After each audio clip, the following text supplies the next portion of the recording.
So we're going to pick up where we left off with Space Age. So this is the Normandy Mark II. We're just still calling it Normandy.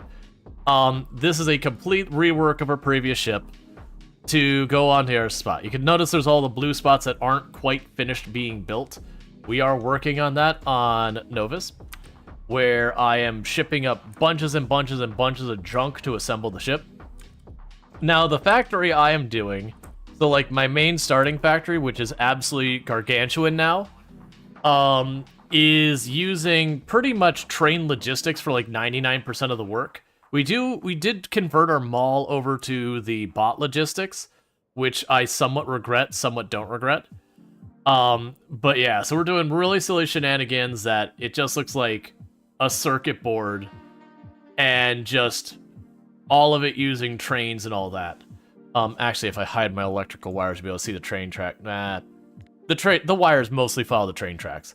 But yeah, so you get the idea. It's a pretty sizable factory. And almost all of it is based around trains. We have our volcano planet, which, yeah, no, we're well into the new DLC. So if you're trying to not spoil yourself, you understand. We have the volcano planet. It's just doing its thing. The only thing's really happening on it right now is it's just shipping supplies out to my other planets that it's collecting. And we may or may not be making nuclear warheads on it for local wildlife, is how I will describe that. But yeah, so that factory is going really good. Nowhere near as elaborate as the other one, but that's because I have to take the time to carve out the red area. Big boom boom time? Not right now. If our tungsten gets low, or our calcite gets low, or our coal gets low, if any of those get low, then yeah, depending on what gets low, we will have to introduce the native wildlife. You're gonna turn off for spoiler purpose? No problem. That's totally understandable. Well, I'd love to have everyone here for it. I do understand avoiding the spoilers. But yeah, so we're dealing with the native wildlife here. The native wildlife. So we have discovered that the way we've been dealing with them is making atomic warheads and shooting them in the face with it. Alright, you have a good one, Alistair. Then we got Gleba, which I jokingly call basically Florida because it's a big swamp that it rains all the time and it's terrible. And one just assumes it's hot. It doesn't tell you one way or the other. Oh, hey, I got a problem with my power here. There. One just assumes it's terrible. That we definitely are not making a solid wall of guns around it in every single area for any specific reason. Don't worry about it. But yeah, so that's another one that's going really well. Let's see, the humidity has to make Gleba feel worse than a volcano planet. Oh yeah, no, very clearly there's no contest. Like, neither of one would be one you'd want to live on, but certainly Gleba's the worst. And then we got Fulgora, which I call the Zappy planet, and it's going fine. We just literally shred everything into debris and ship that out and make our science. But yeah, it's the Zappy planet. This is probably the smallest of the factories here, because I could scale it up, but I am making everything... Yeah, Gleba equals Florida, correct. No notes. But it is one of those things that about all I could do is make more of what I'm already making, and none of those things are my bottleneck, so I haven't had any motivation to do that. And then we are trying to get to Aquilo, which we've not arrived there yet, but it is... I'm curious, because the way it's described is that it has ammonia oceans. I would assume a planet that has ammonia oceans would end up being in the area of like a gas giant in actual reality. But still, so we're gonna go to a planet that is hecking cold, that like I and my buildings will apparently get damaged by the cold. It's so cold. So it's Factorio Polar Ice Cap Edition. Unfortunately, if we look at the distances here, I do have to actually, yeah, I do have to go twice as far.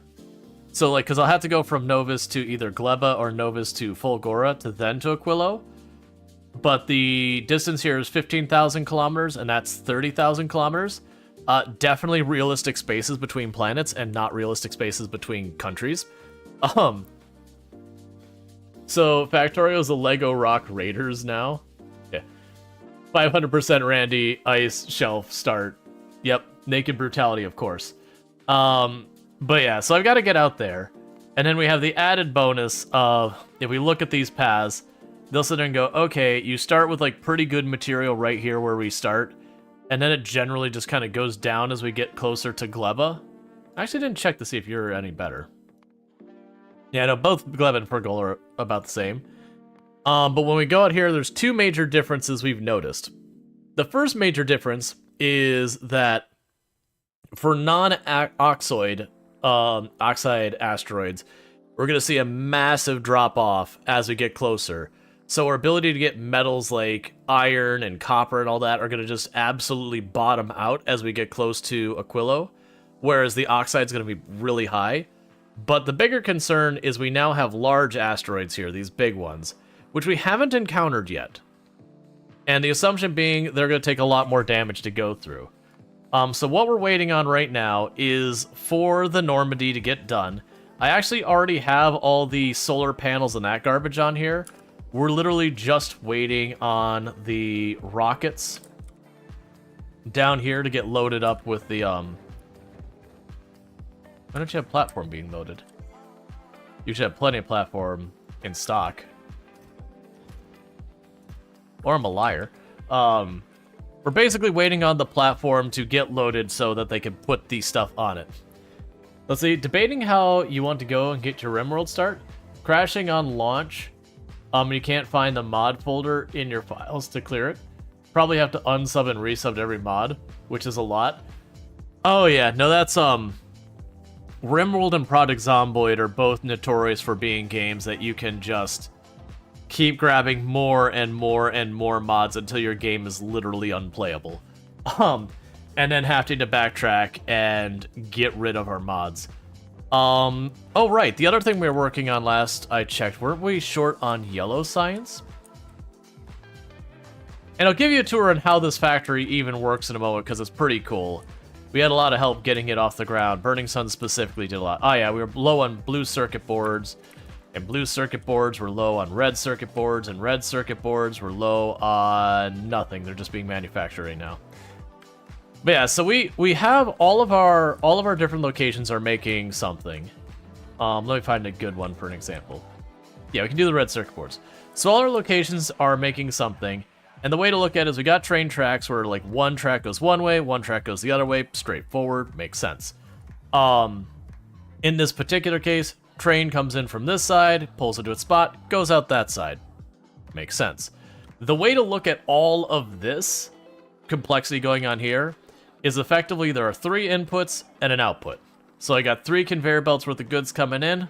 Yeah, it's literally 3 lines of goods coming in, 1 going out, and we just move them via train so I can move them any distance I need to, and it doesn't matter. So if I end up needing another red circuit board place, I grab that, copy, stamp another one right there, boom, it just works. Like, we can copy paste at will. This no one needs to really go into. We take those materials, we shove them in the machine, and the thing we want comes out. But the magic happens on the trains.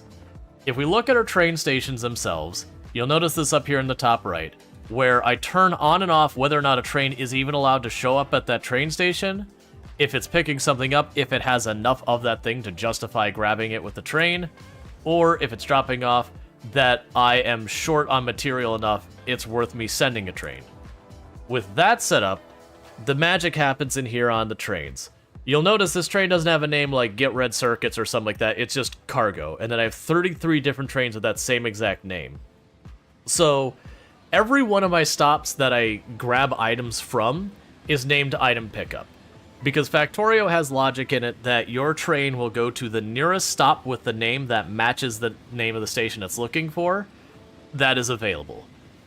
So by having the stops turning on and off, if I've got like 3 or 4 things I need grabbed, those stops will be available, and all the other ones will be shut off because they don't have enough or whatever, and they'll do that. So the train goes there, it grabs its cargo and fills up, or other conditions if like it's just not producing goods anymore, or it's just waited too long, or other stuff, just so the train doesn't get stuck. And then you'll notice I don't have a second stop here, yet my train is going there. that's where we have this go to stop interrupt, which is a new thing. So we have an interrupt that says, hey, if your cargo is full or if you have cargo and you're not already doing something, go to a stop that has this name here. And you'll notice that name has that like little weird green icon.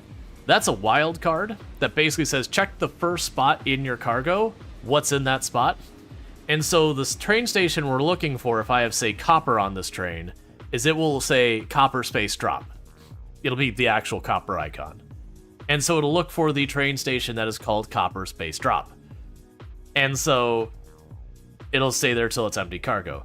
So that means I have 38 trains running around, of which 33 trains are just cargo. That you can see all the different ones, that these are ones that are actively dropping stuff off right now. That, you know, they've got whatever material, and they're going to that place to drop that. And then we also have the depot spots here, which are just spots where if my trains have nothing to do, they just sit at and wait until they have something to do. So it's pretty fantastic stuff. And out of all the trains I have, which is 38, all but 5 of them are on that. 2 of them because they actively have cargo in there, and that makes it logistically complicated for me to switch them over. And then the other 3 are doing fluids, and those are going to need their own thing that I probably could switch any time, but because they're just kind of point A to B type situation, I haven't had any justification to do that. I'm also noticing I have no trains on depots right now, so we should fix that. No trains being on depots at all usually is a strong indicator that I don't have enough trains. And the easy way we just put on our train is because I have logistics all set up. I can just tell it I want trains here and here. And my little robots will grab the trains, drop them on those pads. I let them fill up. Oh, I did it again. Well, I'm gonna have to run over there. I put it in the wrong spot. I can't run over there. I'm on the Normandy. Can I put logistics on a train engine? We're about to find out, because otherwise this just got complicated. It got complicated. So the problem I have here, you know what? We can just do this.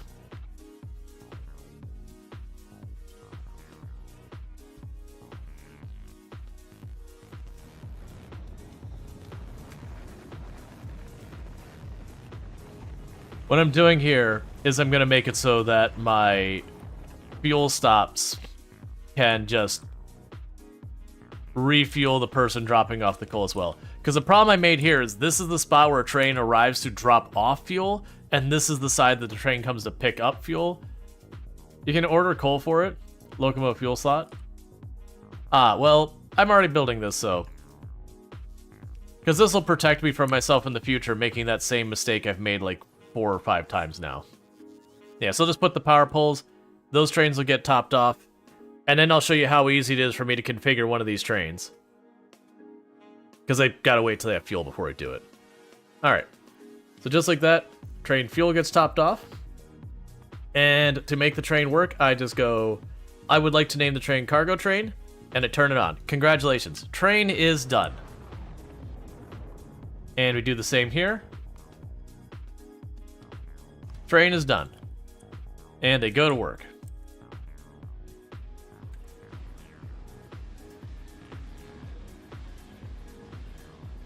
Let's go ahead and put our 2 trains on there. We'll increase it by 4.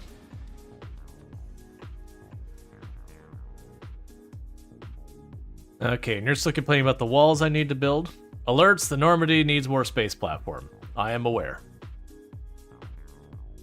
And thank you, Sleepy Developer, for the 5 stream streak. Catch the last 5 streams, not miss a single one, so thank you so much for that. I do appreciate it.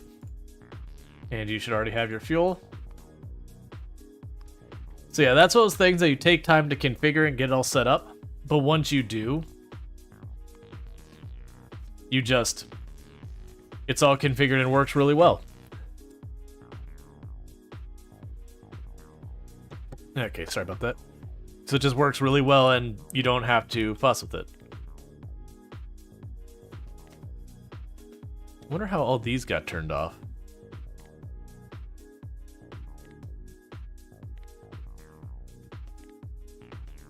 Okay.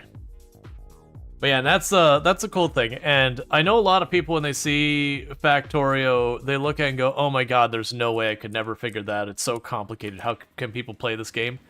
The reality with this game is like Satisfactory when you start, you go, "Okay, you've got like 10 iron plates, a couple pieces of stone, and a dream." And you can really do like 2 things with all those materials. And so the game goes, "All right, you can make a smelter and you can make a, what is it, the miner burner or whatever, are the only things you can build." So you build those 2 things, and they go together, and it starts being able to get you a little bit of ore and being able to smelt it. You go, "Ah, I understand." And then once you smelt that, it goes, "Well, now I got this thing called a conveyor belt and an inserter." And so you figure out how to finagle those together. Cool. Now you got a thing called an assembler. So it's one of those things that it gives you one piece of the puzzle at a time to let you learn the basics about, like, oh, now I have the inserter, how do I make it do the one thing? So it doesn't do the over-the-top tutorial where it's like, you know, "Hey player, you need to push this button and that button and this button to configure this in the right orientation by doing this. Please put in this exact precise spot in this exact precise orientation using our instructions." Nope. It doesn't do like that super micro tutorial, but it does approach it so when you're learning the game, that very much they give you just like the handful of like 1 or 2 things and the 1 or 2 instructions to just get started. They also have really good notes in the tips and tricks here, which I always have mixed feeling because the tips and tricks in this game are really good because it will literally show you how to do stuff. So it's like, hey, there is a confirm button here. You can hit this button to clear your cursor. You know, here's how you can copy stuff. Here's how you can move things in stack. So it'll literally not only tell you the button on how to do it, but it will demonstrate the differences between stuff, as well as like your shortcut keys and all of that. And so it'll go through all that. And while most of those are unnecessary, there are 1 or 2 that I do recommend people play the tutorials of, because they do have a tutorial here which will open you, like, it'll keep your save exactly where it is. It'll open up a separate sandbox to teach you. Because, like, for example, the trains in this game, once you understand them, are not bad. They're, like, really, really effective. As you can see, you can do some amazing stuff with that. But it is also one of those ones that until you understand it, it is incredibly difficult to wrap your mind around. And so they have a tutorial that'll break you, like they'll open you up in like a separate sandbox version of the game for just a couple seconds. Like it'll still be in this executable and all that, but like it'll open up a separate sandbox save that'll be like, here's your train, there you put your signals, like make this work. It'll do like the 1 or 2 saying this signal does that, that signal does this. Okay, now almost like a puzzle game, you have these 2 tracks, you need that train to go there and this train to go here, figure out how to put the signals to make that work. So they do actually have those ones for the more complicated topics that you can actually play a tutorial if you so wish. Because there is a lot of ridiculous stuff you can do with them. But yeah, there's a lot there. And it'll also give you very critical information, like with the Aquilo briefing, where it's like, yo, this planet sucks. It's frozen. Solar panels are worthless. Your robots are going to be terrible. There is crude oil, so you know that's cool. Also, there's no metal, there's no any of this, so you're going to have to import that stuff. If you show up here without those things, you're going to die. Which I'm assuming when I actually go to travel, it will give me a warning being like, hey, just so you know, you're about to do a thing that you might screw yourself if you don't know what you're doing. Here's some things you might need to be aware of.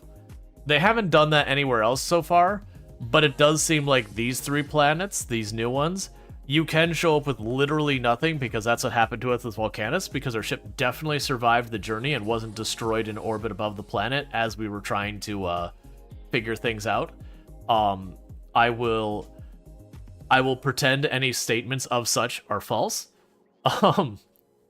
But yeah, so it does seem like the other planets you can start with literally nothing and be successful, though Gleba would be pretty rough.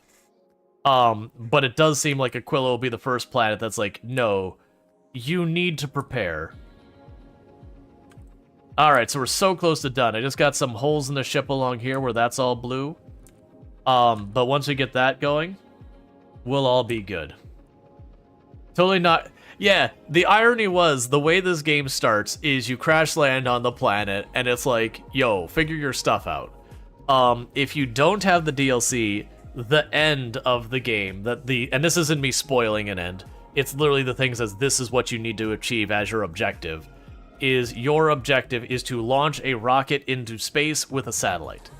And then I don't know what the official verbiage is. The idea is then you can like phone home and be like, yeah, I crash land on this planet, so you know, could you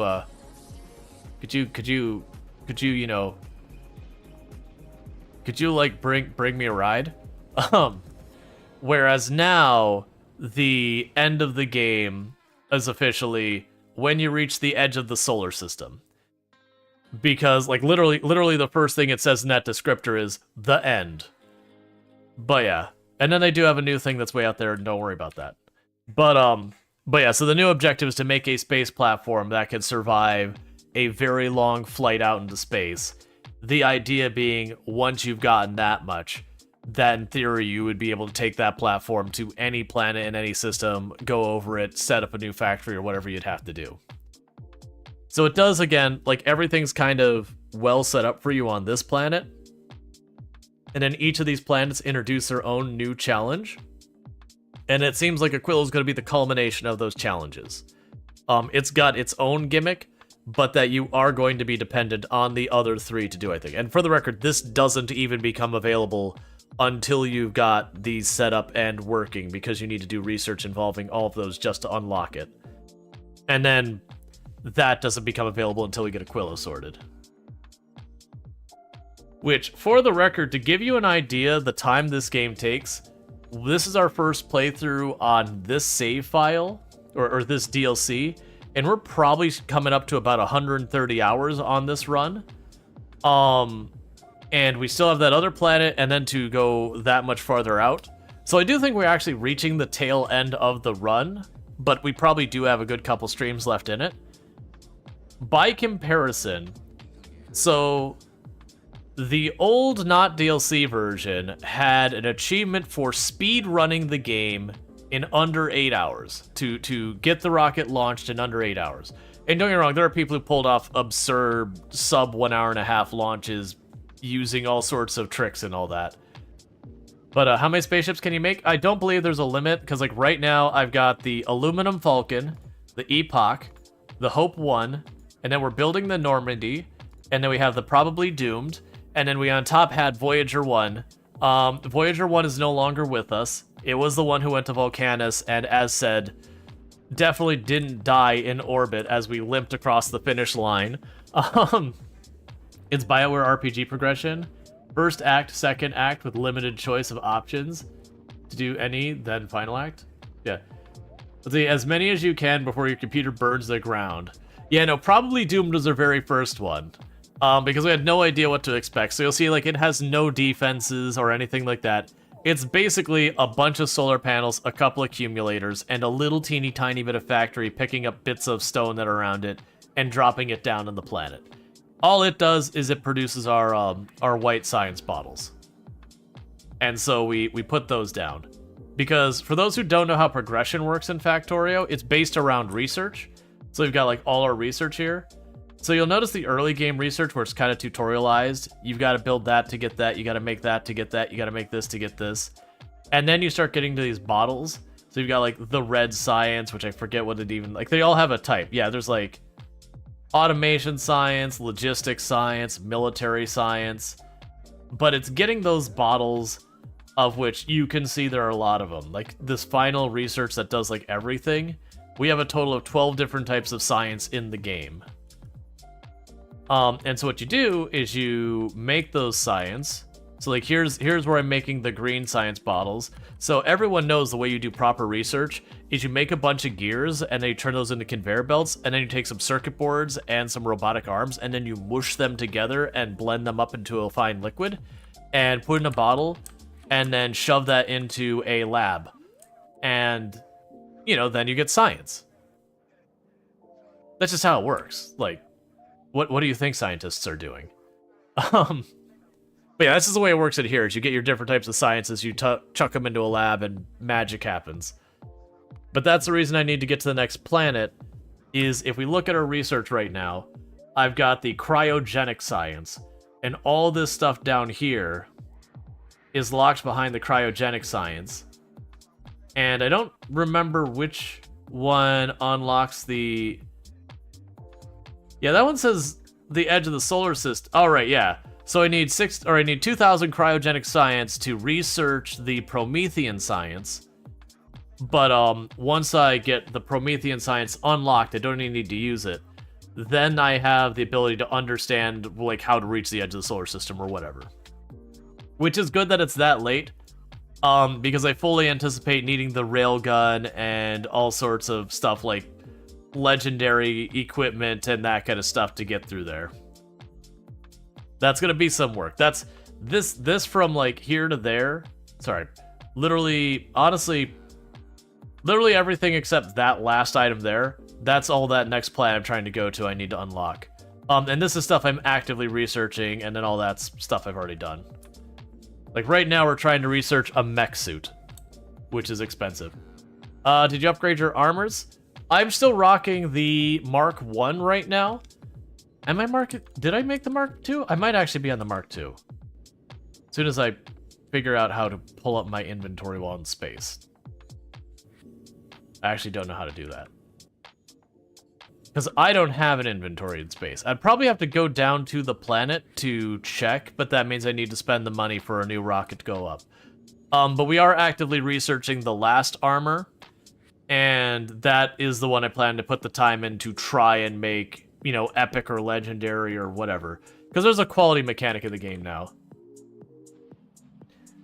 Let's see, DLC also adds stuff pre-space. Yeah, so there's not a lot of new pre-space stuff, but the DLC changes. So it used to be when you looked at your research, I believe it was yellow science was the end of the before you launch the rocket in no DLC, and then white science was the space science. So they've moved rocketry to being like early blue. So that is a thing that they've changed the progression that very genuinely, if you knew what you were doing and not like speedrunning, but putting probably solid effort into it, I'm willing to bet the new time to get to space is probably somewhere in the area of like 30 to 45 minutes for a proper speedrunner. I would guess like 30 to 45 minutes gets you into space now. Versus like the 80 or whatever the last speedrun was before the DLC. Would be my guess. There was also purple science, but you don't remember if you need it for the rocket. I think you did. Yeah, I want to say there was 6 sciences in vanilla, and you needed 5 of them to get to space. Yeah, 30 minutes sounds reasonable.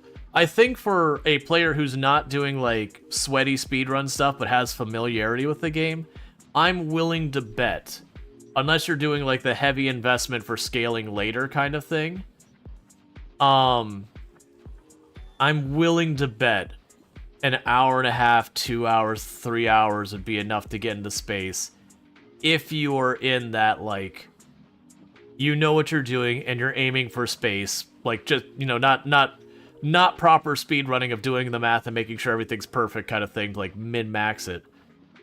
But yeah. Vanilla used to be pre-space. They can now be done either pre or post. Yeah. Yeah, so it's 6 sciences plus space. So the last one is after space. So you had your 6 sciences before versus now I think we only need 4 sciences to get to space. We can actually check because we have the rocketry right here.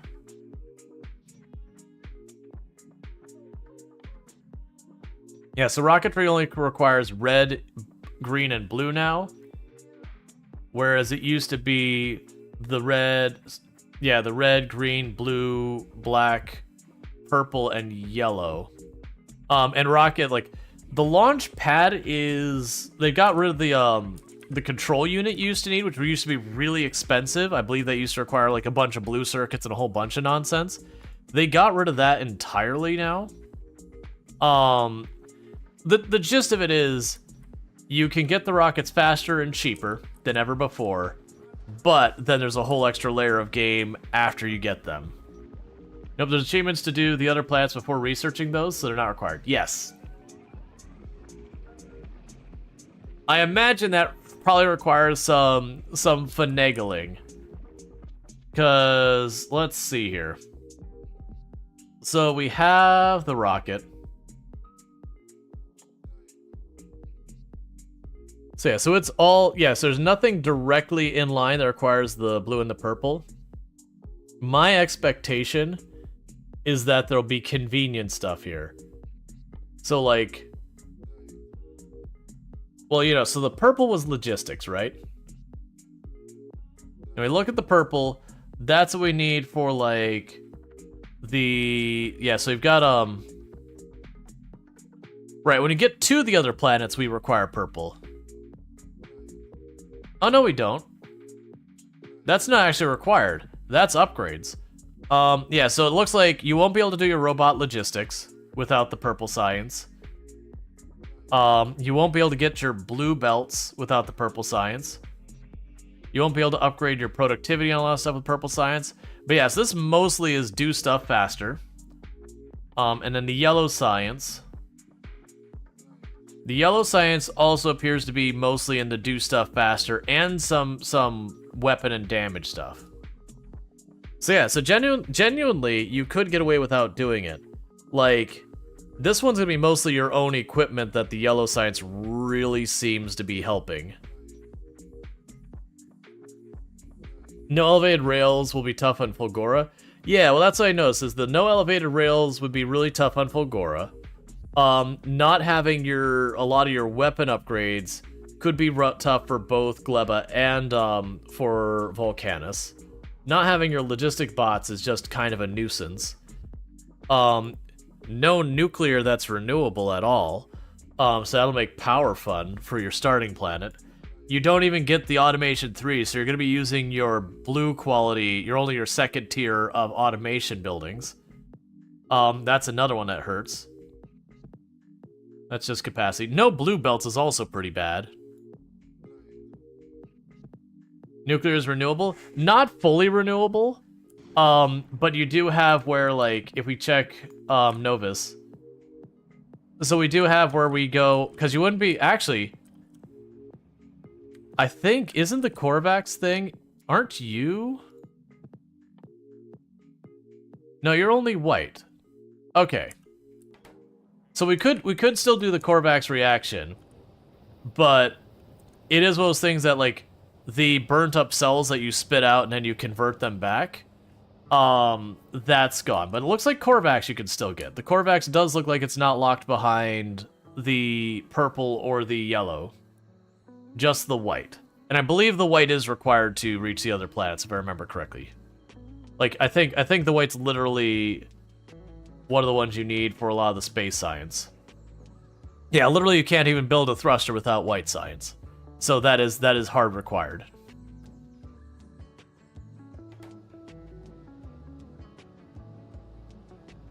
But yeah, so it does mean you can run nuclear, but you're on a timer in the sense that you would need to have more and more and more storage for the materials to realistically do much with that. All right, and what's going on with Epoch? Are you getting around? Yeah, so you're getting your circuit boards. Fulgora, yeah, so you're getting your science. Are you slow on anything?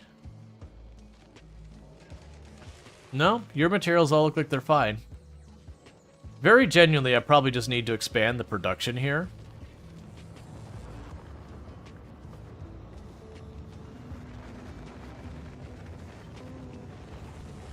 I don't know if that's actually needed or not. It's been overdue for a long time anyways.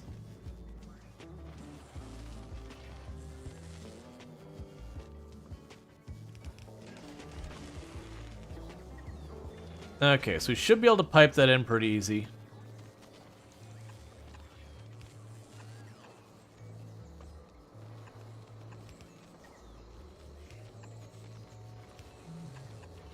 Okay, so we're gonna double up our production of the pink science.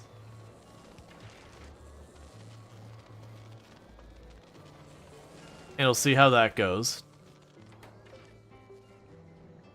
Now, there is a good chance. So we've got as much of the pink solution as we could possibly want. And then the electrolyte we're still doing fine with. And the electrolyte comes from you, which is also from the pink solution and the heavy oil. And heavy oil is fine. So let's preempt another problem. I can plug you in right here. And get our heavy oil moved up there. Get that sort out there.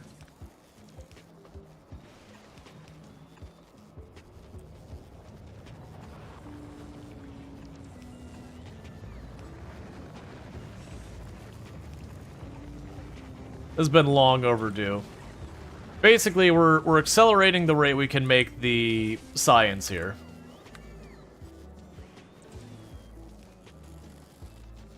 The unfortunate side effect of this is most likely going to be that we'll get ahead of this and I'll need to increase this production and all that.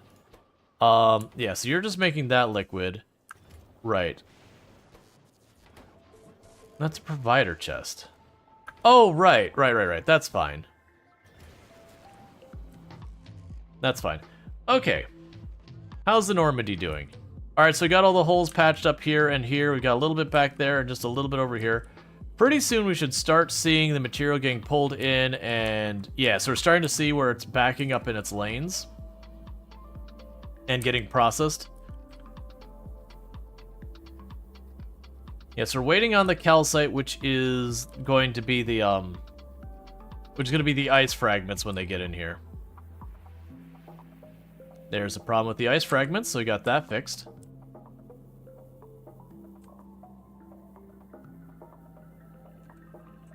Alright, so with that, we now have the ship able to start producing its ammo and everything. It's actually got its nuclear reactors online? Yeah.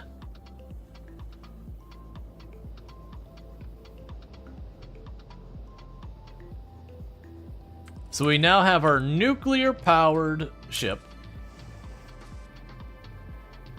They're looking pretty good there. And all of our forges have started turning on. And with that, we are starting to produce our armor-piercing ammo at a much, much better rate than we had in our last ship. Did I tell it to bring a stack of... okay, so we do have mostly a stack of the efficiency and the productivity modules. Because that was stuff I figured we would do along the way. What is our most power-greedy things? Probably these. So you're not going to need to run very often. And let's see what our bottlenecks are so far as here to see which one of these I want to give power. So I'm assuming this one is one I'm going to want to massively reduce its power consumption. Probably the same for you. I don't imagine that's going to be my bottleneck. Yeah, uranium is not available in space as far as I'm aware. I believe the material you can get in space is you can get the calcite, the sulfur, iron, copper, and there's another one. Oh, you can get carbon, you can get, which you can make a lot of stuff using these. Carbon is available, you get ice, which can make water. So water is available. I'm forgetting one. I think those are your base materials, and then there's stuff you could do, like, you can use stuff like the carbon through different recipes to make heavy oil if you really wanted to. So there's ways you could effectively make a self-sustaining factory. Alright, so you're proving to be another one of the ones that I can put the efficiency on here. Because you're just going to backlog. So we can go ahead and just have you use less power while you're doing it.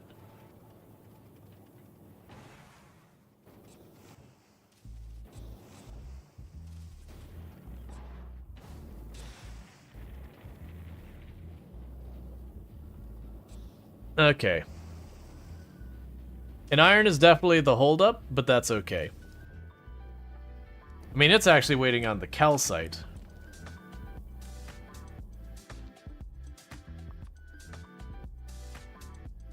Oh wait, you don't have those.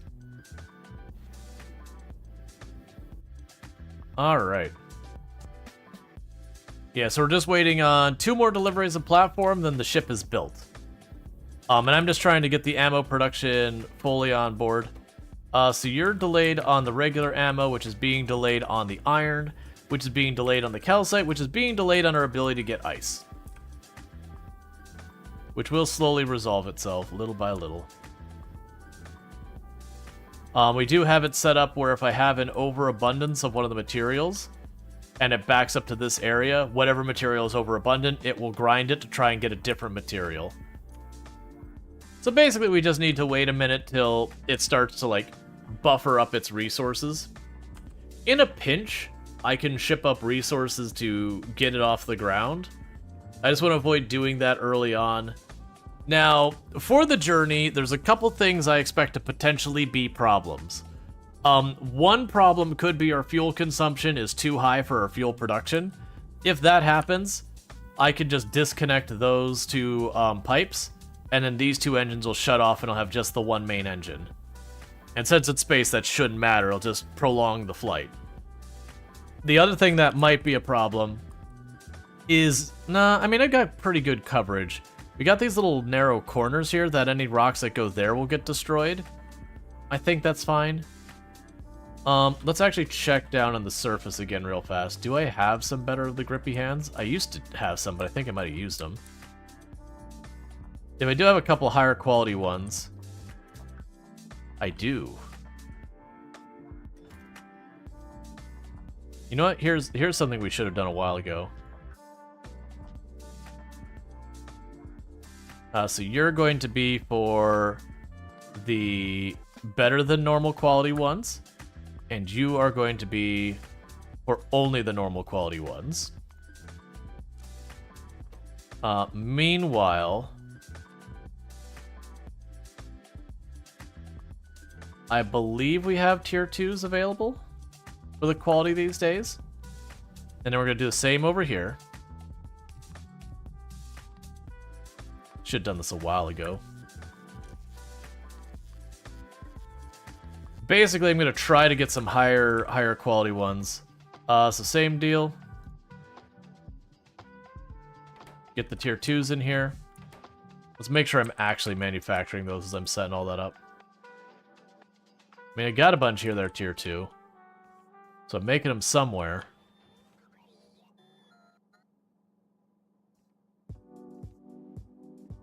Am I making them somewhere? There's the tier 1. There's the tier 2. So yeah, we are making tier 2s. Oh, and I've got a bunch of them that are good quality too.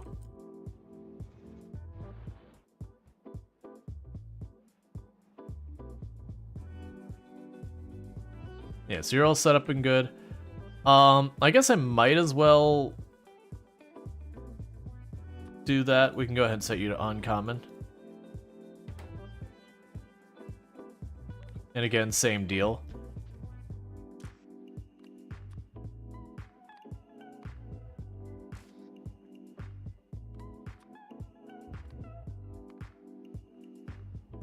Okay. Then we could tell them to take those out of there and take that out of there.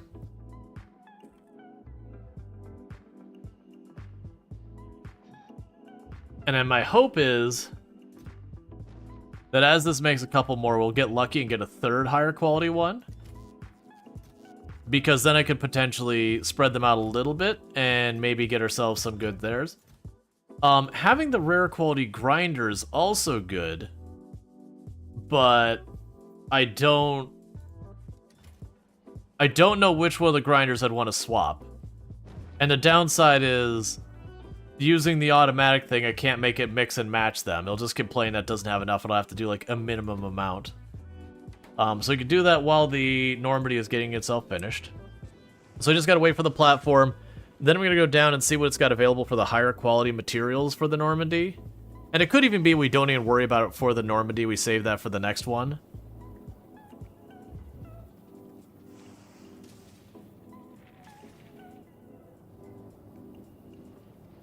I wonder if it makes sense to put these on productivity modules. It's 2s, right?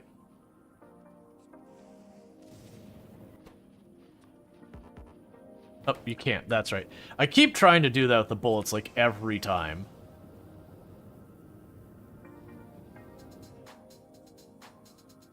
So you increase the energy consumption by 60%. You decrease the... Okay, so we can go here. That turns up the energy consumption. Bring it down. So that way we've gotten a little bit more productivity out of it. And yet still have... Yeah, I got a little bit more productivity out of the thing without having an additional cost. So that's 3.5. 3.75. That actually slowed it down to do that. That's fine. Meanwhile, we already put those in there. So we've already upped what we can on that end. Yeah, so basically we're stuck waiting on everything to get up and running. One thing I am noticing that I'm going to need to do, let's go here and check on you. So you're going to be my calcite. You're going to go this way. So this is going to be feeding towards the engines and all that. So priority output right. So basically we're saying, hey, put this onto the mixed lane here. And then priority output right as well. So basically, prioritize keeping the engines online over replenishing ammo. Because it doesn't matter if I can defend myself if I'm stranded.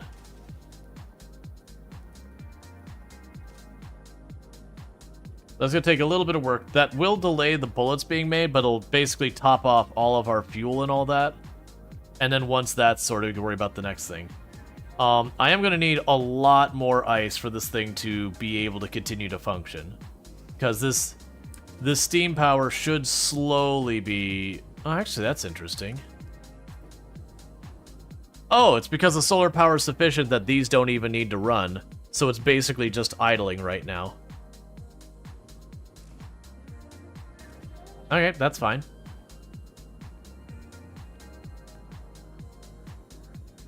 That's a good thing to have. That won't last when we start traveling out into the distance. But that does tell me basically the ship's sitting here just kind of idling on a system until we get farther out. I can do that without any strain on my fuel.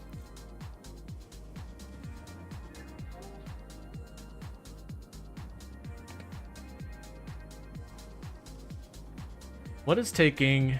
So we have the rockets. What is the deal? Why are you not done? Why is the iron plate not iron plating? Well, no, you are being produced. What? Okay, so you need steel.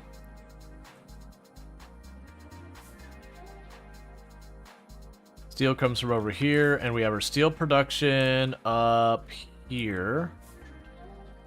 Somewhere. Okay, so steel fell behind. Most likely steel fell behind because there's a delay on the iron plate delivery. I also noticed it just sat here for a while, which is a problem. Yes, let's change you to 4,000. That way we don't waste the time of the train of it just sitting there. It's interesting how differently people build their ships. Yeah, no, that was, yesterday we had a bunch of people start posting on the Discord, like, different ship designs they've done and figured out. That I've seen some really clever strategies that if I were to build a new ship, I'd probably try to incorporate in some manner. But yeah, so the design we've been using so far, the two main parts of this design that go into it is you'll just see I have like these orbiting conveyor belts around all sides. The outermost one is bullets for all the guns, just because the asteroids have lower resistance to projectiles than they do energy weapons. So I'm trying to lean into taking advantage of that.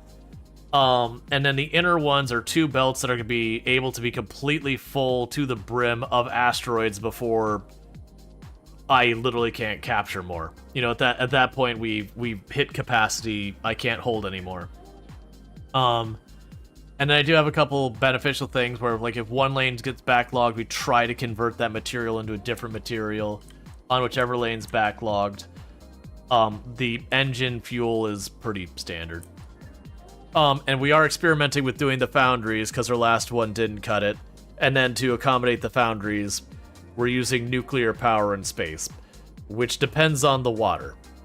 And right now, we're actually slowly bleeding off water because of just like we're getting no materials here.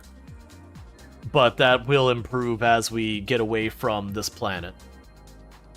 And it'll especially be good because as we get later on, it'll lean more and more towards getting the ice for the water than the other materials, which should work out really well for me because I am more worried about ice as a resource about having enough of than other materials. The mold stuff would be way easier to store in bulk than ore in plates. Yep. Well, yeah, because you're allowed to actually store liquids in here, but on the spaceship, the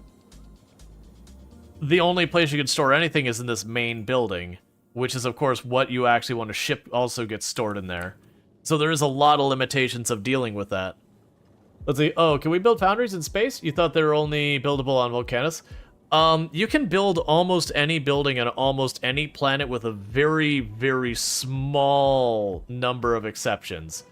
The only exceptions I have really seen is the stuff for growing things on Gleba, because they require the tiles on the ground that only Gleba has.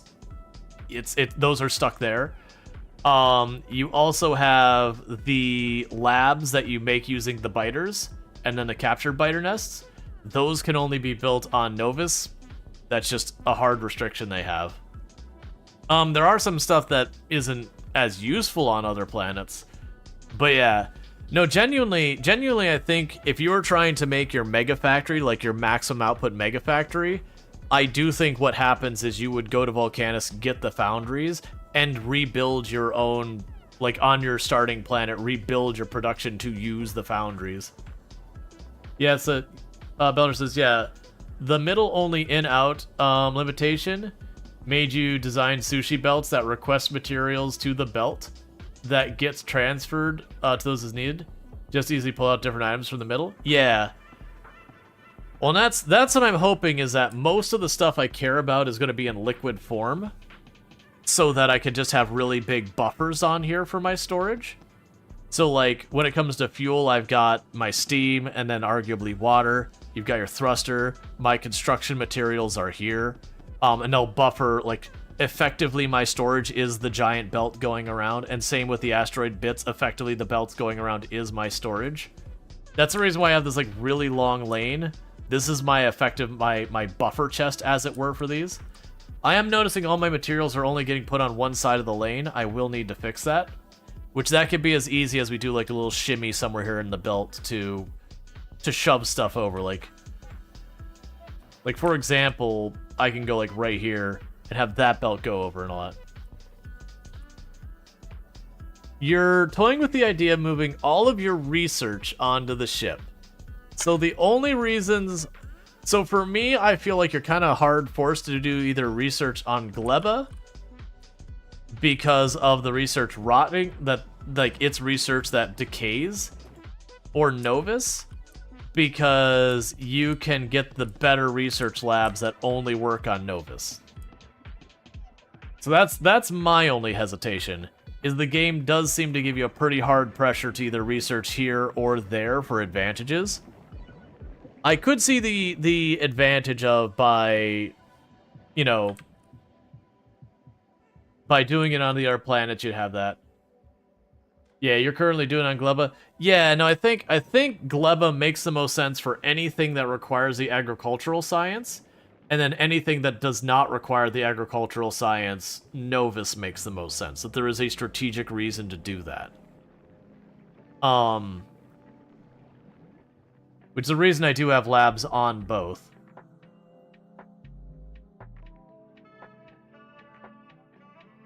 Which it is a shame about the decay thing. It does make me wonder if we were able to reliably get nothing but legendary quality research.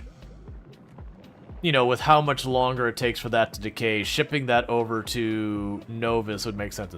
Are we shipping agricultural sciences to Novus? No, I'm only doing it locally. So I'm not getting the same value out of my science on Gleba. But right now, with the fact that the agricultural science decays in just 1 hour by default, getting enough to justify a rocket and then getting it to Novus and researching it, that's gonna be, like, it's definitely a doable window, but you get less out of it the more decayed it is, so that really undermines its value. However, if I could consistently and reliably get it to, like, epic or legendary quality, where it has twice the lifespan, the implication being there, if I don't know if the ratio is exactly right, so we ship all our science we need with agriculture to Gleba? Yes. And then by having a buffer of about 1,000 of each type of research here at all times, anytime I choose something that does require agriculture, it goes for all of it. It'll also use it when I'm doing it for agricultural science. It'll still work on it here, but it'll also work out the other planet where it's more efficient. But my thought is if I can get this up to the point where it's lasting close to 2 hours, where I feel very, very comfortable that I could load up a rocket and send it on its way before it decays too far, that I could potentially ship it over, use the other labs that I get twice as much science out of the same number of science packs. So even if I lose half the value of that science pack because of the delay, that would mean I just break even, but it's still faster. I think realistically to do that, though, I'm going to need way more than one science lab. Like, that'd be a point that Gleba just needs to build up.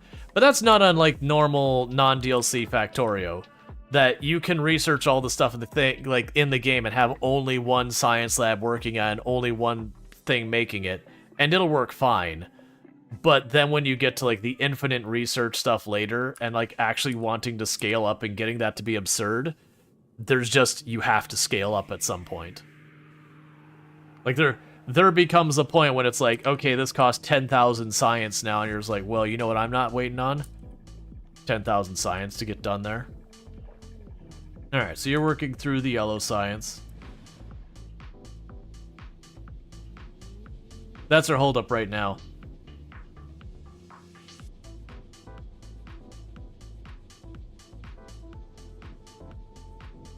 Hey, Snowball, how's it going?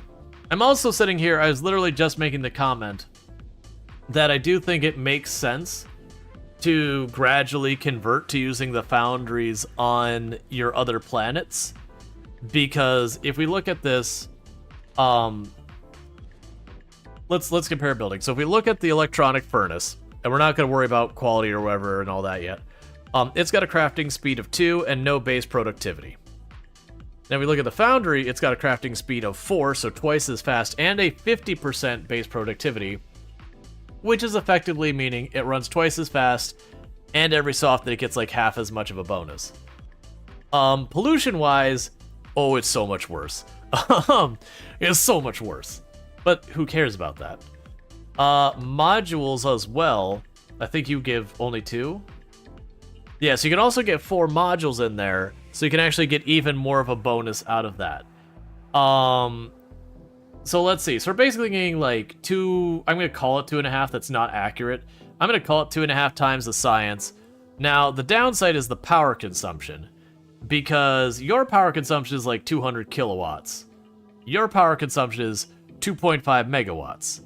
So the power consumption is almost a factor of 10 higher for the same amount of material. It is a substantial increase in power consumption for the volume. But then also in space consideration, power does become a non-issue fairly quickly, though. Yeah, I mean, there's lots of ways you can solve power. You can do like, kind of like this nonsense where you just grid out solar panels endlessly for space you're not using. You do have nuclear you can lean on pretty hard.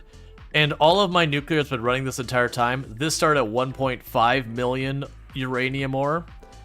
And so after how many streams, we've used not quite 10% of it.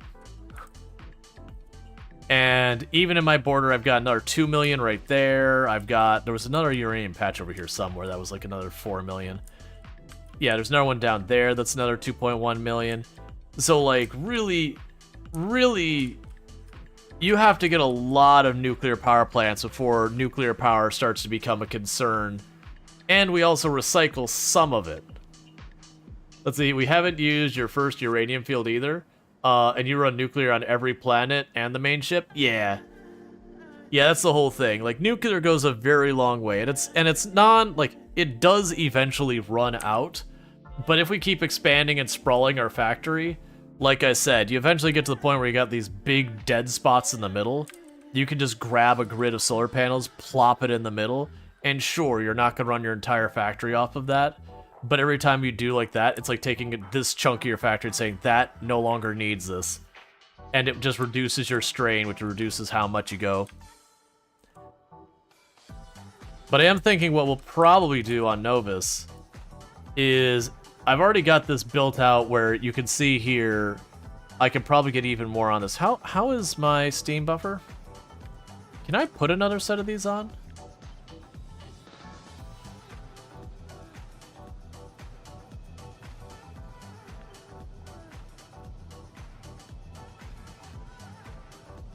There you go.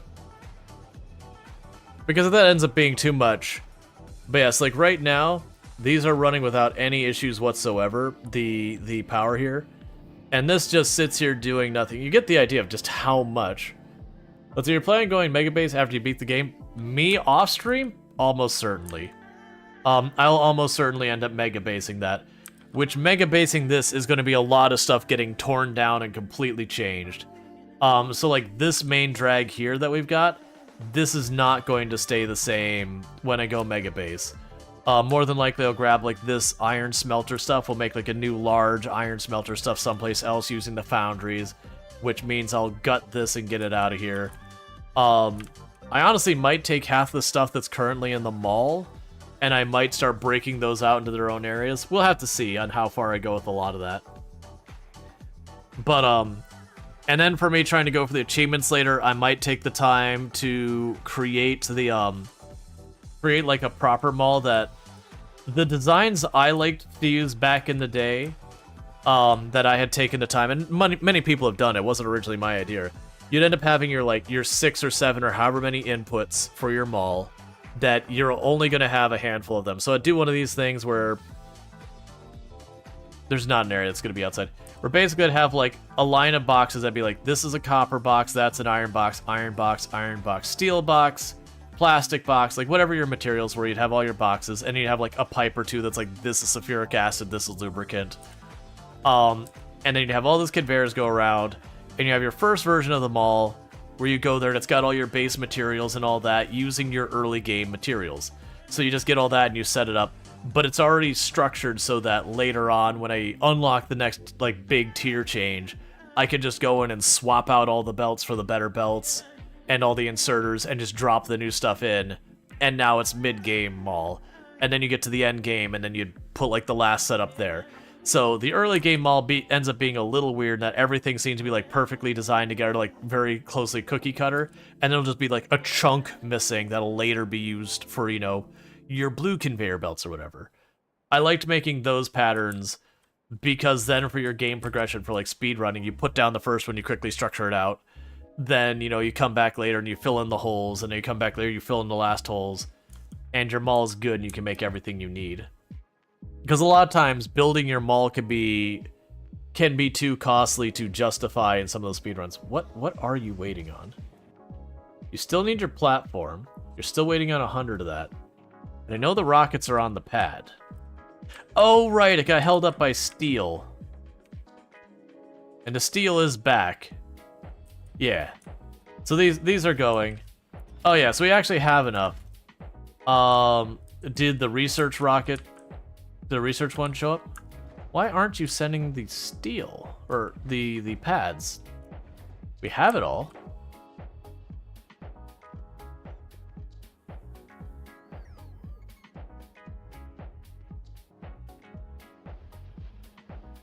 Like, we have the materials, I only need 100 of it, which is 2 rockets worth. I've got rockets in the pads that aren't doing anything. Let's try toggling it on and off again.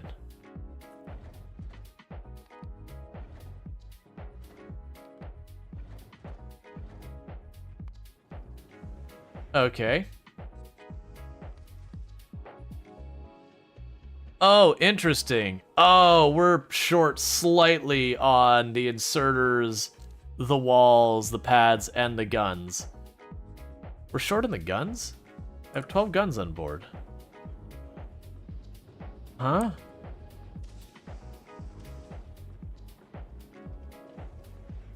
You know what? If it gives me extra guns, that's fine. That way if we take damage, we'll just replace it. It's not like I don't have the storage available right now.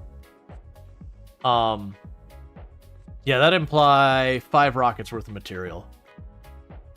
But as long as it's actually doing stuff. Which it doesn't appear to be. Which is why I'm confused. Ah! There's our actual problem.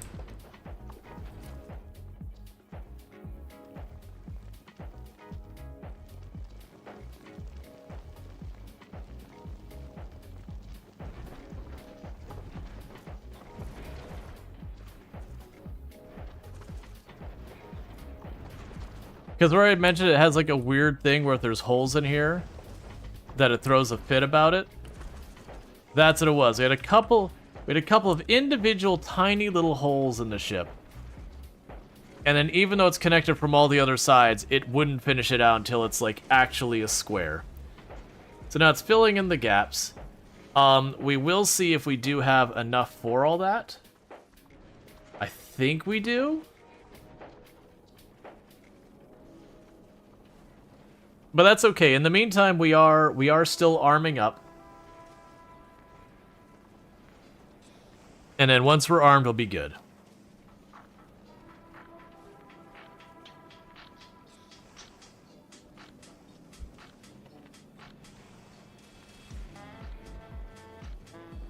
Okay.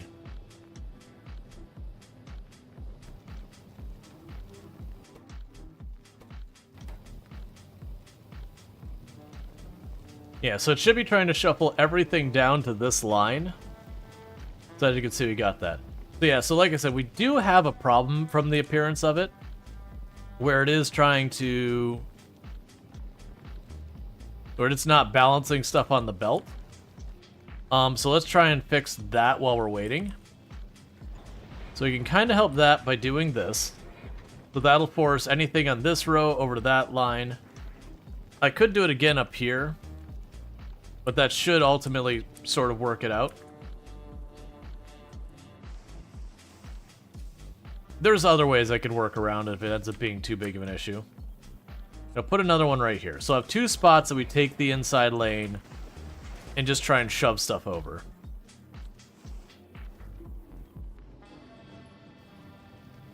That way it gets split between the 2 sides so we fill up the whole buffer. Yeah, so gradually we should start seeing these. So yeah, so as you can see, our non-ice stuff is getting backed up. Is this flight of the Normandy? You passed out last night.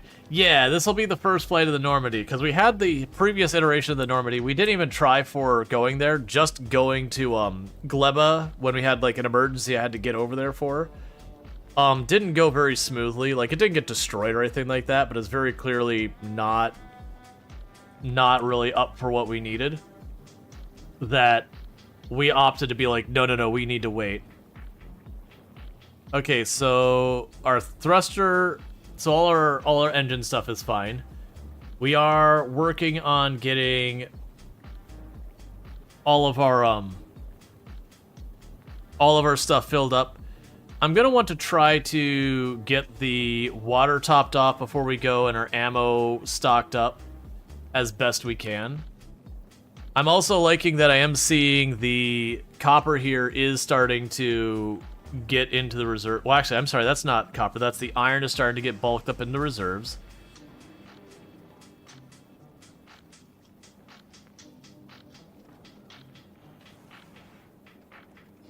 Fluid ingredient shortage. Oh, right. You're waiting on calcite. Right, because right now the calcite is being mostly reserved on this end. Right, so the calcite should start backing up. Oh, that's gonna be a problem for the calcite, isn't it? Oh no, wait, never mind. The calcite, yeah, this is the calcite shared for both those. Yeah. So with the way I've got the calcite set priority-wise, it does mean our, well, actually, no, it does basically mean our copper is gonna get second priority on the calcite. Where's my line that brings the calcite over there? So here is our ice line. It goes through here. It cuts under there. This splits it off for the iron. That's gotcha. Yeah, so it's the calcite still just now getting to get the copper built up. And that's because it wanted to, like, it grabbed all that aside for a little while because my storage tank here wasn't full, but that one was. And our water is absolutely on a net positive right now. The big question is when I kick in the engines, because that's going to be a pretty big demand on our water when I do that. But with the steam turning on and off right now, the bigger question will be is as I become more and more dependent on the nuclear power and less on the solar, at what point do we flip over to then the nuclear becomes then my water becomes strained. We'll get there.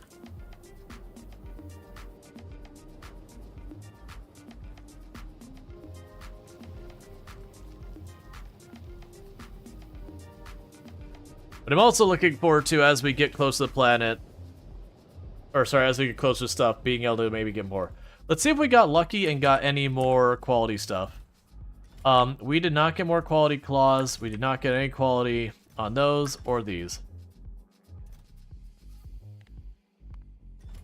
I'm going to actually set these to allow 2 stacks. The odds I'll get a quality 1 are pretty low. But I will ship up the, I believe it was 2 quality arms we've got to swap up here. It'll be a waste of a rocket or 2, but that's fine. So let's say I would like, for my spaceship, this... Can I say just better than normal quality? I'm looking for available on planet marks.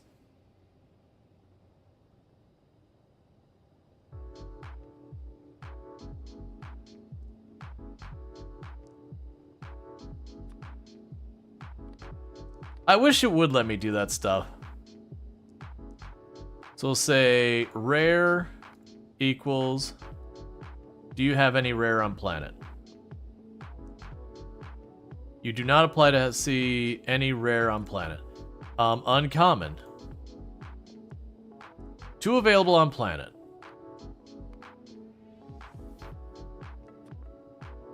Okay, so I've got 2 uncommon ones on planet, so we are going to waste a rocket by saying, you know what? I would like you to consider shipping just 2 of those. It's fine. Is that efficient? No. But then with that, I'll put the 2 uncommon ones here and here, and those will let me reach a little bit over to the side and give me a little bit more ability to grab stuff in the front. And then on top of that, let's go back down to Novus again. We are getting a couple of uncommons in here. We'll see what are... Okay.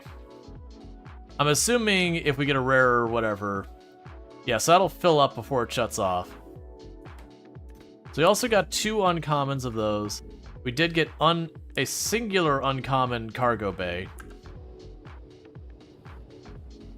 So we're going to waste 2 more rockets real fast and say, you know what? I would like the rare quality one. And for the rare quality one, I have 1 on planet. So I'm going to go ahead and say, you know what? Ship me the 1. It's fine. You just made your first epic grabber? Nice. And then we'll go ahead and say, oh, I have to wait till you actually ship that one up. And then we can worry about it.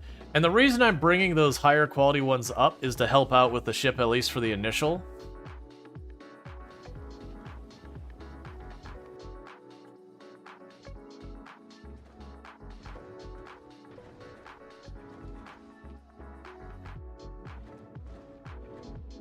Maybe we already sent the grabbers up?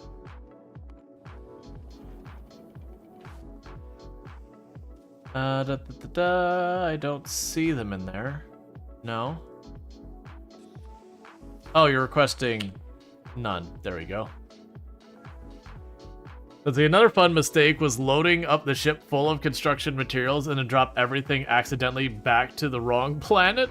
Probably 50 rockets wasted. Oh, yeah. So you can see I'm loaded up very heavily with stuff for construction. And we're just making do with that. I probably also should go, hey, you know what? Just bring me those extra iron plates, fill up a rocket, it'll be fine. Okay, so we've got you sorted. I'm going to switch you to uncommon. For right now, we're gonna say wait for the 10 and see how many I've got on the planet. I have 2 available on the planet, where I thought I only had the 1. I'm gonna tell you to go ahead and send those up for the 2.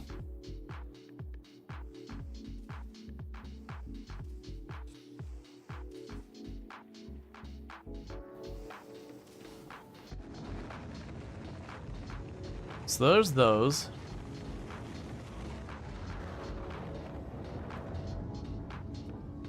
So they're being a little wasteful on these rockets, but that's fine.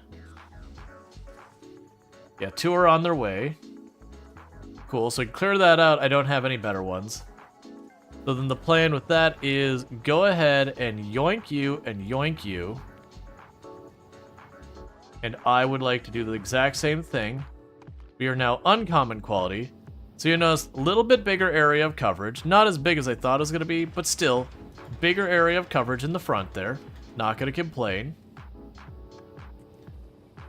And then we will want the better ones of these. All right, so you got those up here.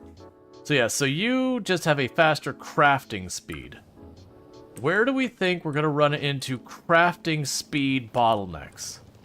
Is the real question. Perhaps these? I think you're not going to. It's either going to be up here, or it's going to be over here. Honestly, probably this one.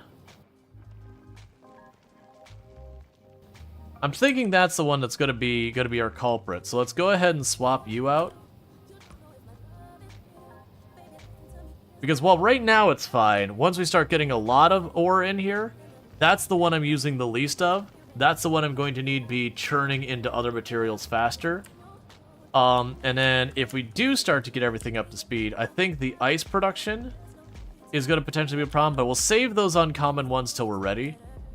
For the moment, we've got our ship set up. I am importing more iron real fast to get, you know, a big stack of that. Is there anything else we should be bringing that I can think of? One thing I am noticing is we have a ton of bullets in our inventory, and I do not have a means of getting it back out from here to that area. I'm okay with that. I think it's fine. It could be one of those things that we get to a planet that is like just short on ammo, I can just drop it, or if I end up having to fight, I can just drop it. So that's a whole thing. We've already depleted 24 fuel cells. Excuse me?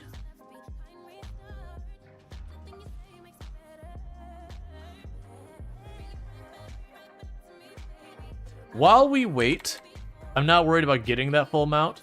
While we wait for the ammo to build up on the outer ring and all that, let's see if there's anything else we could bring. Let's double check our numbers and all that. We can't just bring a launch pad. Could I bring... You know what I could do? I could literally bring the materials to make the launch pad immediately. I don't think we do that. Do we already have the cargo drop? Yeah, it's already the cargo thing. I'm not worried about a bunch of this other nonsense right now. This is all probably not important. We got a whole lot of the heat pipes. Let's see. Conveyor belts. We do have a lot of conveyor belts. We don't know how much we're gonna need and all that. How are we on power poles? I've only got 1 stack. Let's go ahead and grab ourselves... Let's assume we're going to want more than that of those power poles, because we probably will. Because like I said, I'm waiting for the ammo to pick up real fast. We do have the stack inserters. I'll take another round of those. This is probably overkill.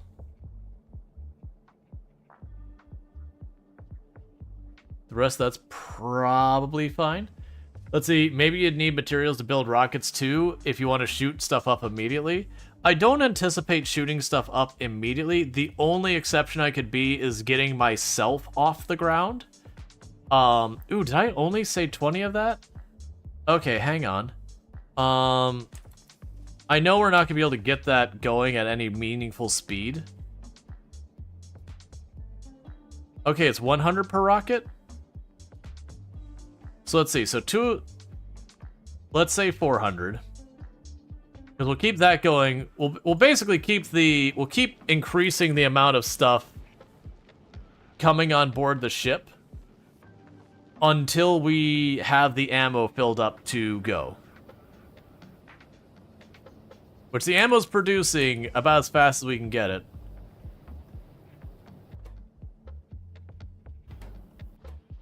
So if I slow you down just a... Oh wait, I can't. I keep going, I should put production modules on that. Hey, Alanorama, how's it going? Can I get a shout out for Alanorama, by the way? Another fantastic creator and fellow member of the Halcyon Frequency stream team and all that good stuff. But good times over there. Lots of RimWorld as well as other games, but you know, definitely does not have a RimWorld addiction. Not a legally diagnosed one, at least. But, you know, definitely doesn't have it. Mini sleeps and you emerge from lurks. Nice. But definitely is a lot of fun. Does a lot of really interesting, like, thematic challenges in RimWorld. Kind of the same type of stuff I like to do, which means if you like the content here, you're going to like it there. That's how that works. Let's see. The limited number of storage spaceship is really a problem. Needs many runs to planets back and forth. But you wonder if you could cheese it by parking Spidertrons on the platform? No idea. But yeah, no, that's, well, that's the thing. You can make the cargo pretty obnoxiously large. So that's the whole thing. Yeah, so you shouldn't... Oh, here's the thing we need to do. Glad we thought of this before. Override the stack size on both of those to just 1. Because we have logic set up with these, that it checks to see if the temperature's below 600, and if it's below 600, then start feeding stuff in. But if I sit there and I do that, and then I feed 10 in there, I'm still wasting a lot of fuel cells that aren't going to be needed. So we've only got, looks like 1 gun left that doesn't have ammo in it. Any additional ammo after that point, we'll just do laps around. Oh, actually, it doesn't have ammo in it because that's not right. There. All guns now have ammo in them. So let's go ahead and see if we can't get a connection.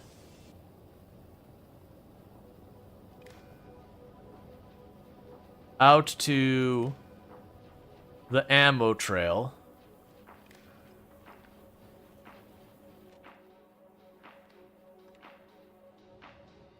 Does it read the whole thing or most of it? Good. So that actually will read literally the entire ammo line. So when it comes to saying how long I wait something, I could sit there and say circuit condition. We could say our bulletproof ammo. And only leave after a bulletproof ammo has hit 700 or whatever. Honestly, with what we're looking at, how much larger ship, this probably needs to be at least like a full 1,000. But we're already at 500 ammo is spinning around that outside belt. And a big thing constraining us from getting more ammo is very genuinely the rate we're getting ore in from the front of the ship. Where we're at right now, there's just really kind of a scarcity of materials here.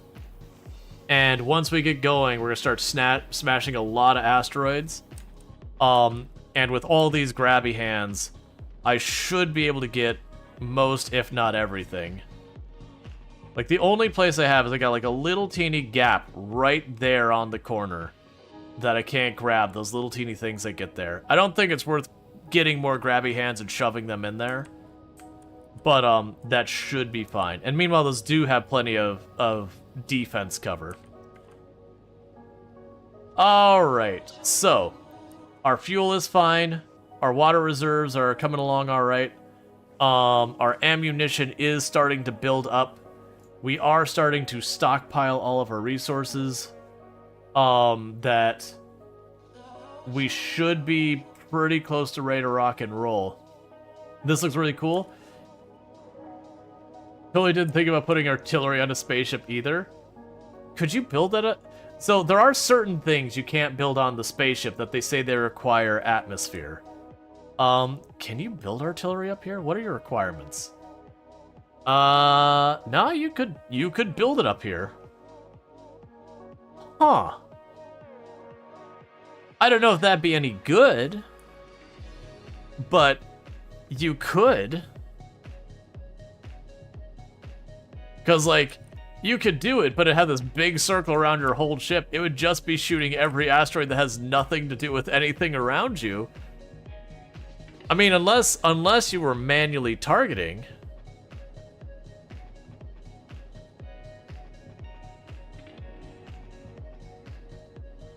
Like, if you're manually targeting. Yeah, no, I think you'd get to the point of railguns. But yeah. Yeah, I don't think you'd be able to use the artillery super well in space. It is an amusing idea. Has minimum distances too. Well, I think the assumption would be you'd still have your regular defenses back here, but you have like the artillery so that you'd see like the huge asteroid out here, and you'd say, hey, go target huge asteroids. Alright. So, we're getting pretty close to go time. The ammo is building up. And like we're wasting none on here, so that the ammo is just ticking up little by little by little. So the Normandy here's job is to get us to Aquilo. The plan is to go over to Gleba, make sure everything runs smoothly as long as nothing is actively catching fire or anything like that. We then bounce over to Aquilo. The thing we do need to keep in mind is Normandy is dependent on nuclear fuel. And while I am carrying a lot of nuclear fuel, and it does burn it slowly, we have already burned through 24 fuel cells during the construction phase of the Normandy. Now, that said, we did have a logic problem on our grabby hands here that we have fixed, which should cut back our consumption, honestly, by maybe as much as a factor of 10. Probably not quite that high. Probably around, like, it'll probably be like 1/5. Would be a pretty good guesstimate. And these are still building up that. You're still building up water. The big problem is until we get out of here, our water is going to continue to be a very slow burn. But if we check on our paths real fast going out, we will have it. Well, I mean, on this particular one, we're not going to see hardly any ice. Whereas when you go to Aquilo, we will end up having the oxide ones will become way more frequent. So once we get out towards Aquilo itself, we will likely see almost exclusively, not quite exclusively, ice. That's the expectation, which will be good because that'll be the point that I'm dependent on nuclear power. There's a good chance our ship will have to fight its way out to Normandy, or sorry, Normandy will have to fight out to Aquilo, drop off my goods, and most likely it'll have to turn back and get back to this part of space and just deal with maintaining its stuff.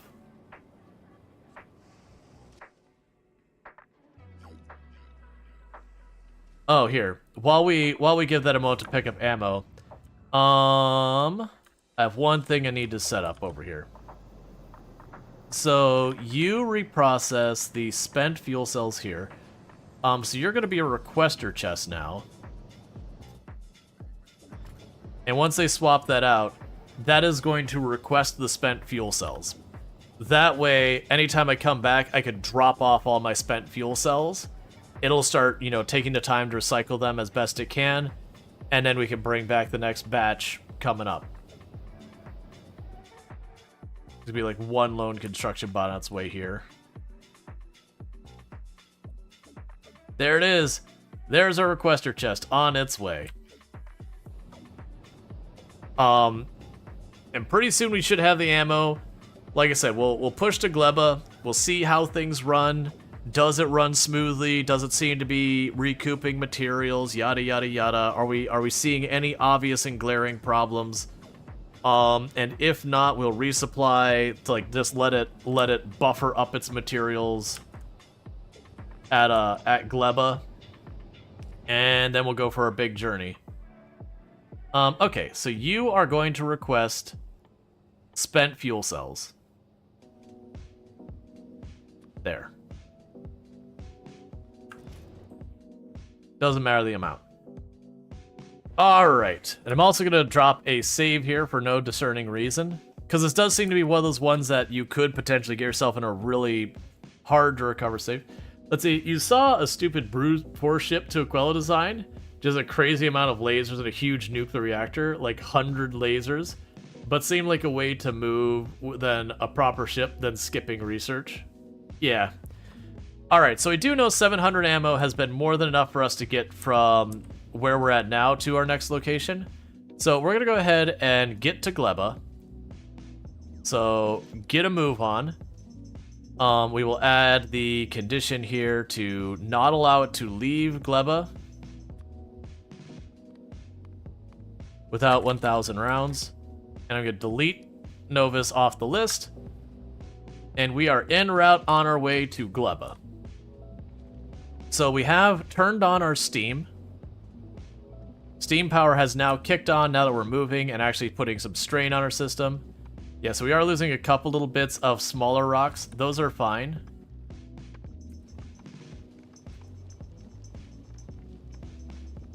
We are getting a lot more fragments in here. Water is sustaining. Our fuel is burning down.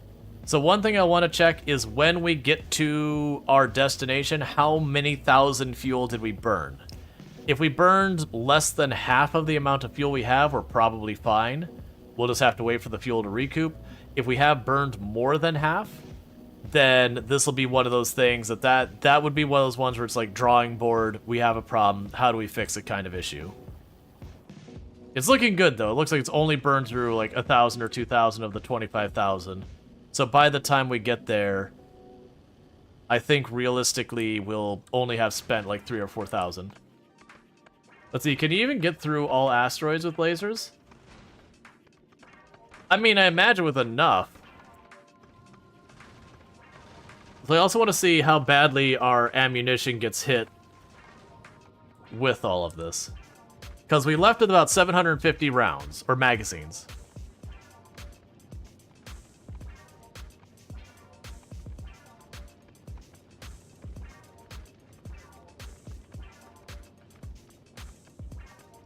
Okay.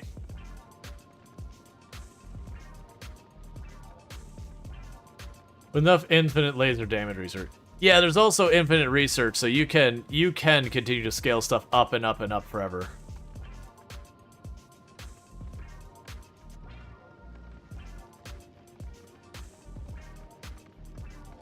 Okay, so we have arrived at Gleba. We burnt about 4,000-ish of each type of fuel. We are actually have more water than when we left, so that is a really good indicator. Our steam is basically full. And how is our ammo looking? We did burn through about 300, little less than 300 magazines, making our way over. So it is something to be aware of. But on the good side, we did get this buffer fully filled. We do have that buffer. The only one that's struggling is ice, but right now with where we're going, if anyone was to struggle, ice would be the one we'd pick. Because that's the one that when we get to the other side, is most likely going to be in overabundance, whereas right now we have nowhere near as much of it available. And we also do have in our reserves, our iron reserves are doing extremely well, our copper reserves are still struggling. Let's see, how long does it take to get 300 ammo on the ship? That depends on how much we're burning. Because as the asteroids like this one slowly drifts in, we are consuming some amount of ammo, getting the materials to get more ammo. So it is one of those kind of things.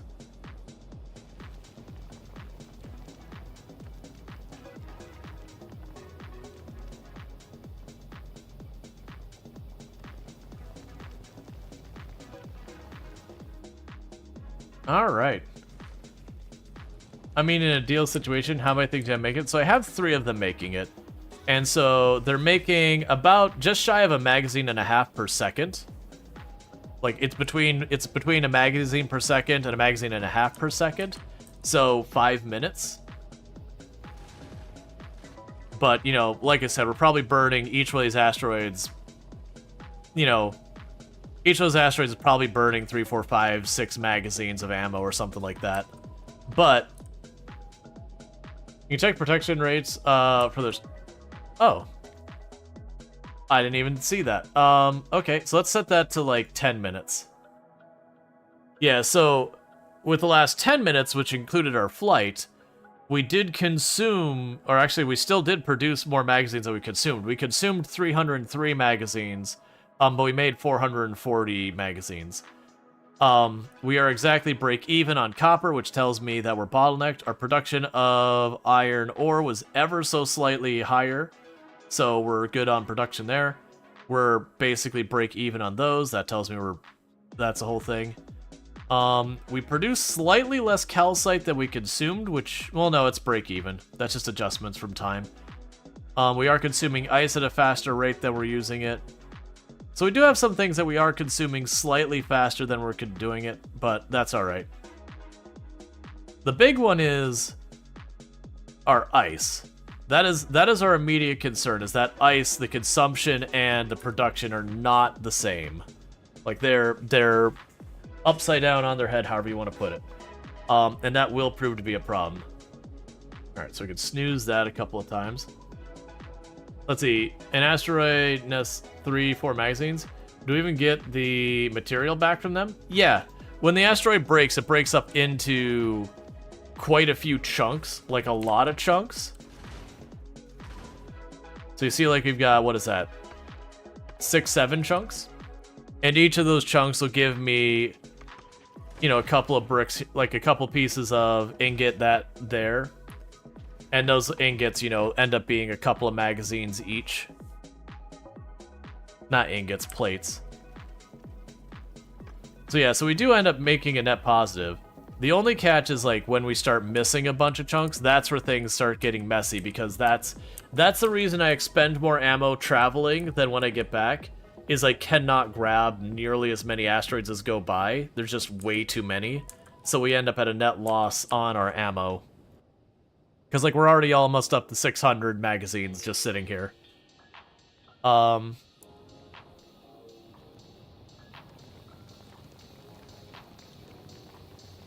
So you should be upgraded. We do have an upgrade 1.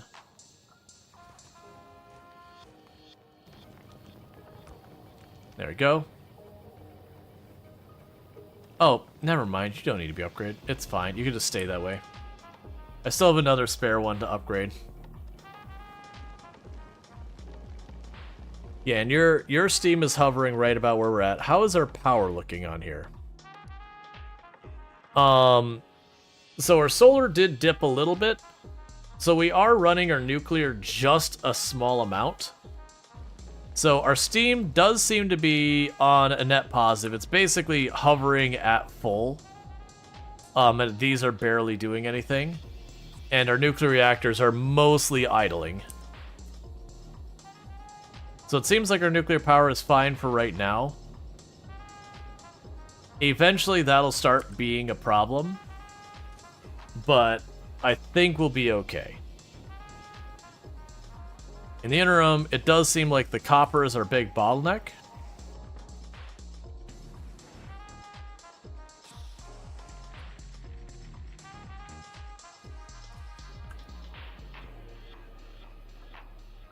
Right, it's the copper ore coming in that's the problem. We're not getting enough of it. So actually, you won't benefit from as much of this.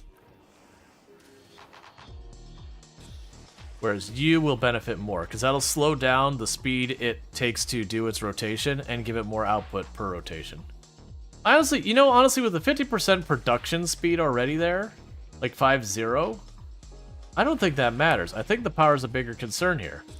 Because, like, this already has a 50% production bonus, And even if I put 2 of those on there, it's only 12% higher. Sorry for all the typos, you're just hurrying too much typing on the phone. Oh yeah, no, that's all good. I have the same problem. Thank you for the follow. Welcome to the stream. I am noticing my bullets are seemingly only ending up on one side of the belt. Let's go ahead and put corrective action there.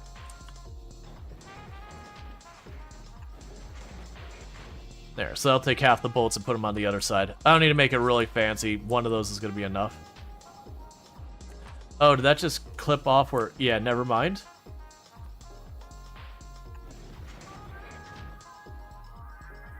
I can do it in the way that won't require... I just need to find a gap that's 3 wide or can be made to be 3 wide. This one can be made to be 3 wide. No, it won't. I still need a splitter. Nope, wrong way. That's fine.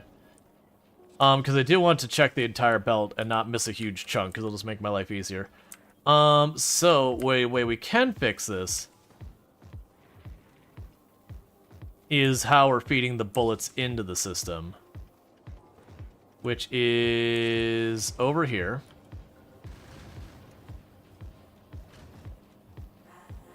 Yeah, so we take away 1 capacitor. And we do that. That'll fix it. Prioritize the right side. And that'll get it sorted. Cool. So yeah, so you're almost at 700. But we're going to wait till we have... Honestly, we should probably wait till we basically have as much built up as possible. Because this is going to be the hardest journey we're going to have. My only hesitation is the ice. We're holding at 14,000 here. Things are going fine. We have fully restocked our thrusters. We are waiting on our... Yeah, so... The oxidizer is fine, but the fuel is not. And that's because of how we are splitting the... Ooh, actually... No, what are you? What is your problem? Oh, 1 second. You're just in the wrong spot. There you go. All better. So there's like, why is that not recovering? Hang on a second. Okay, so I think we've got our bugs worked out on the ship. So I'm going to go ahead and say, hey, blueprint that ship. Normandy 2. Create blueprint.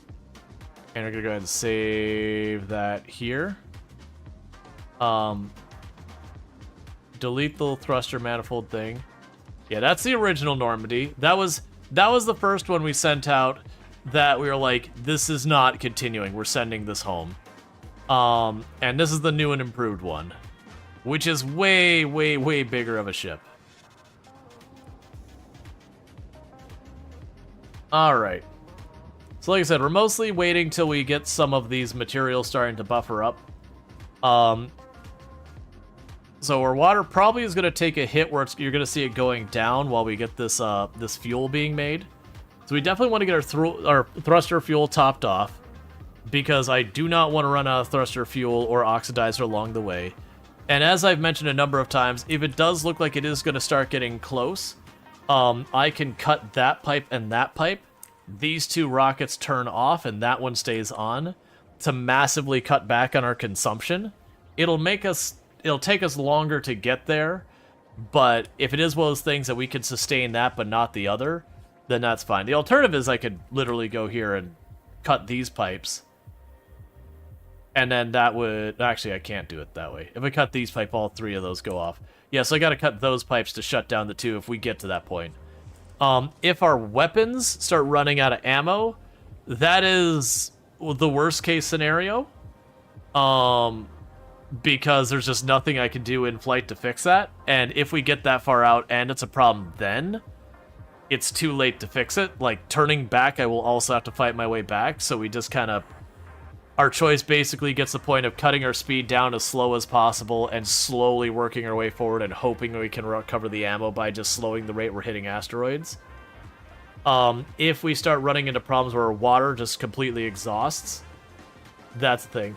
You intentionally made the ship a little slower so that the asteroids fly in slower because you wasn't confident when you could shoot them down enough going so fast. Yeah, that's what we did the very first one.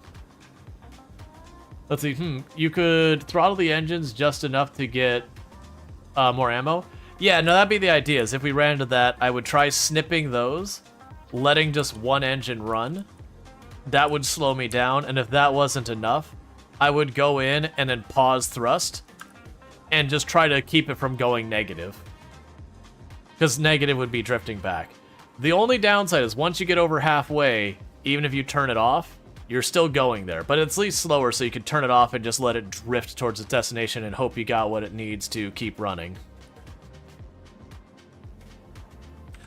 It definitely feels like for making your really long-term ship, the grabby hands are going to be one of the things that you want to quality. Yeah, you stuck 70 engines on your first ship to Volcanus. It did not go well. Yeah, so this is this design you see, the Epoch and the Aluminum Falcon and all those, that's basically fairly similar to the design we sent out for our first ship, if I remember correctly. No, it's not. That's a lie. I want to say our first ship we had, I think we may have only had guns in the front and they were all laser.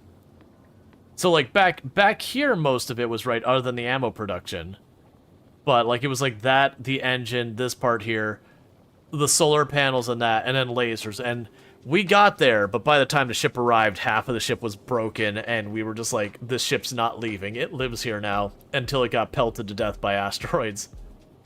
Yeah, the grabby hands are pretty easy to make at HQ on Fulgora. You get all the things you need for free. Yeah, and that's the thing. I could definitely see getting like the grabby hands better. So looking at the quality that we get on a bunch of these things, with the grabby hands, let's say we got them all the way up to legendary. So with the legendary, we get just shy of double the storage. The collection range is just shy of double. The collection speed is only about 20% faster, which is still good. The number of arms seems to be the magic, because literally being able to collect 6 times as much at a time if you get legendary is absurd. Now the downside is all of these increase the power. That's the one thing I'm learning about the legendary that you got to account for, is the power consumption we're going to get on that is going to be almost 10 times, not quite 10 times, somewhere around 8. So that is a major thing. Whereas we can also go and upgrade our power plant, and it becomes 2.5 times as much power output, but it also has 2.5 times as much power consumption so far as fuel. I don't think those change with quality at all. Yeah, and the fuel doesn't benefit from quality. But yeah, so I mean, the idea being is these three, if I put a legendary on here, it wouldn't quite cover the whole area, but it would have more grabbing power than all of those combined. How are we doing on ammo? That's the one I'm worried about. We're getting close to 1,000. More quality doesn't make them faster, it's more efficient. Yeah, I still think it's worth doing. Like, I do think getting the legendary quality grabby hands for when you're traveling ends up being huge. Because just, like, the amount more resources you could do. Especially if we're starting, like, if we were to turn on to being able to produce power on board the ship, using the materials we get, which should, in theory, be doable, because we can get carbon, and carbon can be burned, and that means you can make steam with it. But you get the idea, it would be horrifically inadequate to have just a regular steam engine on here. I could see... I wonder what your capability of using the heating towers on here would be. Probably not viable. Let's see, Epic plus Red Grabbers are super easy to make and make a lot of other things impossible builds trivial. Yeah. Steam powered in space. Well, I mean, technically we're using that. We are using nuclear to make steam and then just venting steam. And we are gaining water.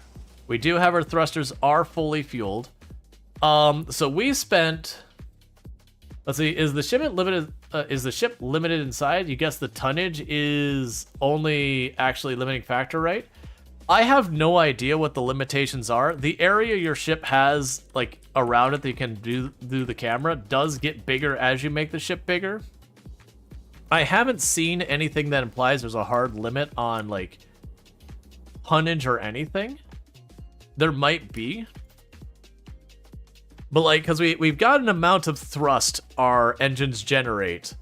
But in real life, assuming gravity isn't the consideration you're dealing with, if you have a non-zero amount of thrust, that is enough to go as far as you'd like.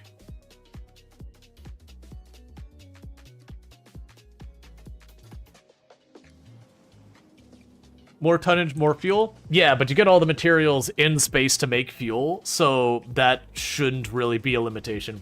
Let's see, you made 30 Grabby Ham arms wide collection platform just to harvest stuff and drop it down. Well, that's kind of what I was thinking. They mentioned the space logistics over on the destination we're going to. My assumption is not that we would grab a bunch of iron plates from one planet, fly the platform over, and then drop it down. My assumption is you would have a long-standing platform in space, just collecting materials, and then just hot dropping those materials down to the surface. Whether it's ice, or iron, or copper, or steel, that we'd want to do that. More than likely, what'll end up happening if that is the case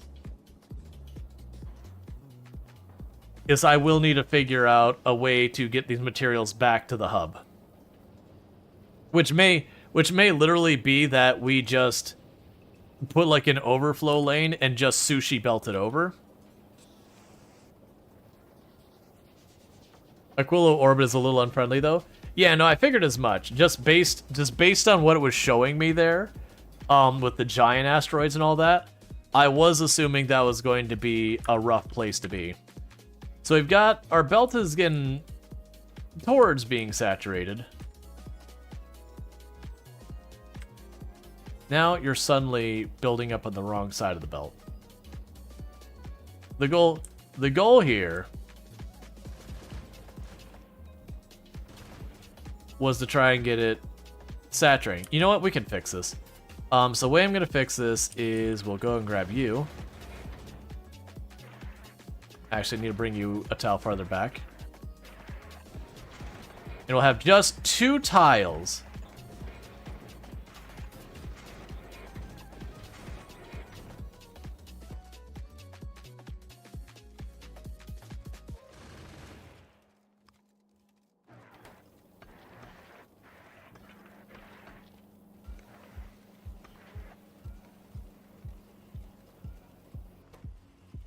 Actually, no output priority, so that way you divide it. And no output priority either. Okay. So that should slowly mix it up. Yeah, so that will... The whole thing that does is if we look at our logic circuit now, there'll be a little gap right here that isn't getting read by the sensor, but that shouldn't matter much. But yeah. But yeah, so this next voyage is twice as far, but it's probably going to require twice as much ammo and then some, because we're going to be talking larger asteroids. There is a very, very real chance that when we go to head over there, I am going to have to deal with that. So what's probably going to happen here, chat, is in just a couple of minutes I have to take a quick, like, 5-minute break. And it's just my wife gets home, you know, making some food happen, that kind of stuff real quick. So most likely what I will be doing at that point is I will step away, do that 3, 4, 5-minute break real quick to welcome my wife home, make dinner happen. And I think if I leave this running in the meantime when that happens, we will have, you know what, another 10 minutes by the time we get to that break and done to really just boost the ammo as high as we can, because I don't know what to expect in this so far as how rough it'll be. So I am kind of going by the strategy of let's just over-prepare. And the more we over-prepare, the better. So we still have some more efficiency modules we could put in. So let's go ahead and do that in the meantime. Because these don't do anything to slow down production speed, but they do reduce power consumption. So all these really expensive machines back here, we're going to cut off as much other cost of power as possible. You two are running basically always. So I'm going to cut down your power costs.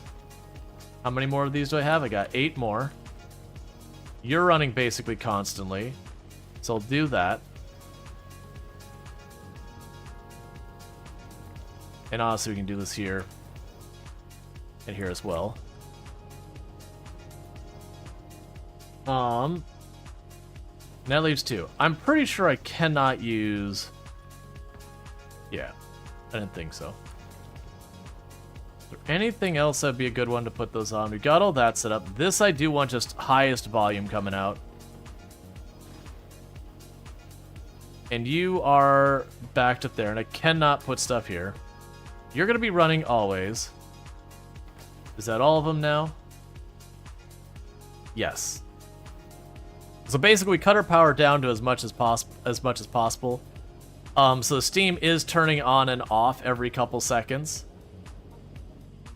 Like it's basically maintaining an almost no steam cost right now. Almost, not quite. I'm assuming there's no module ports in here, right? I was curious if there would be a whole thing.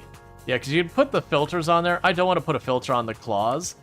I would, instead of putting a filter on it, I would rather go the other way and just be like, prioritize. And how are we doing on our fuel cells? Okay, so we still have... Alright, so we still have the 24 we had burnt earlier.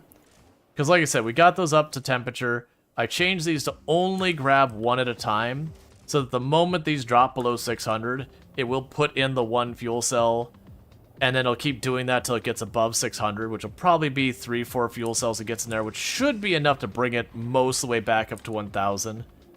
We'll get an idea of where it's at. And that should be fine. Because also, as we get over there, we're going to become more and more dependent on the nuclear power and be less and less able to use our solar panels.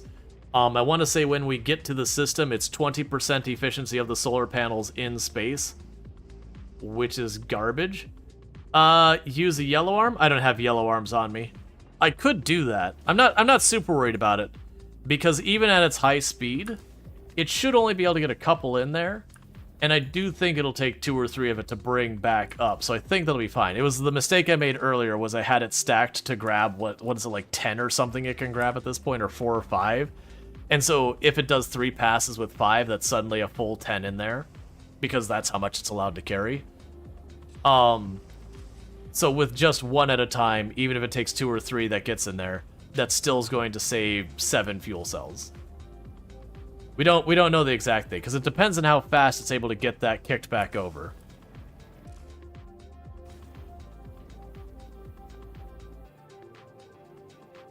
And the ammo's looking really good now. So we do actually have more than the 1000.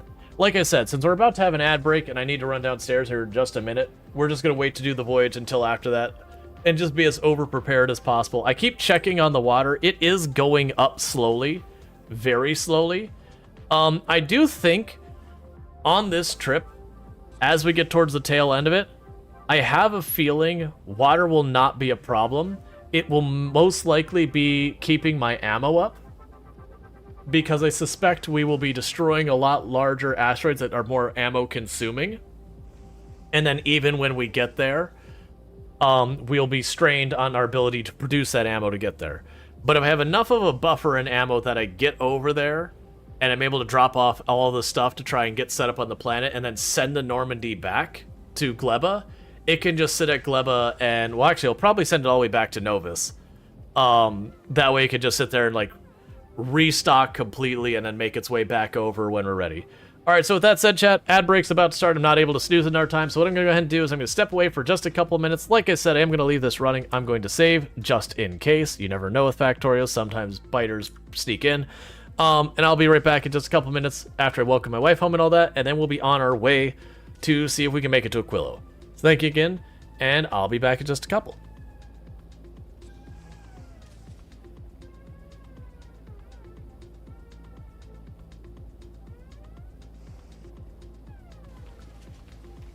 As best we can, the seeds around here. That way when I add the sprinklers, there was another tree.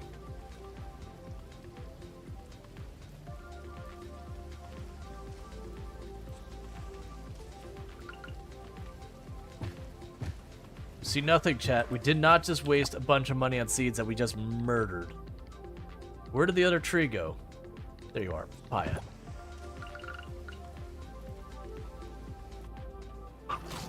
Oh crap, I didn't see you. That was a back hit. No! No! I didn't see the zombie over all the bodies. Our run is over. That's a bite. That is not the way to go. I looked away for 1 second. That's Project Zomboid. One mistake is all it takes. There were so many bodies, I looked or whatever. No wonder I couldn't pronounce. It's a made-up name. So it's Ashley or whatever. And in fact, it's actually Ashley. That, for the record, I have not seen this. Like, I've seen the intro screen and that people did it, but I have not. This was actually just a very funny coincidence. You know for a fact it's actually Ashley, but she had to add the extra letters to make herself feel better than everyone. And this is an impronounceable mess, so you know, Ashley it is.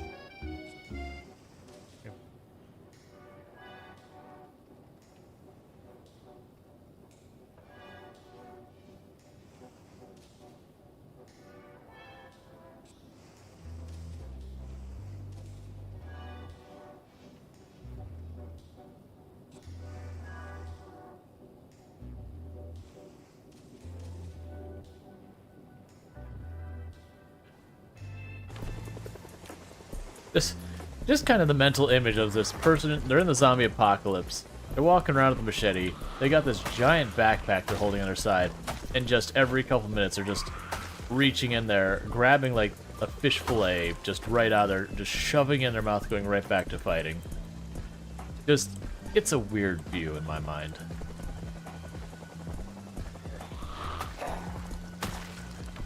Oh crap, we're already drowsy again. Hang on. The only thing I can do is get multiple. Which we will.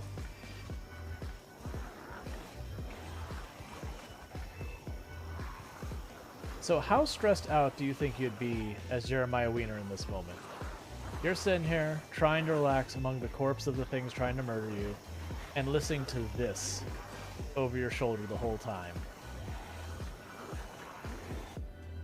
People will hear me say clip that in the replay of the clips, and they will clip the clip because they're not paying that close attention, that they just hit clip because I say to. And maybe not right this second because I'm doing things.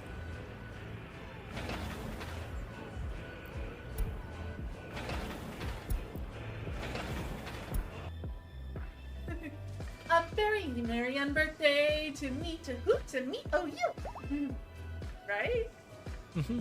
I missed what the second day was related to. Statistics prove that you've one birthday every year. But there are 364 birthdays. That is why we're gathered here to cheer. Love. Love, you sleep well.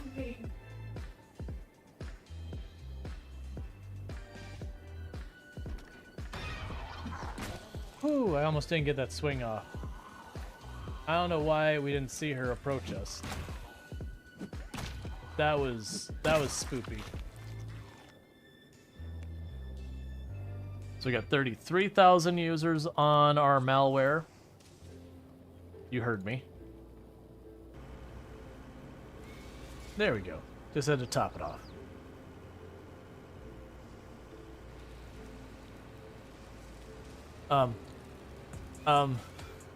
Okay, I guess we're going this way.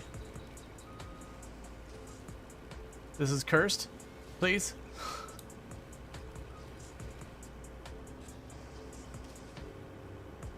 Well, that was lovely. Let's go ahead and do that real fast.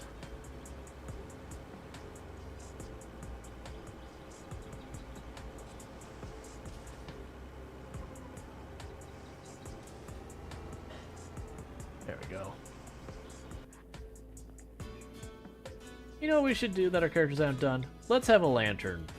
A sky lantern thing. We've done this, I think, 3 or 4 times in this run, and we have had not a single one that has been a positive experience. So, we'll see if this one's better. It's the first time we've had one with clear skies.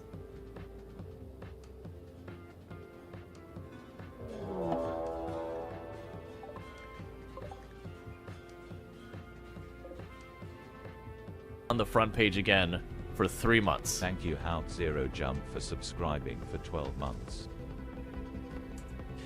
Hey, here's to 1 year of subbing. Hey, How to Jump, thank you so much for the Prime Gaming sub. And you've been streamed to the channel for 1 full year, and I really do appreciate that. What do you mean, Crab Sentient Cookie? What are you talking about? What crab? I don't see a crab. I don't see a crab. What are you talking about? Here's Cookie over here gaslighting us. But yeah. But thank you so much for that support and all that.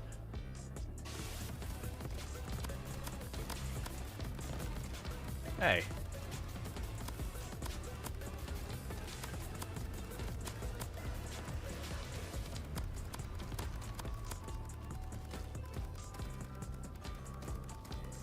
Yeah, I'm poorly equipped for this guy. Did you? Well, I will take my victory.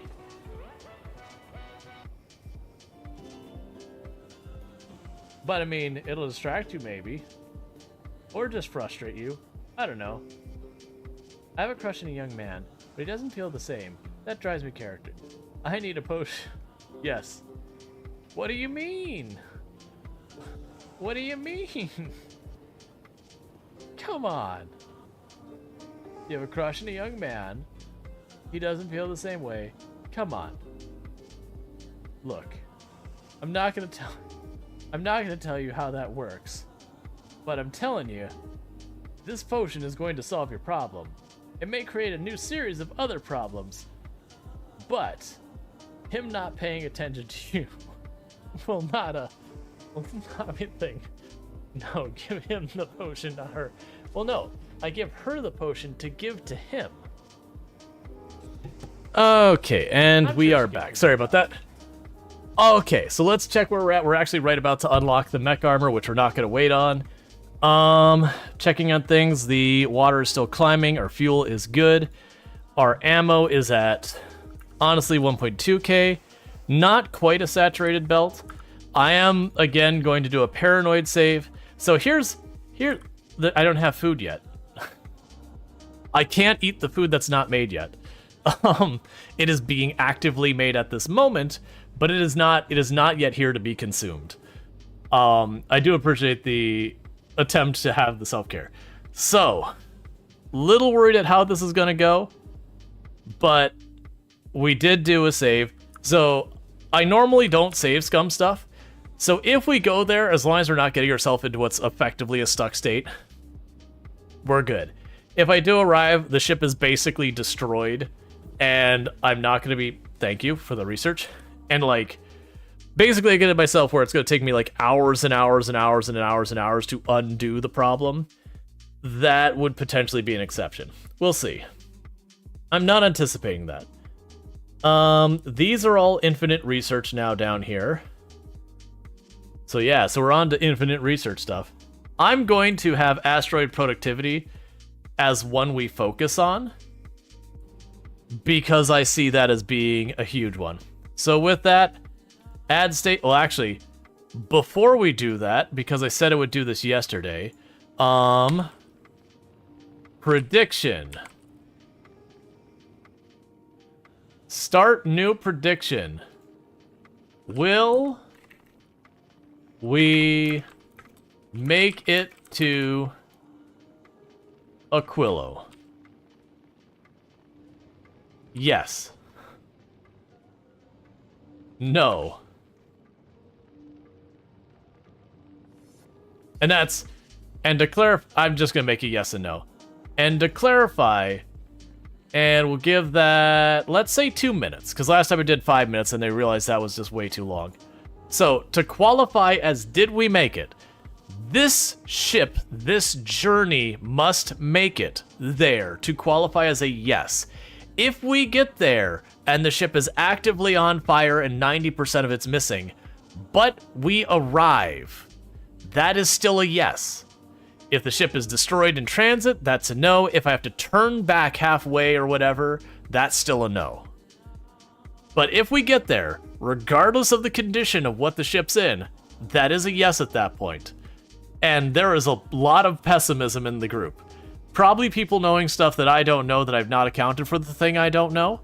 But, you know, we'll figure that out when we get there. We'll get the prediction going. You've only got 2 minutes to put your votes in. And then we're hitting the go button. We won't drag it out any more than that. That'll be the official go time.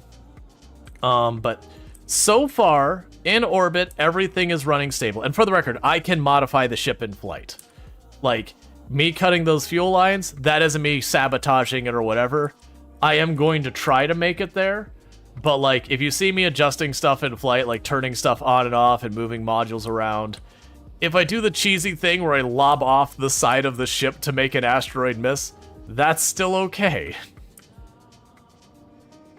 But, again, if I return, like if I do a thing where I like slow down and still continue on after that, that's still a yes if I make it. Unless I turn around and come back. If I come back, basically once I leave, it's did I make it to Aquilo or did I have to return where I came from or die? That'll be the determining factor. Alright, so we got some people with some faith. But thank you so much for the follow. Welcome to the stream. So only 10 seconds left to get your weighing in. We've got right now 102,000 saying I will make it, and I'm just shy of 50,000 that's saying I won't. And here we go, chat. So boom, I said to do it right away. Aquilo, and go. And let's turn Gleba off so we don't return. Alright. So, based on what we're expecting to see here, for this journey over to Aquilo, we should have nothing new or interesting till we get somewhere around 12,000 kilometers. No, sorry, 12 kilometers. Around 12 kilometers, we're going to start seeing less and less of the smaller ones, and we're going to see a lot more of the bigger ones, and we're going to see a lot more of the ice ones. Oh, you are... Okay, cutting 2 of the engines. We need to slow down. Well,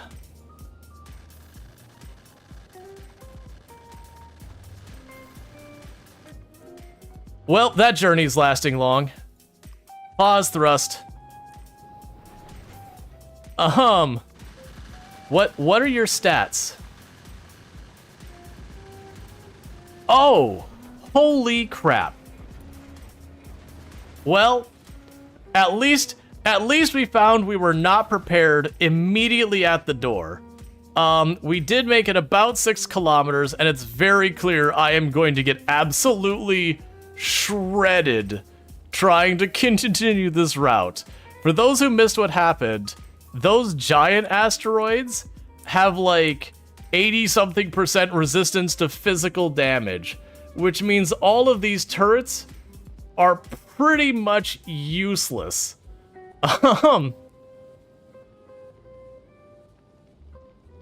So, that's, alright. Yeah, that's the thing. They had the straight up 2,000 physical damage reduction. Which means only that tiny little bit of armor penetration was all that got through there. So as far as we can make it, you'll also notice when that asteroid hit us, it carved about like this deep into the ship before the asteroid finally destroyed. So it'd only take about 5 or 6 of those to just clean sweep the whole way through my power cluster. So we are slowly drifting back home now. We can reconnect these now. Because at first it's like, we'll slow down to give me more time to fight. Then I looked back up here, at that asteroid, already going down the entire length of my broadside, where I have all, like, basically the maximum amount of guns I could have focused on it. And it was still at, like, 90% health when it reached the edge. It wasn't... Does heading home mean you failed? Yes, we have failed. Because there is 0 chance we survive that. So we are drifting back. Yeah, that was a fast failure. We made it about to is like 7,000 kilometers. So if we consider our journey, yeah, I'll do the prediction in a moment. So we did make it just a little bit shy of 1/3 of the way. The problem is that as we get farther, it's going to get worse and worse. So we were very quickly. So I gotta figure. So I'm actually not worried about like turning it around real fast. But let's go ahead and get that prediction. Choose outcome. Did we make it to Aquilo? No. That was very abrupt. That was only like the second one of those asteroids, and then it was like, oh, we don't have the right preparations. Alright, so that means we basically have to make the rocket turrets. That's what that means. So let's see here.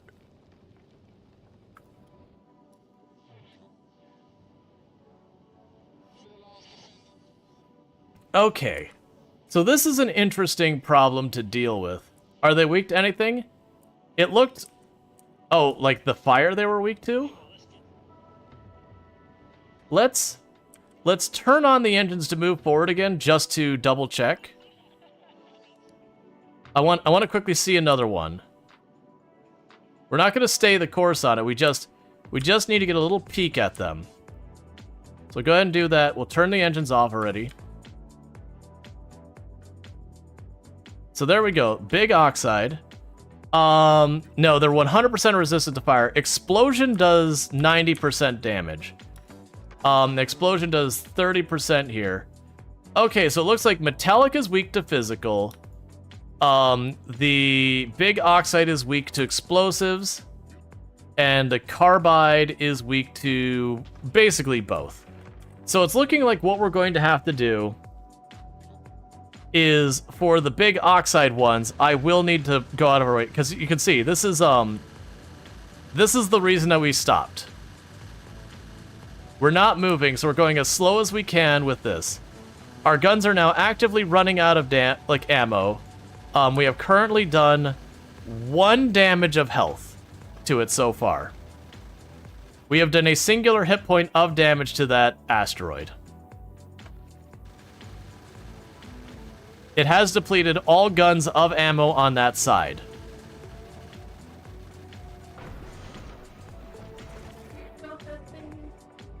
Thanks for wiping. You're being the best husband. But I'm not the best husband. Yeah, so that is the reason we diverted. We did a singular hit point of damage to the thing. Nukes? Man, the only reason I'd say no to nukes is just the sheer number of nukes I'm going to need to do that. Alright, so the considerations we have. I do have the rocket launcher turrets. Thank you NG99K for subscribing for 2 months. Thank you NG99K for the tier 1 sub. That's too much of been sub to the channel, and I really do appreciate the sub. It means a whole lot, so thank you so much for that. I hope you enjoy your advertisement-free viewing as well as access to the emote. Build a wall out 10 tiles and take the damage. You can actually do that. Just we did that with our trip to Volcanus when things started going on. We started throwing like solar panels and stuff in front of the things I needed to survive to just let it destroy the solar panels.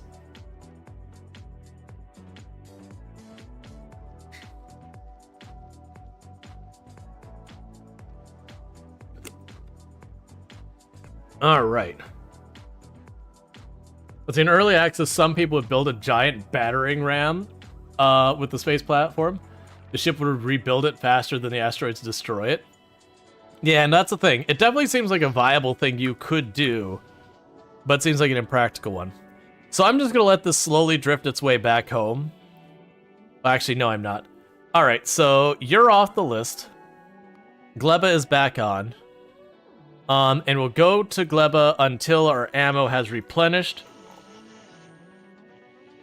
to over 700. And then, you know, honestly, we're just gonna go Gleba. Okay. We'll turn that back around. Oh, you know what? That's dumb. Just drift back.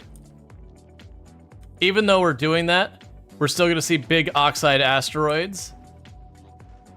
Regardless, because they're out here, where if we let ourselves very slowly drift, that likely won't happen.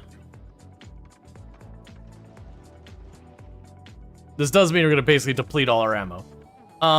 Yeah, so these, like, seriously, literally everything at it.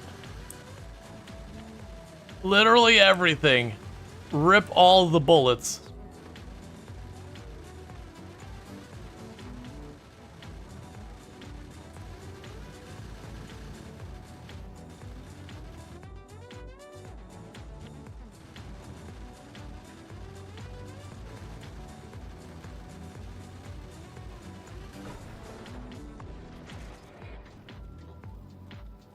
Tell turds not to shoot that one.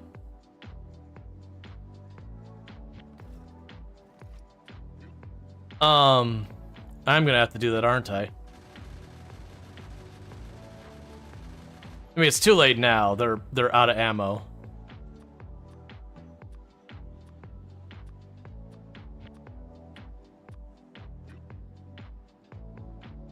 And you also are basically immune. So ignore other targets.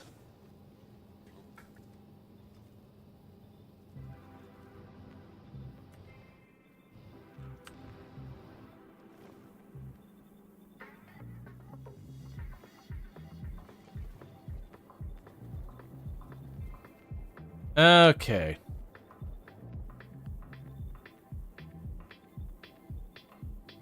So it does look like we're going to be blending targets here.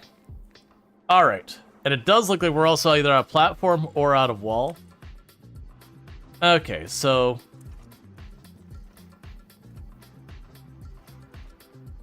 hurry! Point at them menacingly. As you could do literally nothing, because I've used up all your bullets. You assume collision damage depending on your momentum? I think so. Like, we're slowly drifting back. The ship's just gonna do... like, we're gonna survive even if we sit there and do that. It'll just do a little bit of damage on the front. So, what we're gonna go ahead and do is we're gonna go to Gleba. I want to try and get Gleba expanded to make not just rocket turrets, but quality ones. Which is going to be a bit of work. So, the rocket turrets, let's look at what they require to be built. We're actually going to assume that's it. So you need carbon fiber. What will it take us to get quality carbon fiber? Carbon fiber is Yamako and carbon... Yamako, whatever it is. Alright. Or do we just go back to our main base and just keep rolling the dice and see how we do? Because I also need to make rockets, and... so, with the rockets we have... the regular rocket, which does 200 plus 360 explosion, or the explosive rocket, which is basically just area of effect. It's weaker, but area of effect. Or the nuke, which, don't get me wrong, those are going to work, but the cost for nukes is going to get astronomical. So I think we're looking at regular old rockets. We can probably make those in space. Through a convoluted recipe, because we can get the sulfur straight up. And then the coal, we were able to make with coal synthesis, using sulfur and carbon and water. Why do you gotta make this complicated? Alright, well... so you are back here.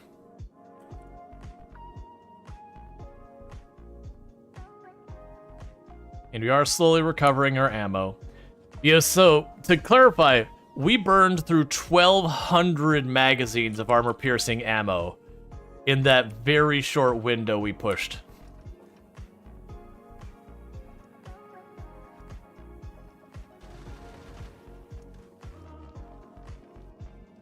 Alright. Yeah, no, they're definitely weak to that. What I'm trying to decide is... I'm going to probably need to set the ship up to be capable of making the rockets as well. And that's where I'm hanging up on this real fast. Because I don't think we can get away with just the rockets. Let's take a look at the asteroids again. Because we look at the asteroids. So right now, the Prometheans we don't have to worry about. We have the huge oxide. Basically, if it's not explosive...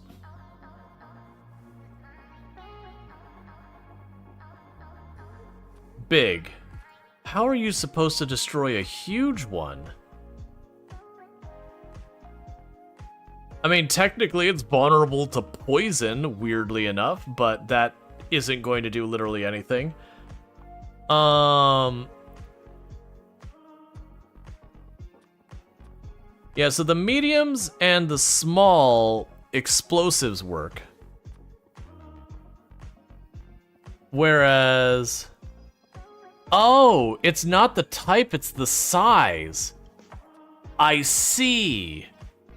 So generally speaking,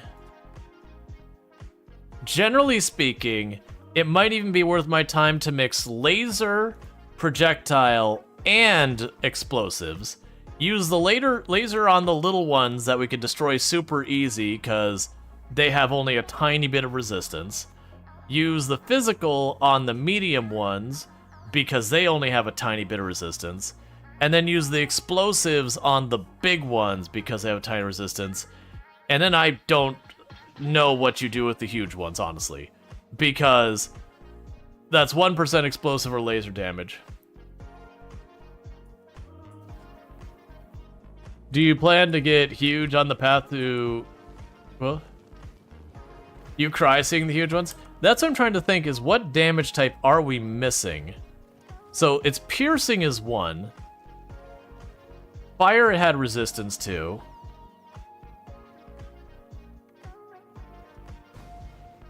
Hey! Stop!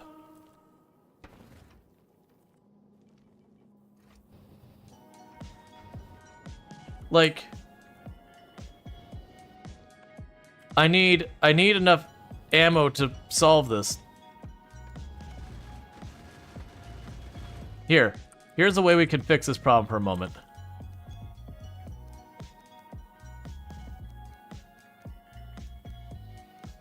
Pass some ammo forward. Am I just gonna have to, like, make a break for it kind of thing? Because we're slowly gonna get chipped away at up here. Until we get ammo to the front.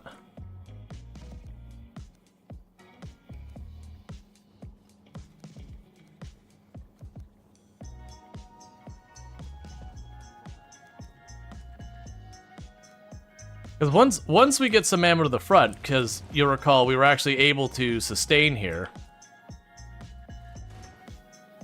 But I need the ammo to get around here before it runs out.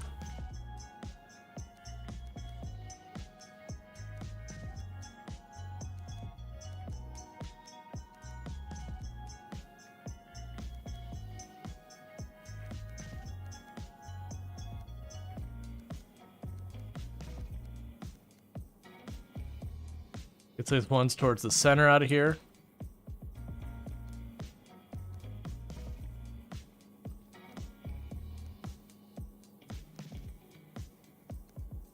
That should be enough to get the front guns loaded.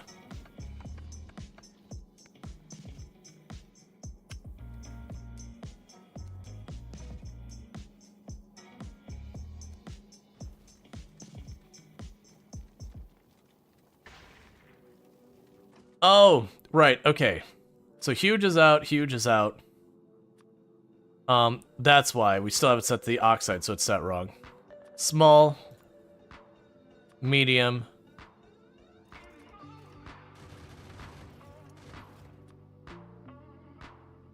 Yeah, big route as well.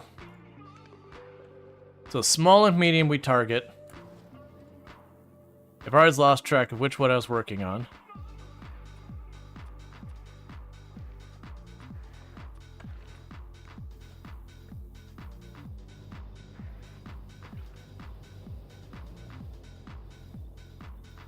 Okay.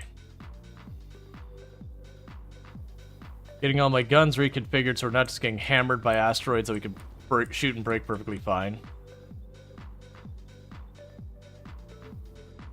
Okay, so with that, yeah, so we're going to start being able to actually sustain that ammo. So that'll be good. Okay. With a couple of bonus damage research goes up to 26k. Railgun is 10k physical. Yeah. Well, and that's the other thing is I'm guessing piercing damage is like, it doesn't matter what damage resistance. That piercing damage, the gimmick is it bypasses resistance. Aren't the arms just going to grab the small ones? Do we need to shoot them down? Are these considered small? I don't think those are even considered anything. Like, that's a medium. Yeah, no, that's a small there. The arms don't grab the smalls. There's like fragments which don't count as anything. There's small, then there's medium. And all that. So it does look like our ammo is recovering. It's just going to take a minute. Alright, that's fine. So, the things we gotta figure out is I need to get rocket launchers going. And we're going to need to get our stuff going. Alright, so we already have here where we're supposed to be set up to...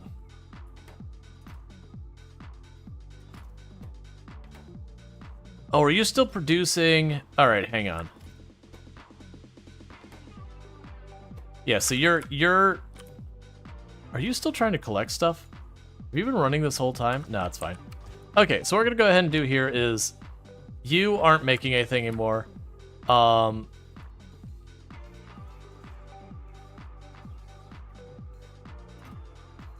ahead and clear that. So the good news here is I apparently already have probably enough rare quality lasers to fill in the gaps for lasers. How far from the planet are you? Oh no, we've already gotten to the planet. Like, that's the thing. This is right now just sitting outside Gleba. What I'm trying to do is decide how I'm addressing this. Yeah, and that's a Normandy complaining about ammo. That's gonna be an on-off thing till we get this ammo round, which should be okay, because the ammo comes in here and then gets passed around. So I've only got one gun that's out of ammo there, and that should start replenishing those. And so I just have this corner as the only gap. And then back here and back there, but that should be recovering. We're going to be good there.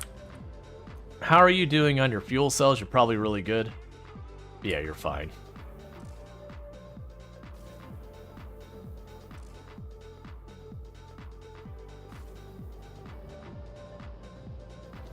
Cool.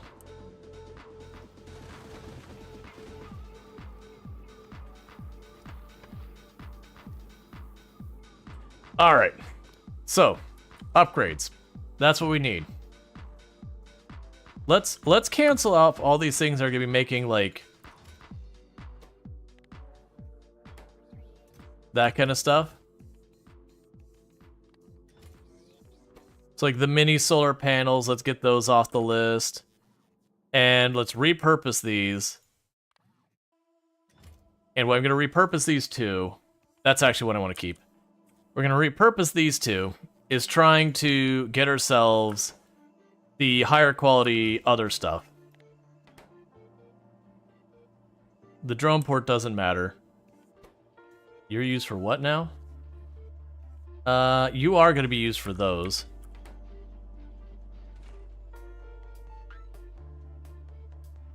We'll leave that on the queue as well.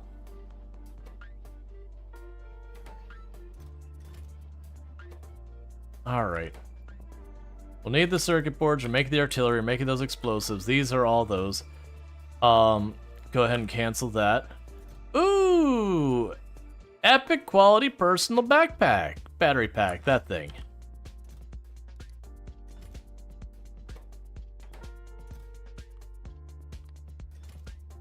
Alright. We unlocked the even better quality modules, right? The third tier ones. What did the third tier ones require? We also got the mech armor suit, which requires the power armor suit. And the mech's the best. Yeah, so you require the superconductors. I do have superconductors on this planet. So we are going to go ahead and say, hey, I want you to try your best to make the absolute best conductors you can. Get those out of there.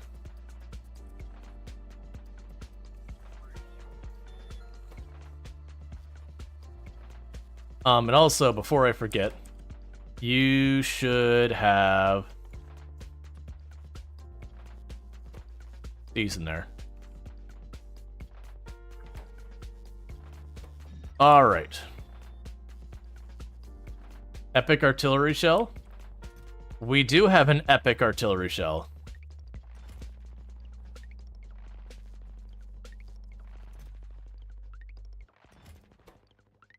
Cool. So we do actually have superconductors on the planet. They're just sitting here in one of these. Yeah, right here. And we could say use superconductor so you can actually see what's in there. So we do have plenty there.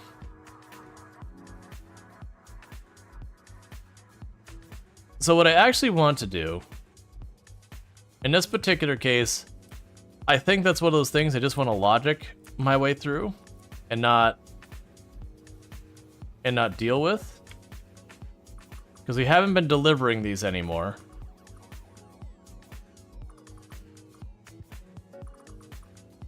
But just passive provide all those. Meanwhile, you're shut down, you're shut down, you're shut down, and you can stay online. Basically, those goods I'm not going to be importing enough to matter. So in hindsight, I don't need all of those to be these.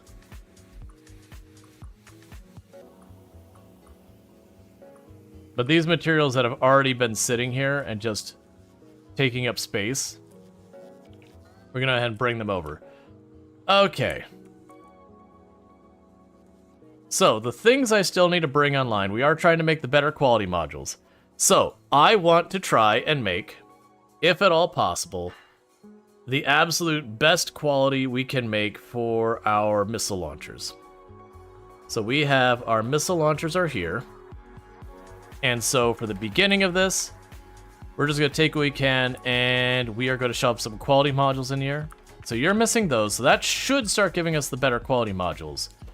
So I am going to just assume we're going to have the better quality modules here, which is not a safe assumption.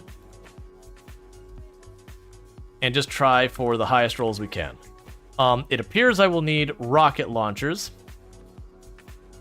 as a material for that. So same deal.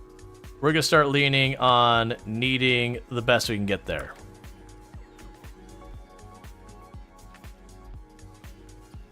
Oh, also, I need you to do this whole shebang. So you're for better than normal. Okay, you're set to be normal. You, I need better to be better than normal.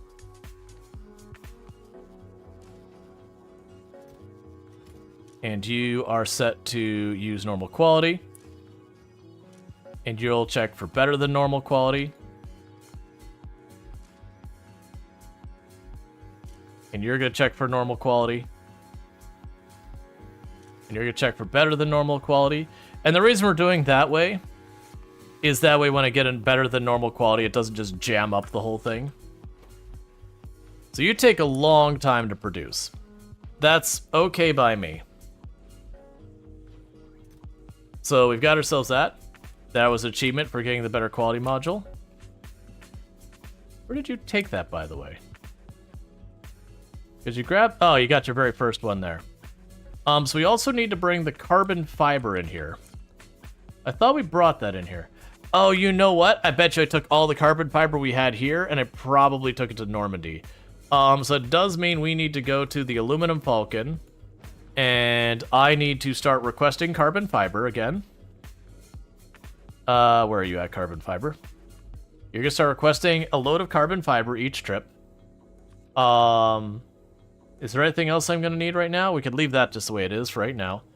The Epoch, you are now gonna start requesting superconductors and capacitors. And the Holium plate. So you're going to be bringing that on there. We could go ahead and tick these off of here. So that'll be a new thing you'll be bringing in. We need to go to Novus. And let's see. Honestly, requesting 2,000 of those I think is fair. And then the superconductors, the carbon fiber and all that. We'll set all those to 2,000 as well.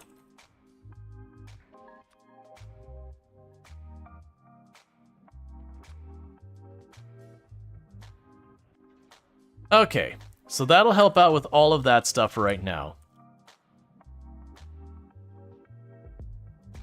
Okay, so what else do we need to get going on here? So you're making the rocket launcher and all that. That's what you like to see. We already got our first quality tier 3 module. Yeah, so I want to get the quality modules going as much as possible to try and do all that. We are going to start getting recyclers.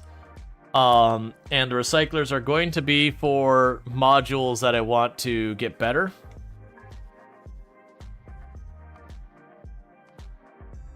You attacked my wall. I haven't noticed that in a long time. How's the Normandy doing, by the way? Thanks. Almost getting through everything.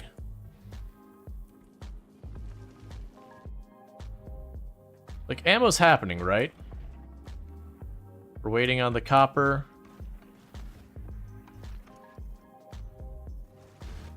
It's happening very slowly, and we keep getting asteroids from the same corner. Which is where we're currently struggling with the ammo problem.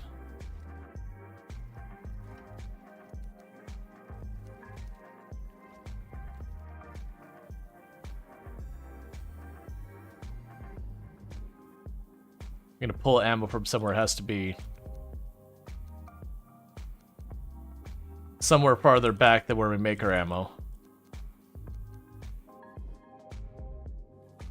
It's also a thing that the ammo doesn't get up here, and the asteroids don't get destroyed. I don't get the materials.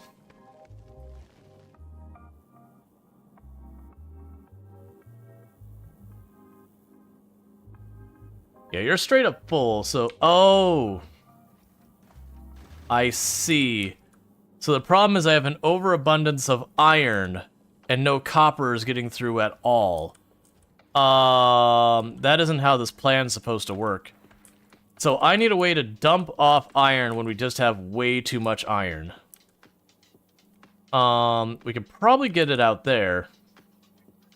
Yeah, I can make it get out there. So what I'll need to do... It'd be tricky to make this work.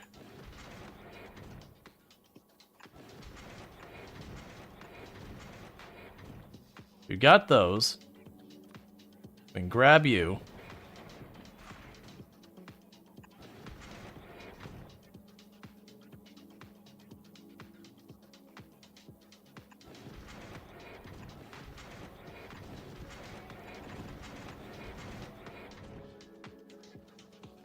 So you're probably going to lose that spot there.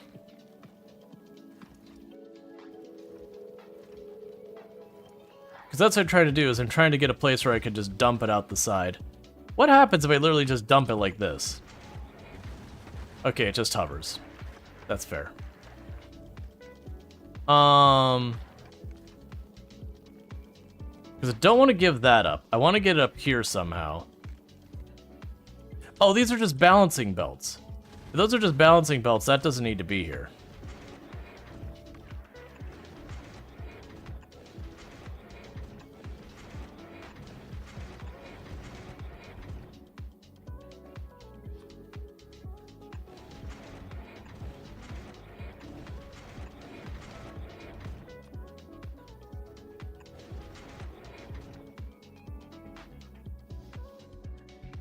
Okay.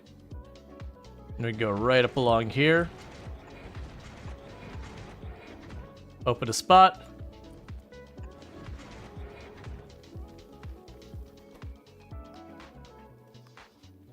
Cool. So if at any point we end up with a surplus of iron, we just start chucking it off the side. Because that's the reason our bullet stopped being made, was the copper got stuck. So now we're just going to be dumping copper, or dumping iron right up the side of the ship as fast as we can. And if the copper backs up, then we should be fine, because the copper's what we're making less of. So that should just mean these shut off. So that's fine. Okay, so that should resolve our ammo issue soon. We are producing ammo again. Cool. Also, but what I was going to say is we should have recyclers on the planet. We're just not using them. I think it is time to change that from the not using to using stage. So let's go ahead and grab one of these recyclers. I don't need many. One's probably fine.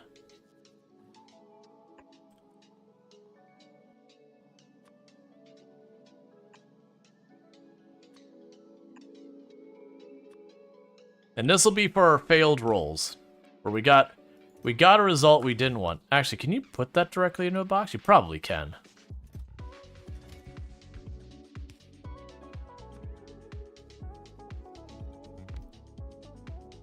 So every time we get something that we're like, blech, we'll just put it right back in here, let it get shredded, and let it go right back into producing what it was supposed to be. Which will be interesting, because then I'm gonna have to expand our production side of things to try and get more. Oh, I probably didn't do that, did I? So you're making the quality, or you're trying to make the quality improvement modules. This is probably the place I want the best quality improvement modules I can get my hands on. Let's go ahead and choose you of the uncommon variety. We'll start getting those in here. Alright, so let's start this little process where we say things we don't want to keep around. Pistols, shred them. Submachine guns of normal quality, shred them. Shotguns, shred them. Chain shotguns, shred them. Normal quality rocket launchers, shred them. Flamethrower, shred them. Crappy armor, shred it. Slightly better armor, shred it. Even slightly better armor, shred it. Let's see here. Pretty much what we're gonna go through is we're gonna start going through a bunch of this stuff and then just telling it to shred everything we get out of those and just keep working at it, and we're gonna work our way up. Because a lot of this is junk I've had piling up in our storage boxes since there were storage boxes. And we can get that going. Do I want to start shredding the not upgraded laser turrets? No, because I still use those with defenses. Ah, the tanks. The regular quality tanks. Yeah, so the regular quality tanks, those are going to be solid in Team Shred. So go ahead and start taking all those regular quality tanks, shred those. Also, let's pop in here, and all the uncommon quality tanks. I feel like the uncommon quality tanks... Oh, wait, did I set you correctly? Okay, you were set to normal.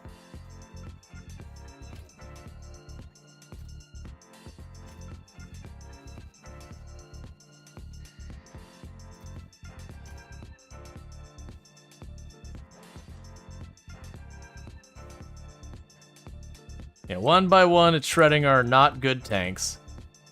Yeah, because I got tons of those things. But the plan is to slowly work through all this stuff that we only want the better versions of. And just be like, hey man, this isn't good enough. Try again.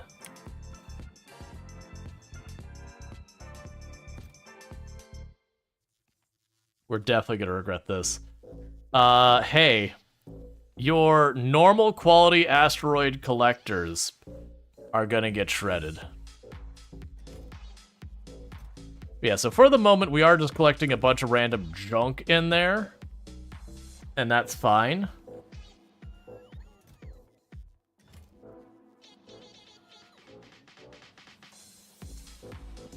Yep, and you're trying to make the rocket launchers. And you're just gonna keep doing that until, like, whenever.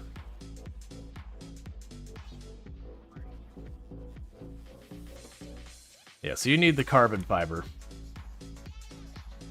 Yeah, that's the idea, is we're just gonna keep shredding and shredding and shredding until we get the results we want.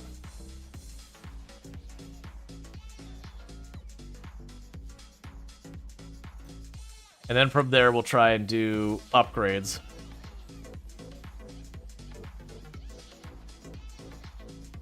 Yeah, so your carbon fiber you're waiting on.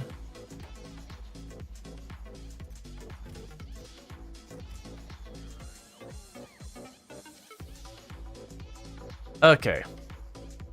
We're going to actually change the way we do this logic. Equals epic. And if you are less than epic, you go in this box. The user filter less than epic. All right.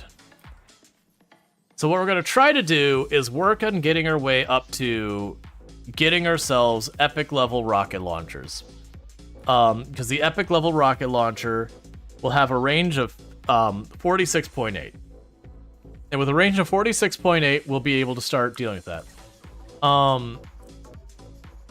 Once the Normandy is patched up enough to start bringing it home, like we got our ammo stocked up again. Like it's getting there. We're already down to this area. You can see it topping off. But once it's all ready to pop home, we're gonna bring it home, and that's gonna need a little bit of a retrofit. Where I do think we keep the ammo production we've got here going, but what we'll do is that outside belt, where I'm doing all of this stuff to make sure it's balanced between the sides, that goes away. That's gone now. We don't do that anymore. Instead, we have just our one thing here. All of our armor-piercing rounds go on one side of the belt now. I think that's still true. Yeah. So all of our armor-piercing rounds go on one side of the belt, and then the other side of the belt, we're going to put rockets onto it. And we're going to try and make that work. So I am going to need to do another production line for rockets.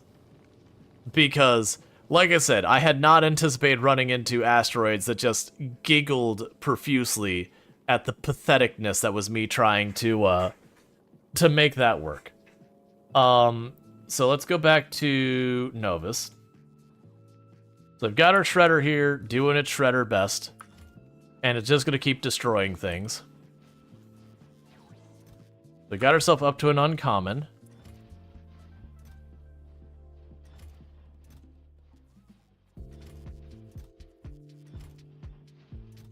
You need to be changed to better than epic. Or, I need to be better than equal to epic.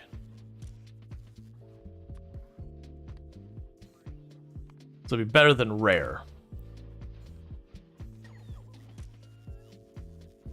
And you'll be better than rare.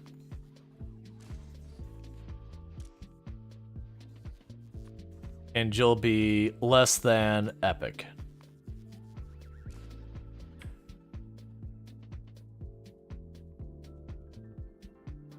Yeah, and I'll grab a quick bite during the, like I'll actually eat some of my food during the break. Good call.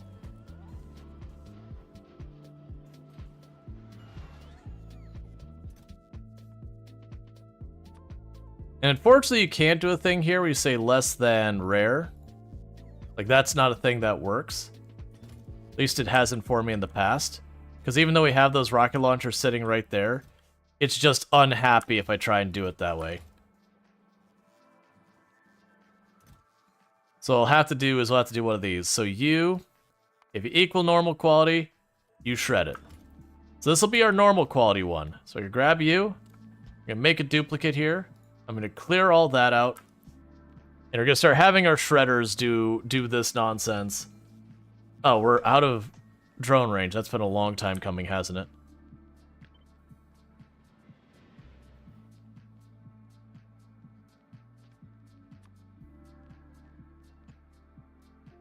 There. Okay.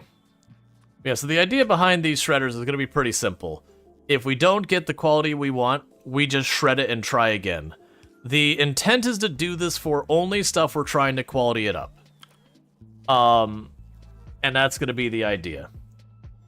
So right now, our goal is going to be trying to get probably the claw things for the ship, get those upgraded. So let's get that on the list. So you're an important one. We'll start shredding the claw things.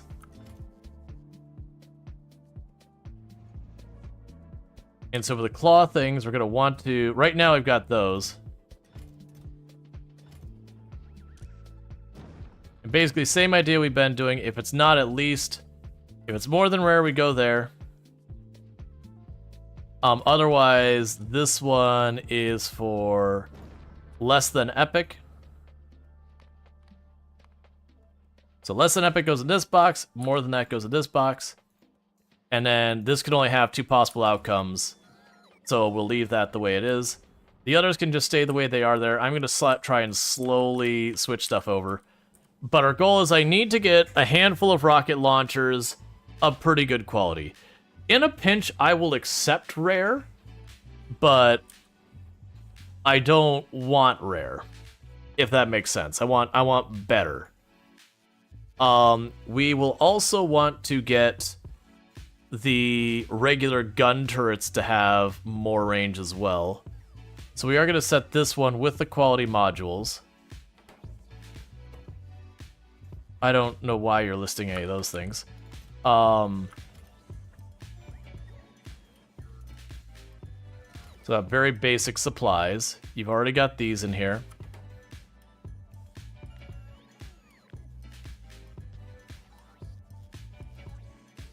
We can move the power down there.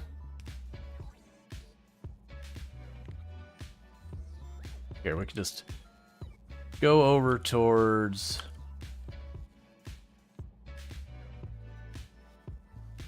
We can configure a bunch of these. Where are the ones we just configured? There we go. Configure that same thing.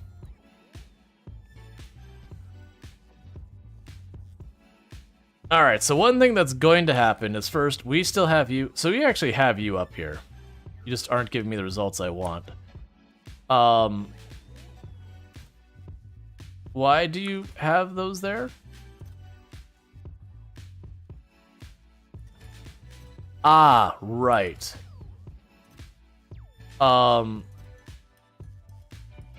Take those out. Again, there's only 2 results that are better than epic. So you're retired for now. And clear that out. So that takes care of the gun turrets off there. Because what we'll ultimately do is we'll start shredding a bunch of these. So we shouldn't be producing regular quality gun turrets normally now. So we should go here, go to the list of things we feed into the shredder. And we're adding the regular old normal gun turrets. If we get normal gun turrets, they die. They don't get to, they're not permitted to stick around. And we should be getting all those plates and all that. Some of those are going to get quality, which is where the magic is going to start happening. Is what we'll start doing is as we get, for example, these quality gears and plates, then I can start going to these things.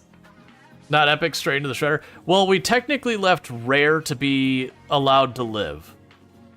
Rare is like, basically, I'm willing to settle on rare, but I want to aim for epic.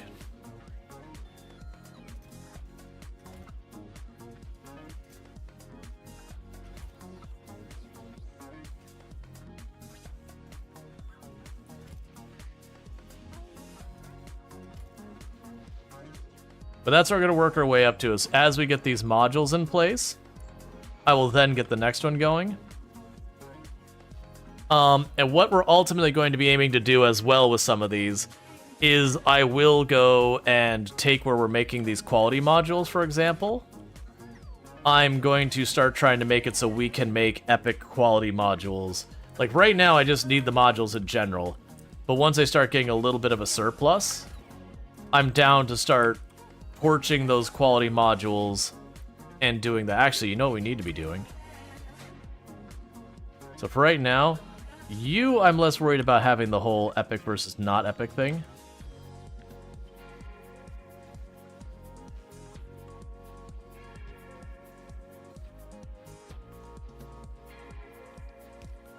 And we can go to you.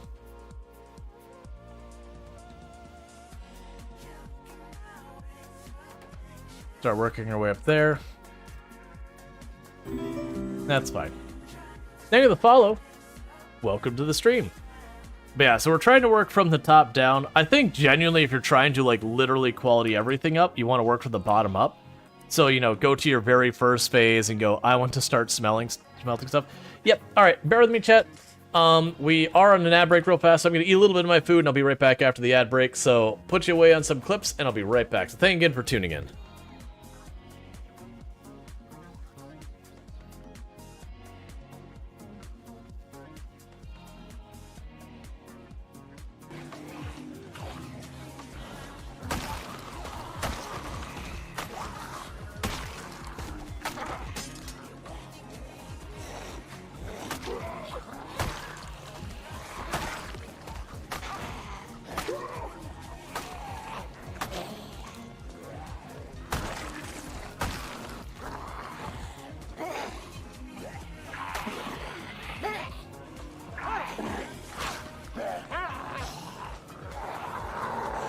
I messed it up. Don't be bitten.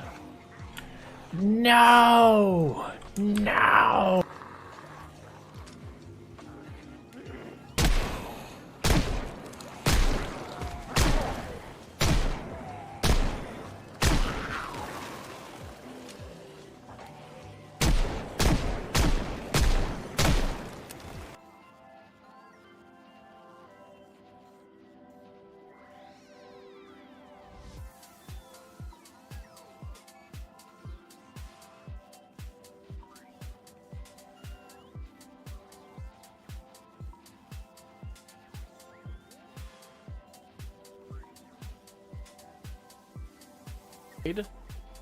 And this is March.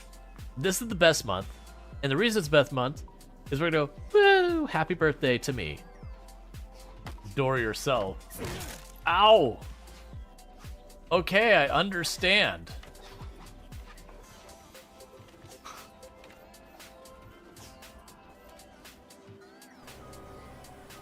Like, the physics don't even know what to begin to do with. We're just like corkscrewing and spot.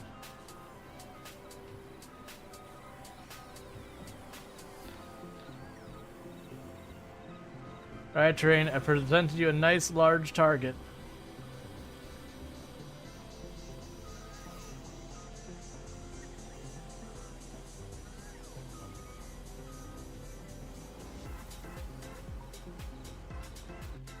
So something is getting messy in the physics calculations. Oh, I see a real problem with going this way. Hang on, we might need to go around. That one log on the right looks like it'll be a little problematic for taking through there. Just gonna go on a guess here.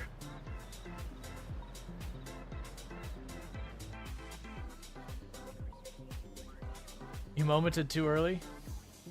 Oh, was there a moment?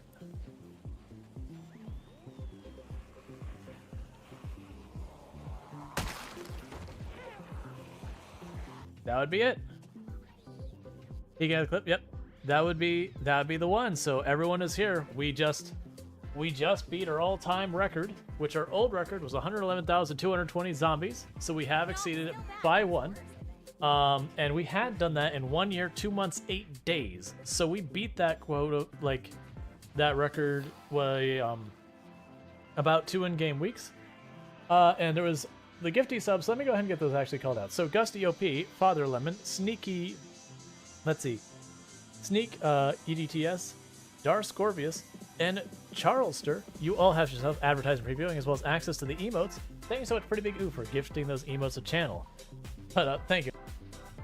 I was really hoping. Oh, right. There. And dinner is fully consumed, and that's that out of the way. And meanwhile, the robots have just been like running around doing robot things. How are we doing on our ammo replenishment efforts? I haven't been watching. We no longer have any guns who are out of ammo. We will need to add in the item count, or not item count. The conditional circuit thing for the bullets. And honestly, like, so we've got about 500 bullets going around the circle. The thing I need to keep in mind is just the fact that we're only going to be covering half of the belt now. Because as I mentioned before, the thing I'm thinking we'll do to the Normandy when we get it back home is that I will switch it over to use rockets, laser turrets, and the machine guns. And then I'll split the targets between them. So that should help quite a bit. Yeah, that should help quite a bit. We can get a bunch of these out of here. But what we'll more than likely do is, I'm guessing somewhere up here maybe will be our rocket production. We'll have to figure that out. The ship's gonna get some design changes. It also very well might just be that this area of the ship, we just tear the guns off this side, expand out this way for the rocket production. Lasers are gonna eat power hard? Yeah, but I'm gonna set the lasers to only shoot the smallest asteroids. So they should really cut back in the amount of power consumption. But yeah, so we'll see how the split up happens. Yeah, so Normandy should be about ready. Yeah, the Normandy's probably okay for going home. It's got like 500 something bullets on the belt. So let's go ahead and say you are now returning back to Novus. Have yourself a nice journey. That way we can get all prepped. So what we want to do you have all your stuff in there? Well, I mean, you got some. Okay. So you're starting to get up to the point where we're going to say, hey, higher quality stuff. Oh, wait, I can... Hang on. I can parallel logistics... Wait, what?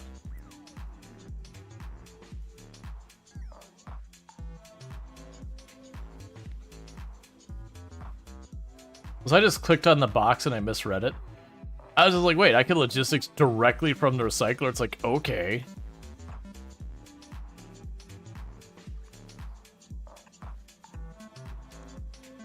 Alright, that's fine.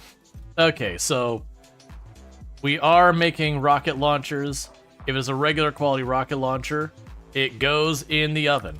If it is a normal or if it's an uncommon rocket launcher, gross, goes in the oven.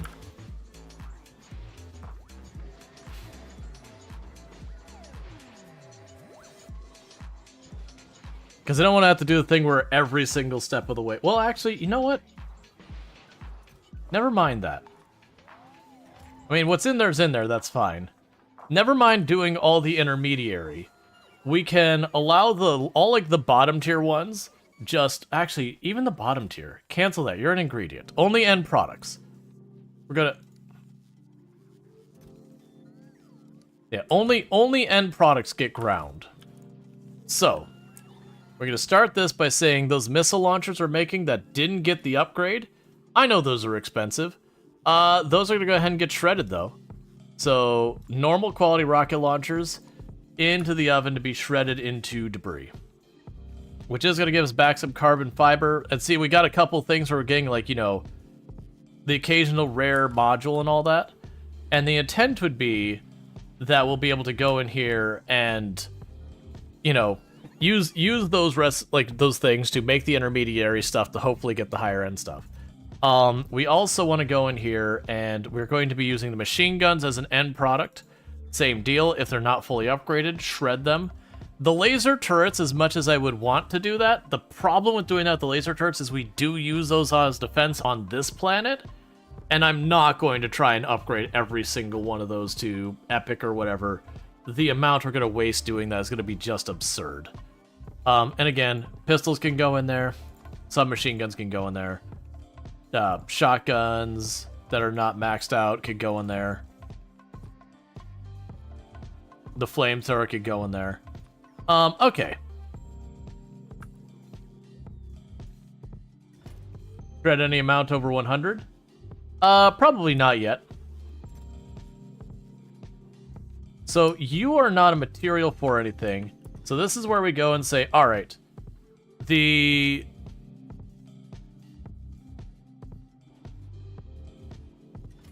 keep confusing myself. Add section. So the turret here, the uncommon I also want to shred, because that's an end product, and uncommon's not good enough for what I want. So we'll just keep shredding the uncommon ones too. Let's see else what we got going on here. Alright, and we were going to have you shred the asteroid collectors that are of common quality, and you will shred the asteroid collectors of uncommon quality, and just try and get better. I'm not so worried about the cargo or the thrusters, because remember with the thrusters, when it comes to getting the better quality, you get more thrust, cool, but it also just means higher power consumption. So let's see, the legendary would, let's see if we have one that's basically double. Yeah, so epic is pretty close to double the power, whereas epic here, so far as epic is basically double the fuel consumption, versus epic is basically double there. So it doesn't feel like the quality really does much for me on the thrusters. Like, sure, it goes faster, but I don't like, there's not a meaningful difference so far as the ratios of materials or anything like that. Ooh, getting some epic gears and stuff going on there. And we'll also add to you the uncommon rocket launchers. Actually, wait. You're not an end product, are you? You're Spidertrons. Ah, but then we have the raw fish is going to be a whole thing. Yeah, no, that's, we'll go ahead and shred the uncommon ones as well. That way, like, we'll get it to the point when I want to do the Spidertron that we can just, like, guarantee ourselves the end result we're looking for. Okay, so one of the things we are going to do is we've got you available. I'm going to go ahead and tell you that you are going to only do epic for that. So what we're trying to do with that is we're going to accept just the epic materials for this. And I know it doesn't matter yet because I don't have higher available. We'll do that as well. So that way, if I do manage to get enough of these materials here of epic quality from shredding lower quality ones, we can get that to happen. Because with enough investment on materials, just keep shredding and shredding and shredding, we will eventually get the epic materials we want out of that by just re-rolling the dice again and again. The other thing we will likely begin to do is we will likely try to get higher quality modules. Because, yeah, so for you, the normal gives me 2.5%, the epic gives me 4.7% chance of a better outcome. So over the course of 4 of those, I can get a 10% chance of a better outcome, or I could get just shy of a 20% chance of a better outcome, based on the quality side of it. So we'll definitely want to start pushing that.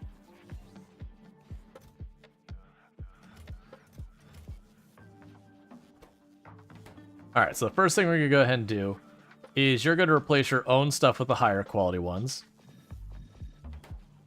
and stop using those.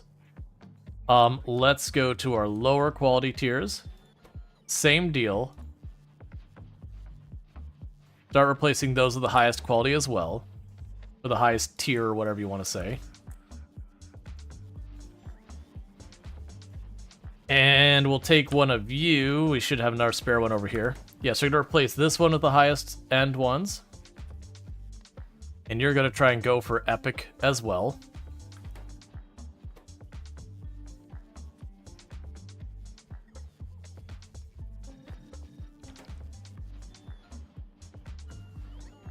Because right now these aren't efficient. We're putting a bunch of like neutral qualities in here, like mid qualities.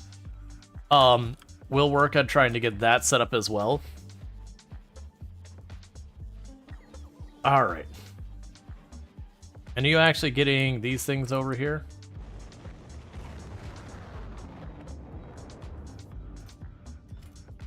Yeah, so you're fine.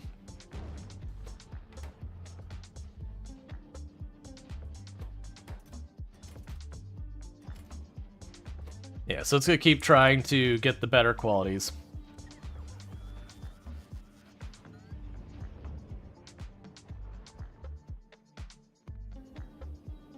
Okay, and you made it and you're just chilling in orbit. Alright. So, this is the point where I want to go in here and say, do not request stuff for construction right now. So, what we need to figure out is for making missiles on here, what are we going to need that we don't already have? For the missiles, we already have iron plate. That's easy. It's already present. Explosives we do not have. Explosives are going to require coal, sulfur, and water. It's only what? Like just over 2 water a second. For 1 sulfur and a coal. And then the coal I can get through coal synthesis, which is carbon and sulfur, and about 5. So if I remember correctly, if I switch this over to its advanced recipe, that will give me sulfur, which does give me everything I need to make explosives. Which is going to be a little bit of trial and error to get that sorted out. Now, my iron plate is down here and currently being fed directly into this. I do think, for our purposes, I'm going to go ahead and just take all these out of here. On the right. To open up some space. Because clearly what I'm going to want to do is from this iron here, we're going to pass some over there.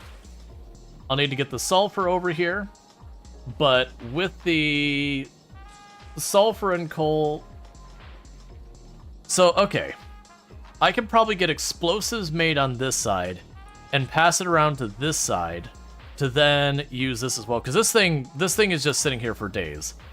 And so I would be able to potentially get explosive production and rocket production up, rocket production up here, and then just shove it out onto the belt and be good. More than likely, I'm going to have to expand this area out. For right now, I'm going to leave it running, because why not?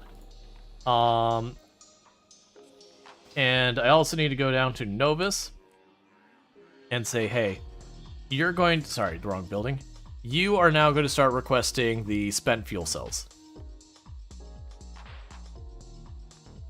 That way we get those things back off of the Normandy when it's used them. Okay, so let's plan out what I'm going to need for this. For this, we are going to need one of these producing rockets. Fair enough. We already have the plates. We are going to need one of these producing explosives, which now I think about, I think explosives were the chemical lab. It is. So we're gonna need one of these producing... Where are you at? We're gonna need a couple chemical labs. There you are. We need one of these producing explosives, which is coal and sulfur and water. And then I'm going to need another one of these. And it's going to need to do the coal synthesis, which is sulfur, carbon, and water. Alright. So fair enough that these two probably could just share a water pipe, whatever direction we do that. So they could share a water pipe. So you're going to need the carbon, the sulfur, and the water. You're going to need the coal, the sulfur, and the water. And then you just need the explosives. Let's check the production rate of some of these things, because I don't want to... This is those ones I don't want to put a huge investment into if I don't have to. So, for you to make rockets, you will make rockets at a rate of... So it's crafting time 4. And then you are a speed of 1.2. Oh, there we go. I keep forgetting to just mouse over. So you're going to consume 1 explosive every 3 seconds and 1 plate every 1.5 seconds. No, I'm sorry. Sorry, yeah, it's one plate, or sorry, it's 1 explosive every 3 seconds. And then it'll be 1 plate every... Yeah, about 3/4 of a second or so. So it's really not much. You're going to produce an explosive every other second. So this is enough to cover for that's needs. And you're going to need 1/4 of a sulfur and 1/4 of a coal per second. You're going to produce plenty. You're going to produce enough that I could actually have 2 of those going. So this is enough to sustain the whole way up for that. If I wanted more rockets, would you be able to? No. If I built a... I could actually build a second one of these. And this one would turn on and off. But we would be able to potentially manage that. So that's what we're looking at. So I probably want to do this over here, where we're going to be making the sulfur and the carbon. And then we just run a belt with the sulfur and the coal on it to that machine. So I think that's what we got you. Now let's get this out of here. Because realistically what's going to end up happening here is I will need a second one of these. You'll get switched over, but we'll go ahead and set this one for now. Because you're going to be the advanced recipe.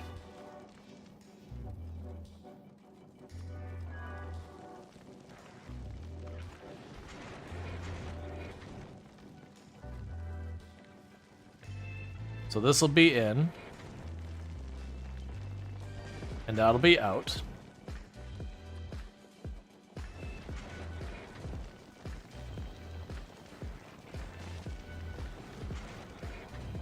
And this will be the carbon. Oh, interestingly enough. Oh, this actually gets way easier. If I put the sulfur as I just filled up that line with the carbon. Okay. So if we reroute things just a little bit, I can... If I can get the sulfur on one side and carbon on the other, this already has the ingredients. We could just shimmy it around here, finagle this around. Yeah, I could easily finagle this around where we go and we grab you. And we'll bring it like this.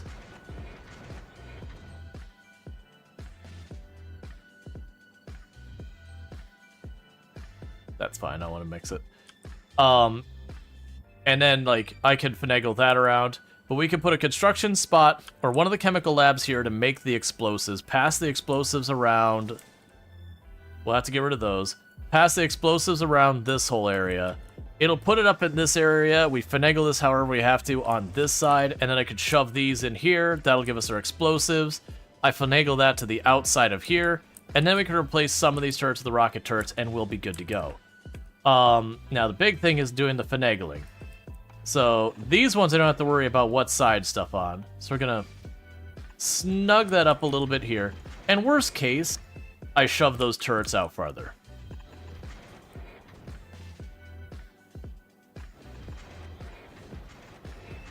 And this is the point where it shouldn't matter.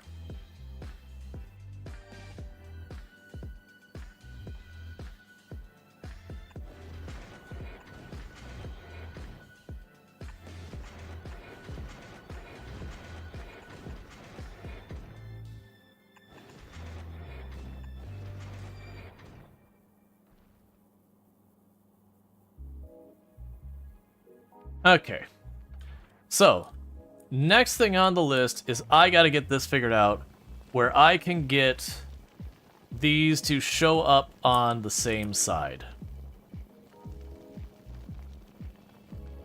Because if I put it from here, it's gonna go on the long side. And I'm probably gonna have to get that farther around too, aren't I? Because I do need the iron on one side as well. Got RimWorld working? Now stay up stupidly late. Even though you work in the morning? I know that all too well. That's gonna be the trick here, is getting this to work the way I want it. So if we copy you up here, because it doesn't matter which side these go on as long as they go on the same side. And we're gonna go up here and you are gonna be the sulfur. Okay. So, I can give myself a little bit more room to work by picking that up and moving it there. Well, I mean, that has to be that way.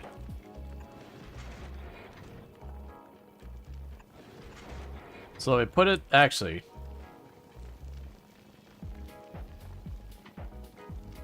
Alright, so what I can do is you're going to be an underground, and you're going to pop up down there. And that'll put it on this side. And then you can go like this.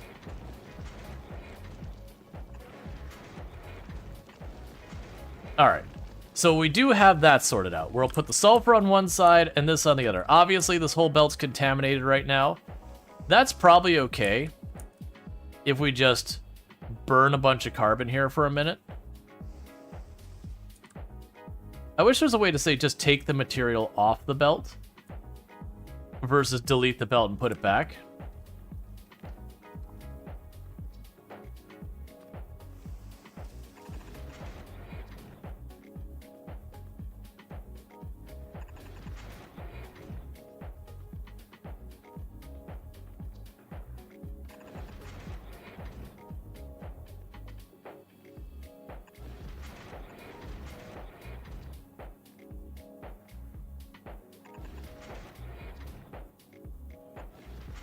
Alright. So with that, we've now got that divided up. So we'll get the sulfur on one side, and we'll get the carbon on the other. It may even end up being a thing. You know, honestly, with the ratios, it might be that both of these need to just stay that.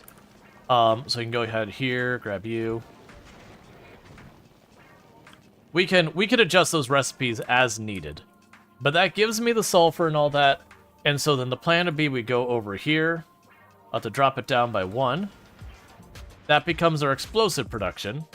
It's still not this building, no matter how many times I put it there. We need the chemical lab. And this is for the explosives production. So easy peasy lemon squeezy. I know I could just have the belt continue on. In this particular case, I do want it to output priority towards the engines first. Now, granted, that means I'm only going to have a buffer of 1 tile for the engines, which I'm not really excited about. Because that means my engines can fail based on overproduction of explosives. But with that... Wait, oh, I'm sorry, it's not... This is too early.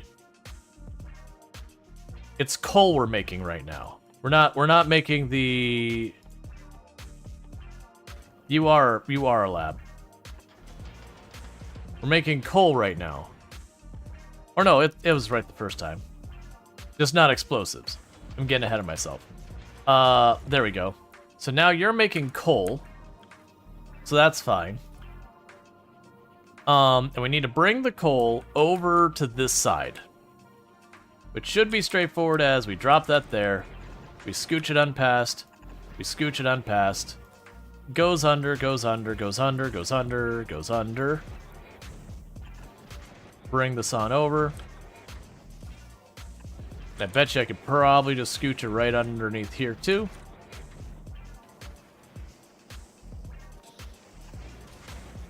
Okay, so coal is going to be in the right part of the ship, for where I need it. Okay, so the next thing we need to do is give myself a little bit more room to work here, because I need that iron plate for the rockets themselves. And then I do still need to do the chemical plant, so we've got this part of the process done. So I do need the explosives production, which is going to require water. Water isn't super close, but I could probably drop it underneath here and get it over here. So let's plan to shift...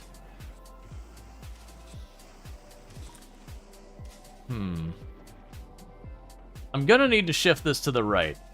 Well, actually, no. Maybe I can get away with undergrounds. We might be able to just get away with undergrounds to the whole thing. So let's forget flipping that over. Put an underground there, and go to your extreme, and go to your extreme for right now. Alright. So now we need the chemical plant for the explosives here. Oh, wait, you still need sulfur on here. I forgot about that part, which is a problem. So basically I need to get this belt to be part sulfur, part coal. So what I could probably do is dip this under here, use a splitter that takes sulfur one side, just ignore the other side. And that should be fine. I'm not really gonna have space. Okay, I'm accepting this corner's getting reworked. This corner here, it's garbage. Get it out of here. I don't like it. It smells funny.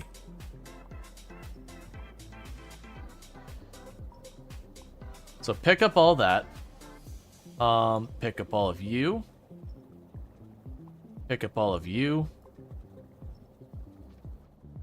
And we're just gonna square it off is what I'm gonna do. So let's grab this nonsense.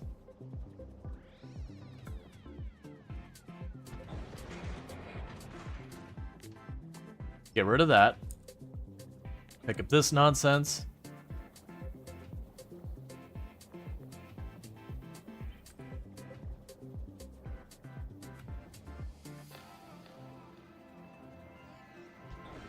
We'll start with that and get it sorted out.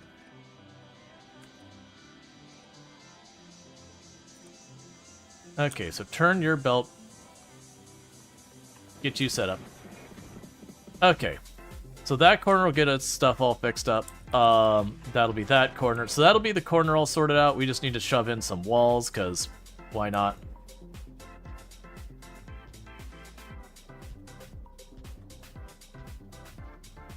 We can add one more gun down here. Hole? Yeah, no, I realize there's a hole. It's going to be... Like, right now, we're doing the rebuild on this. It's going to have a lot of problems. Like, you see it's not filling in the hole right now because, very genuinely, I just don't have what I need here.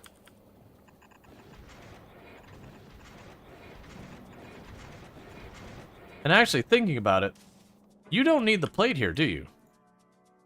No, we can just pass the explosives through.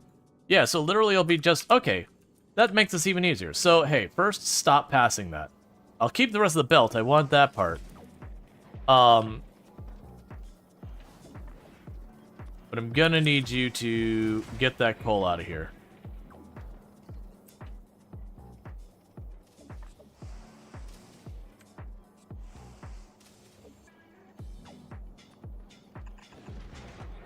Because we'll put explosives on the belt, and only the explosives will be brought across.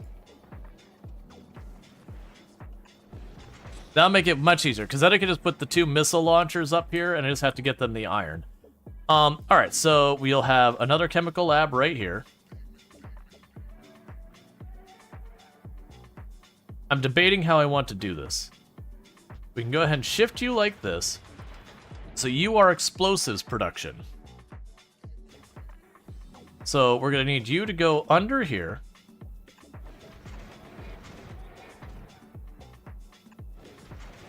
And down here. So that you can grab this. And the coal will get fed directly over. No fuss, no muss. We'll get our water brought down.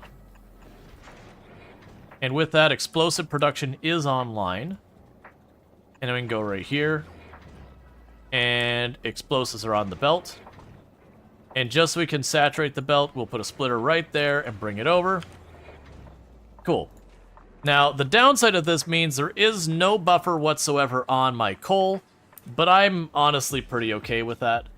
We're just going to have the buffer here over on the explosives, and then this will be the buffer line for the explosives. So, that takes this one out of the equation. So now we're just down to the rocket launchers themselves, or the rockets themselves. Now, the catch is, they need iron. Iron's up there. If I put these here... Well, actually, I might be able to make that work. Where can I fit a couple of these? Because I can do this for the iron.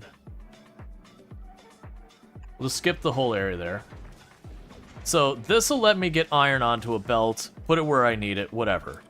I could get that belt down here, but then I run into the problem of where I fit the belt going, or the inserters going out to this. Because very easily, if I can get this to be like that, so like we put them like... Yeah, and there's not enough space to do two next to each other. So if I could put them like that, and then feed the materials in this side, when they insert on the other belt, they would insert into the right place. Start requesting? Not yet, because I don't want to give me a bunch of stuff that I'm not going to need, because this is only like one section of land. And we're also going to be upgrading our turrets and replacing a bunch. So we've got ourselves trying to make the better missile turrets and gun turrets and all that, and laser turrets. Most of the rest of these things, I'm not going to worry about getting the higher end versions. They will assemble faster, but I don't think that's urgent.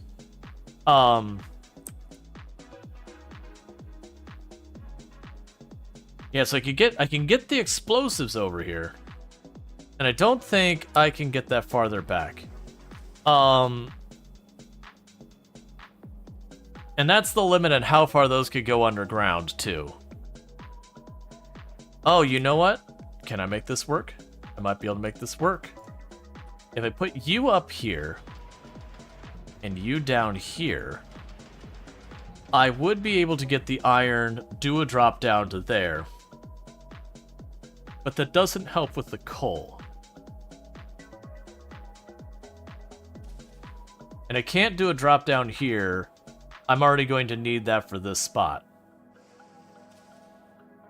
And I need this to get that to sit on the correct side of the belt.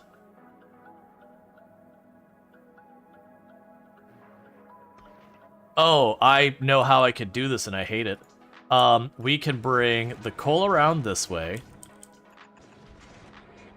And then we'll have an underground here.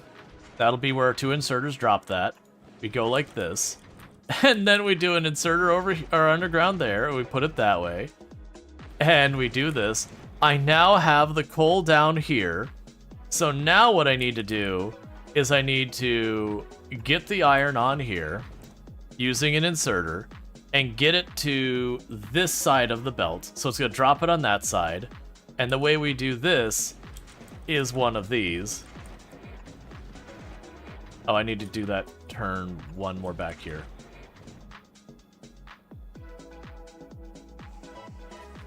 Is one of these. So now it is physically on the belt on the correct sides. And then we do an underground there to here. And so you can now pick these up here and here, put those out there and there, and set you to rockets. Oh, and I need to connect the belt. And then meanwhile, we did delete a lot of these, so let's go ahead.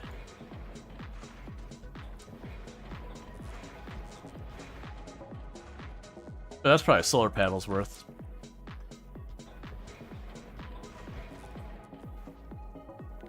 Because even though the solar panels won't be worth much once we get out there, this still saves me some fuel cells earlier on. Alright, now we go here and say don't do those. And with that, are we putting the rockets on the belt? We are officially making rockets on the ship. And we've got a nice long buffer belt for both the explosives and that.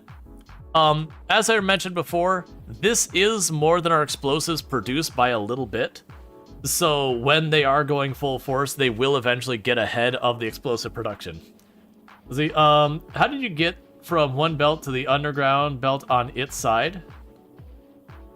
How to get from one belt to the underground belt on its side?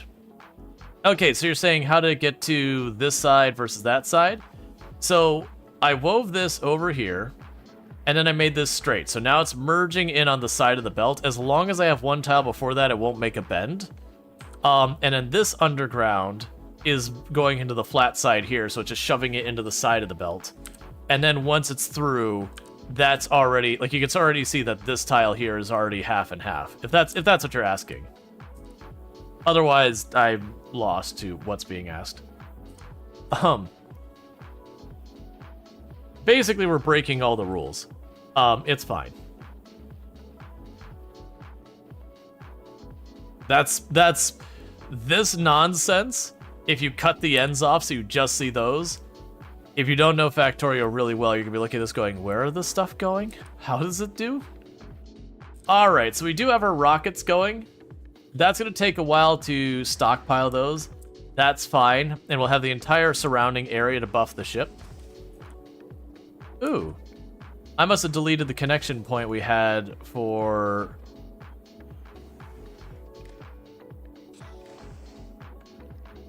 this. So...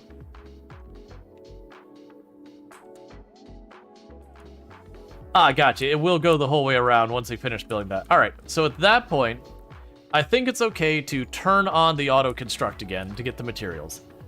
Let's see. Oh, that's steel on the left. Sorry. Oh, no, you're good. Reactor team seemed really good. Wonder if there's any viable alternatives for the cold planet? I mean, once we get fusion, that'll be a thing. Honestly, for the moment on the cold planet, since I need heat anyways, I was just planning on using the heaters and feeding them fuel.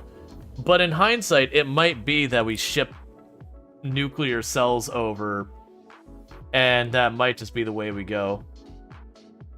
Stronger explosives. Sure, we're gonna need those. Flammables, don't care. Our own health, don't care. Rocket fuel productivity. Like, the productivity stuff, I don't care about too much. The robot worker speed is honestly probably one really worth getting. The recycler speed is probably one we want to consider. You how much? Yeah, that's fine. Okay, so let's get back to dealing with the stuff on the planet. So yeah, so we are working on... Okay, so our science ship showed up, so it's busy doing that.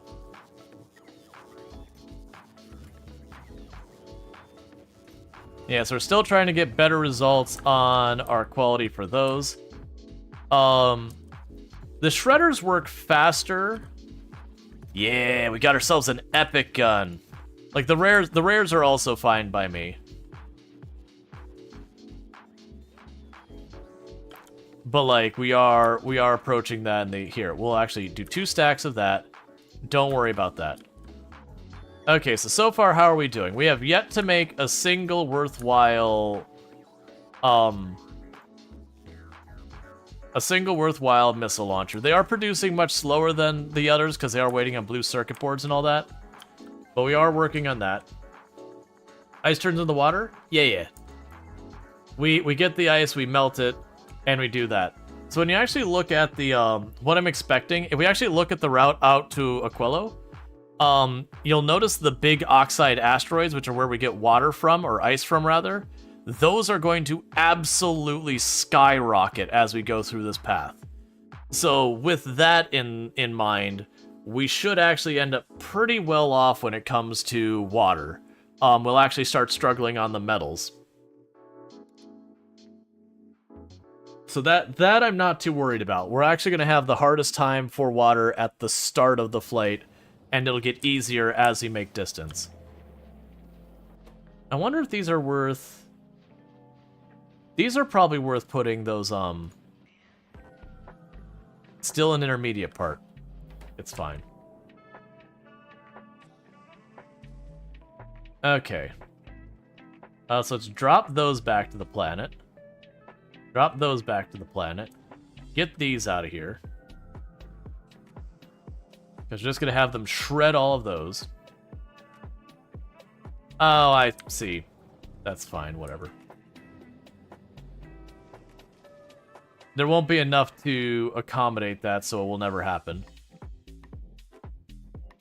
Let's get back down here. Because we are trying to get some of these things up for better quality. You're still waiting on your quality modules of slightly higher quality. So you're making our tier 3 ones. Oh, we got ourselves an epic board. Oh, right. Right. So we got to split that up into wider ranges, because now I have more possible qualities popping out. A lot of those are going to break. So you have that. So we want to go ahead and pair that off, because you're going to get rare now.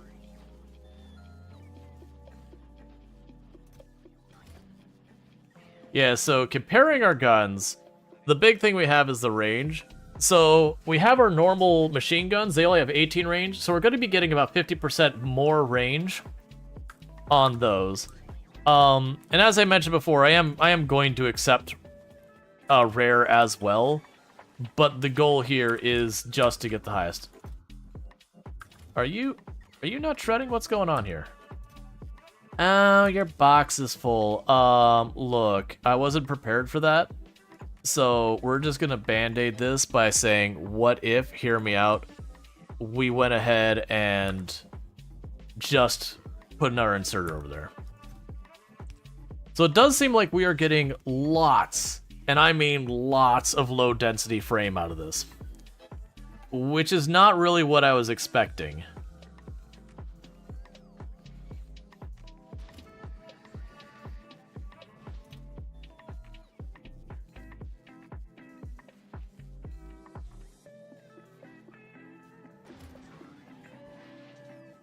And low density frame we use as an intermediary material for a lot of stuff.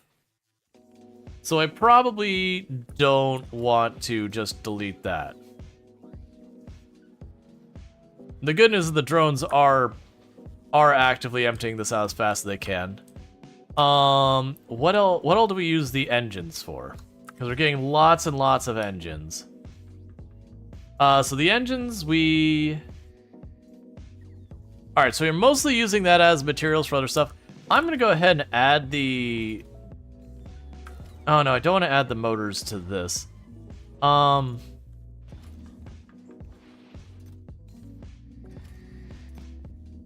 That's from all the tanks. So I think we'll be good that we probably won't see more engines out of that.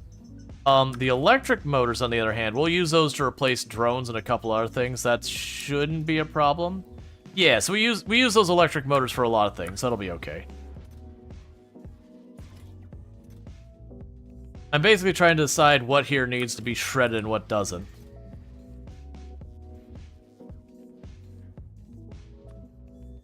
Even though it probably doesn't matter, let's shred those two. And let's shred the uncommon ones of those two. It just makes them faster, but let's see if we can't get some better results. Now, the other thing we can look at is our mech armor. So, the mech armor, we don't have supercapacitors here on any meaningful quality, but I am going to say I don't care.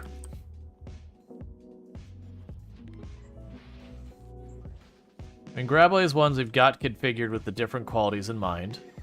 Yep, so we got you. I'm gonna do that. Cancel your input, change you to do the mech armor. Needless to say, that's not going to get done anytime soon. Alright, so we've increased the speed at which we grind up things.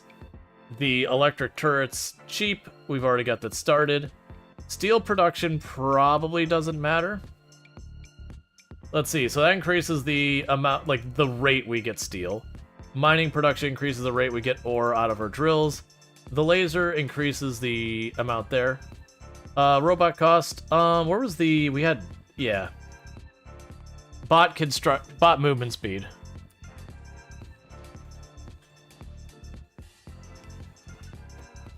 Okay, so you're going to try and get that online. That's not going to be able to do its job at all yet.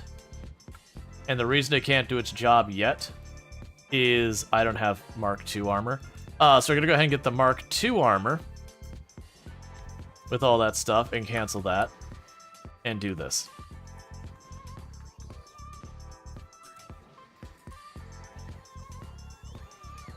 So we're going to try and get our mech armor for our character going. And the good news about this one is we can sit there and just try and get that sorted out.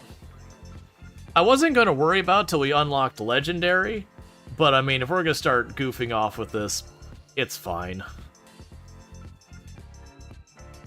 We're going to be deleting so many materials. Oh, you're higher quality than normal? Let's go back down there. Yeah, you're higher quality than normal. As much as you want, lower quality, like normal or lower or whatever. We'll do that. Most of these we don't have a reason to go for higher quality, just period. And you still don't have great quality there. Alright, we have some higher quality laser guns.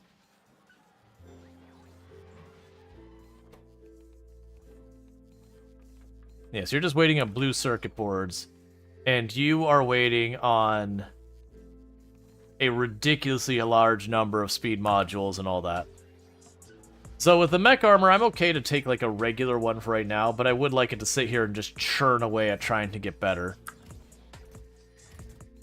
You are making so much junk so fast.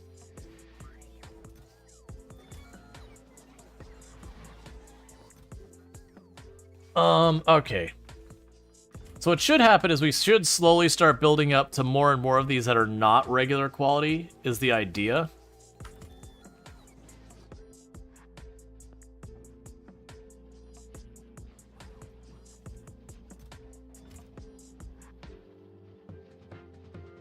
You know what we can do here to help with this?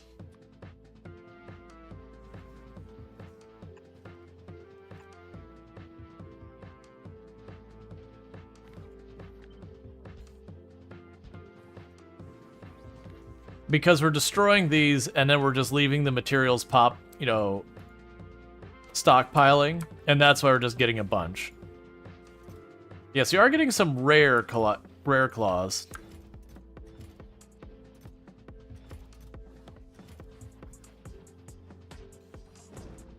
But yeah, we're being very wasteful on our materials, by the way. Which will eventually start giving us problems launching rockets because we're wasting blue circuit boards. But as you can see, we are getting uncommon and epic and all that. Or sorry, rare. And I did have a bunch of these configured to take the higher level circuit boards. Yes, that's the blue. And we use the blue for all of these. And the ones we care about the most are the armors and all that.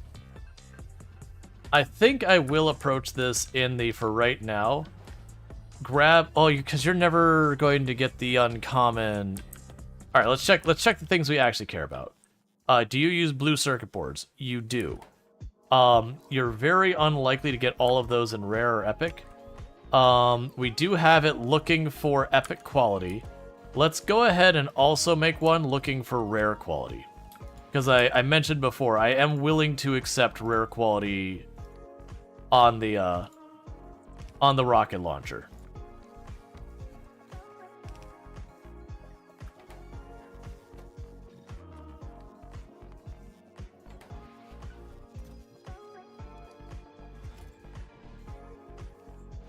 Okay. Been trying to watch the stuff that's building up from our shredders, which is mostly the low density frame, unfortunately. Yeah, we could also approach this way as well. I grab the both of you and bump you up to epic and rare. That's more of a nice to have though, not a priority.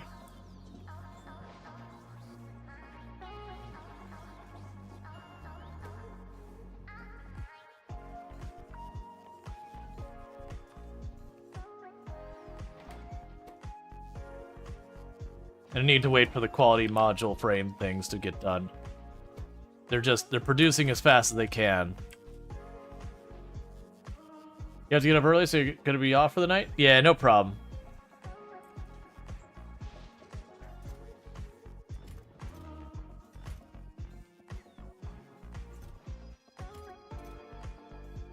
Ooh, a lot of epic outcomes on you.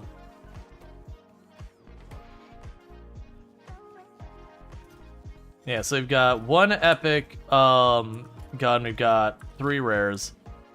The rocket launchers are trying their absolute best to get to do that.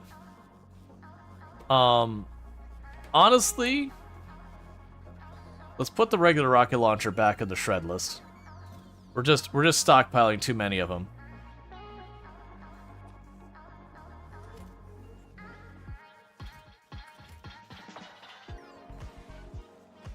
All right.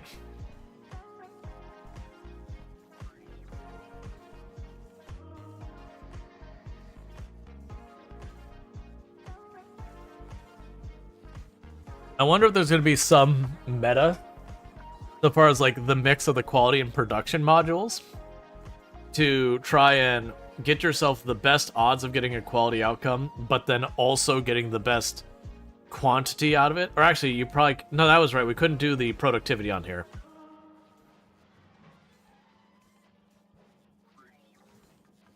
Sorry about that. Because that felt like one of those ones you could like absolutely exploit, would be just to feed that back in and just let it go. Alright. So we're working on getting all that set up. You're gonna be able to do that soon.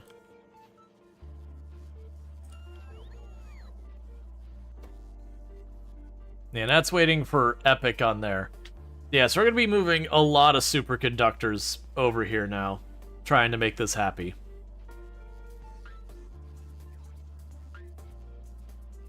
Yeah, so we've got the logic bots running around and getting a whole lot of nothing done.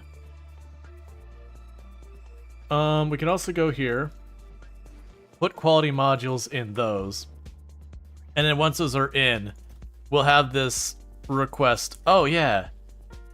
Oh, I forgot that we were doing that. Honestly, we can go here and say, hey,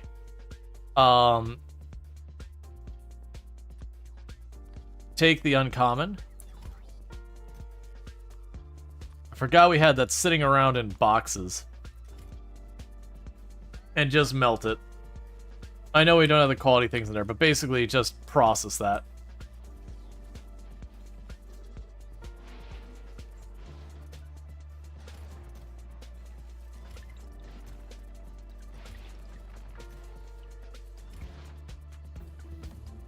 Alright, our projectile damage has increased a little bit more, so that's good news. They're doing it a second time, they're going for the electric. It's interesting that, like, trying to figure out the order it puts this in there is difficult, because it's clearly not by the cost, it's not by the level. So it is a head scratcher on some of these where it's like, no, but really what is determining that? I probably am going to go ahead, and even though that's going to be an expensive one again, doing the asteroid productivity yield or whatever, that feels like one that is hands down just going to be important. Because that's going to be what gives me all of my materials for all the things on the station. So I at least want like 2-3 of the epic or like really high level rocket launchers for the front. Because my intent on what to do with those on the front is going to be having, you know, that front row of them that can hit all the big stuff as far out as possible.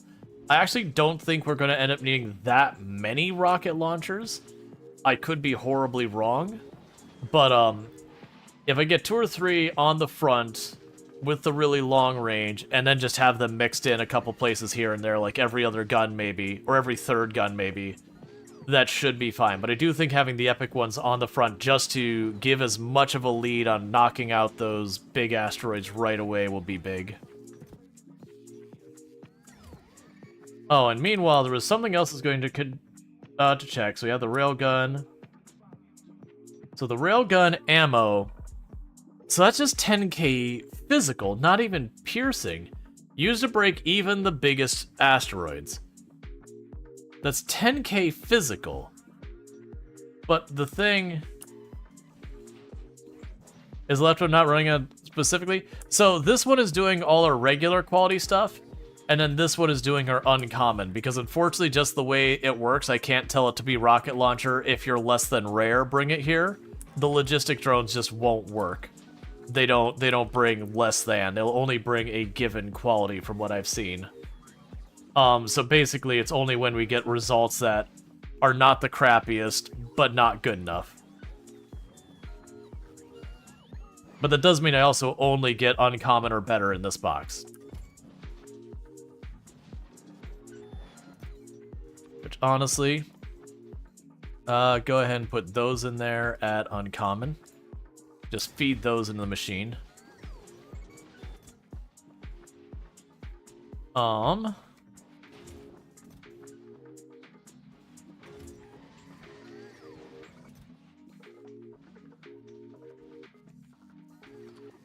We can also go to the lasers and put uncommon lasers in there too.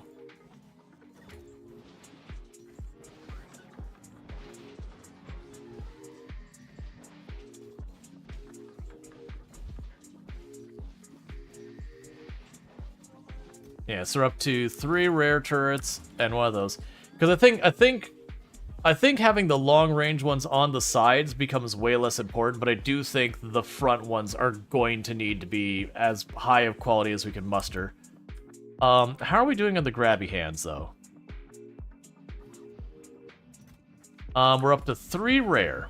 That's still not bad.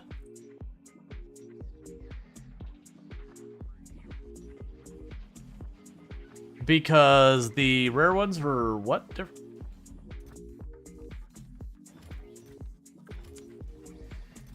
Yeah, I'm gonna have to do something with all, like, we're just building up too much of these materials too fast. They're not getting consumed fast enough. Yeah, so like, just going... Yeah, so just going up to rare will triple the efficiency of those, and then some. And if we get epic, it's even better. But like I said, my goal here is if it's uncommon or less, into the garbage. No one wants to see it. Get it out of my face. But once we start pushing rare, then, you know, then we start seeing what we can do with it.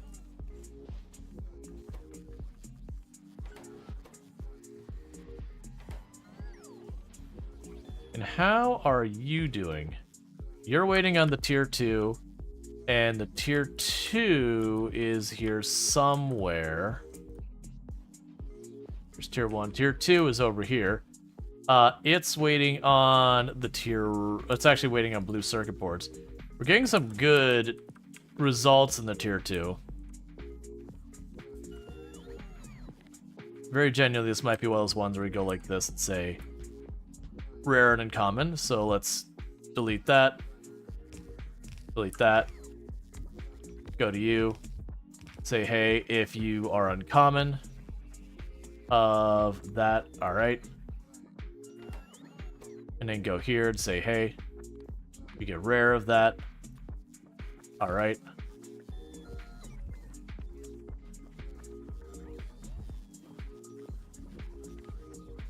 And I think I already have one for epic. Now, it's not going to get enough materials to do anything, I don't think. If it does, well, then I'll be somewhat regretful of what we're at. But yeah, so we're just trying to up quality as best we can. Yeah, you need green circuit boards of blue quality. And that's to try and get blue quality ones. Yeah, and I got the thing where if we get the base materials for it, it'll do that. And we also have... That's the wire to try and get rare wire out there. Yeah, and we also have this to try and get rare wire. Assuming we do that. Ooh, speaking of which, you actually need to have the quality modules on you now. You didn't used to because I used to not have something higher than rare. Yeah, we got a rare tank sitting there, which is fine. I don't intend to do any more. Oh, you know what we could probably do as well? For another thing to get a project going on? Oh, right, I need the fish, and I just don't want to deal with the fish. I was gonna try and get a really high-end Spidertron. I'm probably not gonna worry about trying to get a quality one until Legendary is an option, just because of limitations with a lot of it.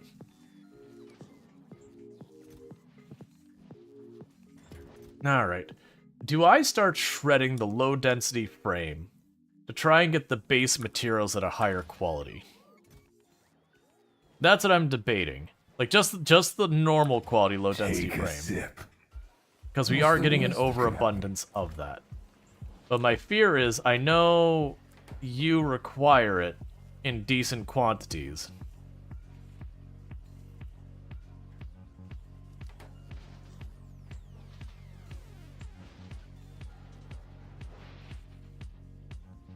Let's do this real fast because I want to wait till we get the quality modules in there. Just in case. I just turned the inserter to break it until then. Alright. Meanwhile, let's look at the Normandy. So Normandy is waiting on 2 guns, which are never going to happen because we did, Actually, I'm going to pick those 2 guns up. Because they're never going to happen. And the reason they're never going to happen is we stopped requesting the regular ones, and then we're shredding the regular ones. So Normandy has everything it needs on here right now. And that is a completely and utterly solid line of... Oh, nope, there's one gap. A nearly solid line of rockets. Oh, no, it's input priority, right?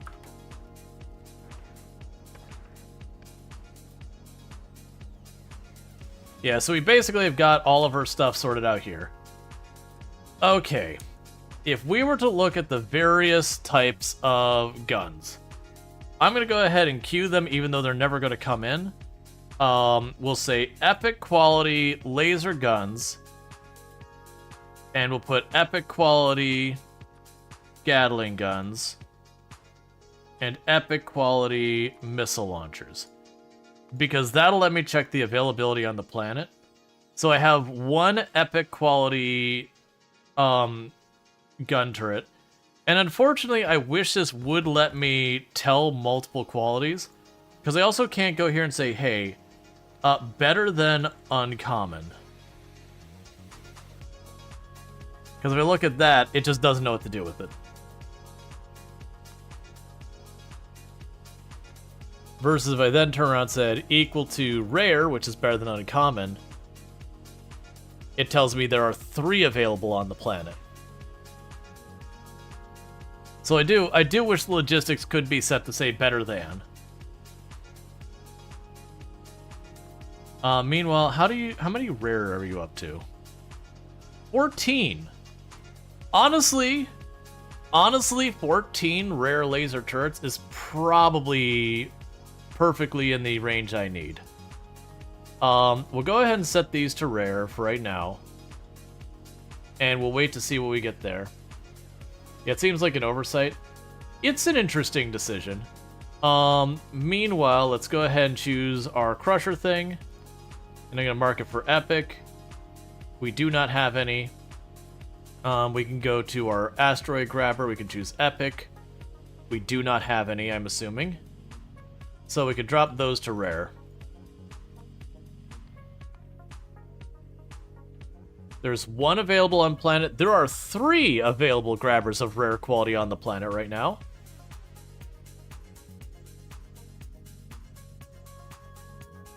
I'm pretty worried about the increased power consumption, but we'll see. I think it'll be enough of an increase in quality that, like I said, I do think it'll be one of those things that we put the rare ones up front. Or sorry, like whatever the best ones up front, and then, you know, maybe every other whatever, just whatever quality down. We're not going to try and kit out the whole thing to be better. Once we start getting way back here, the amount that's going to get back here is going to be fairly negligible. It's going to be mostly this area up here that's doing all the work. This will be just for stragglers that come in from the side or when we are parked. Okay.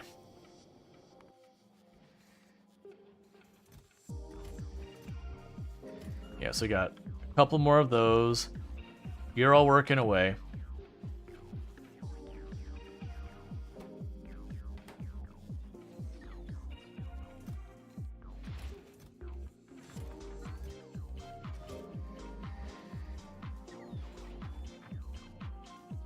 You know what we could awkwardly do here?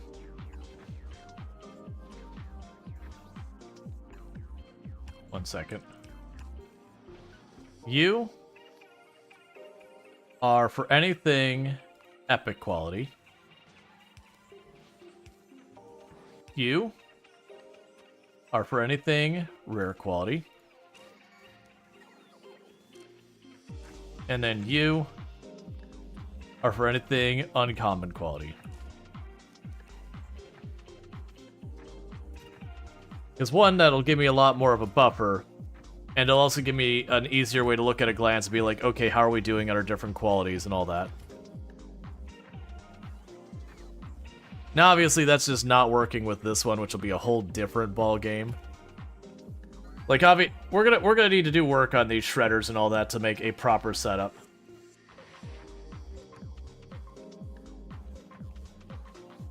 Okay. And you're waiting on more of the lower quality modules, that's fair. Yeah, we're basically just playing a waiting game on a lot of these just produce. The only one that's producing very steadily is the rocket launchers, until we start getting some of the higher end ones. And I only want 2 there.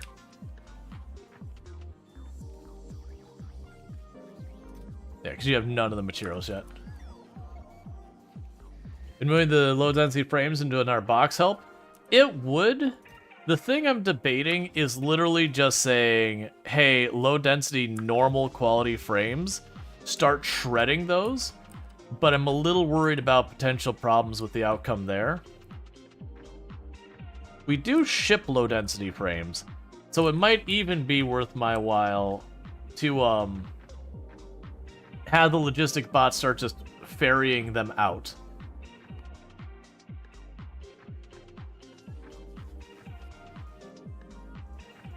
I mean, you're not wrong.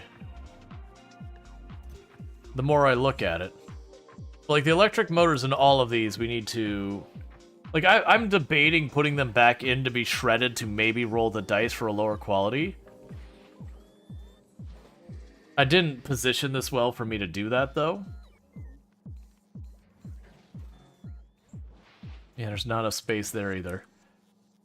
Basically have it, like, pop them out and pop them right back in. Because if I put them on the requester chest, I'm going to start grabbing them from other places in the factory I don't want to grab them from.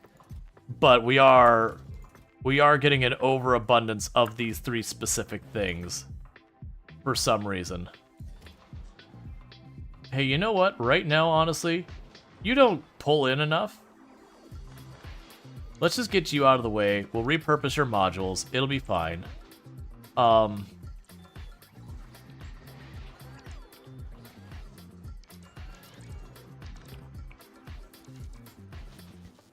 So what I could do with this is something real messy. Oh, that's not lined up right.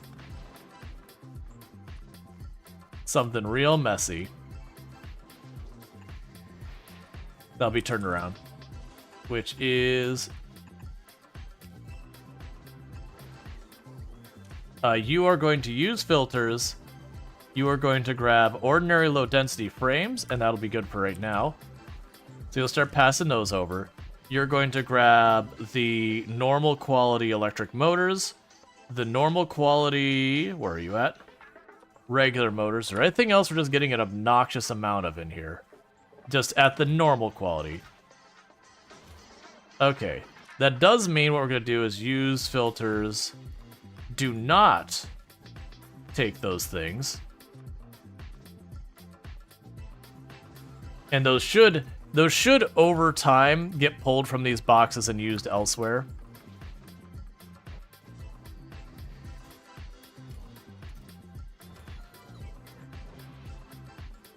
Okay.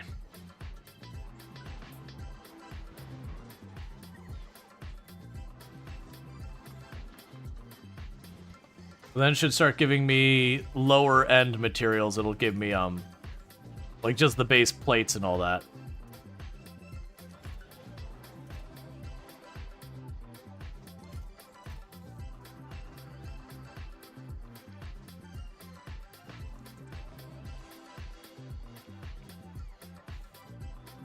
This is not the way to do this. I was looking around just a little bit. So we can start getting some new stuff through here.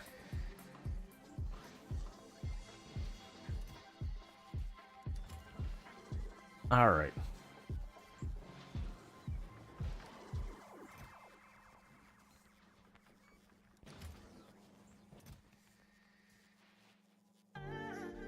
Yeah, so little by little, these will be grabbed for making like drones and the armor and all that. It's just not going to be very fast. Okay, so we've got that going, we got those going. The more projectile damage is a very costly one. The blue circuits, a lot of those are just going to speed up some stuff. We could get another round of the recycler upgrades as well. Yeah, we're starting to get some epic stuff over here. These are getting more and more base materials like plastic and all that.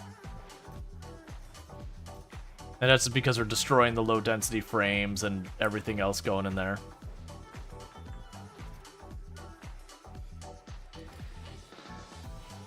Okay.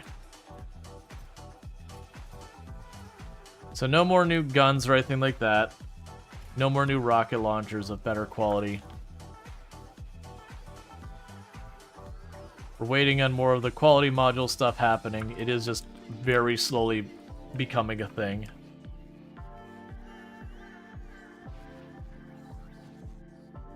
No epic rocket launchers or anything like that.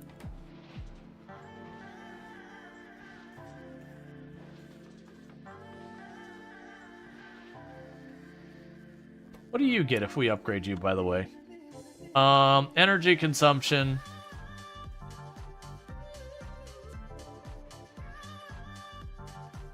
And energy output. Yeah, so a typical thing.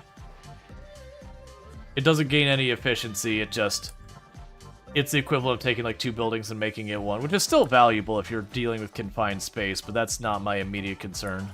We'll probably have that on Aquilio, to be clear. But yeah. Not been a huge issue.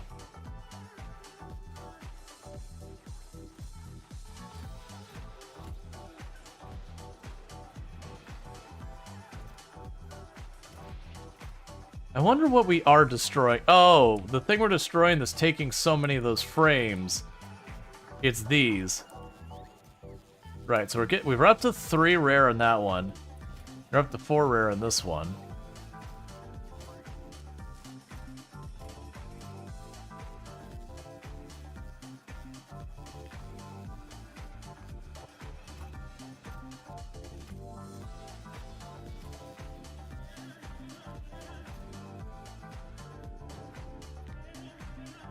Probably capped it at 3 marks just so it doesn't go too over the top. And you are the greater than normal and the normal. So make that 2. You need 3 spots. And actually, let's do the same copying. We'll have the user filters less than epic and greater than rare. So basically, this will only be able to have legendary or whatever, and then this one will be able to have the other 3 values, of which 2 of them just automatically get deleted. Yeah, so it's all the space stuff, we're just deleting one after the other. That is going to be to a point we're going to start having problems because of how much we're deleting of those. But that could even be something that happens as we end up moving one of those recyclers like over here where the train drop-off is, and then dropping the materials back off. I just don't want to mix quality on the belts because that is going to get bad really fast.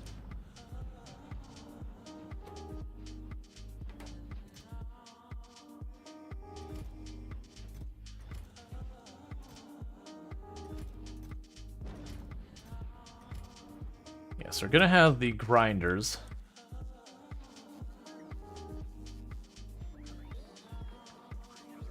Come on, I just need a couple of rocket launchers. I've got an uncommon one.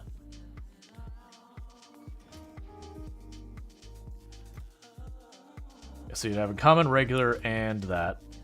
And then rare, well, and epic and all that.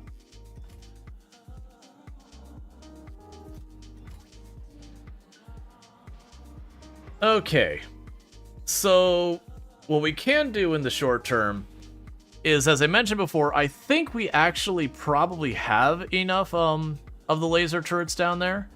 Because if we look at the laser turrets, last I checked we had 14 of them. So that's 14, and obviously I have a ton of guns around here. But I'm not going to put the laser turrets everywhere. I think like in this front area, which I'm going to have probably more than most places, I'll probably have like one there, one here, and one there. So we'll have like 4. And I'll probably like mix one in there, one in there. You get the idea. They're going to be not that many, just spread out.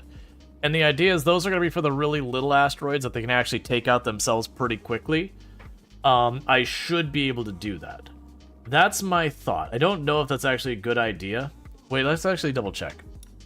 So if we look at the laser turret, you do 20 plus 74 laser damage. And the really little asteroids, like the really, really little asteroids, don't have much defense against lasers. Meanwhile, if we go to our projectile turrets, it's going to be based on the ammo, not there. They do 8 plus 11.2. So damage-wise, like, they're lower damage per shot, but the fire rate on that is much faster, I believe. But the laser turrets also cost no ammo, just a bit of power.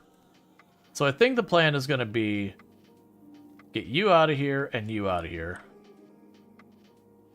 You out of here and you out of here. I need to stop. You stop picking up those first. We'll plan them for the ones in the outer corner. Those will be our laser turrets on the front. So we can go ahead and go here and say, yep, laser turret, rare quality, right here. Yeah, so those laser turrets are going to have really wide coverage that they will be able to double up. Cool.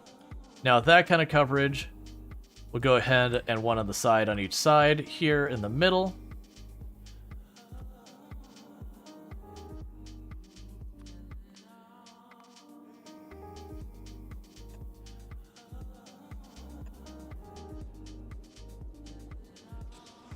And then, honestly, one in the back in the middle here as well.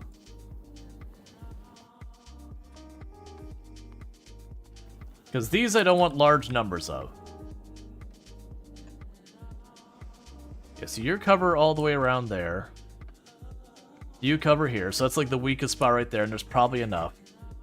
And then probably 2 on the back just for good measure around the engine. And that should keep us well below the 14. And get us some laser turrets mixed in for the little stuff. So let's go ahead here. And for the laser turrets, we're not going to make a big stink. I am willing to accept your 14. Bring me my 14 lasers. And then we're going to go and need to deal with bringing in the missile launchers. I do think we're going to need missile coverage on all sides of the ship. A bit more mixed in than the lasers are. But I do think we're going to be far more heavy on the front of the ship. So what I think we'll end up doing is we'll probably have, like... That'll be a missile turret, that'll be a missile turret, that'll be a missile turret.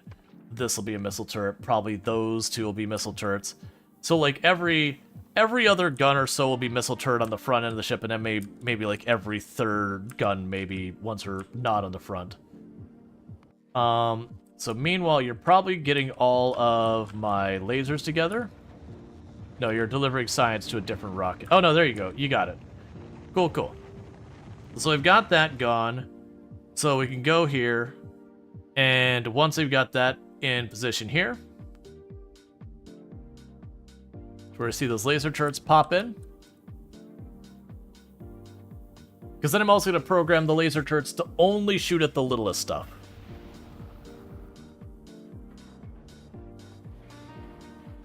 Cool. So we're all good there. Laser turrets off the list. We're good on lasers. So we do have 4 spares. So meanwhile, thank you for the follow. Welcome to the stream. Meanwhile, target priority. You only fire at the small ones. As we look at these, the small ones only have a tiny bit of laser resistance. So those should be okay targets for the laser turrets. But we're not going to waste our time shooting at anything else. I assume you're the same? Yeah. Okay, so it's purely size-based. Cool, so ignore unlisted targets because I don't want them burning the power. So these are effectively mop-up.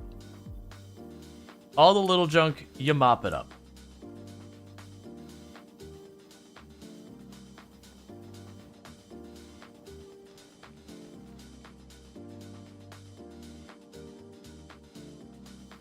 Okay, so then we got you. Now, they don't need to be shooting at the little stuff, but we're going to deal with that in a moment. We're going to want them to go after the medium one, but we're going to be replacing some of those guns, so we'll figure it out. Alright, how are we doing so far as getting ourselves some better grabby hands and all that? I've got 4 rare quality grabby hands, and nothing better. We are still just shredding as fast as can be. It's just, as you can see, it's just struggling to keep up right now.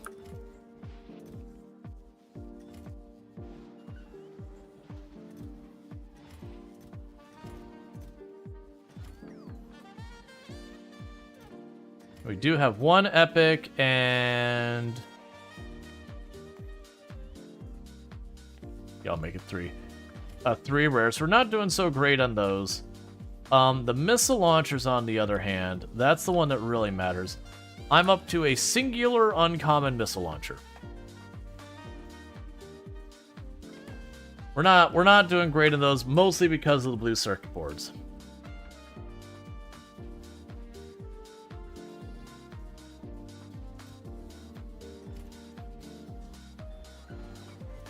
Yeah, and our shredder is just going as fast as it can.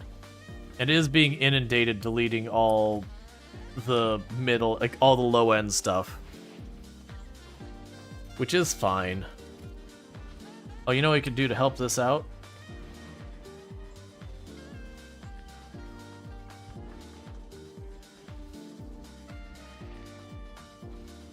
We could change the setup.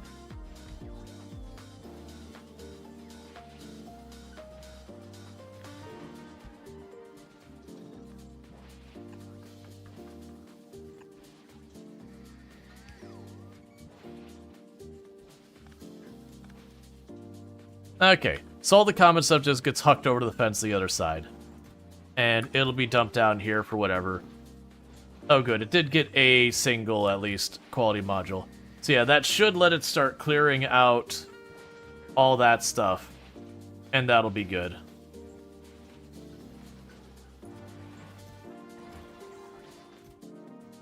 Yeah, so this should alleviate that problem quite a bit.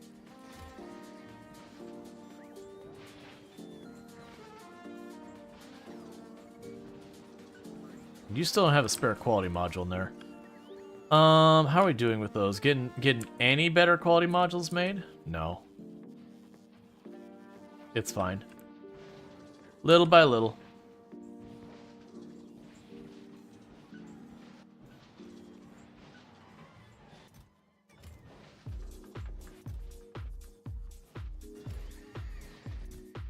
Yeah, and as you can see, those will eventually get cleaned out too, but right now we're running into a throughput here.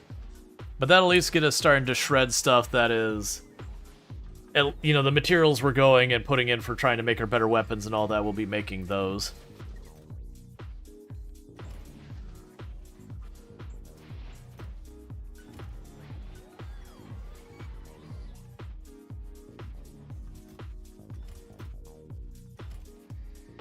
Yeah, because what's the difference on these? Yeah, so the range.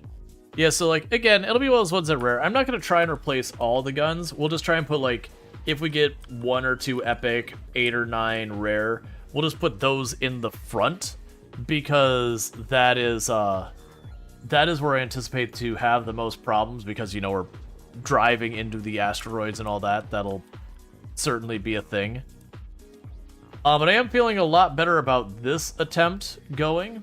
I just need to get the missile launchers online.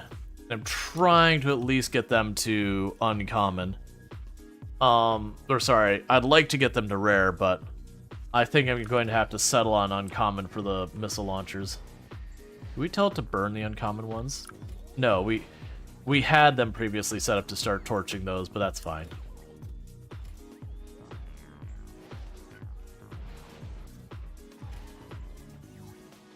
Okay.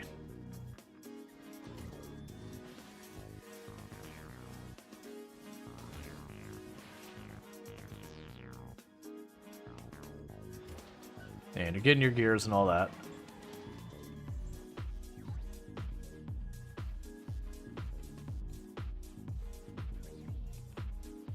I wonder what the odds of getting the better modules even are with some of these.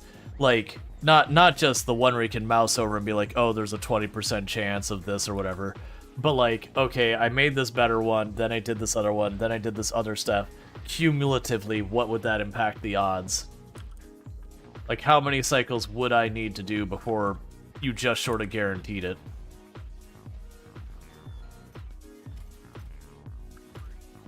Alright, let's go back to Normandy and see what guarantees we have. So we only have on the planet 3 rare gun turrets. That's not worth mentioning. I don't have a single rocket one. We have 3 of the recyclers of that quality. We have 4 of the rare asteroid collectors. None of the epic. That's kind of the big one that I'm like holding out hope for, is the asteroid collectors being better. Yeah, because right now we're looking at 4 of those, and they are trying to shred them, but it's just taking too long for the bots to zip around, or logic bots are getting stretched. Those are in logic bot range, right? Yeah, they are. We're fine. Okay. Electric weapon damage increase. We've already been putting multiple layers into the recycler and all that. That's productivity. Well, actually, so productivity. So that is... Oh, I'm sorry. Productivity in this case isn't the speed of which it produces. That's extra. That's, I'm assuming productivity in this context. Let's see if we can't go to the steel mills and check it. Yeah, so when that says 20% productivity, that's not it runs 20% faster. I'm getting higher yield. So all that stuff about being like, oh man, I wish it would be this other way. It is. It is just this other way. So literally everything is good with those. So I'll go ahead and do the steel one, and we'll start going through those productivity. Ooh, actually, scratch that. Forget the steel. Blue circuits will be a huge one. And honestly, the rest of it's all fine. Because with that, it just means for the same amount of input, I get just a little bit more output.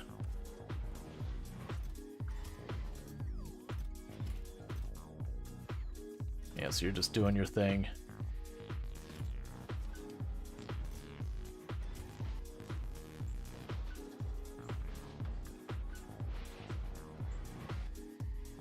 Okay.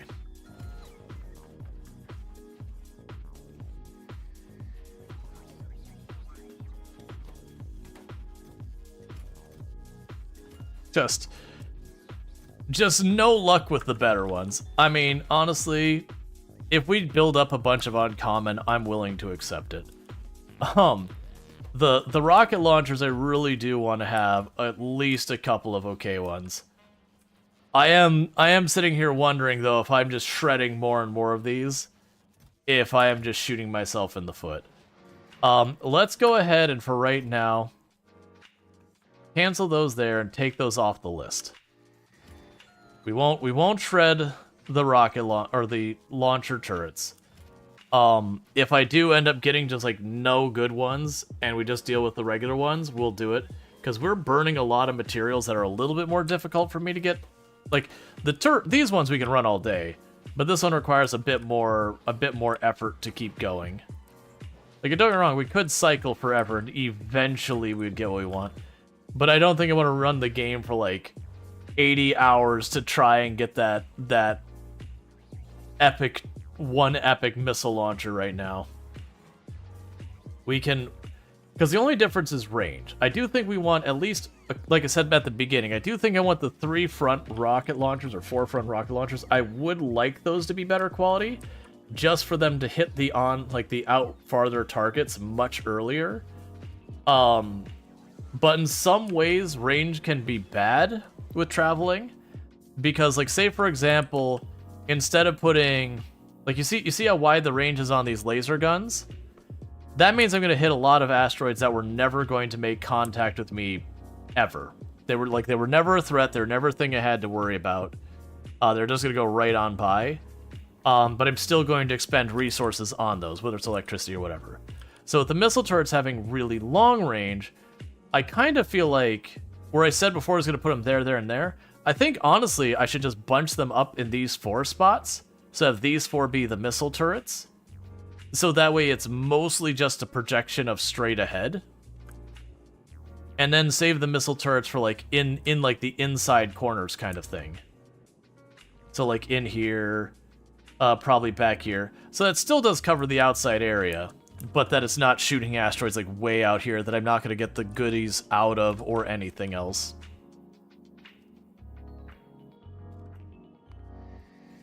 Alright. Yeah, because you also... those blue circuit boards are a pain.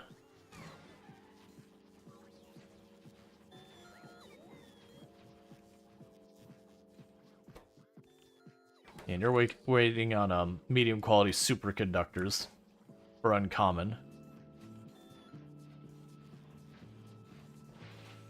Which will be a whole thing.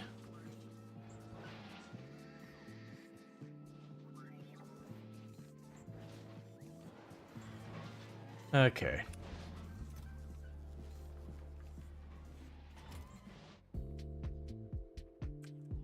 Because it can also be one of those things that we collect a couple of these.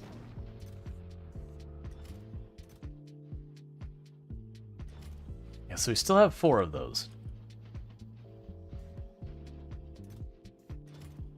Yeah, I don't know what the odds of getting the epic are, but I'm pretty sure it's horrendous right now. Like, I think we'll be able to do stuff to make it relatively good, but I think that'll depend on gaining access to, like, legendary quality, and then taking the time to make legendary quality modules, to then make more legendary quality modules, and then use those to make the legendary quality lower materials, and, like, trying to go the whole way up the stack. I believe trying to get everything to quality that's worth getting to quality will require that type of gameplay. That way you can divert any of the stuff that doesn't make the cut and just make science out of it, or, you know, bullets, or not bullets, like science out of it, or random pipes, or like whatever else doesn't have much value in qualitying up. Alright.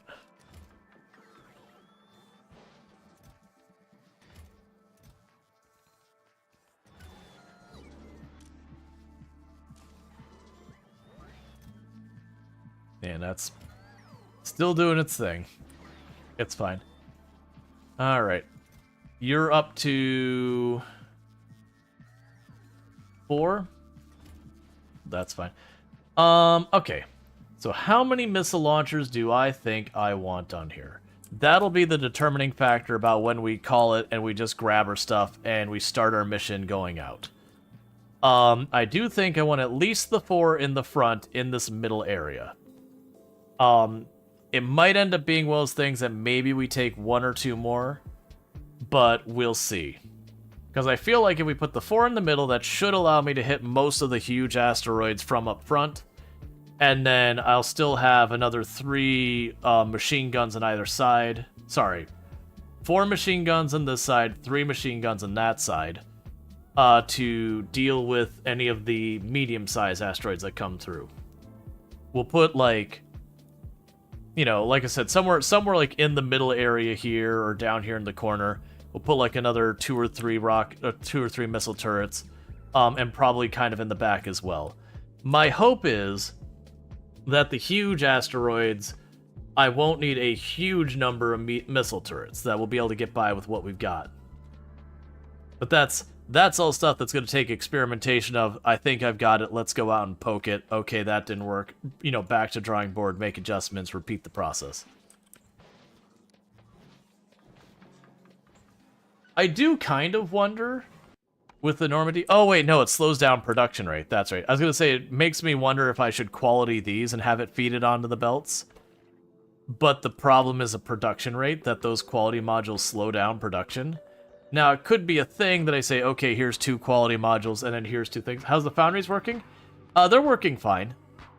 We haven't been able to actually properly strain the system on that, the thing. We started our first attempt at, Aquarius, ran into our absolute first huge asteroid, and realized we were not going to survive the journey, and turned back. Because it wasn't even maybe, I threw everything I had on it, depleted over 1,200 rounds of armor-piercing ammo, and I did 1 damage to the asteroid. Just 1.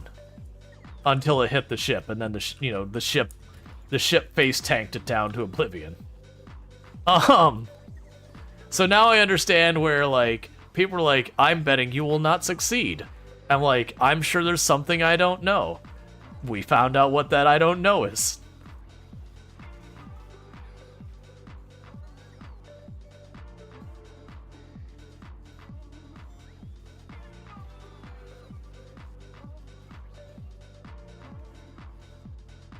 Alright. How are we doing on these missile turrets? Did you find the way? Well, I mean, the answer is I'm going to have to mix damage types. And then, you know, give them priority targets where, like, the missile turrets will shoot at the big ones. The fast-firing turrets shoot at the medium ones. A couple of laser turrets to thin out the small ones, that kind of thing.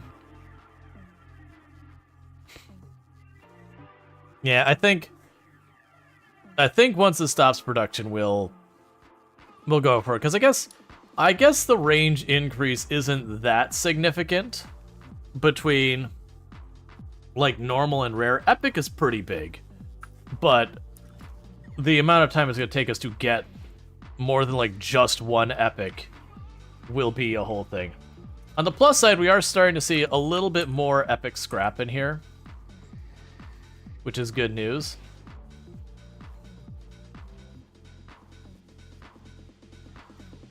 Yeah, we'll get there.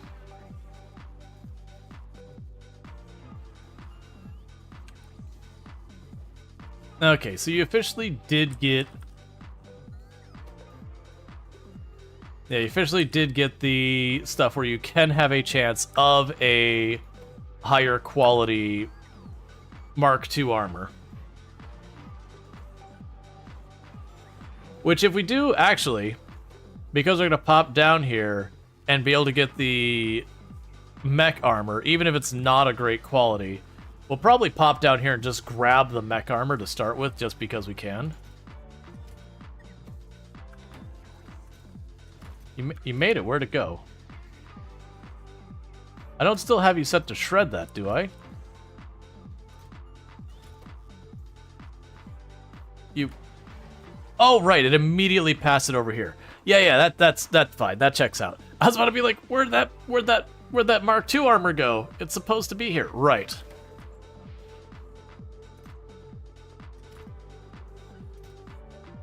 So greater than rare, you're only doing 1 stack. And you're only doing 1 stack of that. Same thing here. 1 stack of each. Do not fill up my inventory with a bunch of those. That is entirely too expensive. So yeah, so we're just waiting on some more blue circuit boards to make the mech armor. Well, if we are making the mech armor, I am gonna hop out of the ship long enough to go retrieve it. And then we'll just take a rocket back up. As we mostly work remotely. Yeah, so we're gonna rush over there, grab that mech armor, because that'll be a massive improvement. See what modules I want to toss into it, because we got a bunch of modules he made. Because Because we're still using the regular old power armor. And we don't have much in there. But we could do a lot more. Running around in the mech armor is amazing.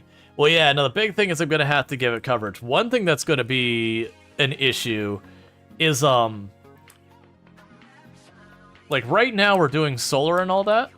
Oh, yeah, I totally forgot we got that.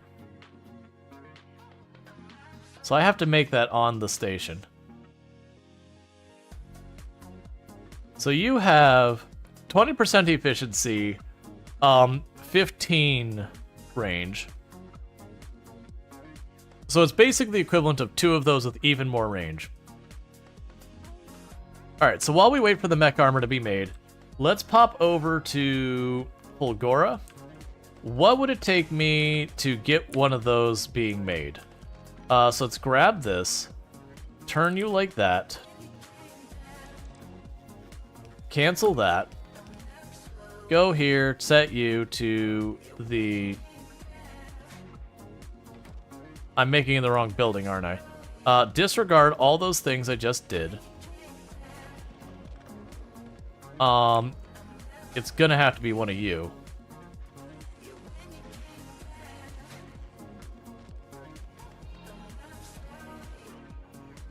So change you over to this. Do I have any quality modules being produced on this planet? I probably do.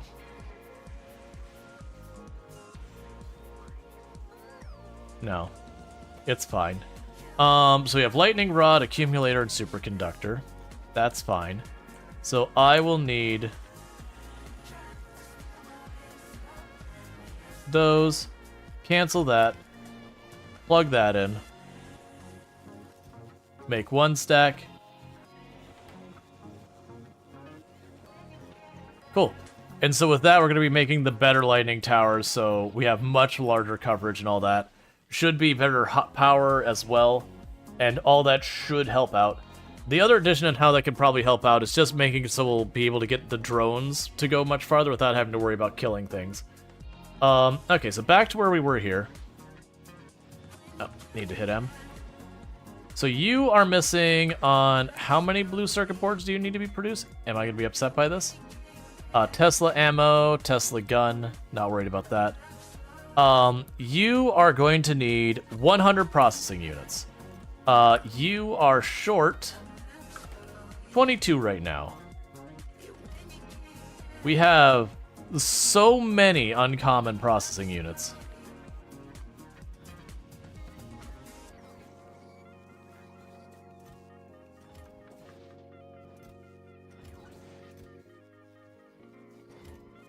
And you're trying your best.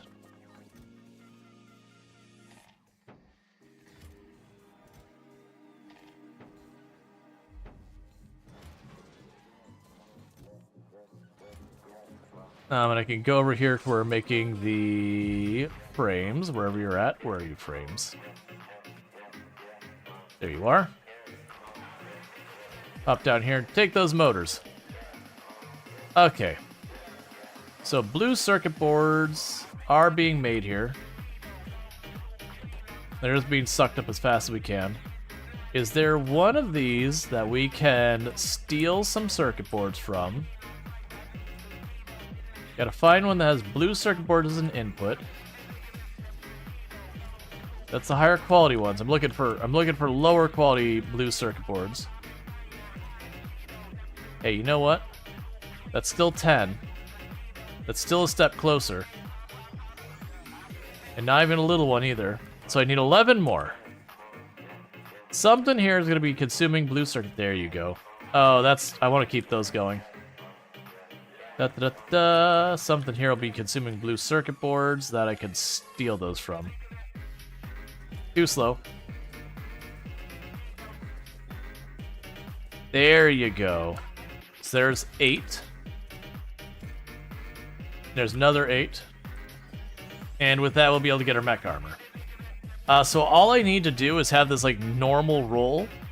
And just, if I could have that go ahead and give me an epic output, that would be nice. I could settle for a rare if you really twist my arm. If you really twist my arm, I am willing to settle for a rare mech armor. I mean, I'm gonna take what it gives me, but I just want to get a good result right in the first time, and I don't have to worry about it.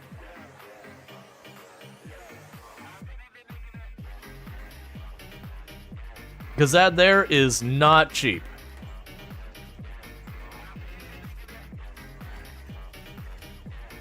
Making sure both these are set to only try and hold one.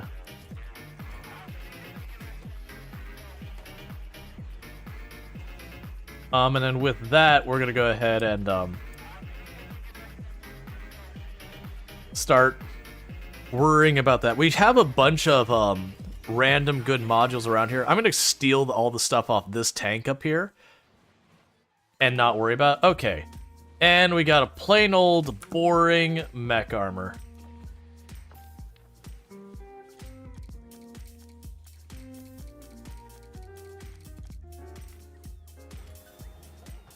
Oh, you are much different than I thought you're gonna be. Hey. Go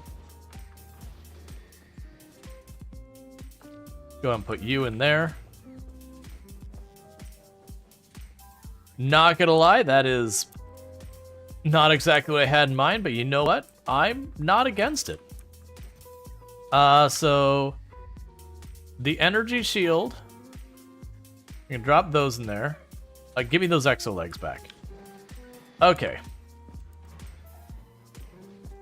Actually, do I want to do that? Yeah, that's fine. So tank numero uno. So honestly, these tanks, I'm going to retire the tanks. Oh, you didn't give me the modules back off of it.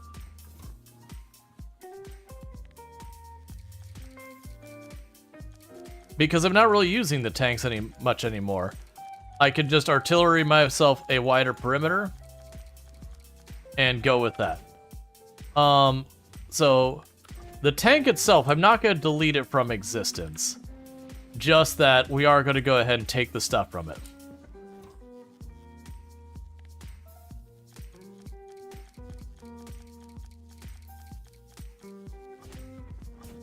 Okay, and I also saw...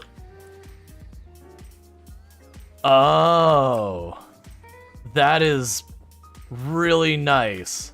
I was not expecting to just jump over crap. I'm sold. So there's the better battery pack I saw earlier.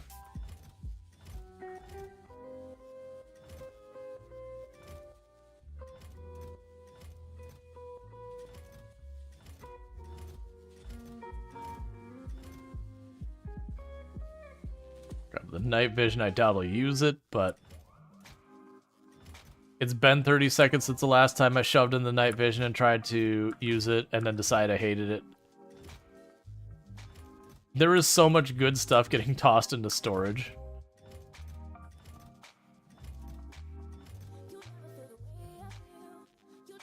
Got more decent quality personal batteries. Clearly we're not using that many personal batteries. Okay. So with that, let's take a look at our grid on the armor.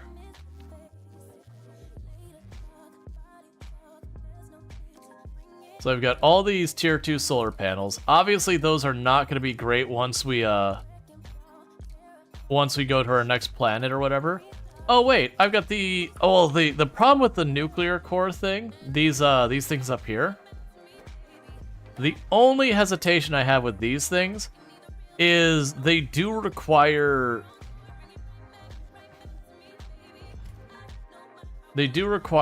fuel, if I remember correctly.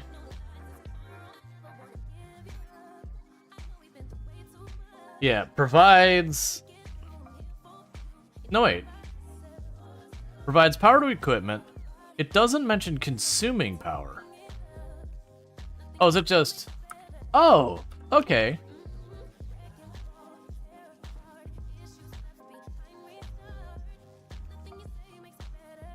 Needs fuel to be made, that is. Gotcha, I was like, I don't want to run around and have it constantly taking my fuel. That's fine. In the meantime, let's get back into our armor. we've got an epic quality personal battery pack and a bunch of rares. We put 2 of the guns on here, 2 of the exo legs, put our night vision in here,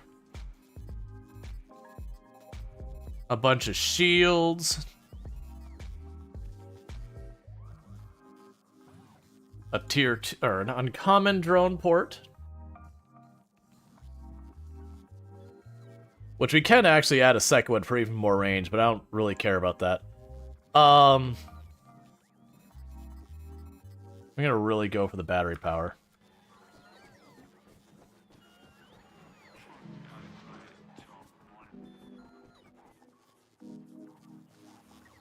Just the flying over stuff is amazing.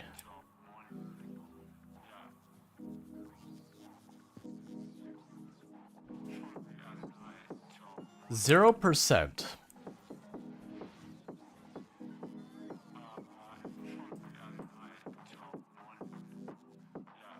So you should be making 750 kilowatts, plus whatever solar we have during the daytime, which is nowhere near as much. These are definitely not consuming that much. Those are sitting there at maximum 240. These are all charging up, and then they shouldn't consume that much after that. The night vision does take 10 kilowatts for being idle. You've got your battery charged. Yeah, so we are charging our batteries slowly. Does flying over stuff drain my battery faster or something?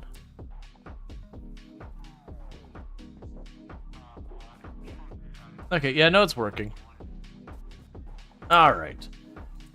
Well, I mean, with that, if they only take power when we first do that, there is no reason for me to use solar anymore for the moment. So let's go ahead and pop in here. Because I'm going to go to a planet that the solar is going to be completely and utterly useless. So we can grab you.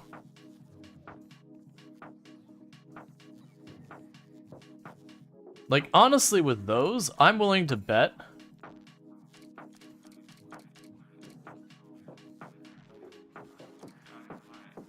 that I'm much better served just doing that.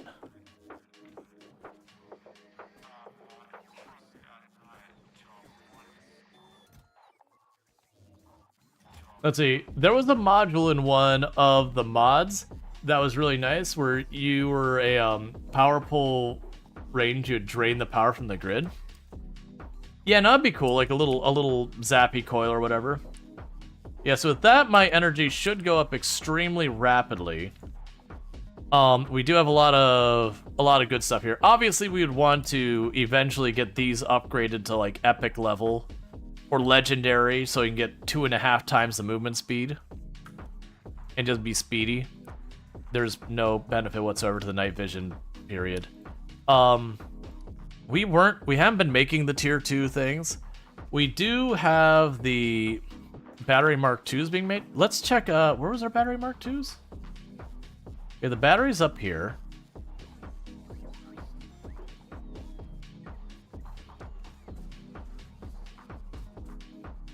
I was just curious. I know we were producing battery Mark IIs at some point. Just honestly, the flying over stuff is such an amazing thing. Anyways, with all of this going on, those, you're not used for literally anything else? Yeah, so we're not going to be using those solar panels much anymore. So I do think the answer with all this is those solar panels go in the oven. These, on the other hand, are used in battery Mark IIs, and those are used in energy shield Mark IIs, so those are worth holding on to for the moment. So we will put those back into storage.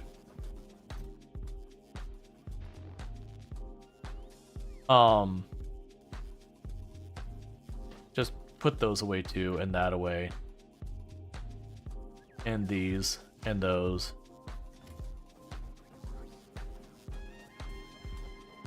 And then we can go ahead and drop the drone port in here as well. Okay. So we got ourselves... Oh, wait. I got another stack of ammo. Can't bring that with me. Okay. Yeah, take this off of my person. So, let's see here. How are we doing in all these? You got a bunch of junk guns that I don't care about. Let's see here. The upgraded solar panels I don't think are going to matter too much, but we probably should take those because it's just swap them out with what we got and whatever. You are sitting at 11 missile turrets. None of them great quality. You have 1 epic, 4 rare, and 26 uncommon. That's probably fine.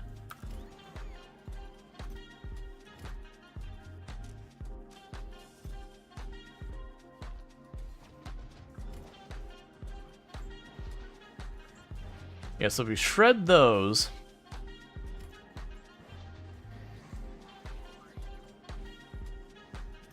we should be getting solar panels out of them. Oh, that's interesting. So when I shred the rare, it doesn't guarantee me rare output. It does kind of knock it down, because there's our solar panel. No, actually, there we go. So maybe we do get guaranteed. That's fine. Because I figure we get all the rare solar panels or epic solar panels we can. And just like, ooh, we got ourselves a epic accumulator. Oh, right, because that's making the higher quality. How much of a difference does an epic accumulator make versus the others? It's got to be ridiculous. Yeah, so it's literally the equivalent of 4 accumulators. So yeah, that's significant. Alright.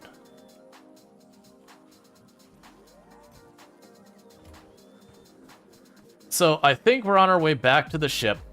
We're just going to take what guns we can get on the ship, because we should have enough rocket launchers and all that. Faster input, output too. I wonder if I still get hit by the train by this, or I'll fly over the train.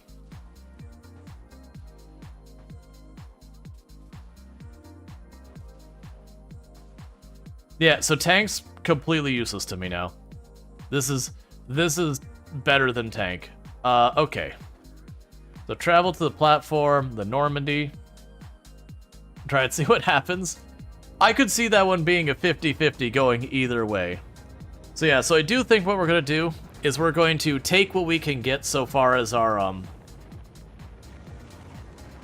different, like, improved claws and all that, and we'll take the stuff that we get and we'll just swap in whatever quality we can manage. So we'll check by starting with checking for the epics, and we'll put our epic stuff on here, knowing it's going to be like a rocket dedicated to a single module or some nonsense. Alright, so first contestant is we will start with the grinders. Do we have any epic quality grinders? We do not. Do we have any rare quality grinders? I have 4. So I'm going to go ahead and say custom payload, I would like 4 of those. Go ahead and send them up. And so we'll take our 4 rare grinders, and then we're going to cancel that out. Meanwhile, I'll choose the solar panels and the accumulators.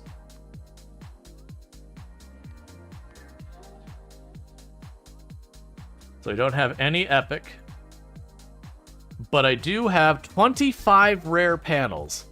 So I am going to go ahead and say, yeah, so I'd like 25 of those, please. Yes, thank you.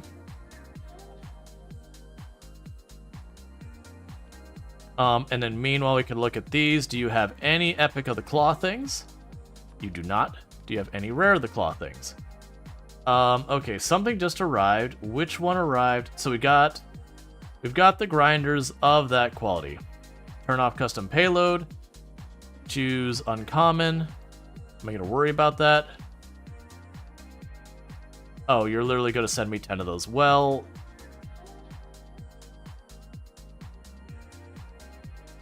it's fine. They'll either arrive or they won't. I'm not too worried about it. We got 25 on the way of those. You do have 5 of these that did get constructed in that time. So we are going to get 5 of the rare quality claws. So that's actually not bad. We're waiting for our solar panels to arrive, and we're waiting for the claws to arrive. And then we're going to go ahead and take all of the rare and the uncommon of those we can get.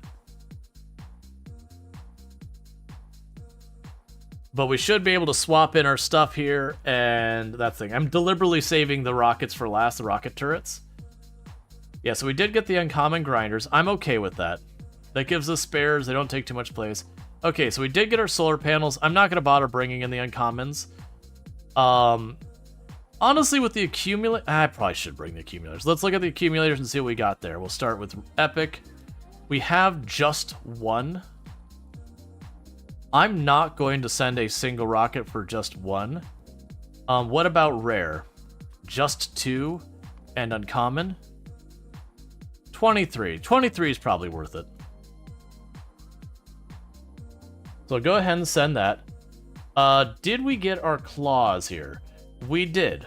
So let's go ahead and take that off of that and change you to uncommon. Do we have any, or have we been shredding? We have been shredding, so you will send one set of the uncommon to me. And then that'll be good.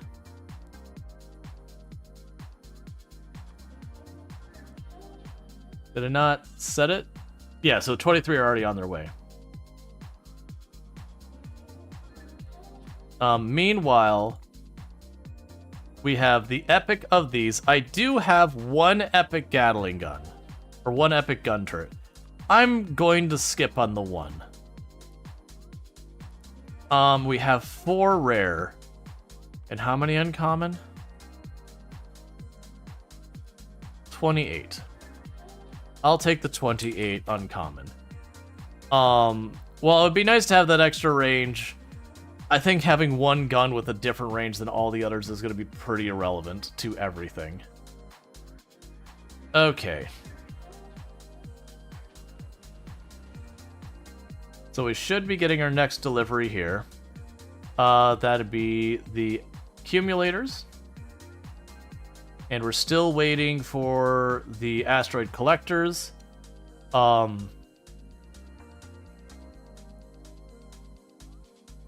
You say I have 28. Oh, I didn't set your custom amount. There you go. Now you're on your way. So this should be the claw hands. So we've got that sorted. That leaves us with the rockets. So the rockets, epic. Do we have any? No. Do we have any rare? No. Do we have any uncommon? Probably just the one. We got 2. We got one since the last time I looked. So we'll take the 2 uncommon rockets. Or rocket launchers, whatever they are. So these are on their way. And then, like I said, we're going to swap out with most of our focus being on the front of the ship. Because that's going to be where we get hit with the most. Oh, wait, no, 3. We got a third. We got a third.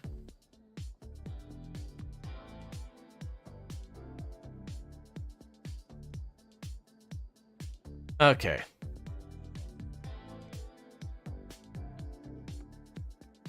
Just waiting for those to come in.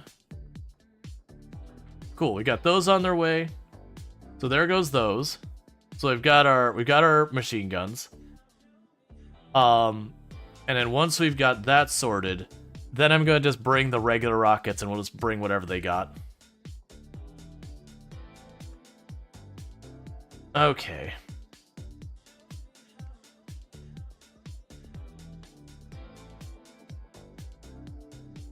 So it should be here any moment, and then we'll swap down to the regular ones and just tell it to bring me everything it's got.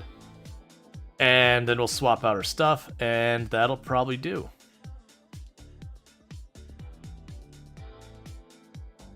Coffee time? Gotcha, you have yourself some good coffee. Yeah, so we're just going to swap out the modules we already have for the better ones we just sent up. And that'll be what we got there.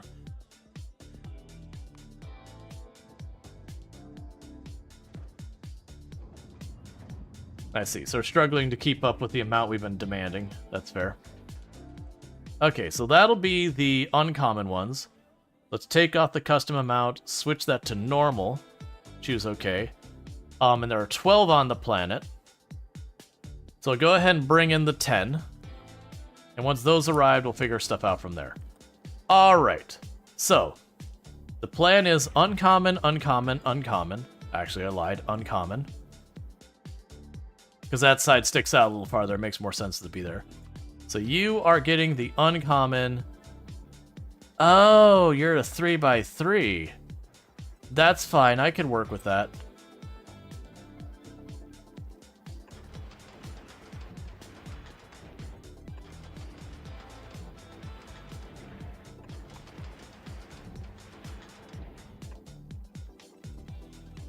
Okay, so set your target priorities. You shoot just the biggest ones. Don't waste your ammo on anything smaller than that. Because I'm anticipating your ammo to be a problem. Oh, wait, you need to be... you need to be the regular one. So let's go ahead and get these out of here.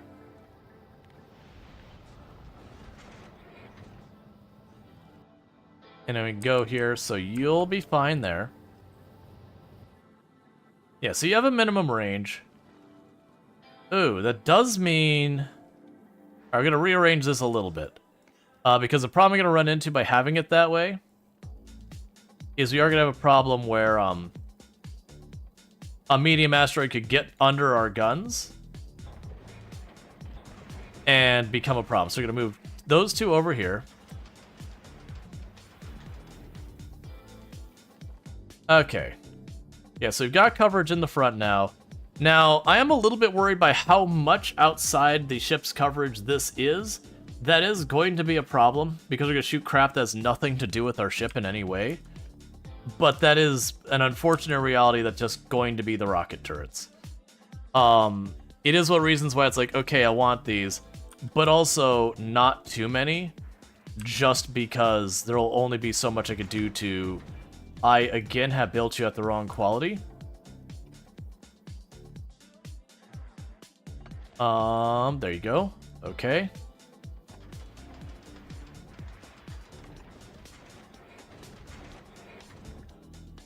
Alright, so you're only shooting the big ones. Okay, so on the front, we've got our 4 missile turrets to try and handle everything. We've got our 2 laser turrets to cover that. I'm going to keep it just the 2 laser turrets. I feel like I'm going to keep the 2 laser turrets. That's probably just how it's going to have to be. I mean, they do overlap pretty well. All right. So next contestant. So it needs to be a 3x3 space. Let's go ahead and yank these 3 guns out of here. And then this will be another missile turret back here.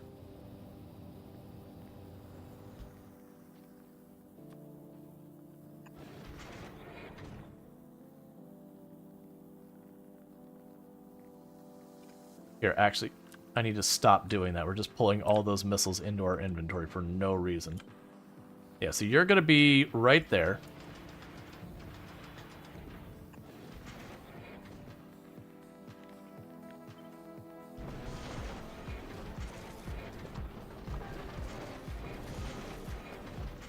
Give it a little bit of buffer.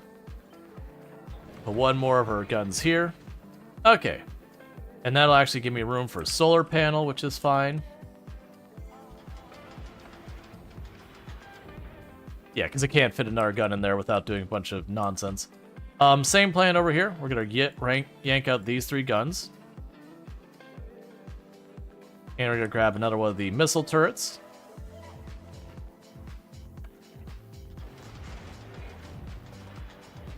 And shove it right there.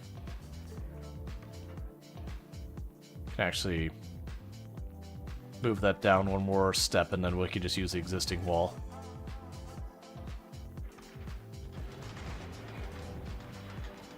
Because I'm trying to, like, kind of bury it back in there.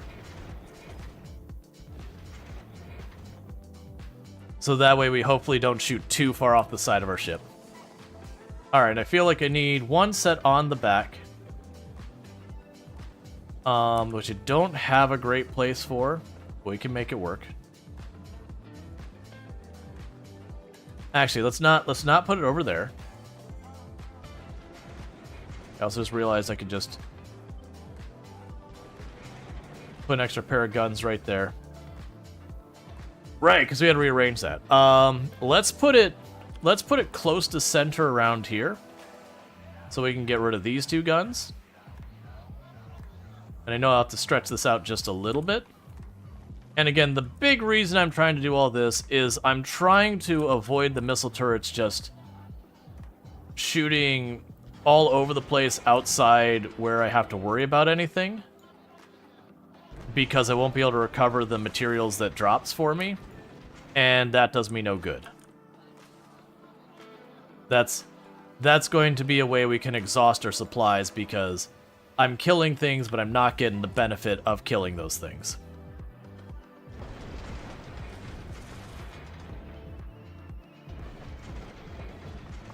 Okay. So we've got that. Get rid of that tile right there. You don't do anything. Alright, so with that, and I just realized I've actually got a space. I could fit stuff here. Alright, so I feel like with that, we're probably okay. So we have missile turret coverage there. I still got a gap over here. There isn't a really good spot. Let's also check you. Because I also don't know how long I need those things firing. I do feel like we're going to need to put one missile turret on each side. So you already happen to have a space there and there.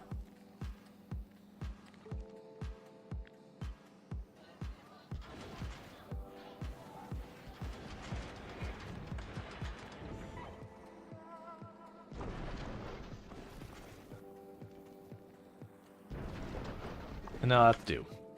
Okay, so next up on the list, thank you for the follow. Welcome to the stream. Next up on the list, we have... we've got all but 3 of our missile turrets equipped. Thank you for the follow. Welcome to the stream. We got 28 uncommon of the guns. So I'm just going to go ahead and choose uncommon, this, and all of the front guns are getting upgraded.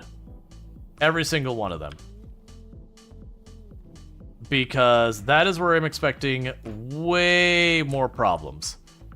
We'll go ahead and get these 3 up here. I'm going to consider that up front. Then go here on this corner. Same amount over there. How many more do I have? 8 more. So I can do 4 and 4, and that'll take care of it.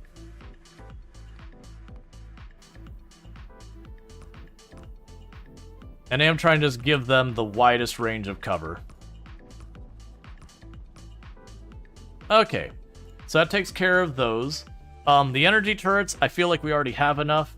I've got 25 solar panels of rare quality. So let's just swap out all the solar panels we can that we've already got in the ship with the rare ones.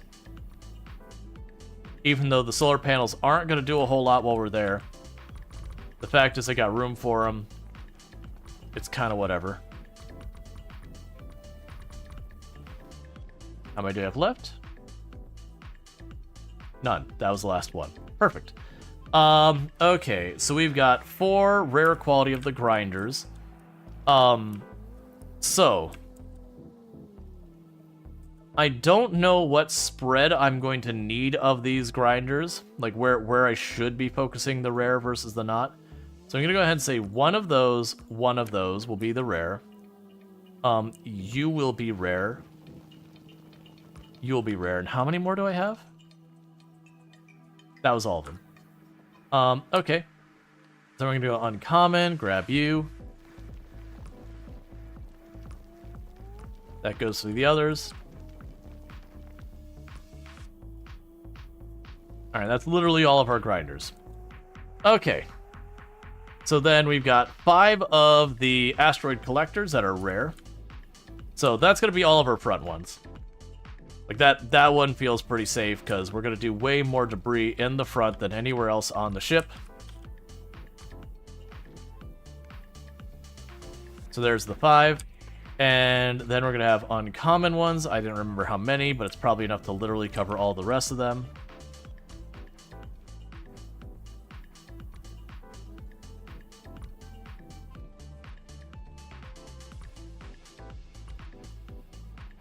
Try and get all the materials we can from all the other angles. Cool. And what else do we have? That takes care of all of our ship stuff.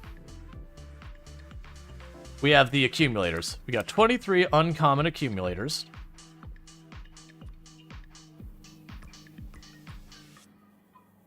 So there's 6, 9,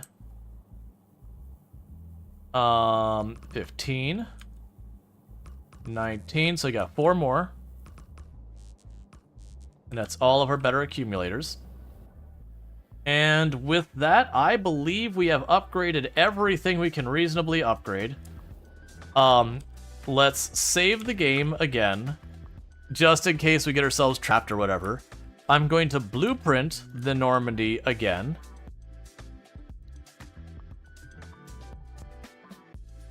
We're going to create that blueprint, do this, drop you here. I'll keep that one. This will be like Normandy 3. There we go. Save blueprint. All right. Any items you want to drop down the planet? Not really. Well, I mean, I guess. So the only hesitation with dropping, I mean, let's go ahead and drop. We'll drop all you down. The platform we'll keep. We're going to keep the cargo landing thing. We'll keep the 1 stack of those. I'll keep the ammo because worst case I ditch those. All the rest of this is honestly planned for the destination. Oh, go ahead and don't worry about trying to get those. Yeah, so I think we're ready to go. We've got our stuff that scans. That's basically... So we can see what a completely full belt looks like on our ammo for making our determination and stuff. So let's check our condition circuits. And we can have it check for the rockets. And we can check our condition circuits. And we can check for the piercing ammo. So you get the idea. That is the amount of ammo that we can facilitate on our belts. So for both of those, we'll plan to aim for 1,000 as our criteria for leaving a planet. And with that, wait, we're gonna go for Gleba. Gleba's our first step. While it speeds up, I just realized we didn't get all of our stuff configured. So, you, do not shoot at the small ones. That, I literally just unchanged that. I would like you to actually shoot at the small ones. Okay, so you, all of these guns, if it isn't small, you ignore it.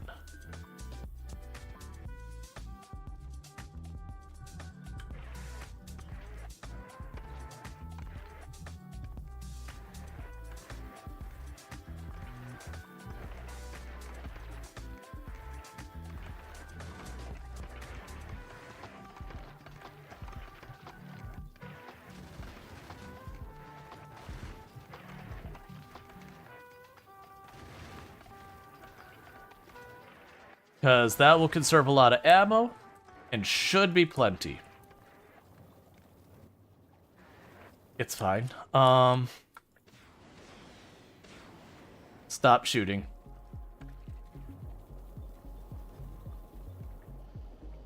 I may need one more set of laser guns in the back as I look at this. You have that coverage area. No, actually, we're okay.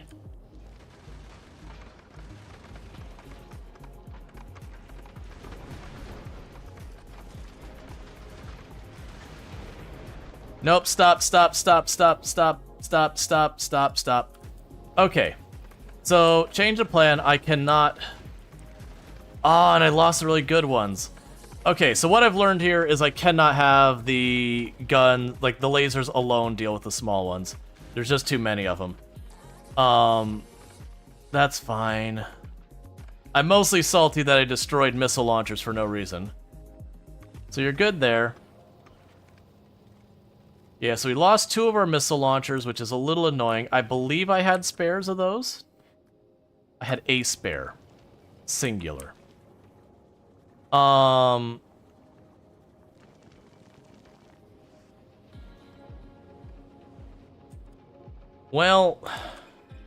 that's fine. We could just turn around, go back, grab more, and be okay. So basically, these turrets I was taking the time to be like, don't shoot the little ones. They need to also shoot the little ones. But the lasers will be the ones focusing exclusively on the little ones. So grab all of them. I do kind of wish I could set them for all of the guns as one big collective group. That'd be really nice. But yeah, so if you missed why it went wrong in the front, it's because just the lasers just did not have the output to prevent them from punching through. That'll still save us some ammo, though, with the lasers filling in that. No wall there either? I thought there was a wall there, and it just got shredded. If there wasn't a wall there, then I just done goofed.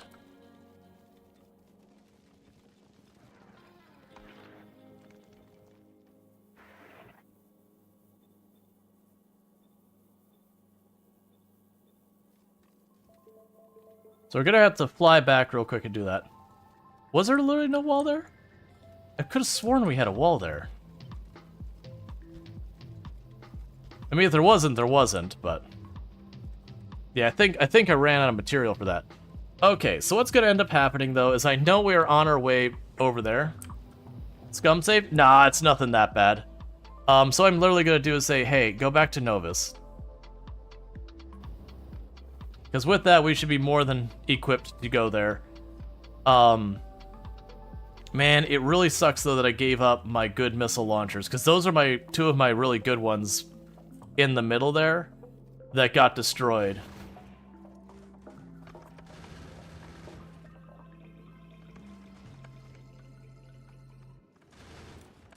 Yeah, I feel like the laser guns are going to get hardly any use because of that.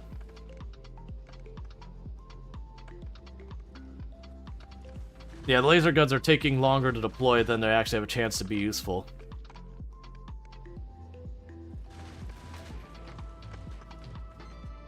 So I wonder with the priority, gives explicit order to shoot at targets will be picked if multiple are in range. So I don't want to ignore targets, or sorry, I don't want to turn off ignore targets, just because the large asteroids will get literally nothing done.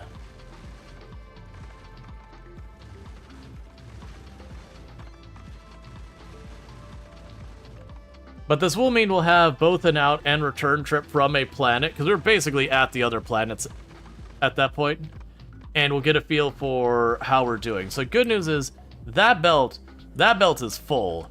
Our water production is full. Our fuel we are burning down slowly, but considering there and back is the distance we're looking at going, that means our fuel should hold up fine. Our steam has topped off. We're only barely hitting a lot of that stuff, but that's fine. And that means our defenses are holding up without the missile support at all, because there's literally nothing here that requires missiles. So it's the question of, will 4 rocket launchers in the front with a couple of coverage here and there be enough to deal with the large ones? But the downside is it does seem like our lasers are doing nothing. Okay, so let's go ahead and we just need to get some more missile launchers sent. So let's check on our availability with missile launchers again. We're going to start with Epic and work our way down. Because it should be just like 1 rocket. So there's no Epic. I'm not surprised. Rare. There's no rare. I am not surprised. Uncommon. There is one. One uncommon. Versus normal, we have 5.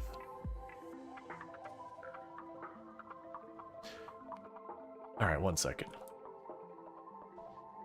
Are you actively making stuff, or are we waiting? Yeah, so you're waiting on circuit boards. We will take the 5. Or do I take both? Wait, because we had 3, right? So you got destroyed and you got destroyed. And there should be one more uncommon one here. Somewhere. Or was it just the 2 uncommon ones?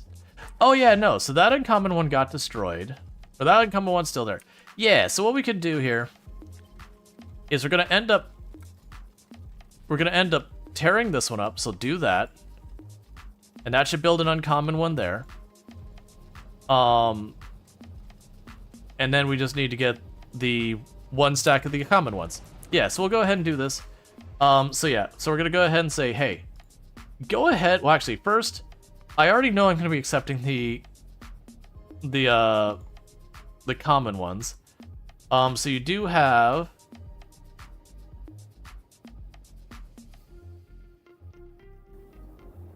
Oh, no, wait, stop. Go back. Gleb is off the list. Go back to Novus. I was like, what do you mean there's none on the planet? So the good news is, that means we don't have to worry about the issue of how is our ammo doing, because literally we were still pretty much maxed out on ammo when we arrived, so the ship was just like, alright, it's time to go.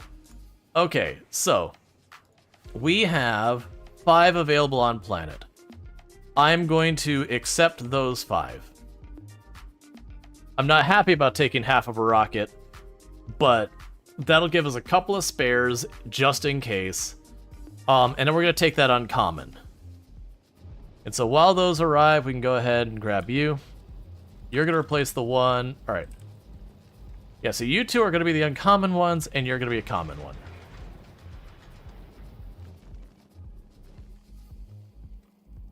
Yeah, and that'll be the replacement uncommon one. So we'll still have the uncommon ones in the middle, and then the common ones on the outside.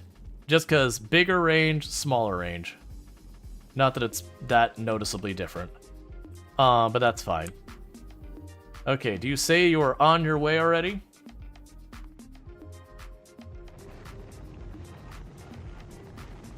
Yep, so that's those. We're gonna go back to Normandy and say, hey, you know what I want? I want to go ahead and have an uncommon one. You should have one of those. Yep. That is a huge waste on a rocket. Send me one gun, please. Just the one.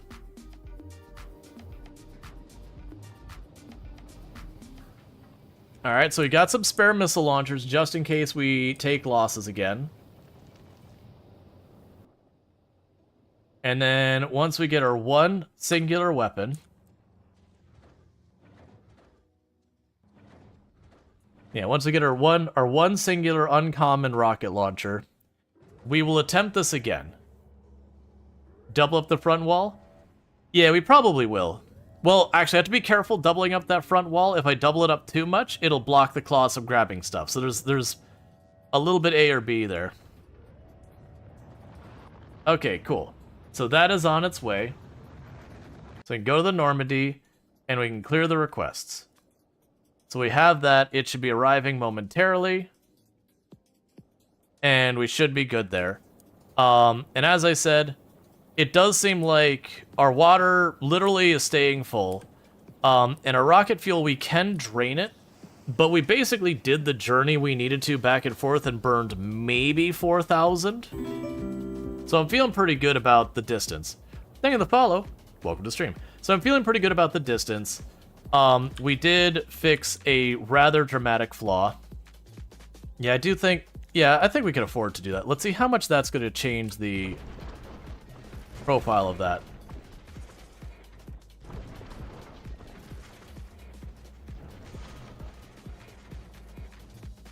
Alright, that means I'll have to wait one more... Yeah, so that does cut into its range a little bit, but I think for what we're doing... that's probably safer. So we did get all that online. We are waiting for one delivery of space platform, which is probably good to have anyways. We did drop off our used nuclear cell. So we got all that going on.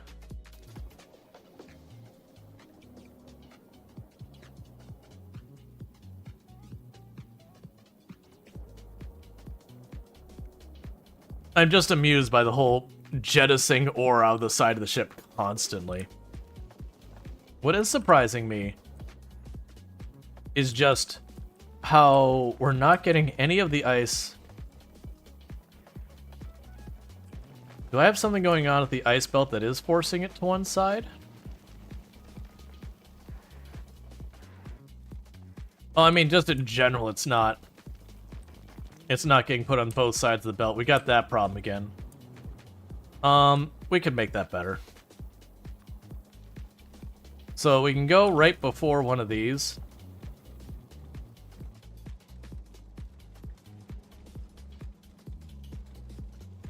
Yeah, it's probably fine.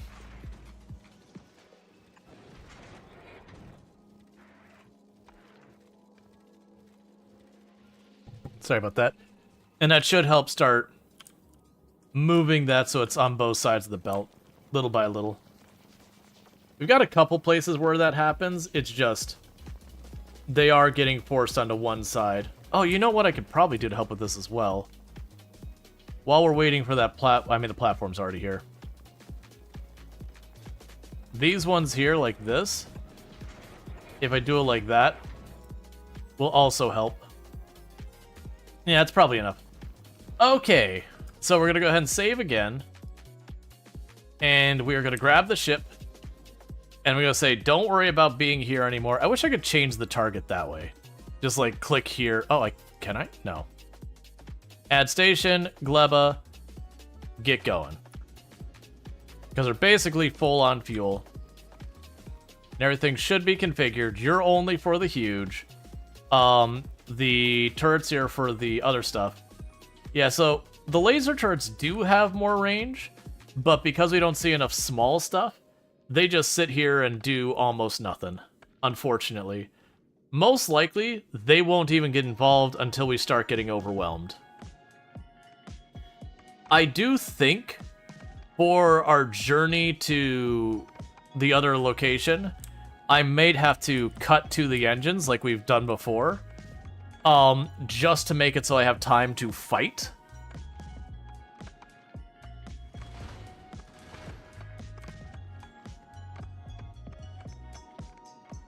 All right. Yeah, that's going fine. How is our ammo doing while we're doing this? Oh, right, I don't have the conditions. That's fine. I do suspect, since I'm seeing that belt stay perfectly solid, I am suspecting we're doing just fine with it. Yeah, and we still have these little gaps here and here for collecting, so we have them covered by defenses. But for the other stuff, it's not good. It's a shame this doesn't have a priority, like, left to right kind of thing. Because if it had a left to right kind of thing, I could tell the laser guns to focus on the little stuff and have those as secondary targets for the machine guns. Yeah, so the good news is it seems like the machine guns having no issue whatsoever shredding all of this stuff. And we did have about 1,700 armor-piercing rounds on the belt when we started out this journey. So the good news is actually I don't have to worry about that much. That's a backlog there. That tells me we're still basically completely full on ammo. That's what that tells me. For as much ammo as we are burning, it isn't really denting our ammo too badly. We'll add the condition here. Circuit condition, check that. Yeah, so it dipped maybe 100 magazines out of 1,700. For a distance that is half the distance we're intending on traveling. So I'm feeling really good about that. We did start our nuclear a little bit, but I have 300 power cells on here. So we can run for a very long time before that's a concern. Okay, so I'm going to go ahead and do another save. We're just going to wait for our engines to top off real quick, which is good because I need to use the restroom.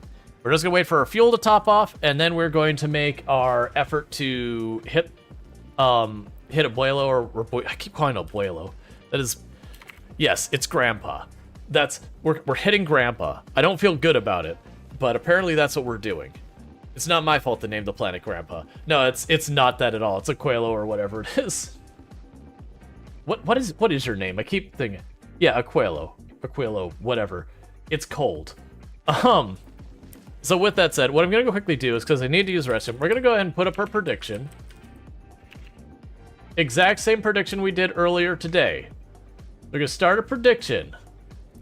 Will we make it to Aquilo? And the answers are yes or no. And it'll be the exact same rules that we had earlier, which those rules, before you vote on which one, is once I say go, if we get to Aquilo, we're good. It doesn't matter if I'm limping just this last piece across the finish line. If I arrive there, we've made it. If I have to turn back and go back to the planet we came from, first, we did not make it. If we die, we did not make it. There's not really a fourth outcome I could think of. Basically, it's either I make it there, I die on the way, or I turn around and retreat. Because that's what happened the last time, is we barely left, realized the big asteroids are practically immune to all damage that wasn't explosives, and went, oh, as it just smashed a hole through the side of our ship, and we had turned around immediately. We're like, we are absolutely not making it. So with that said, I need to use the restroom real fast. So it is a little bit early, but I am going to trigger the ad break since I'm going to be stepping away anyways. And why not do that while there's no one here? And that just means we'll have an hour and 13 minutes or whatever to the next ad. So I'll be right back. So thank you again so much for tuning in. I'll be back in just a couple minutes.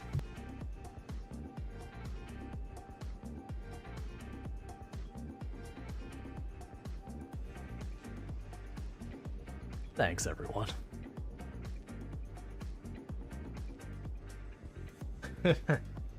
Sorry. I did not expect that to do that. My apologies. Stop it, eyes. I need you to cut it out. Are you having any emotion?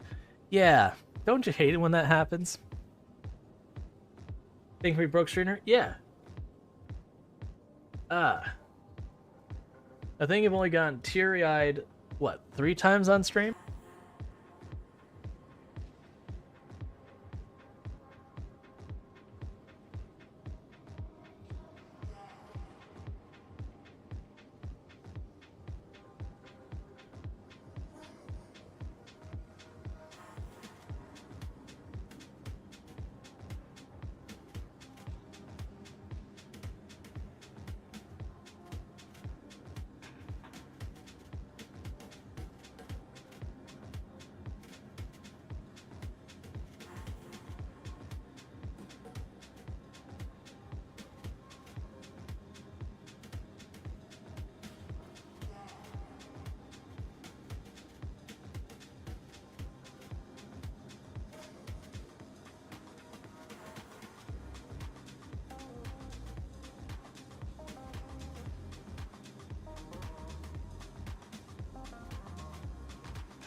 Yeah, Sidekick tries its best.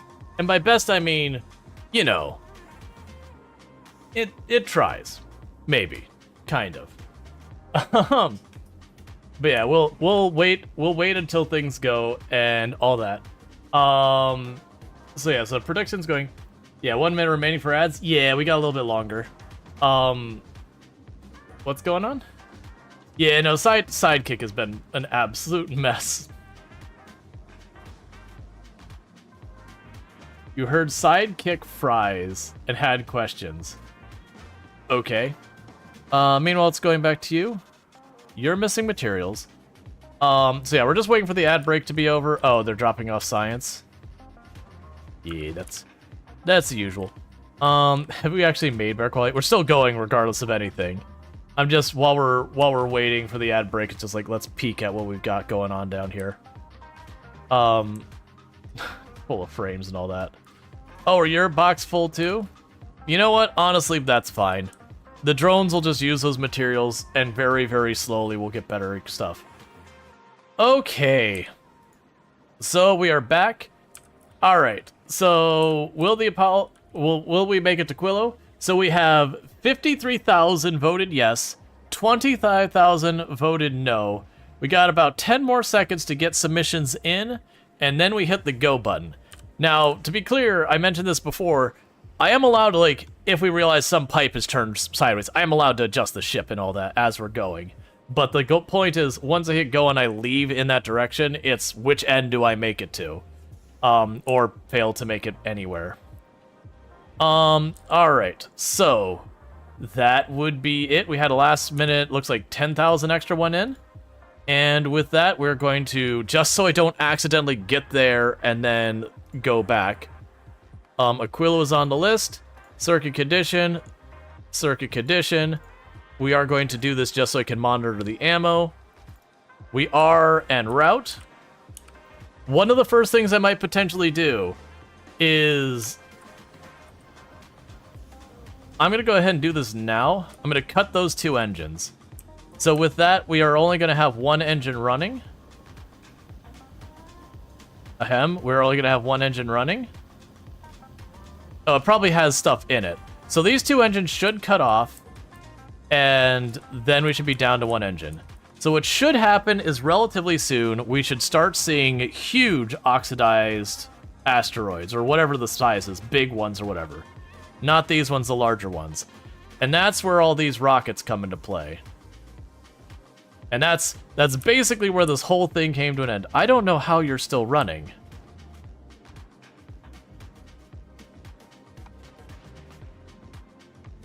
You could deconstruct the engines themselves. I might have to, because even though... There they go.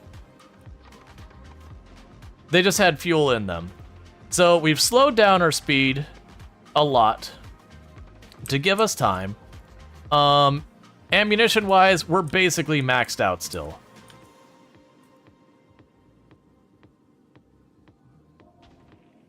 And we're going to get asteroid productivity 2 while we're in flight. I'm feeling pretty good. I think my vote would be that we make it. This is obviously, like I said, my first time doing this, so I could be completely naive on how bad this is going to get near the end. But we are slow boating it because we seem to be perfectly able to sustain this. Our steam's fine. Our water's fine. Our fuel's fine. The ammunition is literally still maxed out.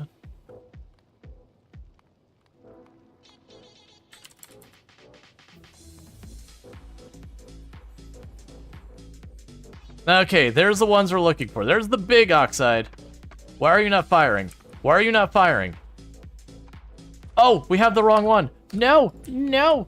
Cut off the engines, cut off the engines. We're not stopping yet. I'm trying to avoid more damage than I need to do. We got to do a quick in-flight adjustment to everything. Big oxide. Big those. Big these. Grab you. Start configuring all of our missile launchers as fast as we can. We had a misconfiguration here.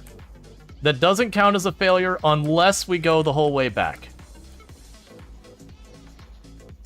Those didn't seem to change my settings. Alright, engines back on.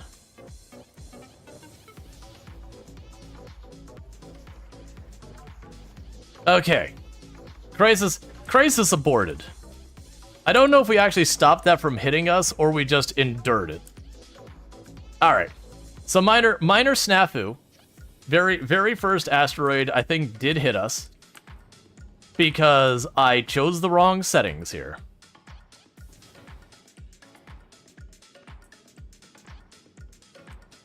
Meanwhile, let's check our status. Still do it. Good. You feel good about this one? I feel good about this one, too. It really depends on how much it escalates.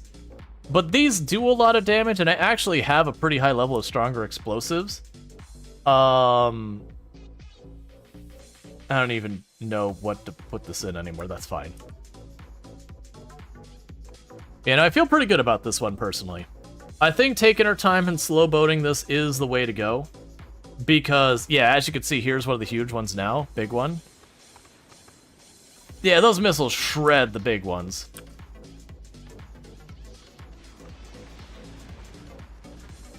Yeah, I'm feeling real good about this. Only requiring 4 shots to break one. I do think if I was going full speed, we'd probably eat some of those to the face. I still think we would probably make it going full speed, but it would not be without scars. Then it's time to go full tilt. Well, this is going to escalate as we get closer. Right now, we're just approaching the halfway mark. And as we go, we're going to see more and more of the ice ones that are big, and we're going to see less and less of the other ones. And we are going to have a lot of these medium ones. Yeah, so you're seeing the laser ones are able to get in on it for the little ones now. So that's good news. comes down to having rocket ammo. Yeah, no, but we're good right now because we started with 1,100 and we're still sitting pretty on about a little over 1,000. And we are producing it relatively fast, so I think we'll be okay because it seems to be about 3 to 4 rockets to destroy one of those, maybe 5. So we're gonna go through a lot of those before we deplete our rockets. Like one of the big problems we're running into is we're wasting rockets back here on these ones. But part of the reason I felt like I still needed those back there is when we get there and park, I don't want asteroids coming up from behind and just smashing into the back of the ship because I left literally no coverage. I'd rather waste ammo. And we are, as of this second, now we're officially halfway. And we've used about 100 rockets, as in so far as we're 100 rockets lower than when we started, despite production.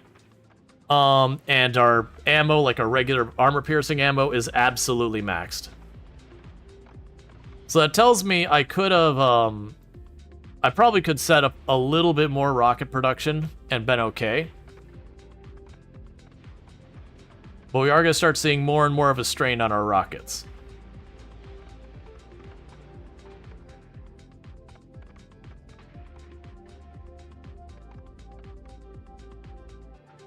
Okay, so we are burning a lot more shots. So yeah, so we are starting to burn through our armor piercing. It's only 100 magazines down from where we started, but we are about to hit the 2/3 mark, and things are going absolutely swimmingly. Let's check on our grid.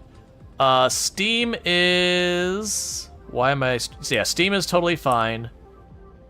Our copper and iron's fine, our water's fine, our fuel, literally with just the one engine, our fuel is just perfectly stable. We are looking at a well-balanced and well-oiled machine here. Unlike the first couple of times we were like, this is the ship we're taking, and the first one didn't even get to Glebo, the place we've already been a number of times without problems. So that was definitely not a great start. Now, we are depending way more on our nuclear power than we were before, but I think that's fine. So yeah, so we're looking here, we're only seeing the occasional like metal asteroid and all that. We're seeing mostly the oxidized. So we are just seeing this oxidized line filling up. The interesting thing is all of these are churning through the rocks to try and get other types, which is a little bit of waste, but that's fine. All right, we're over 2/3 of the way there. We're on our home stretch. So pretty soon, if we look at the space route here, we're almost at the peak. The peak will be at 27 kilometers, and after that, after 27 kilometers, the whole thing starts dropping off where it should be relatively safe after that. Relatively. We're still gonna have big asteroids and all that, but instead of forcing our way into them and having higher concentrations, it should be significantly lower. And then also a lot of those asteroids will be drifting into us as opposed to other directions, so we should be able to capture more of the debris to sustain ourselves. Hey, that's a big carbon one. We haven't seen very many of those.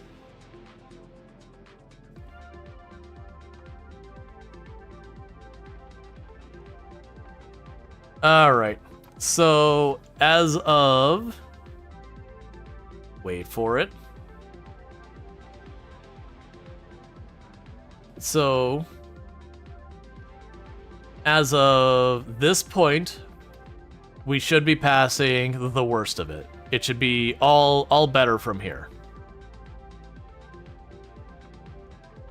So yeah, no, other than the flub of having my rocket turrets misconfigured right at the beginning, we only took, I think, the one hit from that very first asteroid just, again, because I didn't have the targeting set correctly. I think we did pretty good.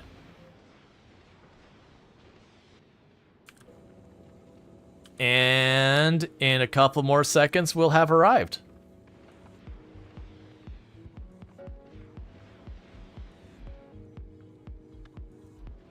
Yeah, and I feel very comfortable that this thing can travel unattended.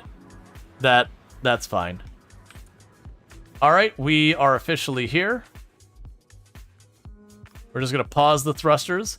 So we did burn through about 300 rockets in that travel and about 200 armor-piercing projectiles.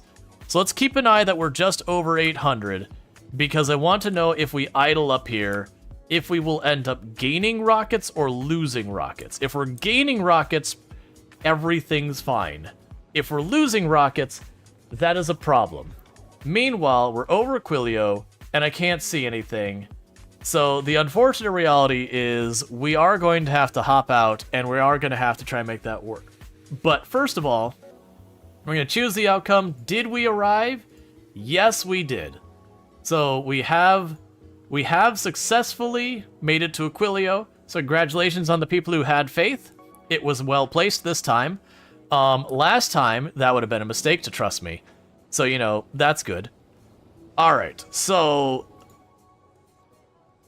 I don't know if I have problems if I drop this stuff before I go down there. Let's drop one thing of iron plates and see if I get any visibility. It doesn't look like it. So, I guess the answer is we drop to the planet. There's a reason why we did the save. Give it a sec. You'll get visibility. Well, a little too late. That stream delay is a thing. Alright, so we've got this barren thing of snow. This game has ruined your life.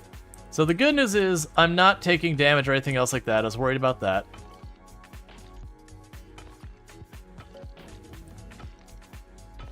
So we've got lithium processing unlocked.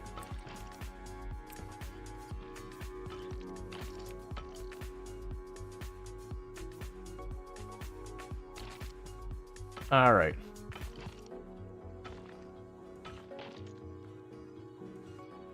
So, one of the things I noticed the game mentioning was you use the ice platform to build land and all that.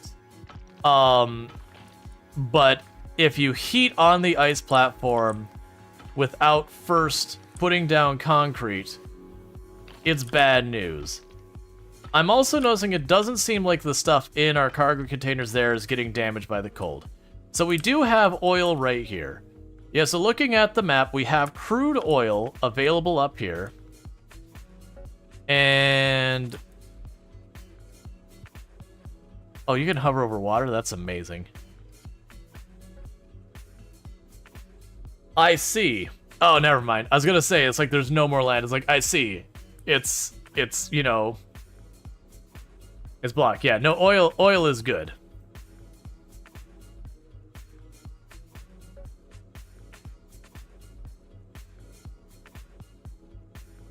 Oh, and what resource are you? Lithium brine. Okay, so that's how we get lithium long-term. Fair enough. So yeah. So very clearly the idea of this is kind of like, there's a mod from back in the day that you start on just a tiny little chunk of land and you have to build up, you know, your entire factory around it. The same idea, just not quite to that extreme. Like, we're not gonna pull up sludge out of the water and, you know, convert it to slag and then convert the slag to material. Like, you're not gonna go through all that. But it does have the whole idea of we're on this platform, we gotta make it work. Okay, so with that said, let's hop up to our ship. We're not gonna drop everything down on us at once. Let's go to the Normandy. So the first thing is, I did make mention that it did imply I would need the concrete. We're gonna drop down the concrete. We're gonna need the heaters, we're gonna need heat pipe, we're gonna need the heat exchangers, more heat pipe. We will be able... actually, you're not water, you're ammonia. That's fine.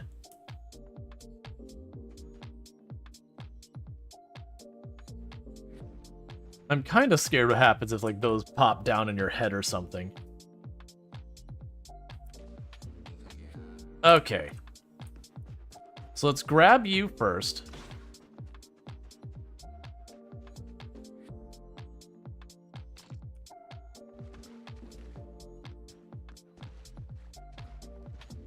Start filling in all this area around here.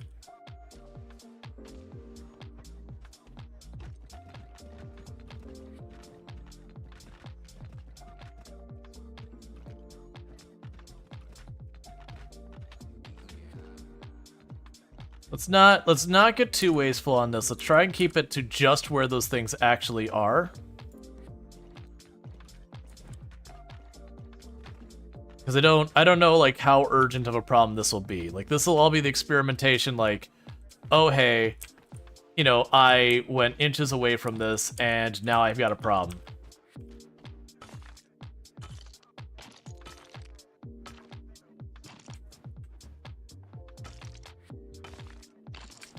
But I do think we set up to start near where the oil is, because with the oil, I can pump that up.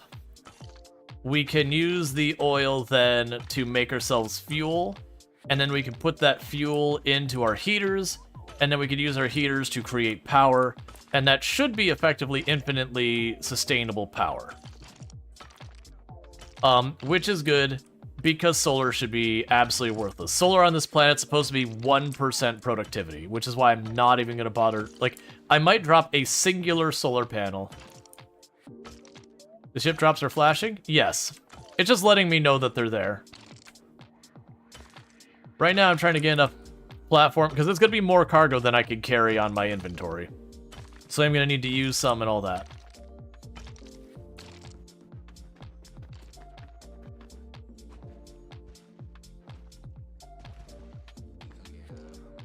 Okay.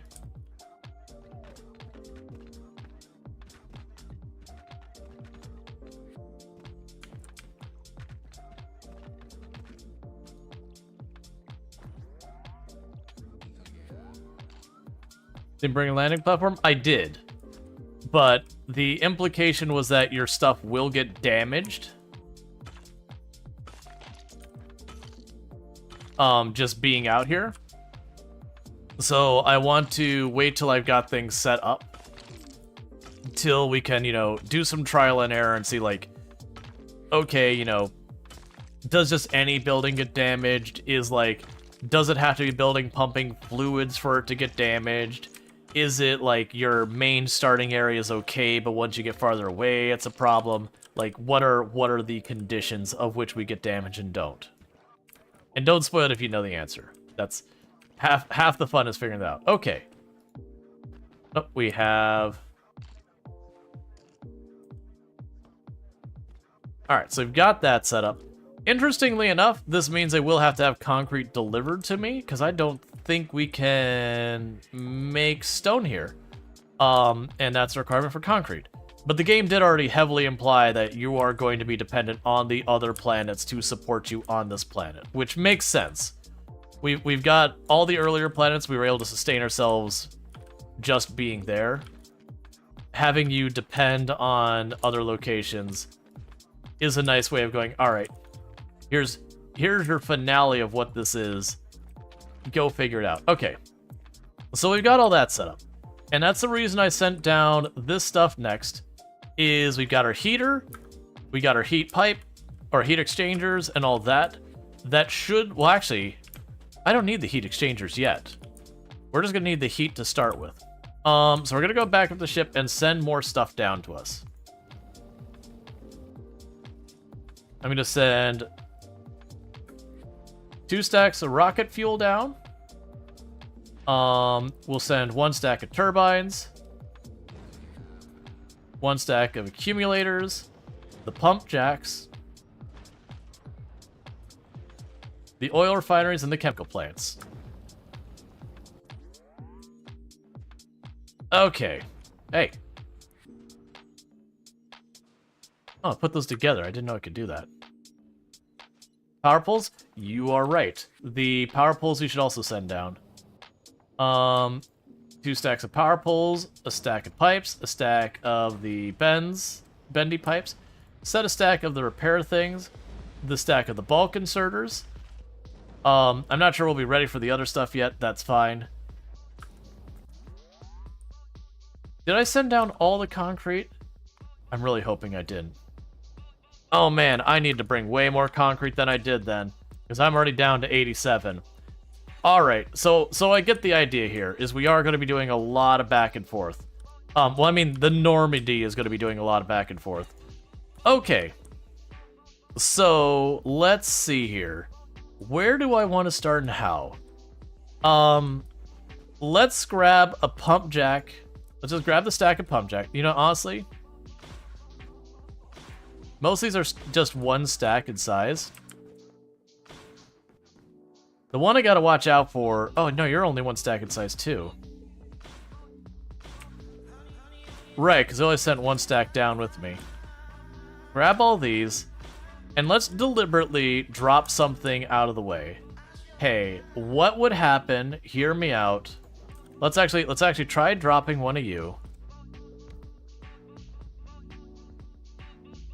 Frozen. Oh, okay. I was under the impression it got damaged when it sat there. Alright, if it just doesn't function, I don't care about that. Just not functioning is fine. I just didn't want the building to slowly get ruined and not have to ship in another round of buildings.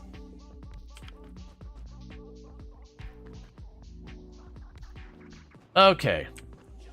So with that, we can go ahead and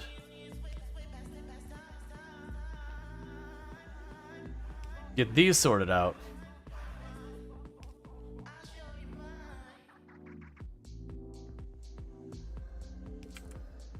That's fine. That'll be a solid pipe right there.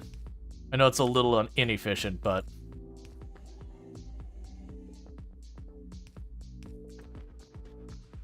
So the real challenge is going to be, I'm going to have to maneuver heat pipe through here, and I don't really know what the range is on the heat pipe for cooling. But we will need to use the heat pipe, or sorry, for warming. But we will need to use the heat pipe as a means of warming up the ground around us. The other curiosity is getting a bunch of this over here. So we have, I keep trying to go around stuff, and that's just not needed. All right, so that there would give us oil, like just raw oil. But as I said, I really probably needed more materials here. So let's go ahead and we'll put down the oil refinery here.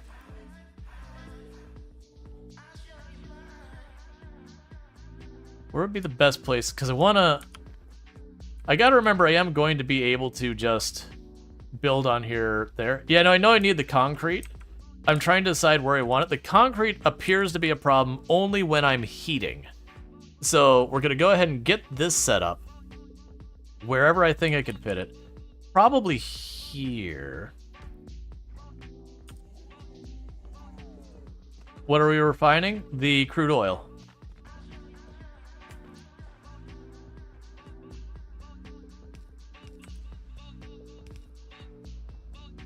So you will be, honestly, for the moment, just basic oil production. We'll definitely want to do better than that in the future. That's basic oil production. Let's see, how do you get the initial heating started? Oh, I've got rocket fuel. So I'm going to go ahead and put down the heater. I'm going to shove some rocket fuel in it, and that'll do it. So next up, we need to go back up to the Normandy. I got more stuff I need to send down. Yeah, no, we prepared for this one. The game was like, yo, get ready. And I was like, okay, yes, sir. Whatever you say, sir. We'll send down you and you.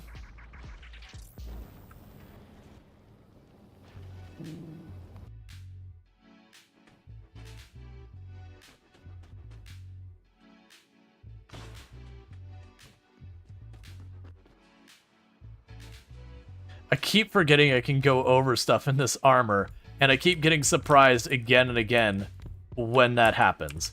Alright, so we're not going to put as much storage because I didn't think to bring more of those. Alright, so we've got the storage here. We are going to have to figure out what the range on our heat pipe, though, is. That is going to be an issue, because say it's like 3 tiles, you can't make the heat pipe go under or over things. So the next contestant up here is I do need to put some storage for this stuff.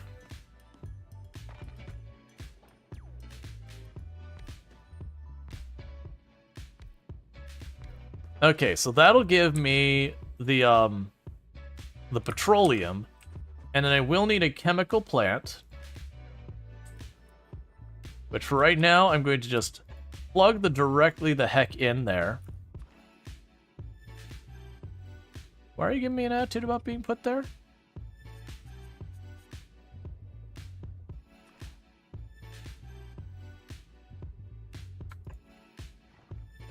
Ah, it won't even let me put it on there without the brick. Okay.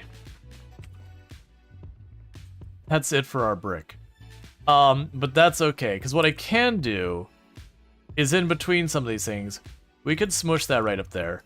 What we can do is where I end up needing these things, we can figure that out. So you're going to make solid fuel. Alright. And now's where things are going to start getting potentially horrifically dangerous. Because I'm going to have you sitting right here, and we're just going to be shoveling that directly into it. I already realized I have a problem with this. Alright, you're not going to be right there. I lied.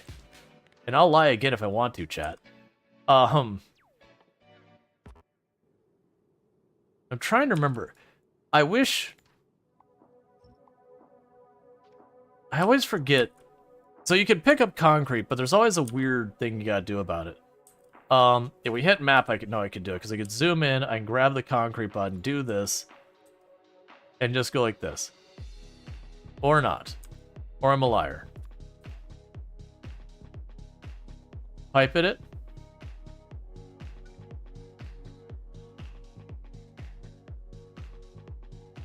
There we go.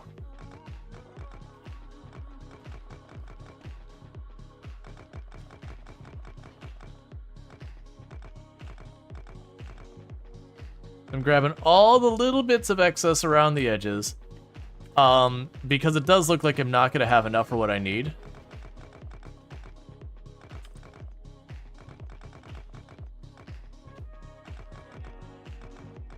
But before we turn the heat on, let's see what I need to make more ground.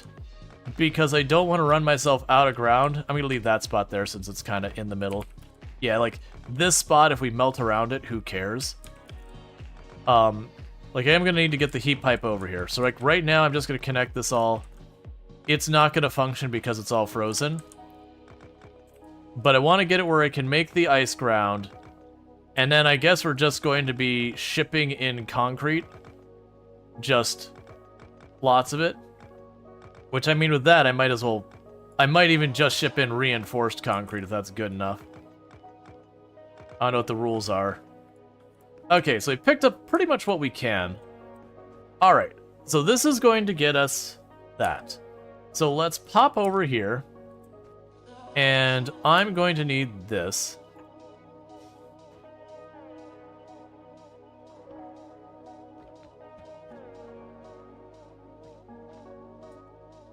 And so we'll have an inserter that goes from there to there. And that'll take care of that. So the next thing I'm going to need to do is I need to unfreeze all of those. And this is where I'm not sure how any of this works. So the question is here. If I bring this just up around there. So it looks like whatever this terrain is, it looks like it doesn't care about. I don't actually need the concrete on that. We're going to have to test. It's going to boil down to that. We're going to have to test. I have tons of rocket fuel.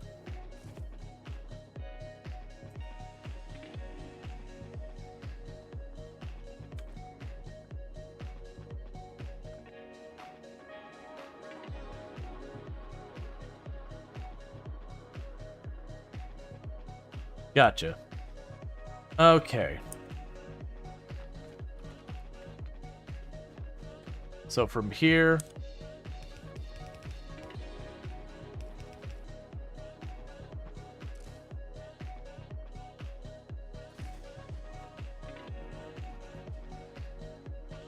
So it's working its way there.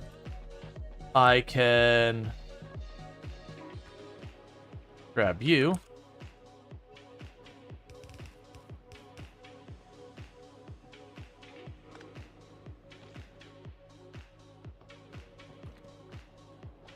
Cool. So with that, I have a couple of everything else going on here. So my hope here is that that will be enough.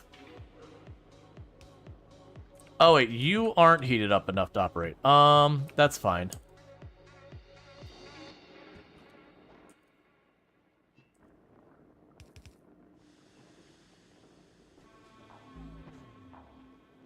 I don't know why I'm expecting that to have power. We haven't hooked up power yet.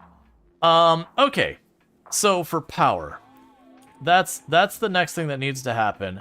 So you're still heating up, and I'm assuming that's going to stay heated up for a while. They'll take a while for it to bleed off heat. So the next thing we need to do is, with the heat we're getting off of this, I need to make electricity. For that, I need to do a couple of things. I'm going to need to melt ice, which I don't yet know what my renewable source of ice is going to be.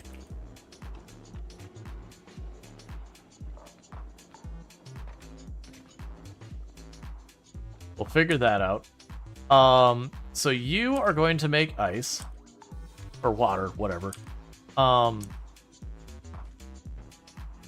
yeah, so you're going to be melting ice. Let's actually check, see what our reactions we have in here. So we can make ammonia into solid fuel. We can turn... that's what's going to happen, is we're going to be bringing in the ammonia solution, making that into ice. And... yeah. So we're definitely going to need to ship more. For right now, I'm just going to say melt ice, just do it. And we'll have the heater there. So we'll need to have a heat exchanger. We don't want to get overboard with all this. Because very quickly I could make this a real big problem. So we're going to go ahead and put 4 of those right here. Ice goes in. Fair enough. I did not bring any boxes. That's okay. I brought materials because I figured no matter what, I was going to forget something. So that's so we can make water. You are going to need the heat pipe going through this area. Let's go ahead and grab the heat pipe.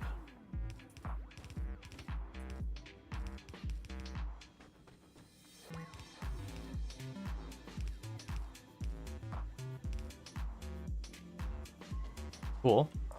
I will need to bring a little bit over this way.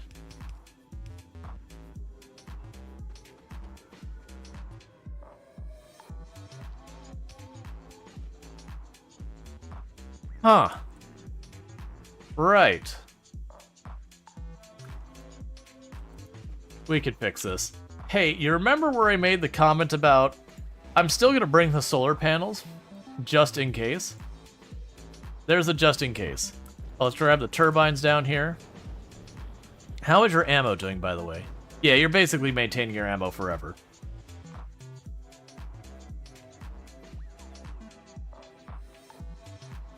And how well are you doing at holding your temperature? You're actually doing pretty okay. I'll go ahead and throw in another stack of rocket fuel, because I got a lot of it.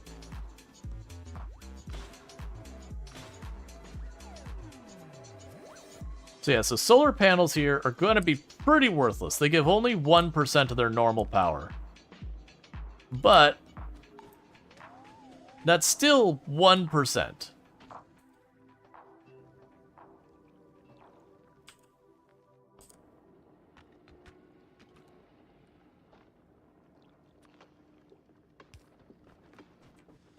So technically, we do have power. Surprised you're still frozen with that pipe right there.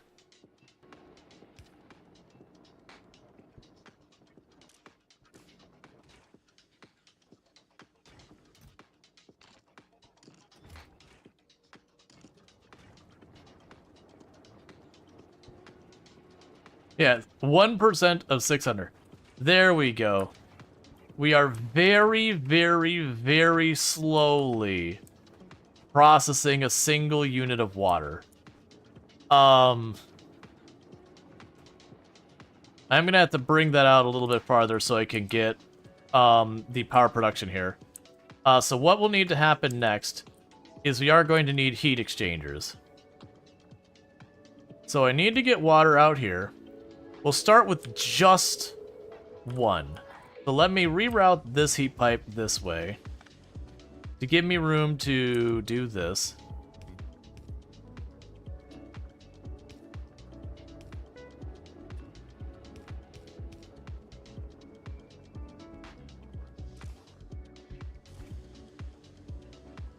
I think it just needs time for that heat pipe to warm up. Because there does seem to be a range that changes maybe based on how hot it is.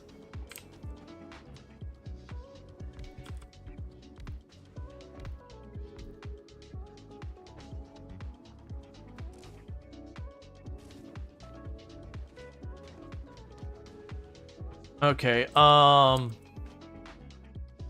going through that fast and I really wanted to.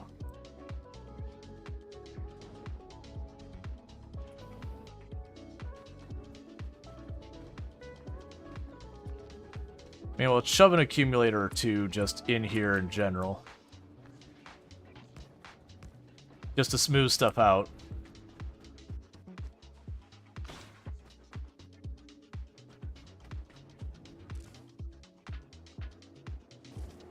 Okay, so we've got that. So it looks like I need to bring the heat pipe over here.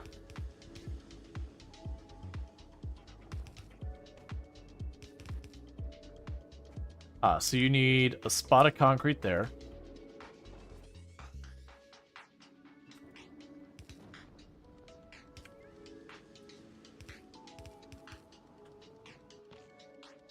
And a spot of concrete there.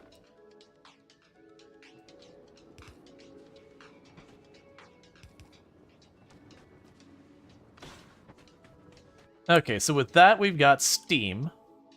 And then with steam, we can go ahead and smash that together. And for right now, we'll just get the one turbine going. We worry about a second turbine later.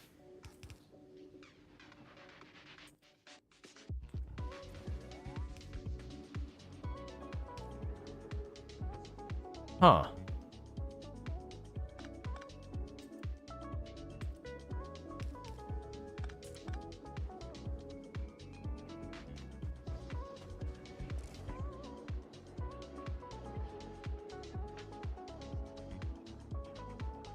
Yeah, it's fighting to get that temperature up. My assumption is, once this temperature gets high enough, because it's weird that it only travels just one tile and not a second. But that also might improve with this running. Yeah, so you're complaining about low temperature. So your minimum temperature you can operate is 500 degrees C. So I'm gonna need a lot to get this thing off the ground. We're just gonna let that run for a little bit. Keep building up its heat. Meanwhile, let's go back to the Normandy. Hey, buddy. Send it all.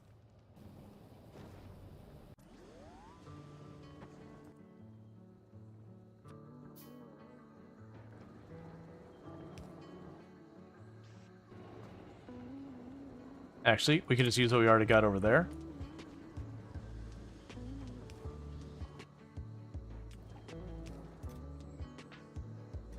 And we will need to go to you and set you up. Stack size of 1.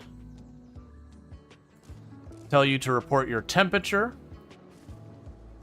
If your temperature... So you're going to get to like 500. So enable disable if your temperature, which is T, is below 500. No, 600. Shove stuff in there.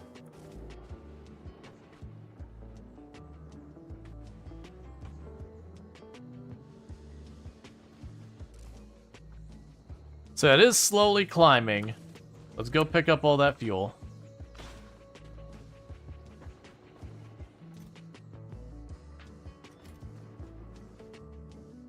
Let's go to Normandy again. The iron, the copper, the steel, plastic, that plastic, more rocket fuel, plastic, the recycler, the smelter, the accumulators now we probably don't need, the pipes, the electrical poles, the inserters, this, those. Send it all down. So we basically are sending literally everything useful. Because I'm going to want to send the Normandy back.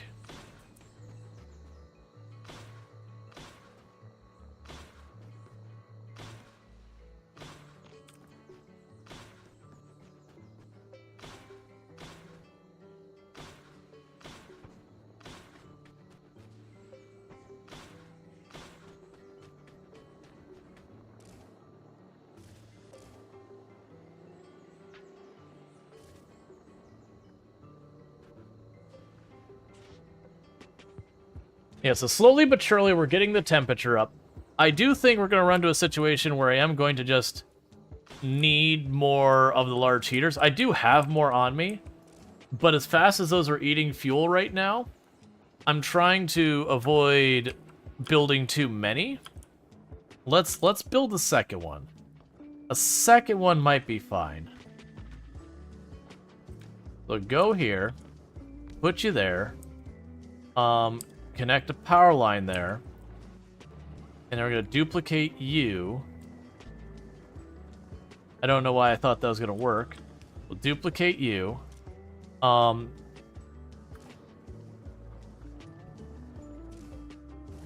Right. You don't have enough heat to work yet. So give me 2 stacks of this. Same deal as the other one for right now. 3 temperature T. T is less than 600. Then do that. Cool. So that should help bring that up.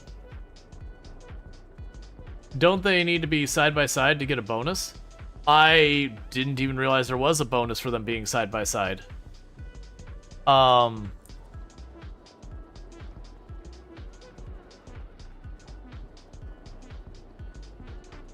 would be the best way for me to put them side by side?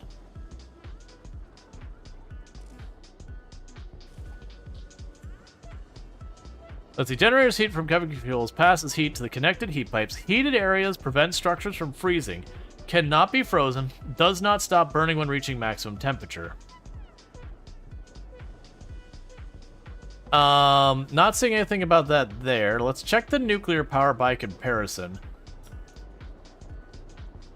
Neighbor bonus. No neighbor bonus. Okay. Yep. So it's... Yeah, these don't seem to get the neighbor bonus. So you're getting up to like 200 something. I would expect that to go more than 1 tile. That really doesn't feel reasonable for that heat to only carry that tiny, tiny little bit.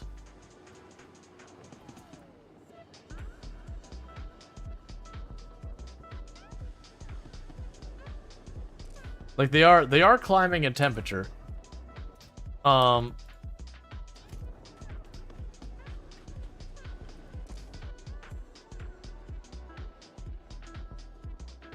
No, I get it's that cold, but the thing I'm implying, though, is it may be negative 50 degrees, whatever, like negative 1,000 degrees or whatever, but this heat pipe right here, that is 315 degrees Celsius. I would assume that would warm the air around, assuming it's not like super windy or whatever, 2 tiles. Unless, like, literally for my pipes, I need it to be perfect. Which, if I do, I do. But that would be honestly pretty annoying. I could fix that pretty easily, though. So what we could do here is disregard that. I could grab the heat pipe and squeeze. I keep doing that thing, it's going to do something. Do it right there. And now we can put our steam turbine here. It's not ready to turn on yet. The other thing I was hoping is that when this got up to like 500 degrees, even though it's not like a heat pipe or whatever, it might pass. That also means I could probably get rid of that. Literally just 1 tile is all the farther it can go.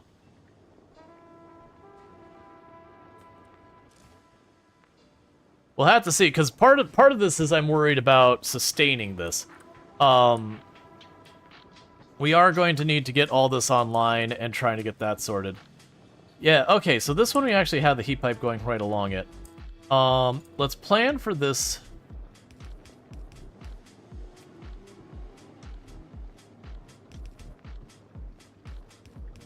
I don't know if any of that'll matter. So that'll get us 2 of the oil ducts going once stuff gets going. The big thing is I gotta get the power flipped on. Okay, in the meantime, the Normandy isn't needed here. So the Normandy, what you are going to do, friend, is you're doing fine on ammo. You're quite the peach and all that. So what we're going to make our rules is the Normandy is going to wait till it has 1600 ammo to move around and 900 ammo. Because that should be plenty for it. So the Normandy is now going to work its way to Gleba. And then from Gleba, it's going to go to Novus. Same conditions. We're going to go ahead and check your circuits. And we're going to make sure you have the 1600 of the ammo here. And we're going to make sure you have the 900 rockets. And then the same exact circuit conditions down here. 1600 there. And then we're going to say, where are you at? Sorry, condition, rockets, 900 here. And we're going to add one more condition that says, we're just going to get a condition that will never fail. So cargo count is the uranium cells are more than 1,000. That's actually totally possible, 1,000. So the idea behind this is I'm sending the Normandy home to go get my stuff. Condition is backwards on Novus. Thank you. Yeah, so deliberately I set that to be a condition that'll never settle because I wanted to get back home to Novus. And then I'm going to have it pick up more stuff for us. Because it does look like I am going to be shipping in concrete. Meanwhile, let's go ahead and drop more rocket fuel in here. We're getting pretty close to the 500 degrees that we need to get the steam to be able to kick on. And my hope is once we get to that point, our power will actually come online. And as our power comes online, we'll be able to start getting this to be self-sustaining and all that kind of stuff.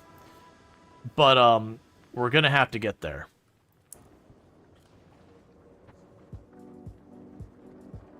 You don't think steam will go at 500? That's the temperature that steam goes, is 500.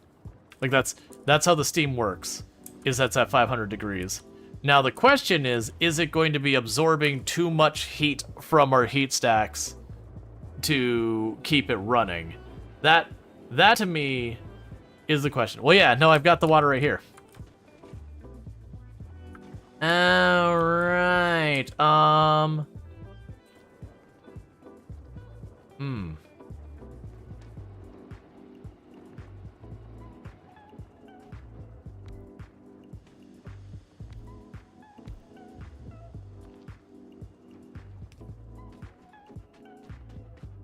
And I know these solar panels are just a hair above absolutely freaking worthless. But the hope is, by all of their powers combined, I'll be able to make that run at all.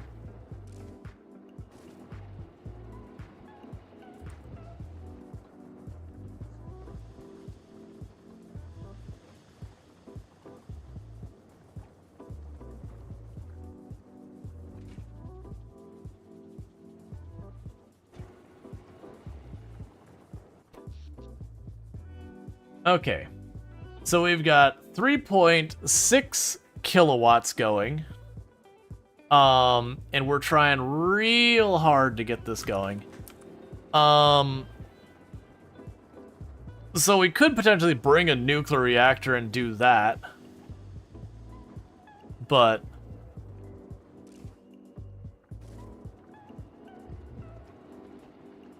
yeah, no, the problem is the solar does pretty close to absolutely nothing here. That's the big problem.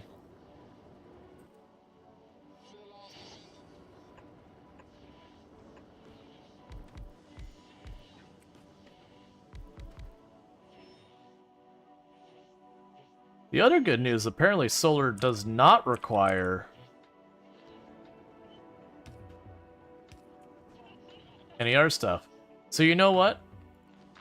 Sure, I'm getting maybe a fraction of a kilowatt per panel. Or actually a kilowatt more than I'm getting right now.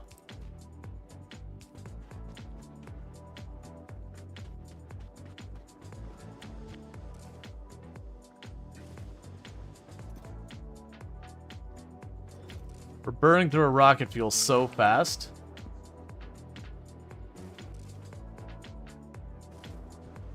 I just need you. Okay, it's going. It's going. We're getting that first itty bitty of water. And then this thing's gonna kick on, and then suddenly things are gonna be way better.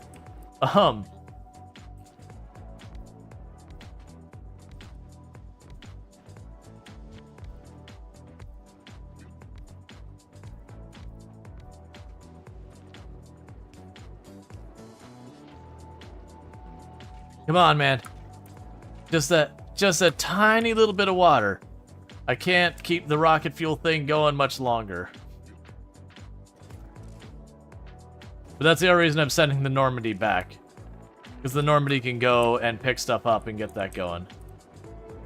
Because once that all starts, it should start kicking this on and start feeding that in. The water is on. The steam is on. The power's alive. It's all alive. The accumulators are accumulating. Okay. I do not have any storage whatsoever for my oil. That is a problem. Right now, you need to go away, because... never mind, I'm lying. I do have storage. It's just frozen. Okay, so next thing I need to do is I need to unfreeze my oil storage. That's actually going to be pretty easy, maybe? We just need to bring that heat pipe over this way.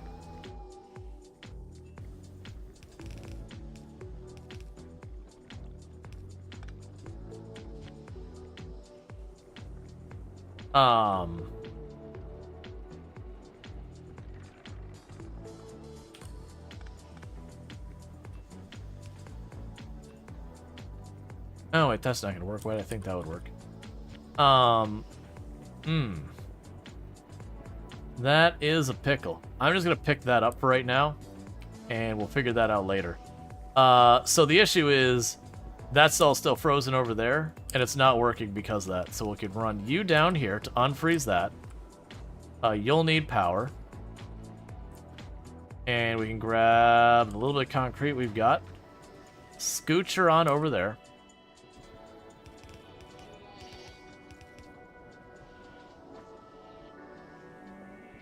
There we go.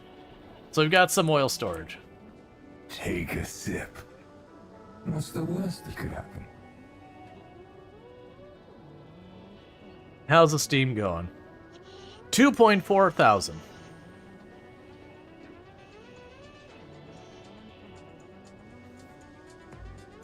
Am I sure I have oil storage? Yeah, it's right there. It's not much because I have this one spot here. All right, remove that one. It's not going to work.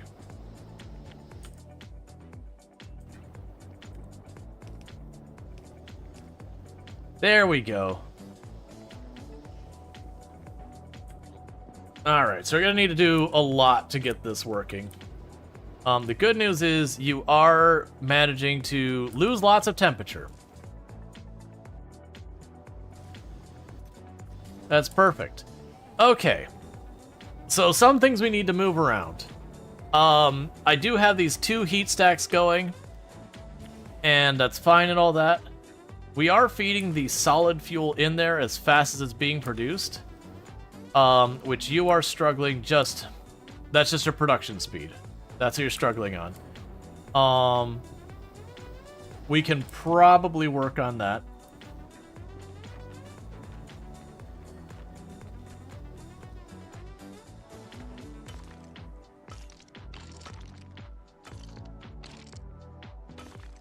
Is there another way to get fuel? Yeah. Like, this is just getting us off the ground. The big thing is I'm gonna have to get ice. I do think oil is going to be our fuel source, for the record.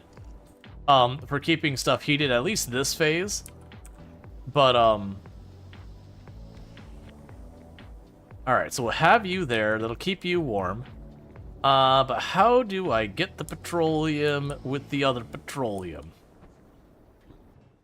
Because you'll do that. Because I could also sit there and change this chemical plant to... Yeah, no, it'd have to do like coal liquefaction or something like that. That won't work. Okay. So we can knock that out. It's not needed. We can put the underground pipe here and up there. Don't be frozen. That's fine.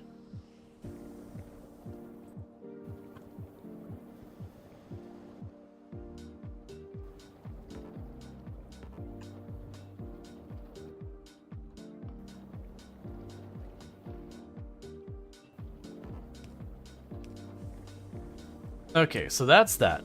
Now the real question is, how do I get... Okay, so the way we can get this to work here is I just gotta wiggle it. So let's grab a little bit more concrete. I can go like this and this. Fair enough.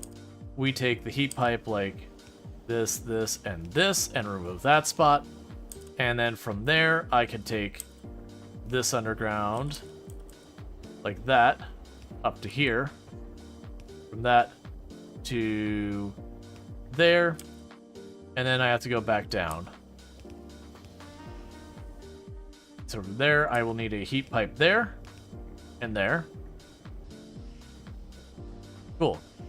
So we are producing more petroleum.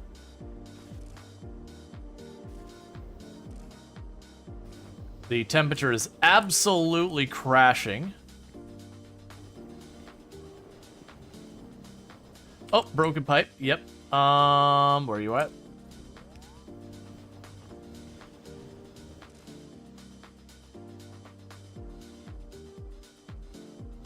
I can't tell if our temperature is going up or down or staying balanced.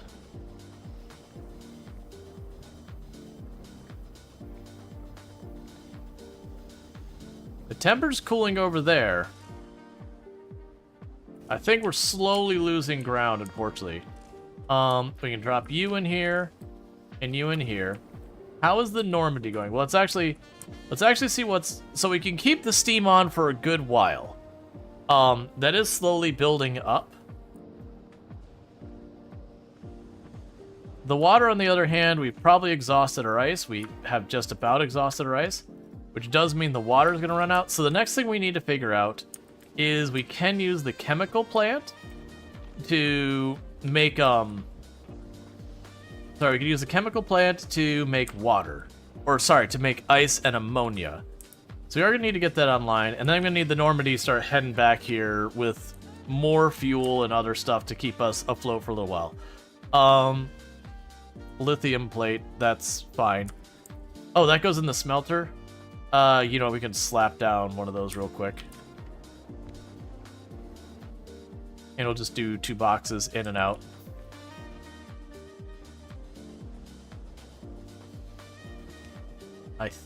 No, those won't be close enough. So if we adjust this and put the smelter on this side and put the boxes on this side, and we have an in and an out and a power pole. You are slightly too cold.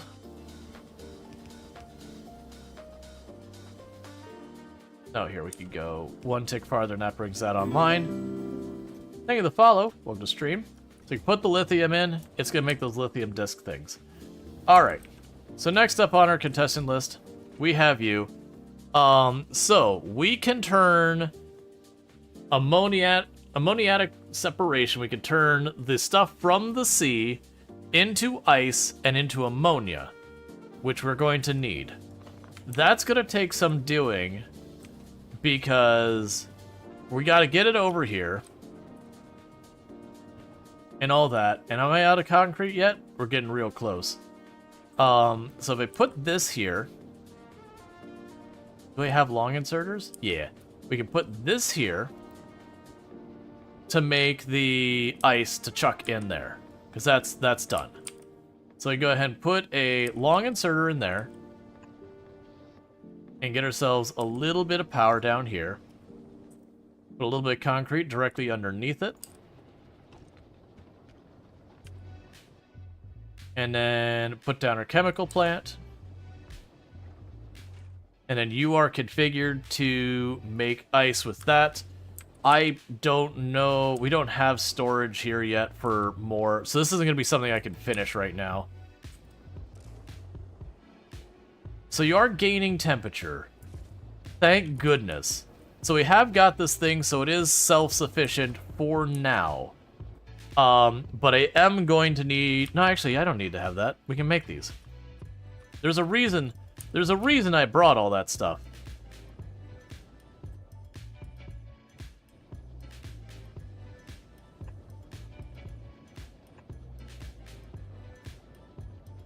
Right now, that'll be our ammoniatic, whatever. We can get rid of those solar panels in a minute.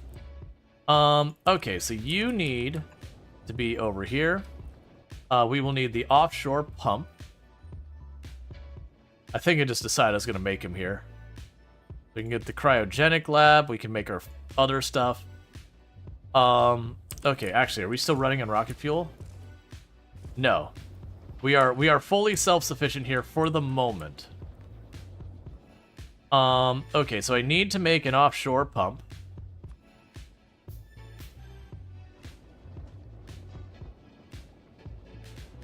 Let's put that there.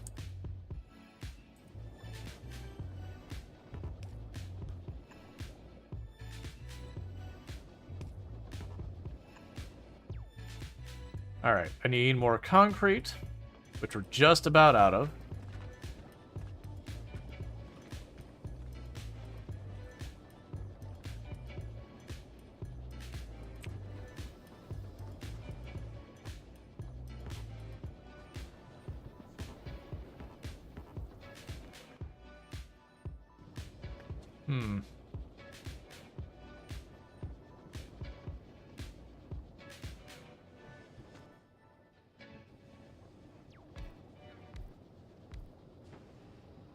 I don't have enough concrete here. Okay, so it looks like we've hit that point where I'm kind of stuck. I'm a little concerned that you're dipping more. You were clearly in a good place, and now you're not, which bothers me a great deal. So one of the good news things is our power consumption will drop off a lot once the oil is basically full. And we did get some lithium plates here. So what did we research with our lithium plates? So you, for your research, what do you even need? To be produced, you need the fluorine... Yeah, so you need the fluorine, cold, ice, and lithium. And that's what we got there. And we mostly just needed the lithium for, Oh, where did you go? We have the cryogenics lab we unlocked. Yeah, the cryogenics lab. So that's lithium and a whole bunch of expensive materials. Alright. So unfortunately, it does look like we're on a slow burn to our power shutting down. Maybe. It could also be that I've extended stuff here and it's not working quite yet. Or it could also be the fact that we're out of water. Alright, so what needs to happen is, where is the Normandy? So the Normandy is actively on its way back to our... Novice, whatever, Novice. And it's going to need to request some things when we get there. So. Honestly, don't worry about the accumulators. Don't worry about the solar panels. Don't worry about the oil refineries. Don't worry about the cargo landing. Continue getting the rocket fuel. Don't worry about these ones. Those will be fine for now. Don't worry about that. We're good here and here. Bring me those. Don't worry about that. Don't worry about this. You are not enough. Give me like 2,000 of that. The oil ducts we're good on. We're good on these. Bring me those base materials. You need to be brought in from here. Okay. Oh, that was right. That's right. I totally forgot that was a thing. Okay, so we're taking a different route home. The route home... Don't worry about that. What else do we need to bring here? What am I forgetting that we need to bring here, chat? So, we've got fuel. Let's actually give ourselves even more rocket fuel for right now. That's going to be inefficient, but that's fine. So we've got the concrete. We are going to want the tungsten and the tungsten... We're going to want the tungsten carbide and the tungsten plate eventually. Yeah, so we've got concrete on the way. Actually, forget these base materials right now. Bring the pipe. Yeah, so concrete, bring the pipe. Don't worry about the repair tools. Bring the fuel. Don't worry about the chemical plant. Get those things. So stuff on this planet we need. We don't have ice here. That's fine. Can I load up a station platform on a ship? Probably not, right? Oh, yeah, no, I can't do that. There's a reason I can't do that. And that reason pretty much boils down to I would need to make a ship that is sufficient enough to be able to handle all of the stuff we got going on. Yeah, so it'd be the starter kit. So I actually can, because the curiosity would be making a self-sustaining platform of this in the system so that I could fly over, you know, just self-sustain that way and do that whole thing. Let's take a quick inventory while that's sitting there doing its thing. And you're just slowly... Oh, actually, you're getting back up to temperature. You're still going to shut down here in a minute when I run out of water. Well, let's still plug this in and hope it works. Oh, right, I'm out of concrete. And there's just not enough concrete I can scrape up here. So we do have to wait for its delivery. So power will shut down and all that. What we could probably do... Let's be preemptive on this. So if I pull this connection here, we're no longer using our steam. So we have shut down our power, it's going to drain our accumulators rapidly, and we're just going to let this thing go offline. But we're going to preserve our steam for when we're ready to do more. Okay. So let's take a quick inventory of materials we are going to need. So, for the science, I need just materials we can get here. Cool. For the railgun, which we'll eventually want to build, does that... Oh, wait, what? There was a handful of things that we recognized needed to be built here. You will most likely need to be built here, so I will need carbon fiber, tungsten, and superconductor, as well as processing units. Alright, so let's try and get that going on here. So the Normandy is going to be a ship that goes to a lot of systems. So the blue processors, we're going to be best off getting those from Fulgora. Where did you put that? Let's drop all of that here.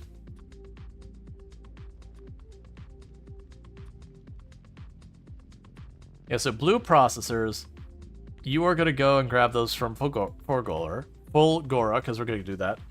So we have that. We will need... I'm going to go ahead and say we will need the... both of the tungsten things from there.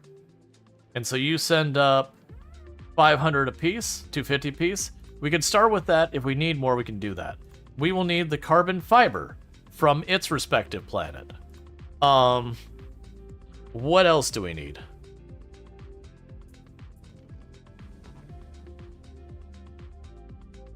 Like, right now, I'm just going to ship back the concrete, but I'm basically planning for the moment it's done, having it automatically go through and collect stuff. Yeah, so for the processor, because the fluorine is going to be a real problem, superconductors and capacitors I already have. So we have everything I need for the quantum processors. Fusion cells, that we already have everything queued up. These processes don't need external goods, so that's good news. You don't need external goods, so that's good news. The lithium and all that doesn't need external goods, so that's good news. Do you need to be made here locally? No. Do you need to be made here locally? Probably. Stone. Just regular, old, boring stone will need to be one that we'll need to import. And then, what about you? Same stuff we already had on our list. Green circuit... Wait, what? There we go. Okay, same stuff. Same stuff. So we're good on all that. That's not here. That's nothing I need to worry about here, right? Yeah, that's nothing I need to worry about here. Don't care about it. The railgun ammo, you are easy peasy lemon squeezy. The railgun gun, same things we've been doing. The railgun itself, same things we've been doing. Basically, we just need to go around to all the different planets and grab the appropriate materials from them. So if we go back to the Normandy, so let's double check our imports. So we've got these 4. Those are going to come. Let's actually move that down here to like help evaluate where we need to go. So yeah, so these 4, those come from Fulgora. That comes from whatever the crap, the Gleba. These come from Volcanus, and these are going to come from our local home planet. I wonder if it makes more sense to grab those from Gleba. Let's check Gleba real fast. Because you make rocket fuel yourself, and you make it pretty dang good. I say as you apparently are full of mold and not getting rid of it.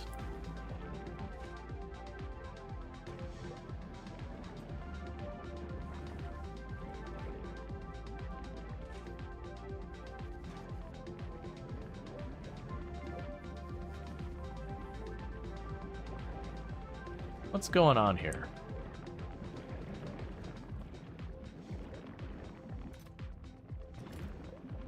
Ah, okay. Right, and you pass the mold off here. And that's just backed up. Right, because we're not using the science right now, we're doing other research, this whole line is just totally backed up. And when this rots, this will kick up and everything will go back. Okay, that's fine. That's fine for the time being. But the point being is this is a good place that I can have infinitely renewable rocket fuel. Volcanus, how do I get your rocket fuel? I'm basically looking at what planet makes the most sense to snag its rocket fuel from. Oh, is that going to be Fulgora as well? Because you just pump up oil from everywhere? Where's your rocket fuel production? Right here. Okay, we'll get the rocket fuel not from our home planet. I mean, I guess it really doesn't matter. So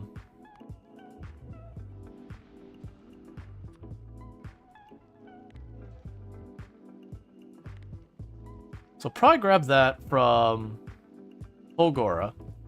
Basically, I'm trying to limit. Well, no. Let's make it here to even out the load of stuff a little bit. So we'll say send me 800 when we go to wrong planet. When we go to you. So we get 2 goods from there, 2 goods from there, 4 goods from here. These goods from here. We'll probably actually want more stuff, but that's what I'm thinking for right now. We are still working on getting the concrete delivered. And then the pipe we've already got delivered.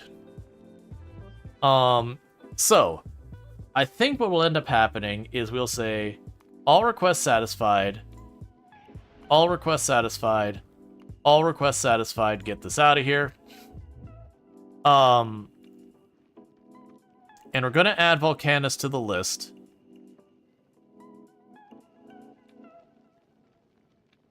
And it's just going to do rounds. Yeah. Morning. Given the stream title, you take it the previous ship didn't make it. Our first attempt, it didn't die, it left, and we went, oh, this is not going to work out. And then we turned back, and then we did our second attempt, took a big bunch of damage right at the beginning, and went, oh, this is not going to work out. But the third attempt went absolutely buttery smooth. It's basically we didn't know what we didn't know, and then when we knew it, we were good. Yeah, so we're going to make this thing do its whole round robin. I'm going to intervene and manually make it go directly to Aquilo and then start the process over. But the idea here is I want to get through everything. So circuit, we do need to keep checking for the ammo so it doesn't try to go someplace and then like be completely out of ammo and get in trouble. Because that would be a really dumb way of losing a ship.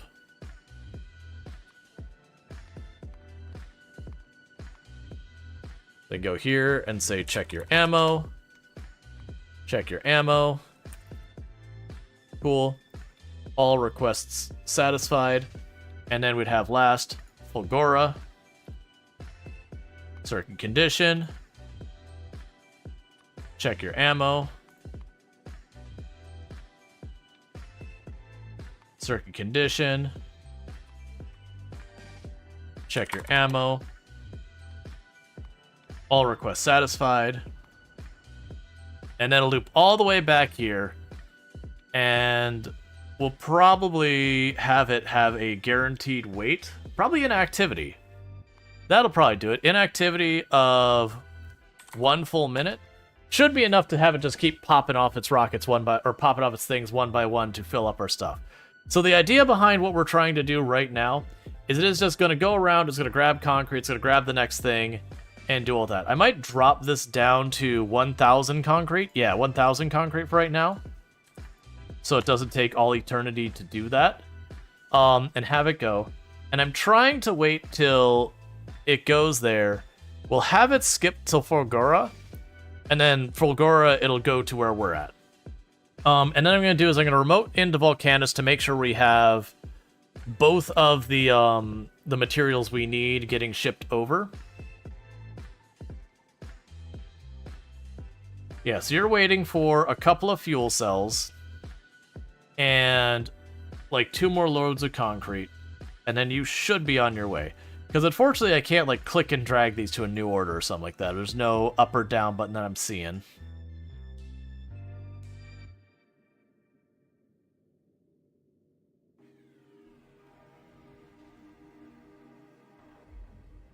I mean, if it goes to... yeah, so it's right about to do that.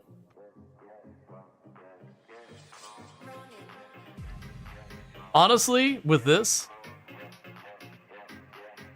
drag the bars part.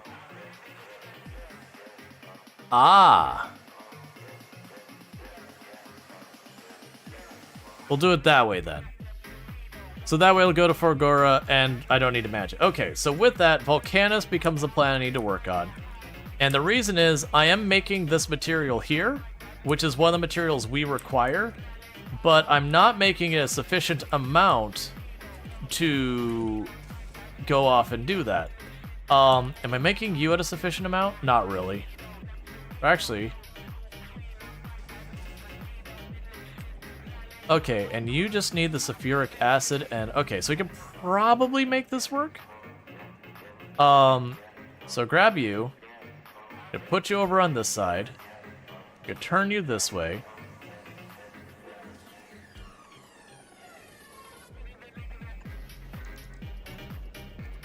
Drop you there. Get power to the building. Insert her on this side, not this side, this side. And you will still need the tungsten ore, which is the one I gotta get through here. And I'm just gonna do this in a quick and dirty way. So we're gonna slap you there. Move this power pole up by 1. Pick you up. Grab an underground. Scooch it on right across. Bring that right up here. Drop that in there. Power pole. Passive provider chest. And go to town, friend. So that's going to cut into our research production a little bit. But with that, what should happen is the Normandy, when all of its stuff... okay, so you have everything satisfied. You are an autopilot. Why are you not going? All of these look satisfied. Oh no, it's not satisfied. It's missing 2. It's missing 2. So it's like 99.9% satisfied. Then it will get our product. I forgot to drop the cargo landing bay when we were last over there. That's okay, I won't have the concrete to do it anyways. But that should get us all the materials available on this planet. But that's the idea. So we're going to go to each planet, and if I have to increase the throughput and all that, that's fine. But I am going to need that to go around all the planets to do that. So we're going to change you for temporarily to 3,000 seconds. Because that's at Aquilo. And then the idea is when it arrives... okay, so it is on its way to Fulgora. No problem. So when it gets over to our planet, we're going to have it drop the cargo thing. And once we have the cargo thing down, I should have probably grabbed some things to expand it. It's fine. I don't need them that bad. We can expand that. Because right now where we're looking at is I could turn the power back on. I got the steam stored. But right now I can't maintain the heat. Maybe I can actually. Let me dabble. Because worst case it just turns off and you know that's fine. So I'll slowly start filling it with the solid fuel again. But that seems to be the idea, is I'm going to need to be making a lot of... Oh, right. The problem wasn't the sustaining here, it was we were out of water, and I don't have enough materials to finish the connection. I might be able to score a little bit of water to temporarily help us. It is kind of cool in the sense that this does effectively let you make, you know, like a base, you can design it however you want factory, that the only things that you got to worry about so far as that is just the fact that there is oil and then like the lithium gas. Everything else is just open space that you can put down platform and make the factory exactly as you want. The downside being there's a cost. Oh, I meant to grab stone. That'll be Volcanus we'll grab the stone from, because stone is a byproduct on Volcanus as well that I'm literally dumping into lava. So it just feels like to me it makes sense to have that planet be the one where I deal with it. I do expect as we're doing this, we'll start having certain planets that, oh, the blue circuit boards start falling behind because this planet really doesn't, you know, doesn't have much in the way of blue circuit boards locally.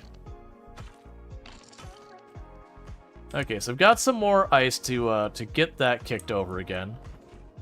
So there's that.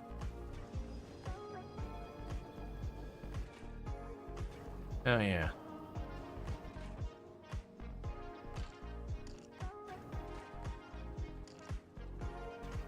Okay, so we can get a little bit of ice produced to maintain this a little bit more. Yeah, so temperature actually seems like it's doing relatively okay. It's just right now until I get more concrete, I can't get the heat pipe out of here to get this pipe unfrozen. So I'll just have to get concrete over here. I'll run a heat pipe over. The webbing the heat pipe through everything is kind of an interesting concern. Alright, so meanwhile, let's go to Volcanus. And I want to make sure stone is on the network now. So, not stone brick. Let's go ahead and put a passive chest. It needs to be in the orange. Yeah, right over here. Right at the beginning. Passive chest. And genuinely, this is literally going in the garbage. Put all the stone you can. Just load that box up. And then go back to the Normandy, because weirdly enough, I need you to go get me stone. Just regular old stone. And you do that. How big a stacks? 500? That's probably fine.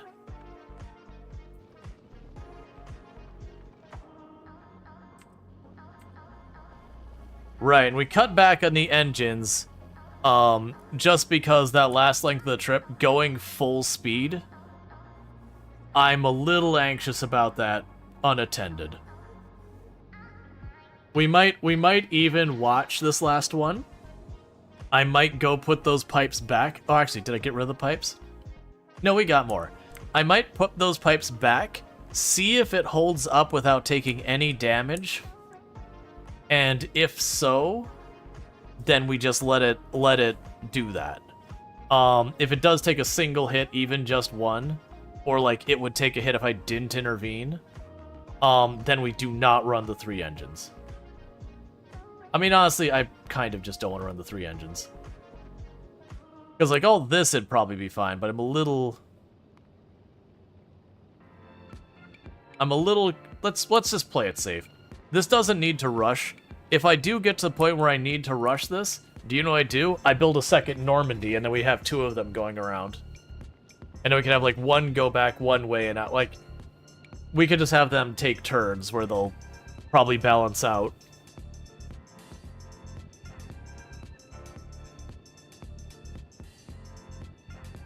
Yeah, so you've arrived in Fulgora without any problems. And so for Gora, we're requesting all of these. And we're just basically taking a stack of each.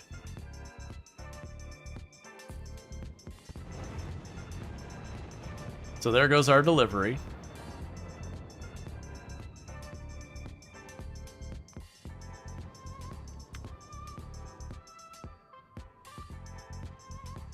So that's our blue circuit boards. So we got a stack of those. We got our super capacitors. We got a stack of those. Ooh, do I? Yeah, we got our plates and we got these. Cool, so I took a stack of each of those. And then it is now already on its way back to Aquilio.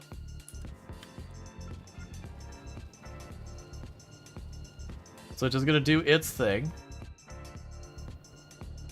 And you are back out of ice again, and back out of water. So we'll go break some more blocks and all that in the meantime. But it is on its way to us.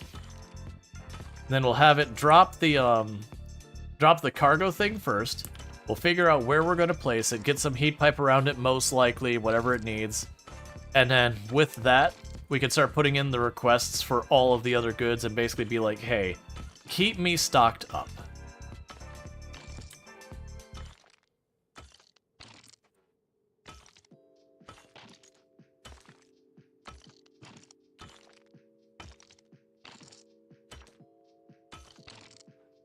But yeah, so I think what'll end up happening is once we get the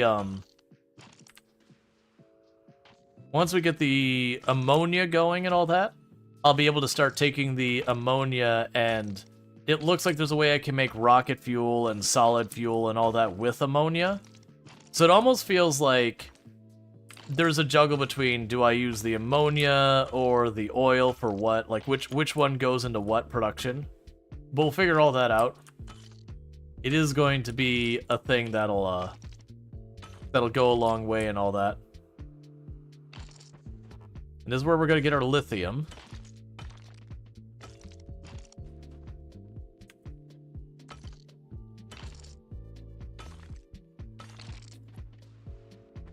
I'm really happy we made the mech armor before we left.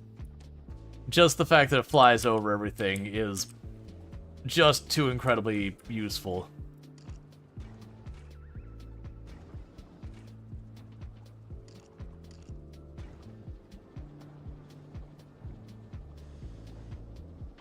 Alright, we could also go to you.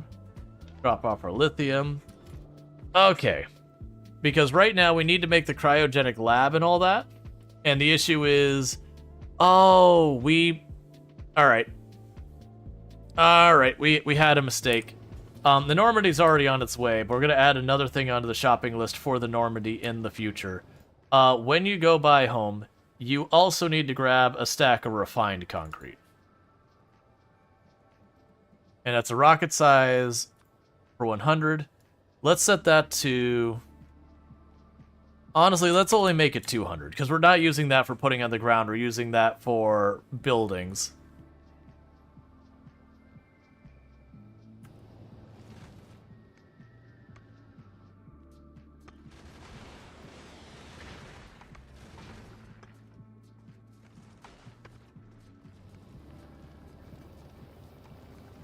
All right.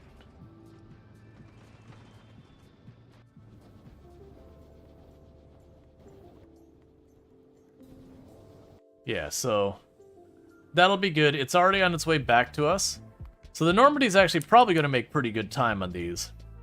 But yeah, so that's all we're going to do is we're going to gradually add more and more onto the shopping list, because we don't have a source at all whatsoever on this place of, it seems like, stone, iron, all that. So if you get time, how are the quality products on Nubis? That's actually a good thing to check.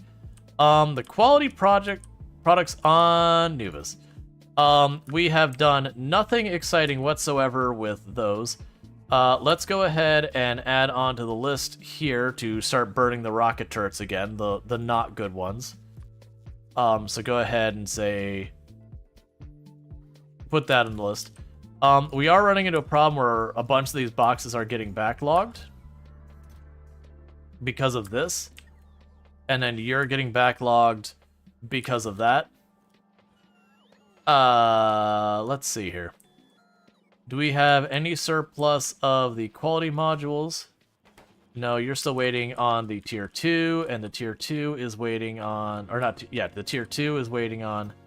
Ooh, getting some good ones out of the tier 2. That's a tier 1. No, we're getting crap out of the tier 2. Blue circuit boards is the delay there. Yeah, so we're getting materials out of this. It's just we're getting so much of the base materials that aren't getting used fast enough.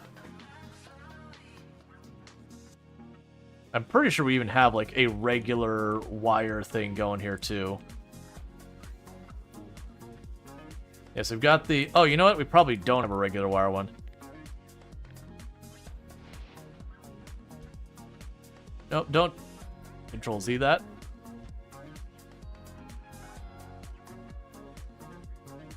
Clear that. Go here. Change your pattern. Do the regular wire. Do that. Is that probably a waste? Yes. Am I doing it anyways? Also, yes. I have enough things that require steel here. That's going to consume a bunch of that to make wire. And that should start getting us over stuff for circuit boards. Hi. I'm heading downstairs. Alright, you sleep well. Yes, please. Love.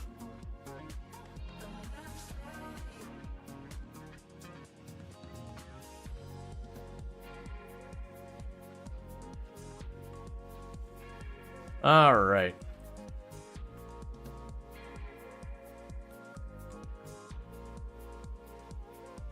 But yeah, so it's making its progress. Like, a lot of stuff's getting stuck. I need to be down here actually working on it. We did get the epic one there. That's fine. So Normandy is over halfway here, and it'll be making good progress with that. And all that good stuff. What time is it? All right.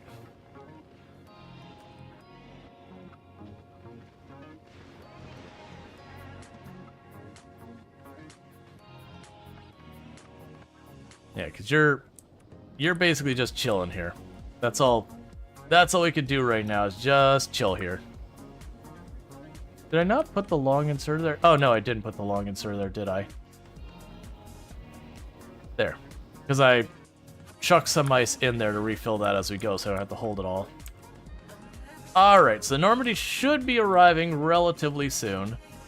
When it does, I need to start dropping stuff.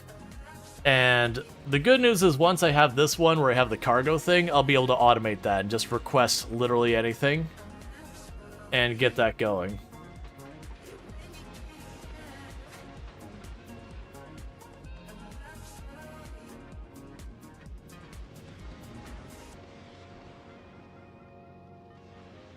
But it's interesting because, like, one of the things I could see doing long-term on Aquilio is if I wanted to try and start making some stuff locally, I can get iron and copper from space. Like, I just have a ship park above it and just take any of the spare iron and copper and just chuck it down. Because, like, as you can see, this is backlogged, so I could produce it. Do I think that'd be effective?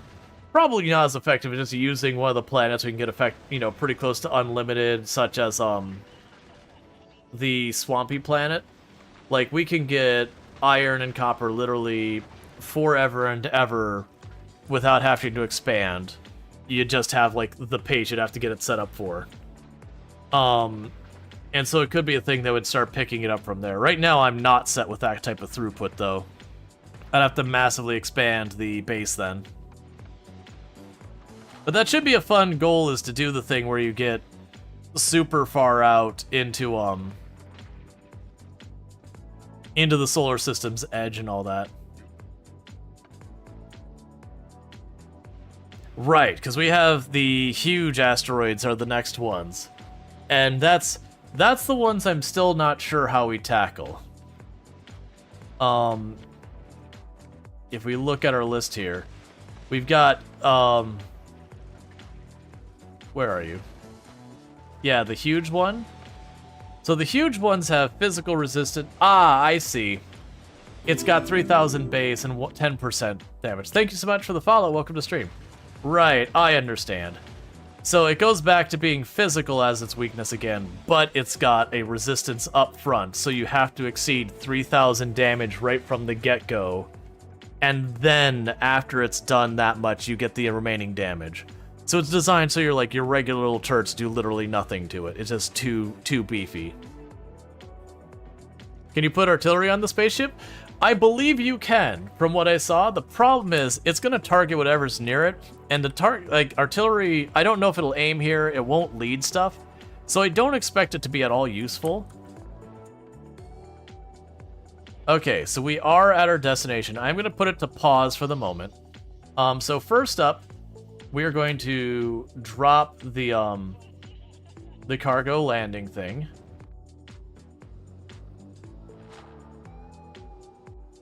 So that way we could tell where the stuff to go, and then with that I could put in requests.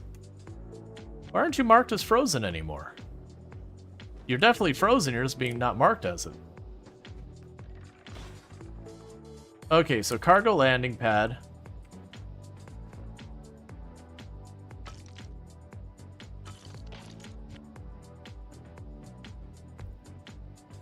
Cool. You don't actually seem to need anything. Alright, so let's go ahead and start doing this. So, we have our list of stuff here. 1,000 concrete. Let's see. We have lots of these materials. I don't remember how much is on the ship. So, we're gonna go ahead and do here, we want, 500 of that. 500 of this. We don't have these on board, by the way. I'm just trying to get the whole list here. Let's see. Yes, you're 1,000, you're 500, you're 1,000, you're 300. So you are 500.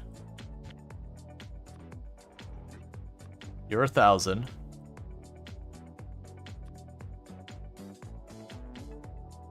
Let's see, what else do we need here? So we've got these two, which it can't fulfill. We've got these three. Those are already on the list. We've got you. Let's deliver the 300 of those. We got the carbon fiber. How much is a rocket of carbon fiber? 500. So we'll add that to the list. Alright, what else do we have on the Normandy right now?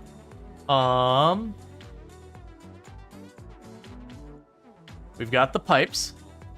So both the 200 of the regular pipes and 100 of the, or 50 of the curved. So we can go ahead and get that on our list.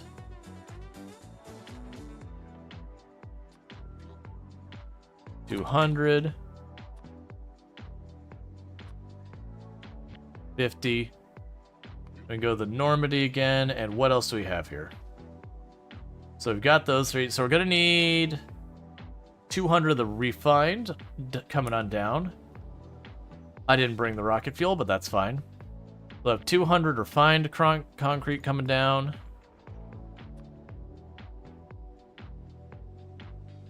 We can go ahead and do the rocket fuel. And for right now, that was 800 we had on the list there.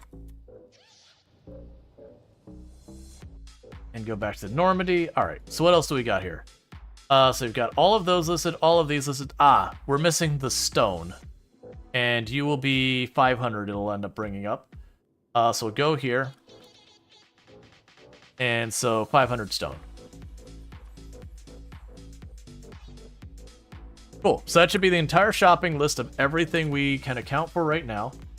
The Normandy has launched it all, so you can turn it back on autopilot, and then it can't satisfy, like we're gonna go ahead and the inactivity we can take off the list here. Because it's all requests on the ground satisfied. Let's check what the condition is. Let's see. All requests satisfied. Yeah, so okay, so the request satisfied is probably up here. Like these requests? I don't know if that's both. Like, I think it satisfied all the requests it can for right now. And it will need to top off its ammo, which will take it a minute. So it should be fine, because it should pull up here, drop everything off really quickly, and then be on its way. I'm a little worried about that. We'll set it to inactivity 30 seconds. Because it should, well, 60 seconds. So we'll have it wait here 60 seconds no matter what. Alright, so the Normandy can go do Normandy things, going around the system, grabbing all its stuff. Cool. Alright, so now back to work down here. I should have what I need to bring more of the stuff online. I need to grab the concrete. And get that down here.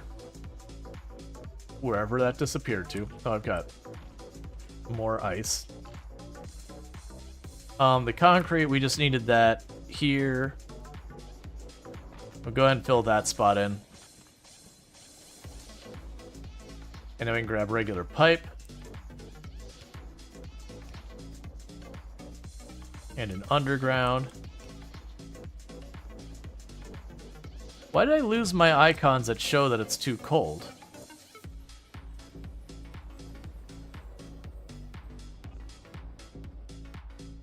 Because it's really kind of inconvenient to try and do this without the markings being like, yo, you know, this spot you do kind of need this.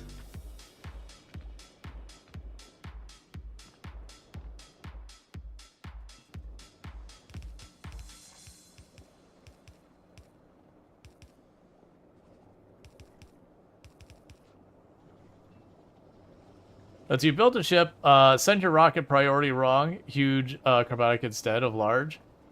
Big rocket just plowed straight through the whole ship like butter. Hitting the corrector, platform lost, yeah. Alt mode? Ah, that does it. Yeah, okay. So with this, we're now producing this. So now I could plug the ammonia in there. Oh, I already was plugged in. That's not what we need. Okay, so these solar panels are gonna go. They're not needed anymore.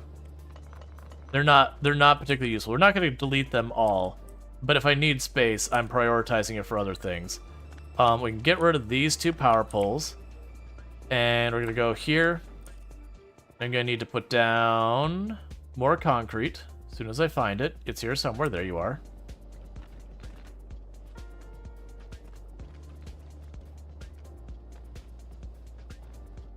Cool.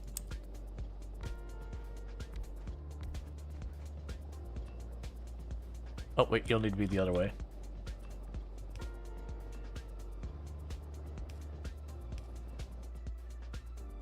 Alright, so with this, we'll have ammonia in the usable form here. Okay. So, we are now officially getting ammonia. We are processing this. This gives us a renewable source of ice that does appear to be able to keep up with that all by itself. So that's good news. More than likely, we'll end up needing to have more than one of those. Right now, we're just a little bit cramped, but we'll deal with that. The water does seem to be slowly building up for the time being. As far as power goes...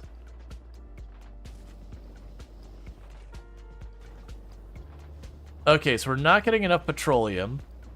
But we are getting enough of that. Why are you not running? You are not getting oil in. Oh, there we go. Ah, alright. So that is... I understand. We'll need to get rid of that pole, turn this way. We're good there. Drop the pole up here. Okay, so now we're getting more petroleum. Alright. So, that's all very cramped right now. But, we are going to maintain our heat here now. It should slowly build up. Okay, so we got our initial setup going here. We can make So solid fuel plus water makes rocket fuel, so that'll be good there. And we can make solid fuel directly with ammonium using crude oil in the cryogenic plant. So if I make it in the cryogenic plant, let's take a comparison on how the cryogenic plant works compared to that. So that's 2 times speed, 1 times speed. You have 8 module slots? Ooh. Okay. You also consume a lot of power. Versus you consume a negligible amount of power. Okay, but it does look like I can build a cryogenic plant. And if we do that, we will be able to probably massively increase the production we have of our solid fuel.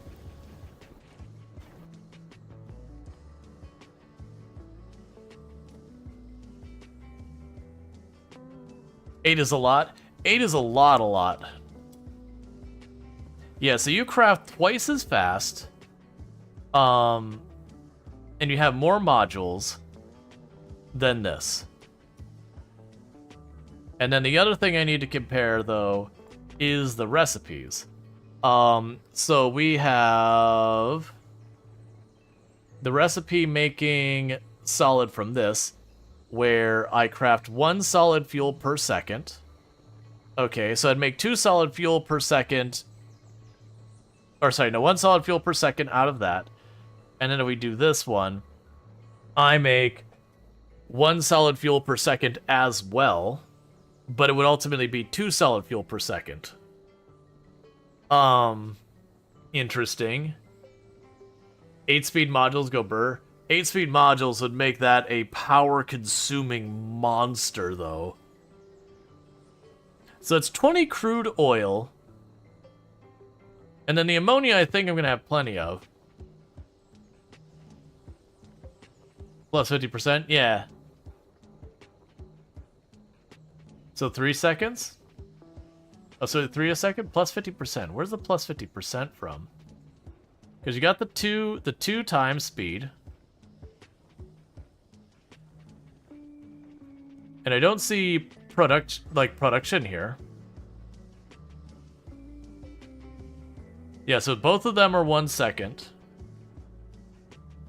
Yeah, both of them are 1 second crafts, 2 times the speed, so I should get 2 solid fuel per second. Unless I'm missing something with the math. This one doesn't get 50%? You just assume since all the other ones did? No, not that I'm seeing it doesn't. It's at least not listed here. And then again, going to the petroleum. So petroleum is 20 petroleum, makes 1 solid fuel. And then what's this to petroleum? 100 crude oil. Okay. So it'll be way more efficient on the oil front as its other benefit. So then the hope would be I can get the solid fuel produced, which then lets me produce the rocket fuel, and then I can start using rocket fuel for heaters instead, and the rocket fuel should help. But the 4 speed and 4 efficiency will make it both faster and cost not very much power. Yeah, no, there's definitely ways you could scale that to make it amazing. Okay. So with that, to get ourselves to being able to make the solid fuel from ammonia, we need to make the cryogenic plant for practicality's sake, if we can. So the cryogenic plant, we will have to use an assembler building, but, oh right, that's waiting on a refined concrete, which has not arrived yet, so that won't be happening right now. Okay. Let's actually go like this. What do you get used in? So you can make, alright, so that's one good thing to know, is using ice and assemblers, I can make more ground to build on. Using, ooh, where do we get the fluorine? Generated from a fluorine vent. I don't think we've seen a fluorine vent. Yeah, we got lithium. Ah, fluorine is way over there. Okay. Hey, Ziggy, thank you so much for the raid. I really do appreciate that. It's good to see you. What were you playing and all that good stuff, and how was your stream? But welcome in, raiders. Let me go ahead and get you a shout out. For those who don't know, Ziggy D Live, absolutely fantastic content creator. Someone I definitely recommend checking out. Been playing some Enshrouded, Path of Exile, Final Fantasy 14 Online, and all that. Shrouded, it's really good. Yeah, no, I've played a little bit in Shrouded. Yeah, no, we're doing some Factorio. We're on to our ice cold ammonia world, and it is ice cold and an ammonia world. But it's interesting. I'm having to depend on shipping everything in from my other planets because this one has very little on it itself. Yeah, the new Enshrouded update is lit. Nice. I'll have to check it out at some point. But yeah, so thank you so much. For those who don't know, Ziggy D, absolutely fantastic content creator. Someone I definitely recommend checking out. Literally can paint literally can play anything and make it entertaining. So definitely someone I recommend. Is pretty well known for like Path of Exile, among many other things. A lot of the games we do play in the channel are played over there as well. I personally love Path of Exile, but it doesn't work with my channel vibe very much. But otherwise, basically a lot of the same stuff. That said, we have been in a little bit of a factory automation kick lately. We did a bunch of Satisfactory for the 1.0 release. We did like 2 full playthroughs. And with the Factorio DLC, we've been kind of making that work. We share a love for Kenshi and Rimworld. That we do. We both played a lot of Rimworld and a lot of Kenshi. So definitely fantastic times. For everyone popping in here to introduce myself, I am Rual Storge, do play a variety of games here on Twitch. I'm most known for my exploits in Project Zomboid, where I used to hold a world record for the highest kill count run ever streamed, at 135,121 zombies killed on one character in one life, with no mods to change itemization or vehicles. That said, that record has been beaten. But that said, as mentioned, I am a variety streamer. I play a lot of stuff like Rimworld and Kenshi. We've been doing a bunch of factory automation stuff like the last month or two. Alright, Ziggy, thank you again for the raid. You take care. I do appreciate it. But we also do like a lot of like tycoon simulation, a whole bunch of good stuff. So if all that sounds good, don't forget to drop that follow and all that stuff. Right now what we're doing is we are on the planet of cold. That's what this planet is. It's just cold. There's literally that's what all these pipes are. I'm just turning oil into solid fuel, shoving it into a furnace, and we're playing this like we're playing some Frostpunk. And just trying to make this little spot here warm enough to work. And the reason I'm kind of standing around for a moment is I've got my ship, the Normandy, here. And the Normandy is slowly running out of rockets? That's not how this is supposed to work. You should be recovering rocket supplies. You didn't have any problems on your previous trips. You came back with more rockets very quickly. Let's double check to make sure nothing has gotten broken. Carbon. Why do I not have carbon? Oh, okay, we have a problem with that. Alright, so switching that recipe to the carbonic. Okay, so that should fix it. Okay, so we had a little balance. Do you have a YouTube video on that? On which one? I do have pretty much everything I stream gets posted on my YouTube channel. I just missed which one we're talking contextually. Cool. So that should fix my problem. So it does seem like I'm gonna have to split this between one of them doing the carbon-only recipe and one doing the sulfur and carbon recipe. That'll be fine. So that's why our missiles were falling behind, is they were literally not being produced because our carbon ran out. Because we are using those in the really big asteroids out in the distance.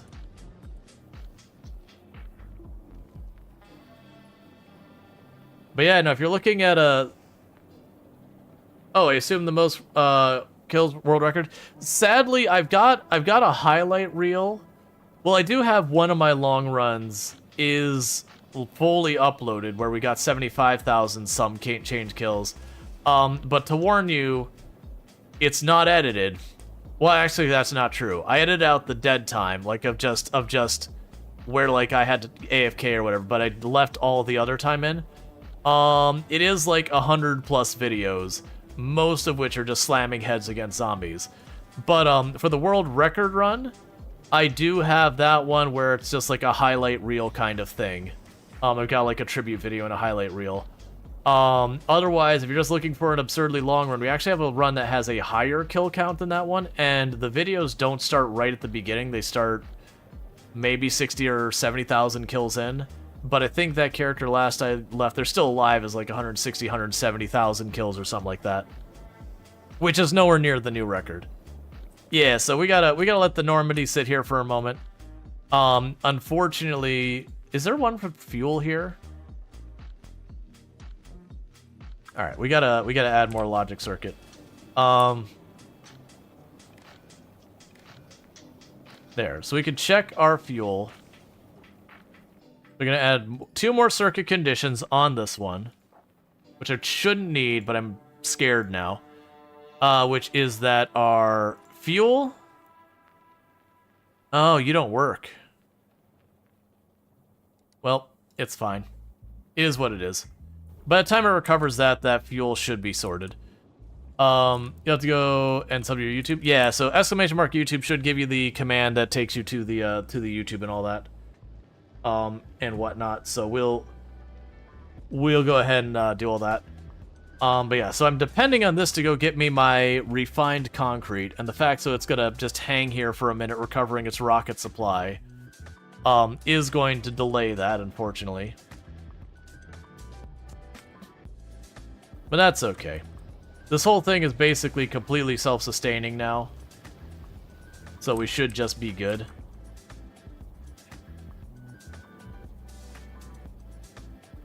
Yeah, and all of our outputs will be fine. That's good.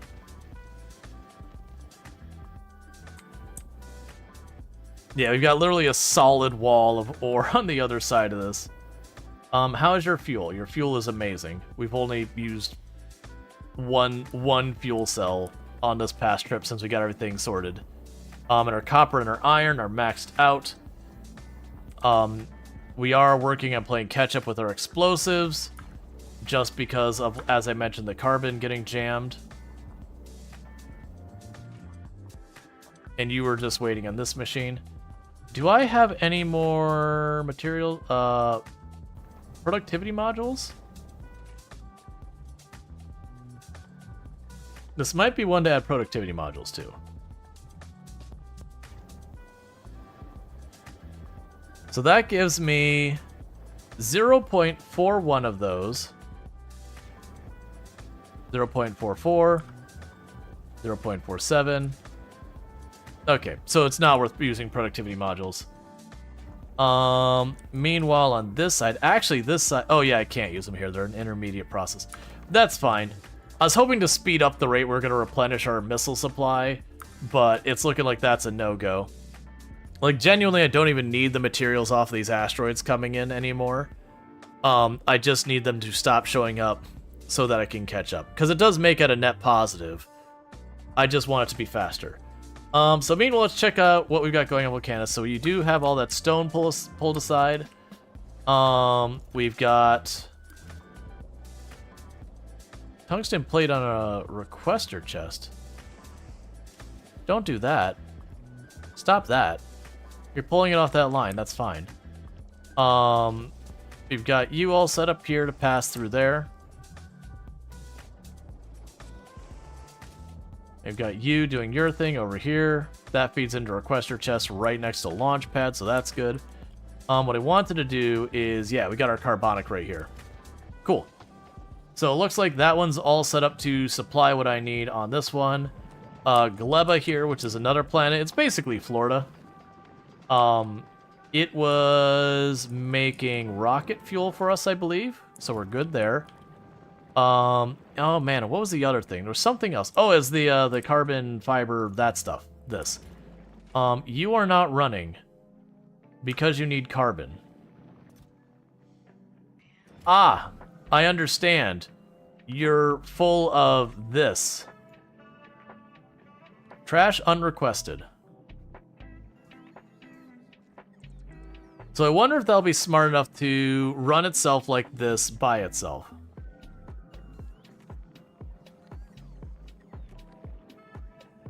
Cool. Okay, so trash unrequested should help with that. It did just throw, I think, all of that mold into there. So we can make that better. So you already have... So you request mold over here now. Because everything on this planet molds. Actually, these days, I don't think you even need that there. We can just have it if the temperature dips, feed in this stuff. Okay, so either way that looks fine. Fulgora, you are getting your pink science sorted, that's good news. The capacitors, the super capacitors are completely out because of green circuit boards. And the green circuit boards are going to be completely out because we're taking way too much. So the epoch needs to be looked at. You need to chill on how much of this we're taking. We're going to drop that down to 600. And we're going to drop this down to 2,000. 2,000 is a much different number than that. 2,000. And we'll drop you down to, how much is a stack of you? Let's make it that 16,000. That way we have a chance for Epoch to recover those supplies. Or sorry, for Golor to recover those supplies. Oh, actually, you're stuck. Why are you stuck? Gears. Why are gears stuck? You should not be stuck. This is not how this is all supposed to work. Ooh.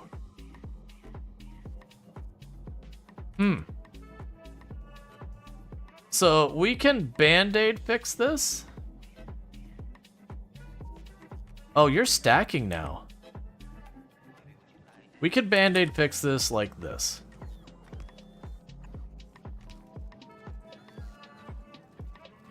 It'll only fix that for like 2 seconds before it breaks again. But, the issue we're having right now is just we are processing these.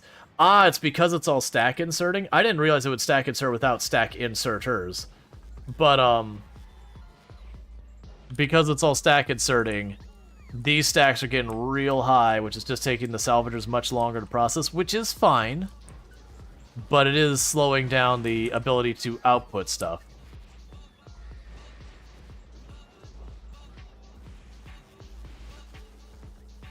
Okay, so it seems to have unstuck it for now. But that is an interesting concern to run into.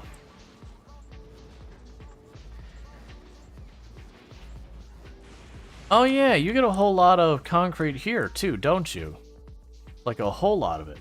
That'll actually help that out more. So let's go to the Normandy. Don't get your concrete here. Oh, yeah, don't get your concrete there. Get your concrete over here.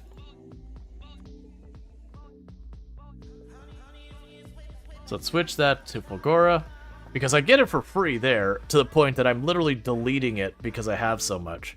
So that should help out with that concern.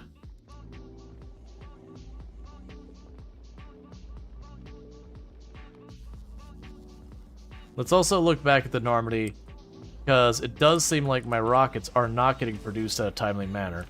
I'm not seeing explosives come across. You're waiting on coal. Coal is waiting on sulfur, and sulfur has fallen behind. I am displeased by what's going on right now.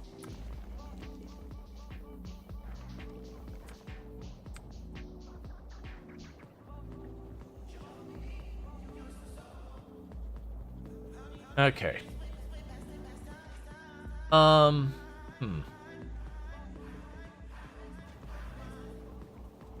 running into weirdness where it does look like this isn't absolutely foolproof. That, eventually the sulfur starts to overfill, and then that blocks these up. And this is the ejection area over here. The issue I have is there's just not really a good place for me to pipe into it. Because if I could fit a splitter around here somewhere to go in there, we could jettison the extra when it backs up out. But I don't really have anywhere I can fit a splitter on here right now. Yeah, because I can't... I can underground over here. That'll work. So I can move that panel there. And we could squiggle you over this way. What will that accomplish? Because we put a splitter there. Actually, go all the way over here. Right, and you're also having your problem. Wait, shouldn't be that be... Oh no, that's an underground as well. Alright, so we are running into where multiple of these are becoming problematic.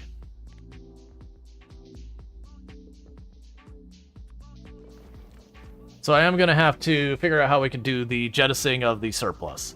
So that's our jettison line there.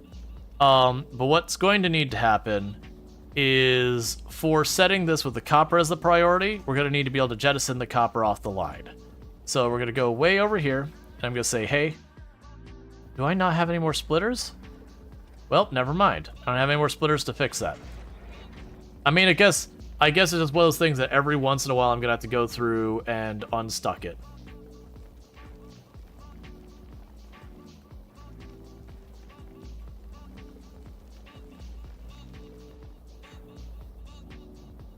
Yeah, so you're just good on ammo. The sulfur should start to get unstuck here in a minute. Once we get a little bit of that carbon eaten, we'll be good. And you're waiting on what? You're just running. Let's see. Set a reminder to jettison back at Novus. Well, that's... I don't want to have to manually run it, because sooner or later I will forget. So I'm trying to figure out is a good way to deal. So that we already have it where if I have surplus iron, we kick it out the side. Because that was necessary. What I'm trying to do... I meant add the jettison system? Oh, yeah, no, I see what you're saying. What we can probably do is have a one-time request for splitters. Oh, no, I see. One-time request for underground, belts, and splitters. And just in case, a stack of inserters. So that should bring it in. Let's see, once you set the ship request something, once you set the ship to request something, how do you automatically feed it? Does it require a quester test? No, so what you do is if we go over to Novus, I can show you real fast. You go to the launch pad. Where are you at? You go launch pad here, and there's that little tick box that says automatic request from space platforms, and then you just need logistic drones, and logistic drones will bring it as soon as, like, whenever it requests something, and take care of it. So yeah, the rocket, as people are saying, the rocket itself is sort of a requester chest. Okay. Now we finished those ore nodes. How are our ore nodes doing? You're all doing amazingly. Cool. We've got our other rockets are all waiting at their relative locations. You're waiting for your science and ammo. Epoch here is waiting for its science. Probably doomed is just probably doomeding. Oh, you need to get stuff to the ship? Yeah, to get stuff to the ship. Alright, sorry. Get stuff to the ship, not from the ship? Yeah, no, it's the same thing. You go to the rocket and do that. Yeah, so you have two different things. You have the rocket. This, if you choose automatic request to the space platform, that is to the rocket. To the ship. The rocket will send it up. If you want it back from the rocket, you just do the logistic thing up here on the cargo landing pad. And then you'd go onto your ship like this one here. You just choose a group, and just like I did, I added these things. And so when I go back to that system, it will try to satisfy these. Alright, so our missiles are going up again. That seems to be balanced out for right now. That seems to be doing fine for right now. Because this is slowly consuming the carbon. But we are backed up on carbon a little bit. My hope is the carbon will deplete. Oh, good. Yeah, so I just need to make overflows on this. So I could keep that one and have an overflow to ditch the extra sulfur.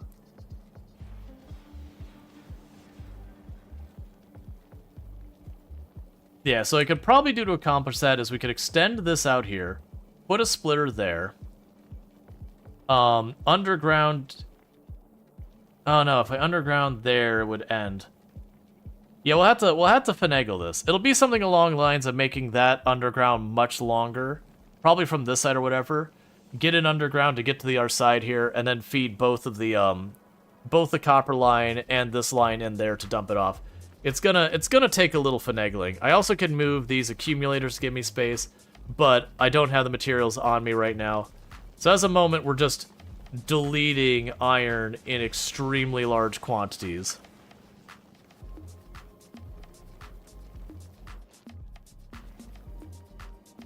But that'll be fine. Yeah, it seems like the sulfur's the big holdup here.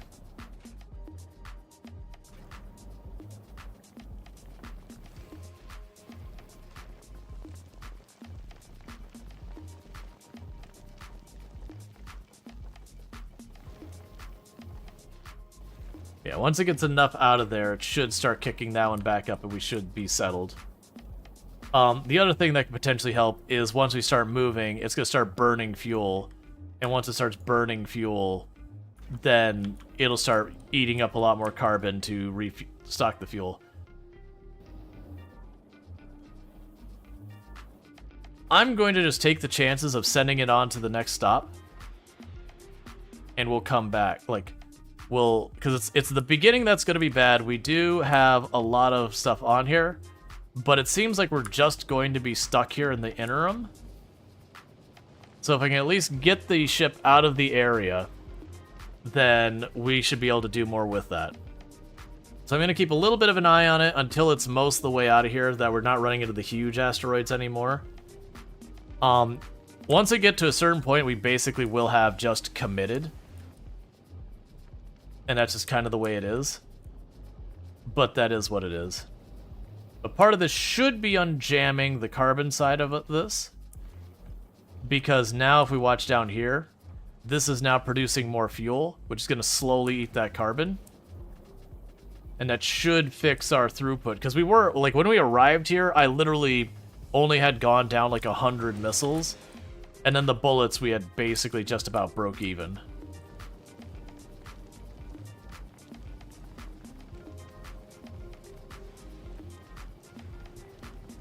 Try landmines instead of turrets. They're hilarious.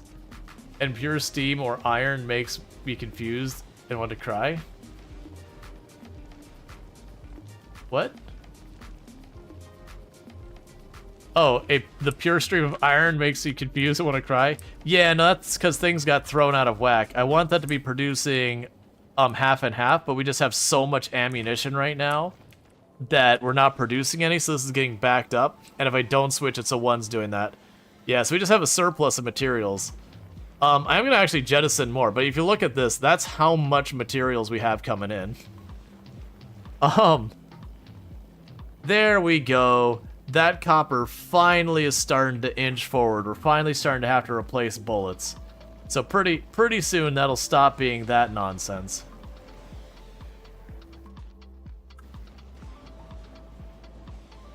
Cool, and the sulfur is starting to back up.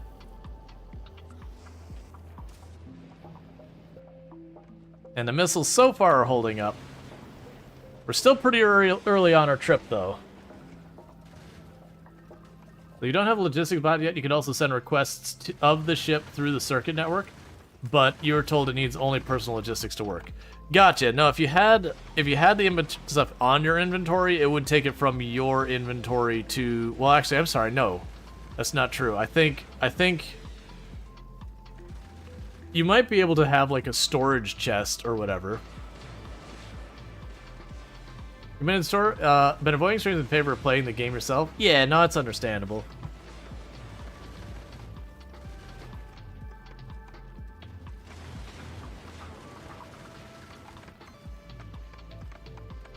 Alright.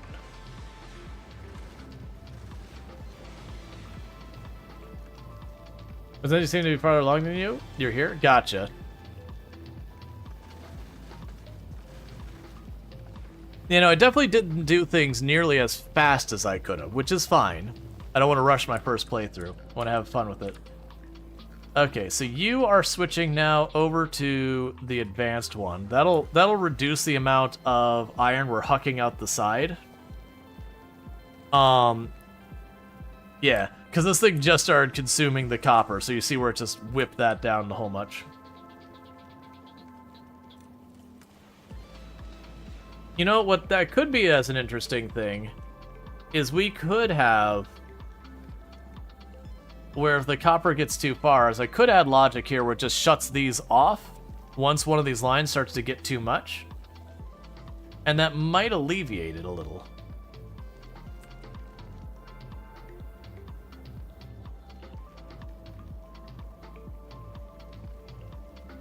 But yeah, so I need literally the exact same thing that happens with the iron when it surpluses. Man, that took no time at all for that to become a problem again. Go right back to making iron. So you're almost halfway there. Your rockets are pretty bad shape, but that's okay. We should have more than enough to get there. We've only gone through about half of our surplus. Everything else is doing good down here. The sulfur is still low. That's because the carbon's still backing up. Yeah, so I need to make ways for us to jettison materials from all those. You built your ships with circuit magic. Well, we have a bunch of circuit magic. But the problem is, like, this one I need more sulfur than the carbon, so that's just... I could burn more fuel by turning on more engines. But yeah.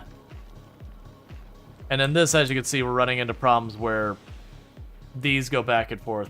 So what I probably need to do is get them both split to do half and half, and then just get it so we can dump the extra copper out just the same way we can dump the extra other stuff out. Oh, they're probably way more efficient, would be my guess.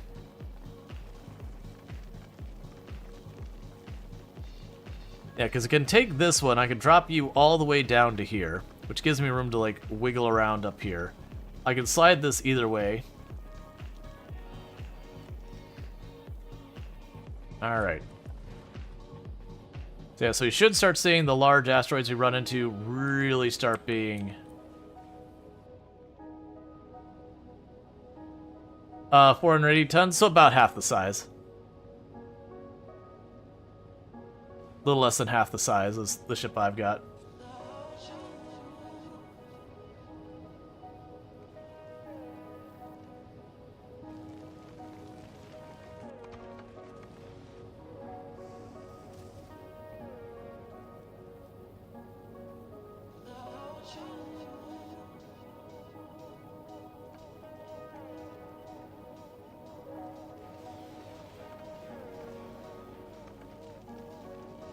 That's a potential problem.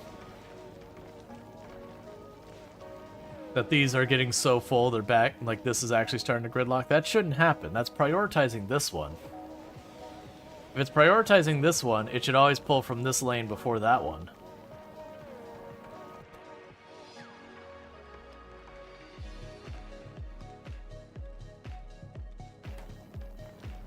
Oh, it's literally not deleting anything from that lane.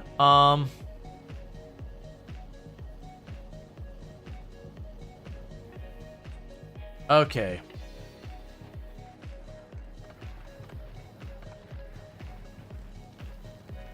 Yes, it's only removing stuff from the one side is the problem. Because all of this pulls from the same side. Alright, that is not great. But that could just be another thing that we fix with jettisoning stuff.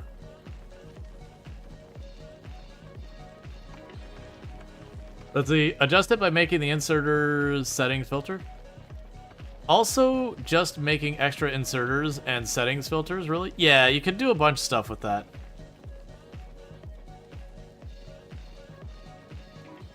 So I can fix this one if we just adjust things over. I can wiggle the belt to get it to be on the same side that's getting cleared.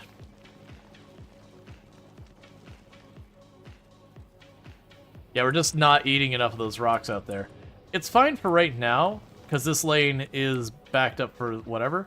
It literally just came to a stop. That is actually a major problem. How close are we and how's our ammo doing? The ammo's doing not great. This has kicked back in gear. So yeah, we're gonna need ways to jettison a lot of stuff.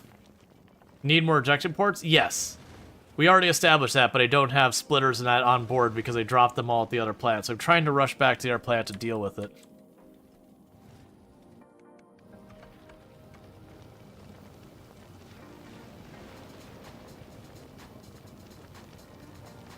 Okay.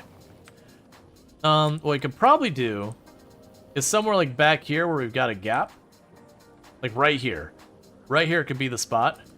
I could probably put a splitter... Yeah, we could shift this arm over. I could put an underground from there to there.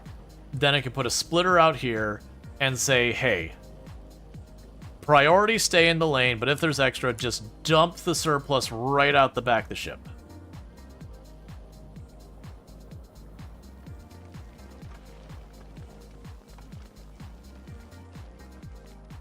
Turn you back over to both. Because the copper is low. Luckily, we got a giant buffer inside there. Okay, so we did arrive at Gleba. This is not where we're getting our splitters and all that.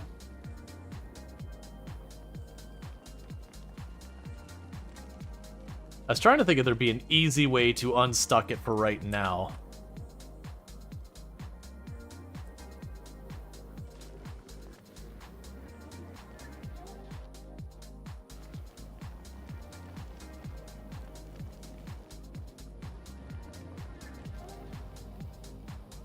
Like, honestly, with a bunch of this...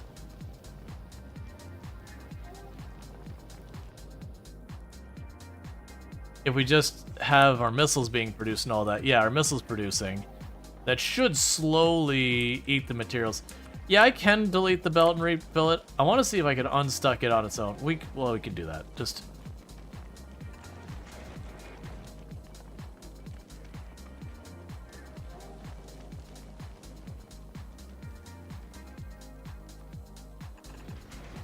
There. That shouldn't stick that for right now. Okay, so with that, the Normandy should be resupplying its missiles, which actually we don't even need the missiles to be resupplied. So that's one thing. We're not going to use the missiles here, so don't worry, don't wait on the missiles here. We're not going to use them on Volcanus, we're not going to use them on Novus. We will need to resupply them before we leave Fulgora. Let's see, do a splitter priority on the other side that leads to the overboard thrower. Let's see, do a splitter priority on the other side that leaves the overboard thrower. Oh yeah, like literally it's right here. Sadly, like I said, I don't have a splitter, but yeah, so literally I could just not even worry about that. Put that wall back. But once we get to our next stop, I can put a splitter here, turn that splitter there, get rid of that, and just set priorities on them. And that kind of thing. Because if I priority this one to pass through here, and then any excess to go out the side, that'll be good. And then this splitter here shouldn't get overwhelmed, so that'll be just fine.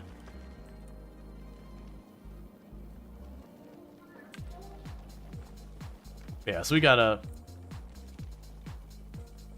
You get rid of the lane balancer directly before it. This is true. Oh yeah, that's literally not doing anything right now at all because it's all backed up. Can you merge everything in there? So what we can go ahead and do is down here.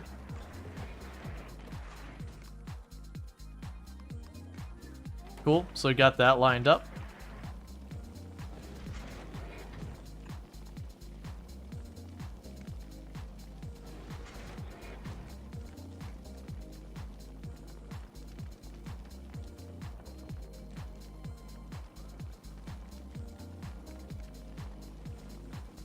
Alright. So it's not foolproof, but that will slowly get the junk out of here. Do you know what's the best place to design ships? You send your platform up from Fulgrim and immediately gets hit by asteroids. Yeah, I've been saying it on Novus because there are no asteroids that strike your ships on Novus that do any damage. They have like the little micro debris ones that don't hurt. So that's why I set up there. Because I figured the other way you have to somehow get your defenses up and ready before everything else happens. Thank you for the follow. Welcome to the stream. So one thing I could do is to save us space. We can get rid of this part of that lane.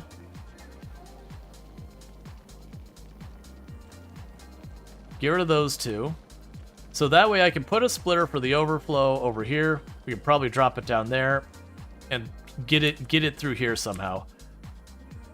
Here, this is another thing we can do. Wait for that.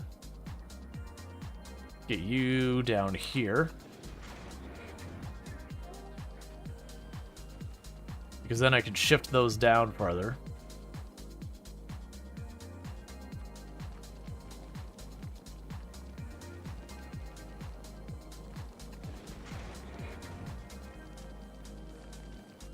How much can bear we down to? 5 units? That's more than I need. So we can go over here, because this is throwaway. I don't care how it's organized. All right. So we're going to pick that up, move it down here. I'm going to prioritize the right lane, the other right. And scooch you down there.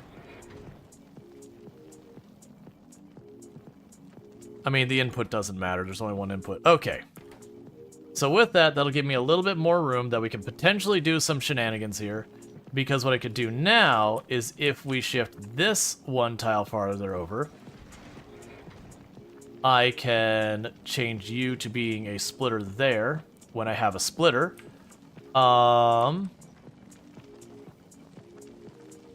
There's some place I could steal a splitter from. Because I got some that are balancing stuff out. Yeah, so you're balancing here. Honestly, that's probably fine without that for right now. But get rid of that for a moment. Grab the splitter from here. That takes care of that. So now I can put that there. And then when I get another underground, I can put an underground from here over there. Run the copper line with a splitter right there. We can inch this back a tile. And inch that back a tile. And honestly, actually, this would be a good place to do the carbon and all that. Because then we can sit there and split off the copper, underground it to that. We can make a gap in here somewhere. I don't know. We'll probably do this. We'll straighten you out. Like that. Then I can... Honestly, do you even need that spot there at all? No. Okay, so that gives me enough space that what I can potentially do is I can add a splitter here, take the carbon up this way, and, you know, underground all that. The ice undergrounds are backwards. Yes. Because they do that when I change stuff sometimes. Yeah, so I think we got a plan. So like I said, what we'll do is I'll put a splitter right here for the copper, and that'll spit out that way. Underground here, feed in there. And then we'll go down here, split up the carbon. The sulfur. We'll split that off. Underground here, merge with the copper, and that should give us everything ejecting. I am seeing one major problem with this. Because that lane's backed up, we're slowly depleting this lane and not getting anything through here. So it is keeping it from freezing up, but I do need to adjust that.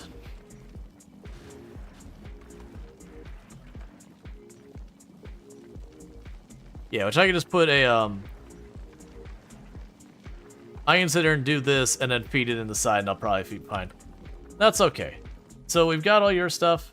All requests satisfied. You are waiting on what? What plan are we on? So you're here for the rocket fuel and for the carbon fiber. Let's take a look at the carbon fiber. Just needs 2 belts. Let's look back at that. The Normandy. It just needs 2 belts. Oh yeah, I see what you're saying.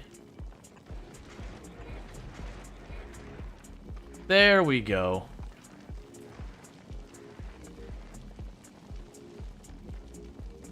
Cool. Yeah, and that's stabilizing across all 4 too, so that's excellent.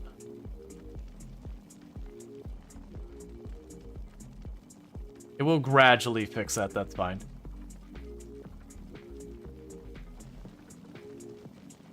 Because it doesn't even matter if this keeps up, as long as there's at least some being pulled off here, so that it doesn't jam up, and then we can just chuck that out there as well.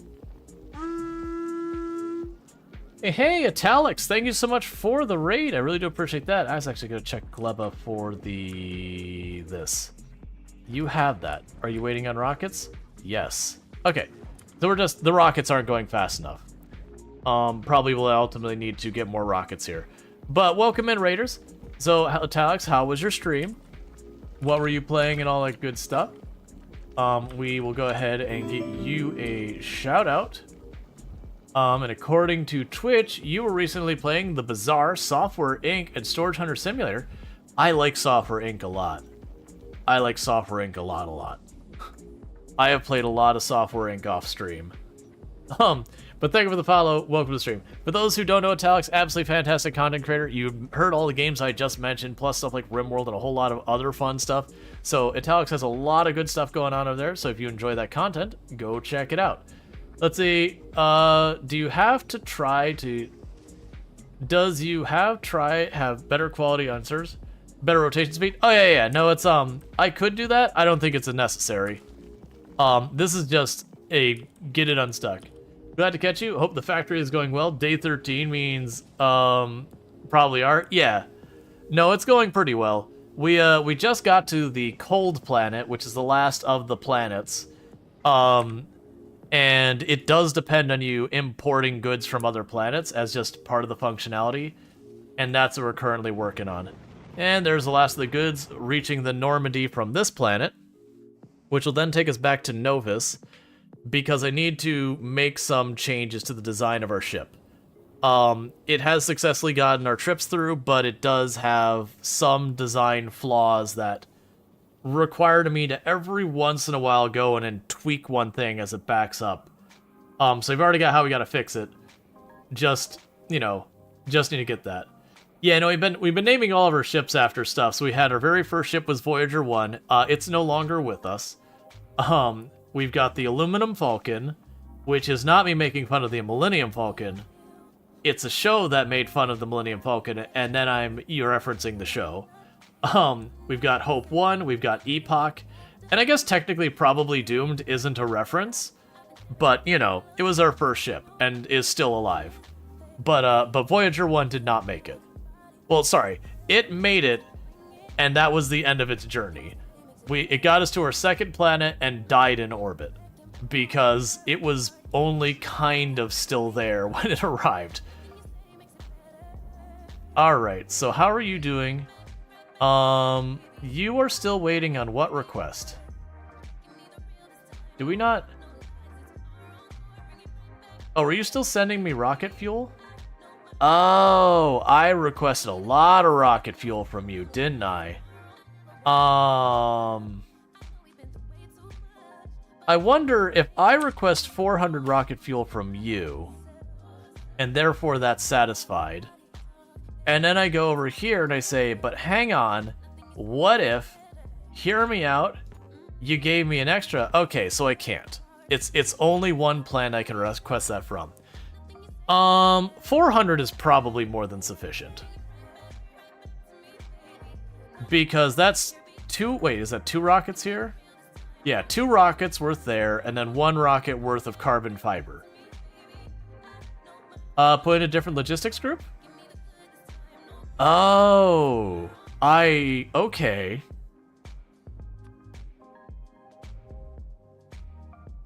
So 400.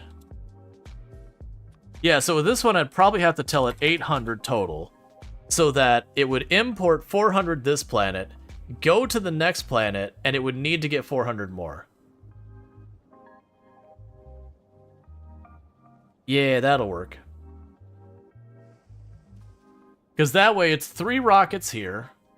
Then this one, very genuinely, let's drop you down to 200. Because you're what, 200 a rocket? Yeah, so let's do 200 is what we get from this planet. Because right now this planet only has one launch pad. So that'll be one rocket, a second rocket, and then the third rocket will probably be pretty close to ready by the time those two get done. So it should be relatively okay time. Why are you not sending that? Oh, is our rocket fuel is in a requester chest, right? I'm pretty sure it is. Where are you again? I always lose track of you. Every single time. There you are. Yeah, so you're in a requester chest, so why... Oh, wait, right. So we need the carbon fiber. Ah, you must have already launched the rocket, and it must already be on its way up here or here already. Available on planet. But we had like 500. Didn't we just have like 500 a minute ago? Oh, you know what? Let me guess. Aluminum Falcon probably picked it up and dropped it on the other planet of Novus, who is now actually consuming it. I understand. That presents a problem, because now I got two ships fighting over one material. Right. How fast do you replace it, though? Hey, Tim the Sorcerer, thank you so much for the raid. Everyone's raiding tonight. I really do appreciate that. So let me go ahead and get a shout out for Tim the Sorcerer, another fantastic content creator, someone I definitely recommend shouting out. Well, I do recommend shouting out, but watching. Been playing some Factorio as well. Also plays like a lot of RimWorld and Satisfactory, a whole bunch of good stuff. A lot of the same stuff we play here. So if you enjoy it here, you're probably going to enjoy it there, I would assume. I assume that's how that would work, is you would enjoy it on both channels. Let's see, made a lot of good game progress in your new run. How are you doing today? Pretty good. We went to a new planet that's dependent on my other planets. I think this is fine for our ship to wait for this. Because it is slowly building up its supply of missiles again anyways. And that's only because we came by right after the other ship. So what we can do to help alleviate this in the future is let it store up to 2 full loads. But yeah, no, it's going well. So we've been working on all that, getting it all sorted. How is Fulgora going? Fulgora is good. It's all unjammed now.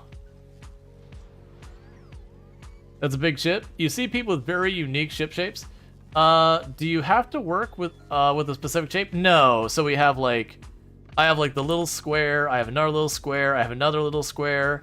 I've got the Normandy, which is my main long distance ship that we've got going on. We've got Probably Doomed, which is our very first ship, and because it never leaves home, it's actually the safest ship of all of them. Whereas the Normandy goes into dangerous places. So yeah, so we're waiting for Gleba to get me my carbon fiber. But yeah, so again, check out Tim the Sorcerer, absolutely fantastic content creator, definitely someone to recommend. You want space donut holes? Oh yeah, so there's... The only thing that it does seem to be an issue is the game does have a thing where if you don't have tiles between you and like your hub, it really doesn't want to build it. It'll just be like, no. And you have to finagle it. Alright, so that's going as fast as it can.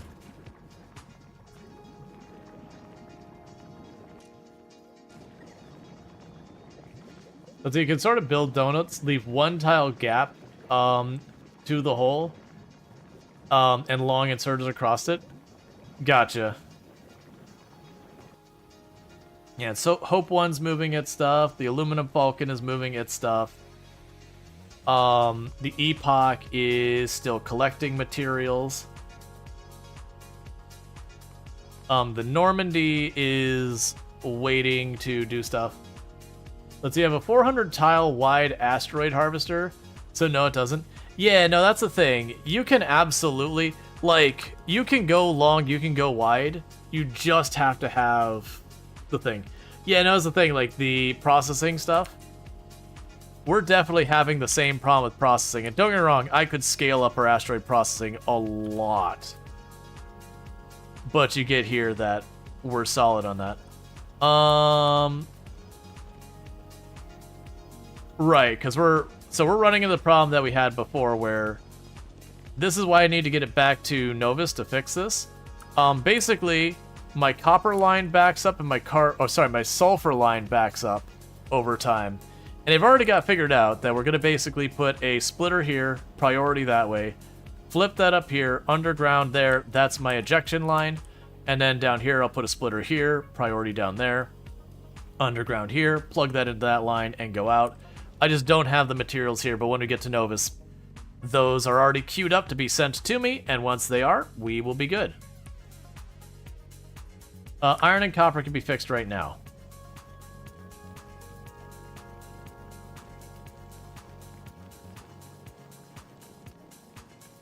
I mean, iron's fine. I need a splitter, though. I don't have a splitter or an underground. At least I don't think I do. I do have the underground. I do not have the splitter.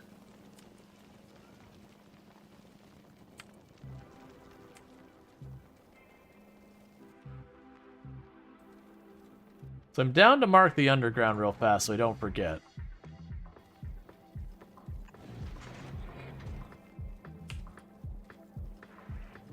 Move the second splitter from the ejector system to the iron copper. The second splitter from the ejection system to the iron and copper. Oh yeah, no, I mean I could do that.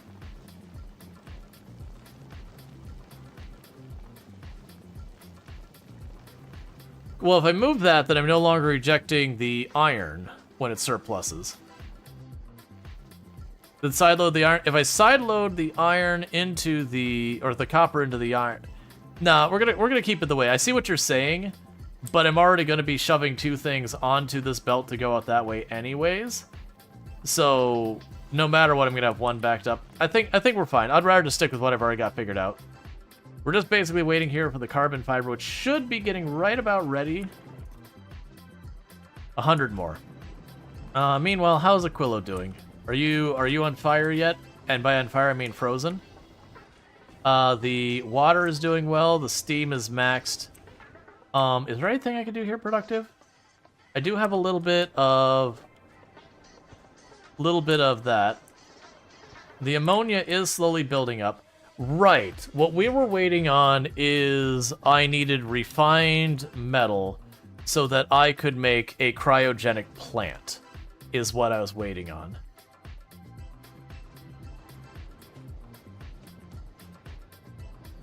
In the meantime,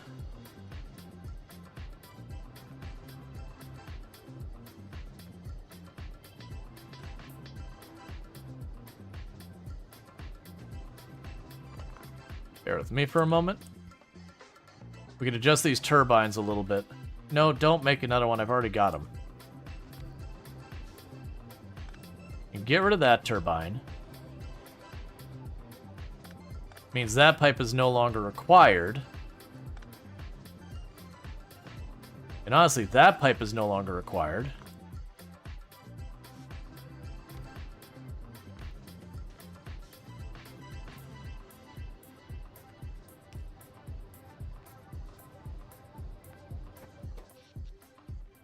That's going to massively increase our power, and we just got to watch our steam production. But that'll help with that. But what I'm going to end up needing to do is I am going to need to increase our ice production. Because right now, are you just like backlogged in ice, by the way? You are. Which is a good problem to have. Yeah, so we'll need to go and adjust where I've got this right now plugged in. Because it's just getting stuck because of the ice. And we are feeding it into this to make water at a pretty steady rate.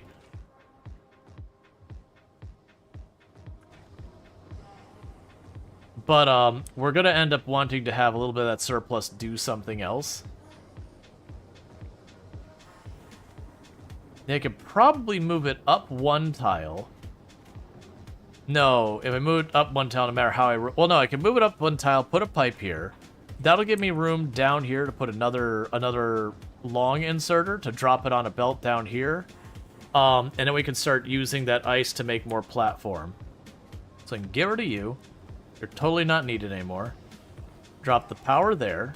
No, we can't drop the power there. Drop the power here. Pick that up. Grab you for a moment. Drop my pipe here. Grab the chemical plant. Put it there. Change you to melting ice again. Get rid of that solar panel. And then with the long inserter down here, I could do nothing because that's too far.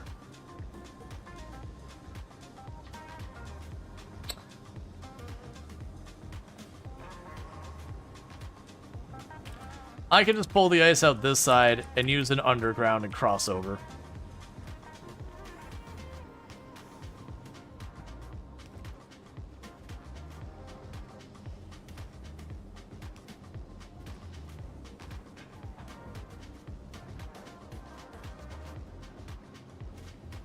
Okay. And so we'll need more heat pipe, because that's the whole gimmick with this planet. Everything needs to be not cold. Doesn't mind a channel in the ship? Minds the holes in the ship? Yeah. Alright, so we've got the ice there. So then the next question is going to be, we needed to make the ice platform automatically. Which I believe I only need an assembler for. So I'll need a little bit of concrete down here.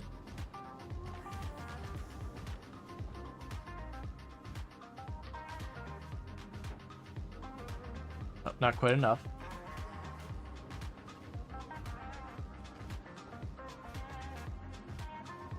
Put assembler there. So if I want to make the ice platform, which is here, you need ice and ammonia. Easy peasy.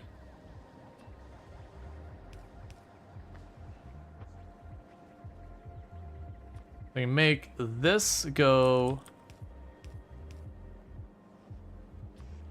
right over there. And then I'd put a box right here. And go there. For right now, only do one stack till we get a feel for how bad this is going to be. And that's that. So that does mean I do need to bring more heat pipe around all the way.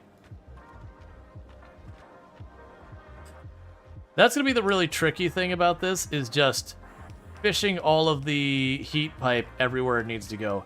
I also assume as we fish this heat pipe around, there is going to be things that are going to be... Oh, you're not connected, I think.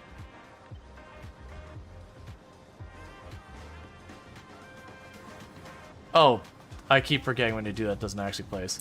I'm so used to just leaning on the logistics I've got on, you know, the first plan, and so... Yeah, so you're... A lot of ice really slowly.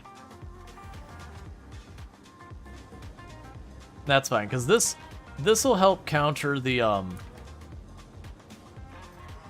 ammonia buildup. Wait a second. You separate ice and ammonia from the sea and combine ice and ammonia to dump in the sea?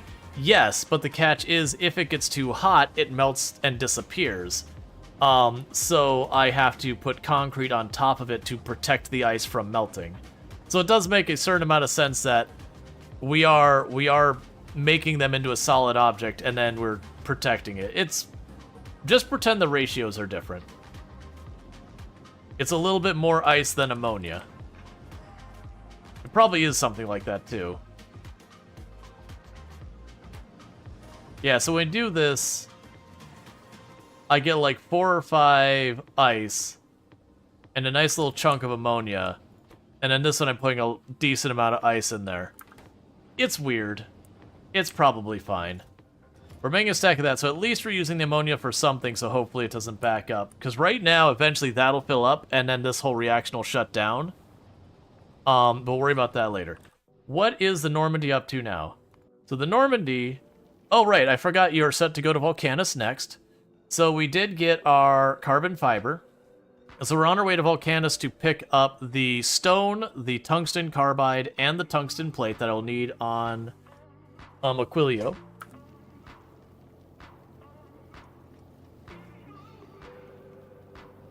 All right. Well, good luck. You need to go to bed? Yeah.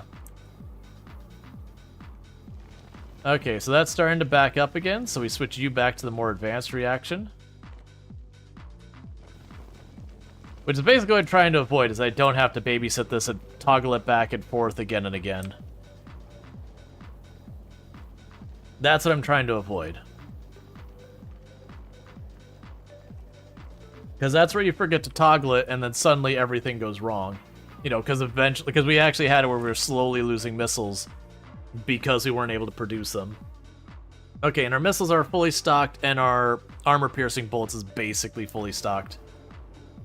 So we're about to reach Volcanus, and the good news with Volcanus is I think that's literally just... Did I really request that little? Oh yeah, no, you're going to bring me 500, 250, and then 500. So it's going to be just 3 rockets, 1 rocket for each one.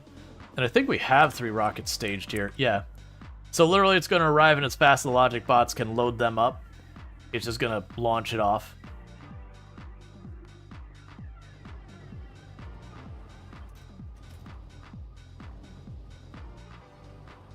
So water seems to be fine. Steam seems to be doing fine. The heat seems to be fine. And what was it to... Oh, yeah, it was the ammonia solution and oil is what I need to make solid fuel off of that. Which I think the answer is going to be over here. We'll pipe the oil in. We can actually start that. We'll pipe the oil in over here at the chemical plant. Give a little bit of space. So you have that. We'll need more heat pipe and all that. Did you have to stop here? It has, wait until request received. Or request complete. And then we pre-requested all the things we need there. Yep, so Normandy dropped in, immediately got its goods. It will now go to Novus. It'll grab this. We've already queued it up to grab all of its conveyor belts and stuff we need. As a one-time thing, we're going to grab all those. And then we have the rocket fuel that we want to top off, and the uranium fuel cells, it may or may not... No, we actually have plenty. And so we'll drop off our depleted fuel cells as well. But after that, the Normandy should be literally able to handle itself pretty much indefinitely. Because you can only build stuff on Aquilia on the ice, and not on the black stuff. Yeah. Because when you look at this... That's water. Well, it's ammonia. It's liquid. But yeah, so you see how it's unhappy about this? But then this is ice. That's the frozen stuff that we can place down. And then we put concrete on that to keep it from... Like, to let me build on it. Okay. So that's the oil stuff. That's the real challenge with these heat pipes, is maneuvering around the liquid. Because you have to have the liquid stuff all set up. You, on the other hand, I want you to make... Oh, right, if we get the cryogenic one, we get way more output, speed-wise. Yeah, so I want you to be more solid fuel. So that's going to be ammonia and oil. So if we do it like this, I don't have to take the oil anywhere. It's just boom and boom. So if we get a heat pipe in from this side, which we can do by going around there, that'll cover that one. And then the ammonia... Oh, right, it was ammonia, not... It was this ammonia, not the ammonia ocean ammonia. Okay.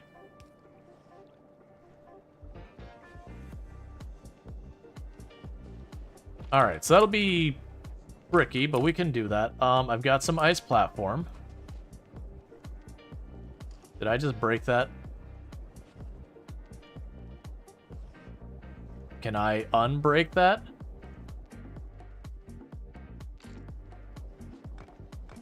Okay, good. Are you better now? No, because it's full. Alright, that's fine. I actually think, if I remember correctly, once you place it, it used to be, it would be fine to brick it in that manner.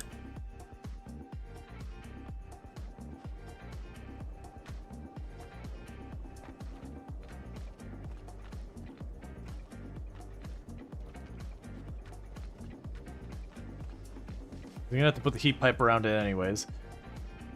Okay, so you are now gonna be here. And there. You need that there. And there. Alright, so now I need to bring the heat pipe around you.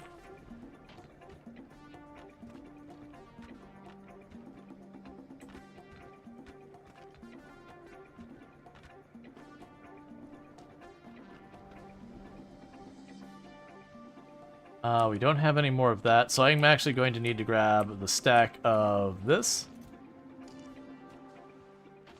Oh, I just realized I already had a bunch. Okay, let's put that back in there, because I'm a little worried about just leaving that go till we get some more stuff fixed. Meanwhile, I have this extra ice that's in my inventory. It's fine. So I can grab our heat pipe. Oh, need to put down the concrete. Oh, that makes me think. Hey, you are on your way to Novus. That's good news. Thanks, man. I appreciate that. I'm gonna want you to make sure you give me heat pipe while you're in the area. Make that a regular send, and you send how much is a rocket? Literally only 50? We'll ask for 100 a rocket. Okay. So with that, we'll go back to Aquilo.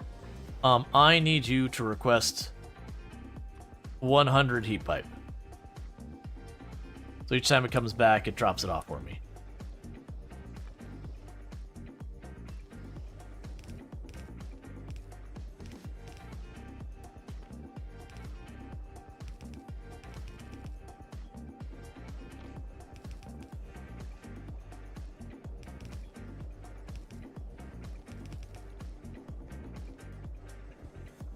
Okay, I gotta wait for this. And so one thing I have to be careful about where I'm building all this heat pipe is it does take a time to warm up stuff. So if I do just blast through and put down a ton of it, it does seem like I could kill my temperature real quick.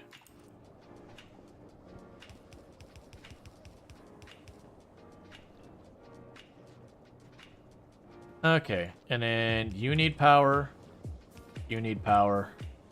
We can worry about the others when they're in range. Okay, so you're now producing the solid stuff. Which we definitely want to do stuff with. I don't know where, and I don't know how I'm going to reach it, but that is for later me to worry about. We can go ahead and make ourselves a steel box here. So that we're now making solid fuels. Yeah, so that's way faster. Okay, so that's good news. What that means is I can probably find a way to get that over to this burner, and then this can also become rocket fuel. You know, honestly, with these, though, they can be attached anywhere. So we can probably eventually shut this down. Now I got the other process going. And once we've got all that set up, we can try and figure out from there. Where do you go? You don't go anywhere. Hey, Salbert, literally everyone is raiding tonight. I'm not complaining. I'm just surprised.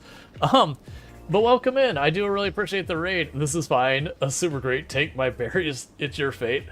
Well, thanks so much for the raid, Salberry. For those who don't know Salberry, absolutely fantastic content creator as well. Someone I definitely recommend checking out. So let's go ahead and what were you playing today? Was it more satisfactory? It was. Or at least that's what Twitch is telling me. It's more effective to use ammonia than a refinery. Well, it's still going to do the refinery for some stuff, I assume. Actually, are we? That's a good question. But thank you so much for everyone popping in. For those that don't know Salberry, absolutely fantastic content creator. Been playing a lot of Satisfactory lately. Again, a lot of the same games you see over there, you'll see over here, you'll see over there. So definitely worth checking out. If you enjoyed the content here, drop a follow over there. But welcome in, Raiders. We're doing some Factorio. We're getting pretty late in the game. We are on planet Cold, and it's cold, so we're trying to make that work little by little. How's our temperature going? So our temperature's still 821 degrees Celsius in our heaters. That's good. And thank you for the follow. Welcome to the stream. Where is the Normandy at? So the Normandy is waiting on the bulk inserters and the rocket fuel that we ordered. Okay. So we've got the undergrounds, we've got the express belts, we've got the splitters, we've got those. Those are a one-time offer. We are getting the rocket fuel brought over. So in the meantime, let's fix this nonsense that we recognized was a problem. So go here, priority output on the right lane. That way when we get too much copper, instead of my entire ship shutting down and me slowly running out of ammo while trying to defend myself against asteroids, all those things I just said don't happen. And then same news with you, output priority right. So that's for the carbon and the sulfur. And then we can go right up here. And then underground there. And then plug it right in here.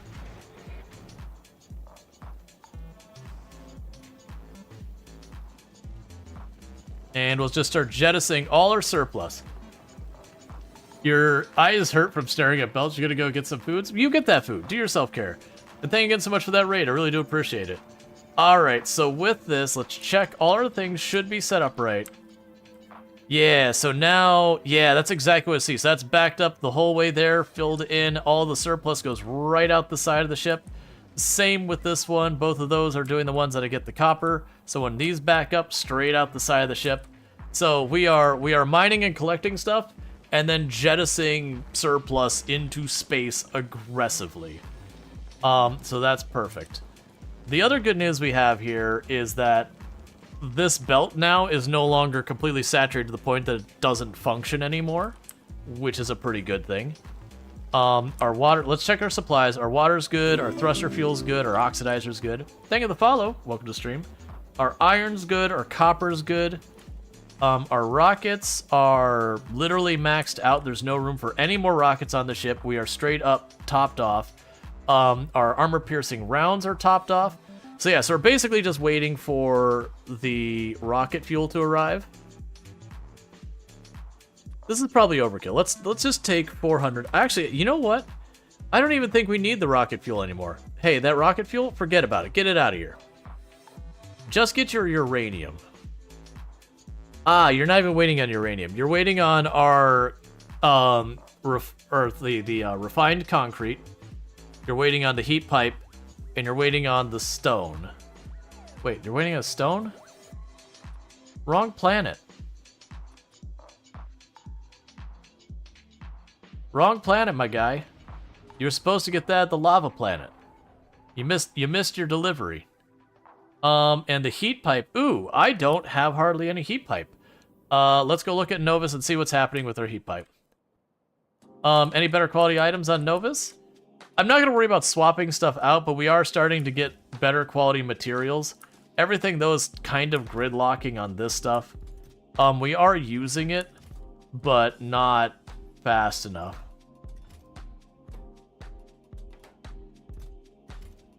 Oh, hang on. You're not set right. Hey, if you're normal quality, dump it there. If you are better than normal quality, though, put it there. And that should unjam that. So at least they're just burning the copper plate out of there. I have no idea what I'm going to do with that plastic. Okay. We still only have one epic gun there. We do have a couple better missile turrets. Those I'm going to save, though, for, let's see, how high quality can you get with quality? Right now, I can get up to epic. There is legendary, but I haven't unlocked it yet. So that's all doing its thing. Oh, right, we were over here for the heat pipe. That's what we're checking on. So here's the heat pipe. Ah, that's why. So we're going to go ahead and tell it to stack up 4. The issue was basically I'm not stacking up enough for when it visits. All right. So the question is, oh, I literally just said I don't need to, so I can, this is doing nothing here. So we can yank you up. You're literally worthless. We can pick all this up and you. And what we could do is we can go over here. And if we put down some more foundation stuff here, I'll need to fill in that ice there. I can put it right here and have it fill in from that box and have the heat just squared away. So there's a stack of the ice foundation. So there you got fill in the gaps there so it doesn't complain. Put the concrete on so it doesn't melt.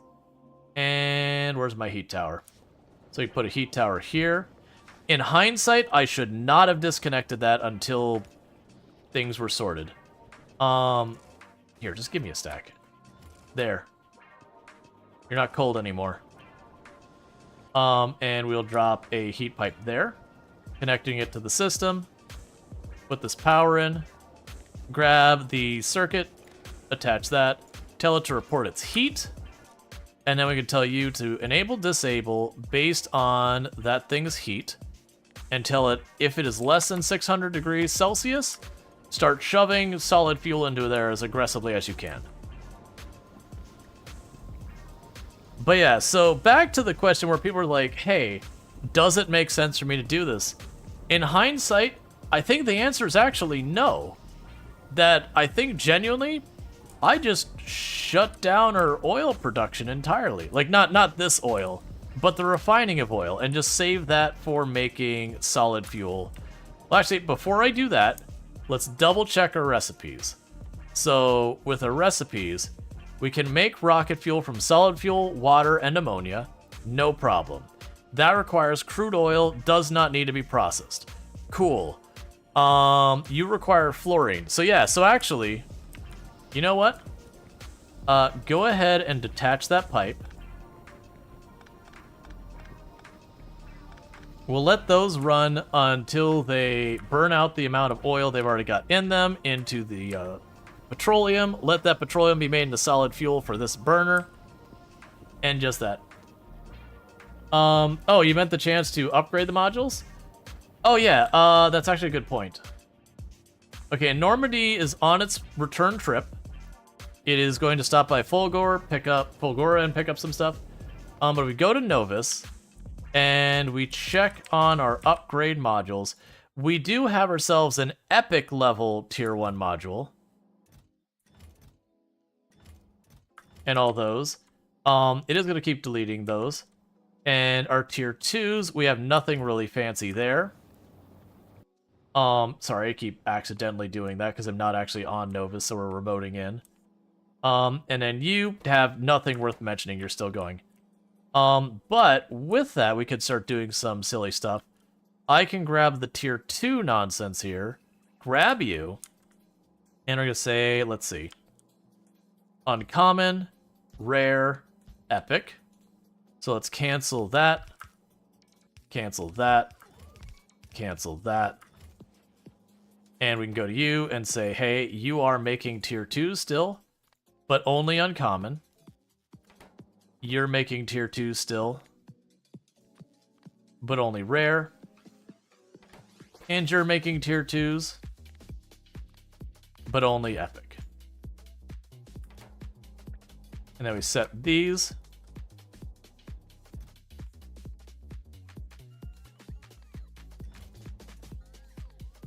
Get the stuff that actually got tossed in there that we didn't need. Okay. And now we just need to put power down there. And that should slowly give us higher and higher tier 2 ones.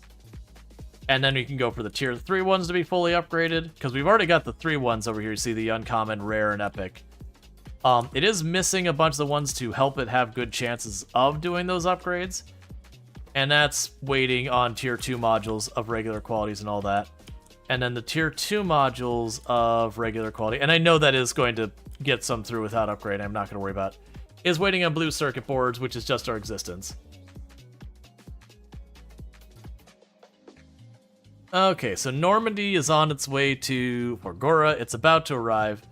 And when it gets there, it'll just grab these materials, assuming they're available, which is not a safe assumption. And then it'll be back with our goods.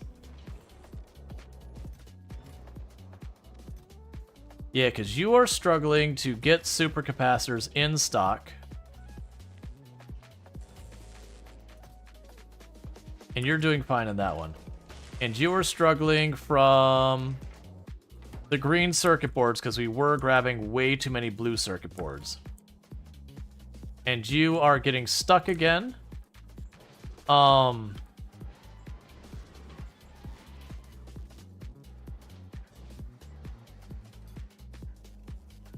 I already have so many overflows. Like,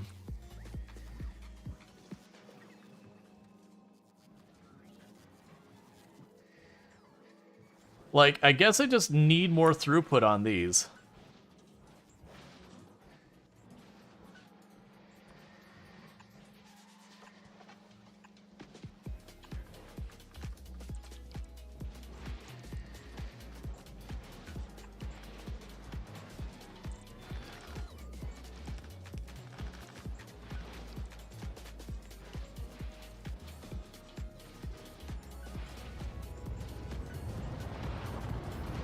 I could assume the Normandy has just arrived.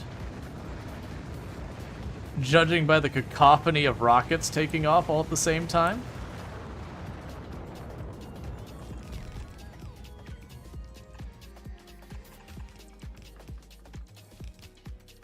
Okay, meanwhile, we should have some of these upgraded lightning towers ready, right? Yeah, okay. So with that, we can put down the upgraded lightning tower.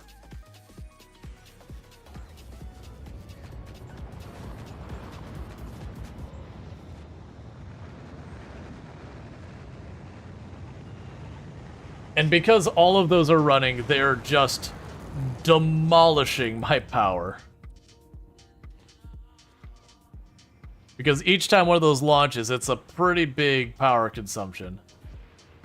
Oh, and on top of that, Epoch is here too, so they're both pulling materials pretty aggressively.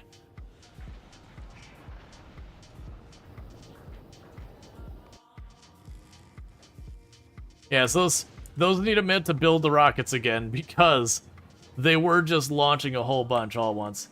Yeah, so basically what I've done to try and mitigate this problem is I did go and expand our ability to salvage the surplus much faster.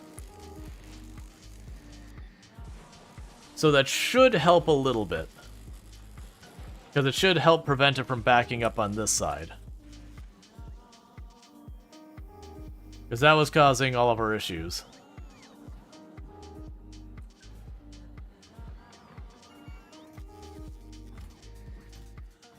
But yeah, that does mean we're running a little slow on the stuff that requires green circuits. So you are looking for 500 capacitors. That might be one you're skipping on right now. You have a bunch of capacitors, alright. So we actually could skip the capacitors on this round. Yeah, how many do you have? 80. Is power struggling? I don't like that.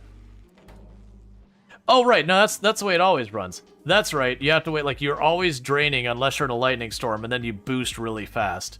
So it's a matter of having enough of these to cover you until the lightning storm hits. And then after the lightning storm hits, you know, make sure you have enough to top them off.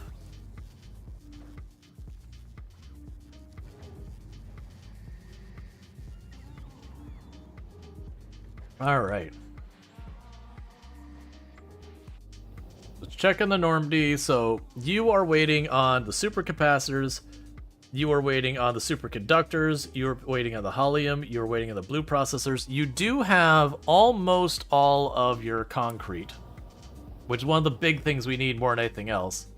The others all want, but they're not urgent right now. The capacitor's not happening right now. That production's too far behind. But if I get everything else other than the capacitors, we'll just send it. Yeah, so there's that one for concrete. There's our blue circuits. There's the other concrete. There's the helium plates.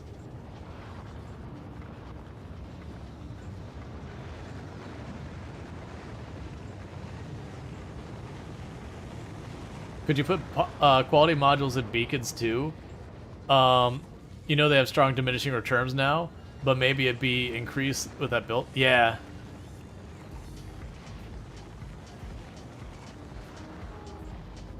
Okay, so let's see how far along the Normandy is on its supplies. The goal here, so we have all of this. Like if we're just missing the superconductors in that, we'll ship out. Because those aren't urgent.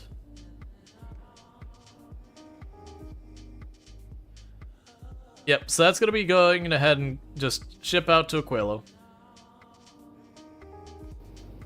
Or Aquilio, whatever it is.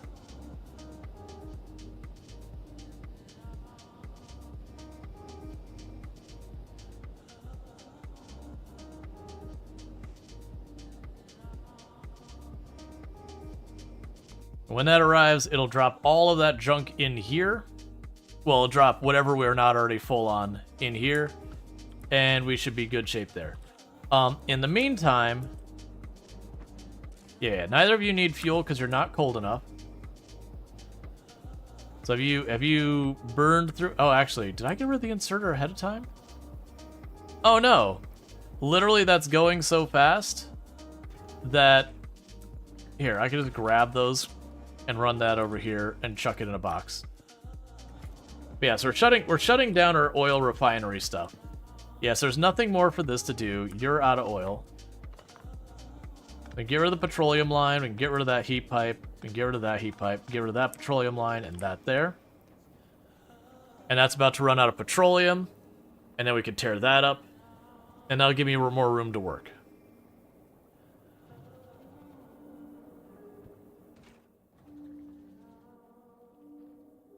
And that's it. No more petroleum.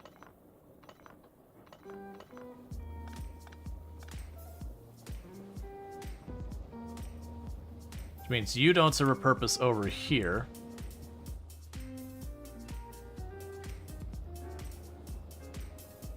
Okay, so you're connected through here. So I don't need this. Yeah, so you're connected the whole way around here. So this over the top line here no longer serves a purpose. Obviously, I'm going to use that space for something. I've already put down the concrete and everything. It shouldn't be hard to adapt. Alright, so. I'm going to drop the solid fuel here. So the thing we're waiting on is for the ship to arrive. It's bringing my refined concrete. Not my refined, my reinforced whatever it is. Yeah, no, it is refined concrete. It's bringing my refined concrete. Once that arrives... I'll be able to build my cryogenic buildings that I can start doing more stuff with. But yeah, so interestingly enough, a big key aspect of this entire thing is just going to be managing to get the heat everywhere I need it, that kind of thing.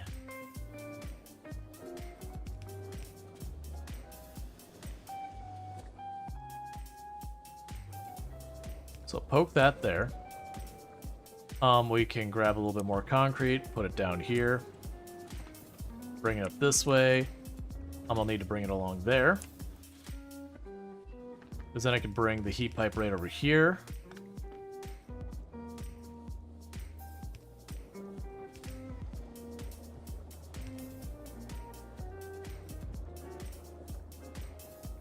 Alright, so that'll be all of those online so far as heat's concerned.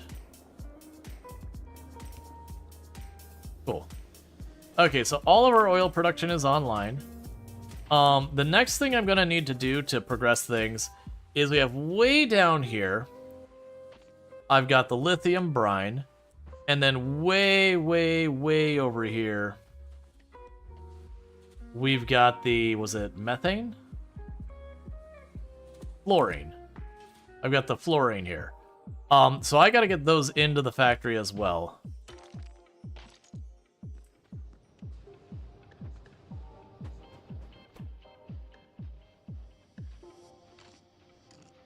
Cool. This is a cool planet? Yes. By every definition of cool.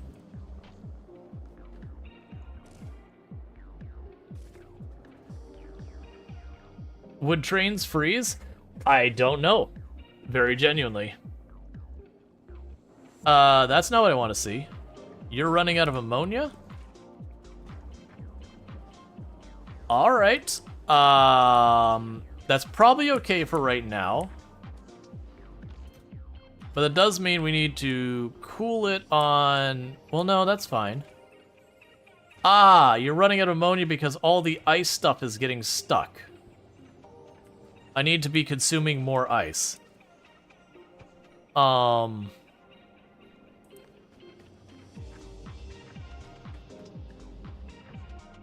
are you doing, Normandy? You getting close? You You're gonna be pretty close to halfway.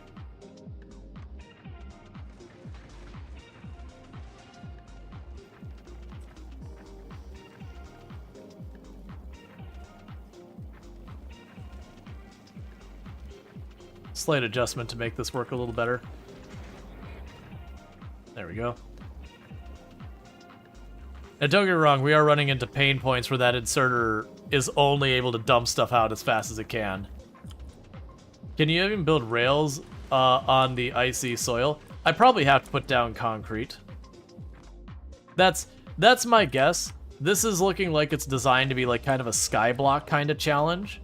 For those unfamiliar with skyblock, it's a thing that's existed in a bunch of games. Minecraft, Terraria, Factorio had one as well, where you start with like the tiny little spot of dirt that you're on, and you have a means to produce dirt. How many rockets on the Normandy? If you mean ammo, we should be pretty high.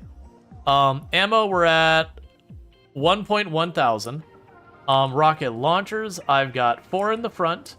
I've got 2 here along these corners. I've got 1 along each of the sides here, and I got 2 in the back.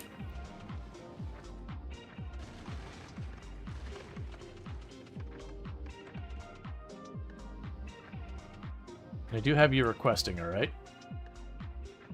Yeah.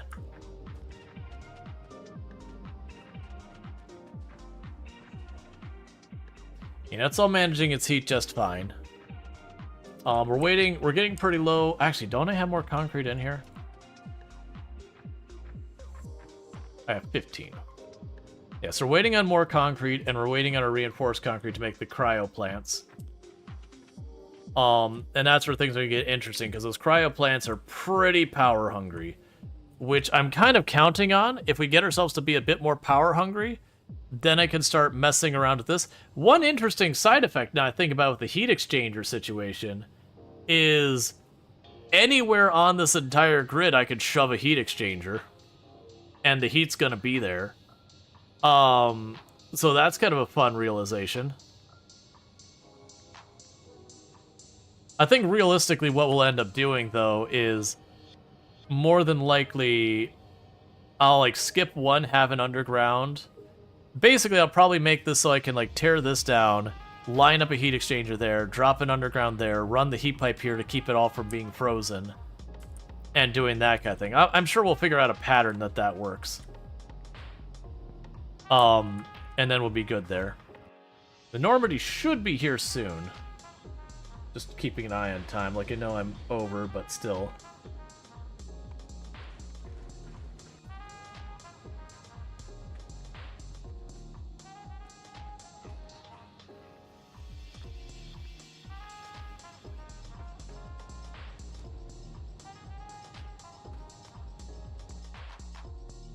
Meanwhile, you're getting shot at. That's totally fine. We're getting stronger explosives. Yes, that's, let's check to see what the holdup is there. We can go to Gleba. Yellow science, which is blue circuit boards. And that's because our primary source of blue circuit boards has been, Volgora. And unfortunately, we were having that get jammed up because of where this was getting stuck, which is now running perfectly smoothly again.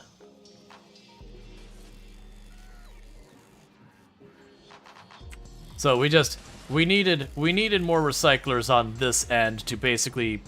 These recyclers are primarily deleting things. They are giving us some of the byproducts that give us more stuff up here, like the red circuit boards and all that. But their primary objective was just to unstuck this. Okay, so Normandy's about to arrive.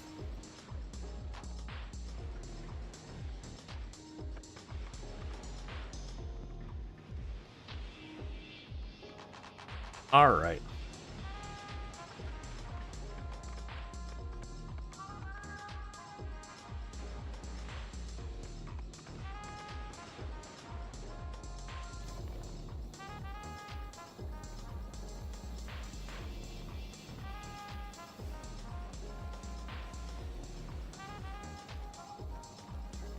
So, we are having a problem.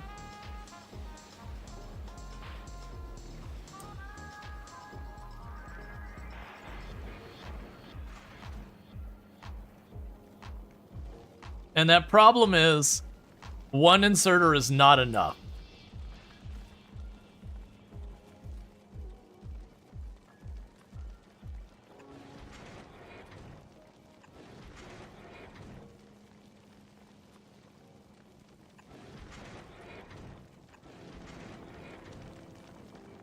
We're just too efficient, chat.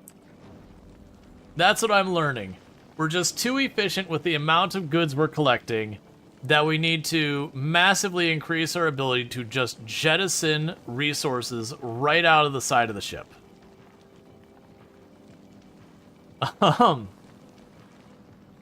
the good news is it did arrive. It is now rapidly dropping off all of the goods. Yeah, so all requests satisfied. Let's check. Will you tell me what your status was? Gotcha. So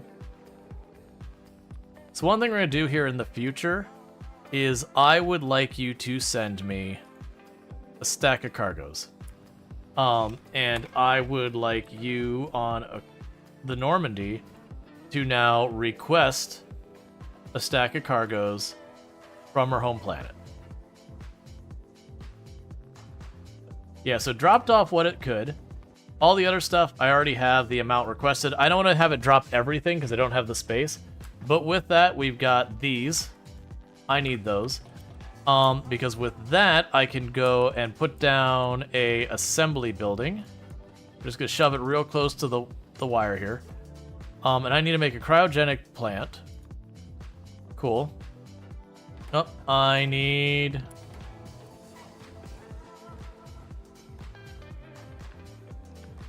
a little bit of those.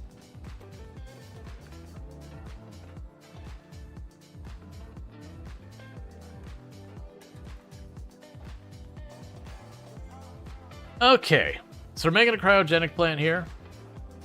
I might let it run a couple of runs. I'm sure we're going to need several of these. All right, and with that, we have our last type of technology is now available. So that's good news.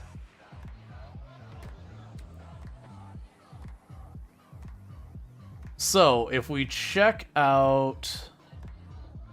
Where are you at? Oh, I didn't grab it out of here. Cool. So I made 3 of those. We'll worry about more later. So the cryogenic plant. Yeah, so you require the fluorine ice and lithium plates. So basically, we already have the ice happening here. Thumbs up. Lithium's down there. And what I need for the chlorine or whatever it is up there. So we are going to have to slowly expand until we can reach that. And then I gotta figure out, am I running a giant belt out there or what? So let's go ahead and drop you here and just see what our stuff is. So for the it was fluoroketone. For the fluoroketone, that is where I need the fluorine. We don't have that yet. We can make the ammonia rocket fuel. It requires ammonia, water, and solid fuel. Since we're struggling on the ammonia, that sounds like a bad idea. That requires the whatever tone that is. And that's basically all the materials. Yeah, so lithium itself. Right, that requires the lithium brine, ammonia, and all that. So this is going to be another one of those ones where we got to do a balancing act, where water is going to be a problem, that we are going to need to, make sure we're consuming all of the water we're producing somehow. Alright, so with that, grab the stack, and you need more ammonia. So there's an imbalance here that I don't have enough ammonia to keep that running. And so I need something... Ironically, I need something to consume ice at a faster rate than the ammonia to help this problem out. Which will most likely be the kind of problem that gets sorted by doing the next thing. I'm going to start here by just making ourselves a little bridge across out of the ice, mostly just to waste it.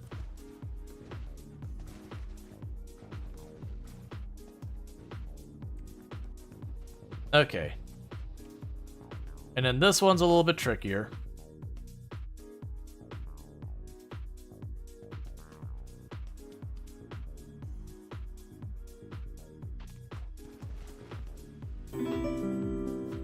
Thank you for the follow. Welcome to the stream.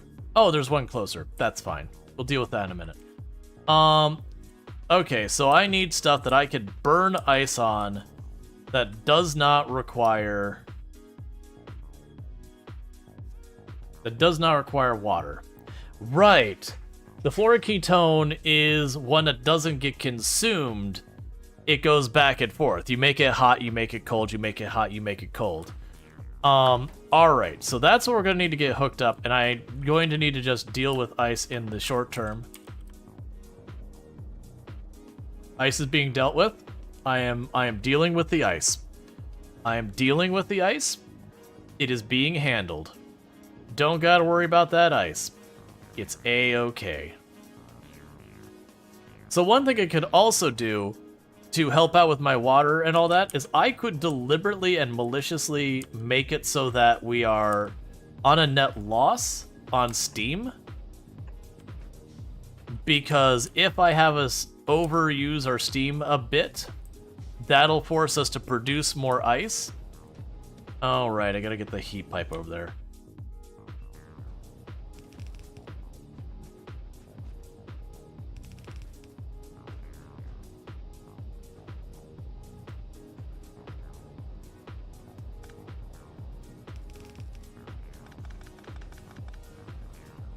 There we go.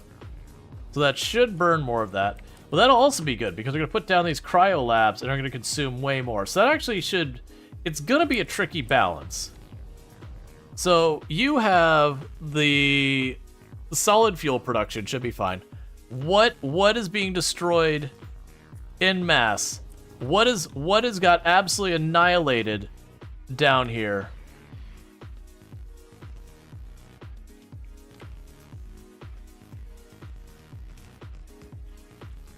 Okay. I hate whatever that was about.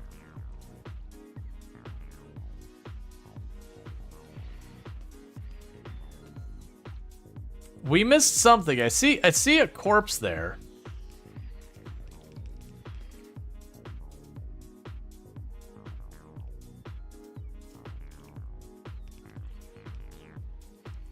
All right, so in time to investigate enemies here, what do I need to make this not a problem? So we've got our enemies here. So we've got the Big Stomper. Big Stomper, 50% physical resistance, laser and impact. Big Strafer, not worried about it. The other one's nothing. So it's probably a Big Stomper that dealt that. So laser, impact, and physical all have resistance, with physical being the one that it's, you know, the one that's not as bad. I could make missiles on this planet, maybe? How hard would it make for me to make missiles? Is that going to be a real big ask, or is that going to be a big thing? Or not so big thing. We do have sulfur here, but we don't have much to spare. It's also one of those things that genuinely, if it's not too bad, I might just let it destroy the turrets a lot. And just have that be the cost of business. It really depends on how bad. The question is, which one do we think showed up? So you have how much health regen? So only 30 a second, so it's not that high. But you do have 15,000 health. Versus 8,000 health. It might be one of those ones that I just don't sweat it. Like, I wish I could see another one to actually get an idea how it went. Because it does look like he's able to just walk across my walls, which makes sense. The other thing we could potentially do, since this is the spot it hit, congratulations, we've upped our DPS. Is that a great strategy? No. Next question. Okay. So, back to this. To make the Florentine, I need the lithium and the fluorine. So the fluorine is the one I gotta go after because I do actually have some lithium and I can grab more from breaking ice and all that. Belt for bullets? Yeah, we got belt for bullets. If you look at this, I mean, I missed one of the grabby hands, but, yeah, so we got the bullets going through here. I just keep watching. Where are you coming from? Yeah, so obviously there's a nest here now. And that little gap there.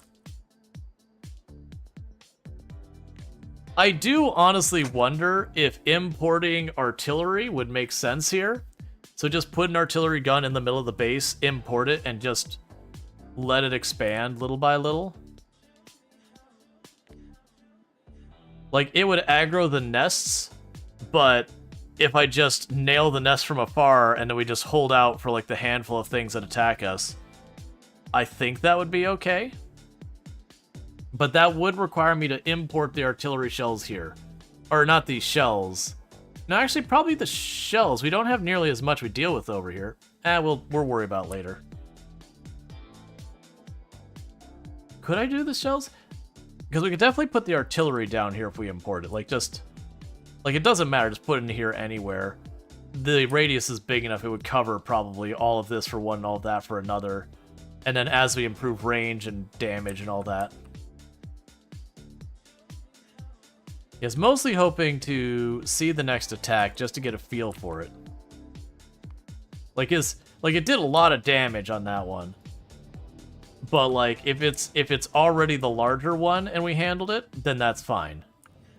Okay, so back to what we were doing, which it's like I need to get the fluorokine tone is what I need to get online. Because this just gonna keep getting stuck, which is gonna keep getting my ammonia stuck. And that's just going to be a problem. Oh, you know what I could do as a stopgap? Let me just put a steel box and tell it to pick it up.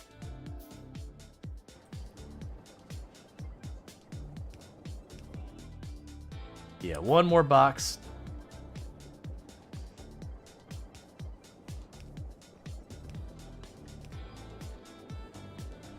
Right.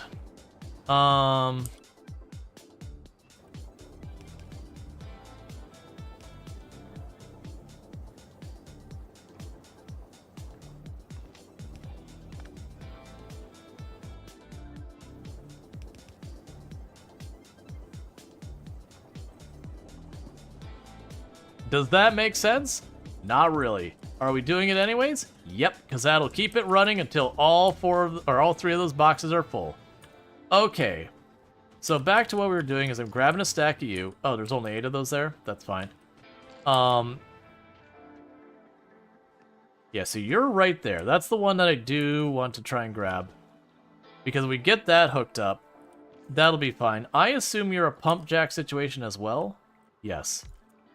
We got a pump jack over here.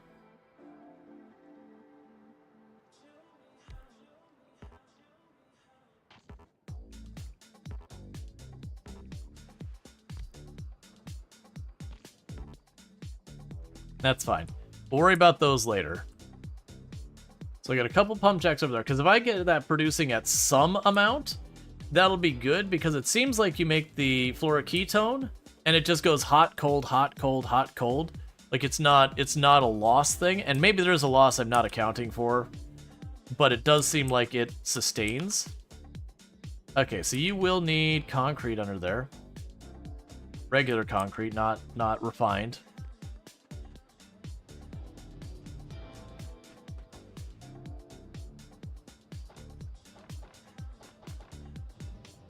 Okay, so you can go ahead and run down here.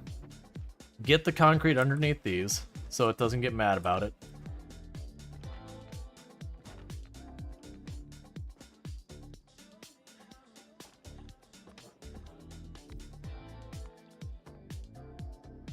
Nope, wrong planet. I'm trying to watch for when we get the message that, like, something's under attack to peer at it real fast and see what's going on.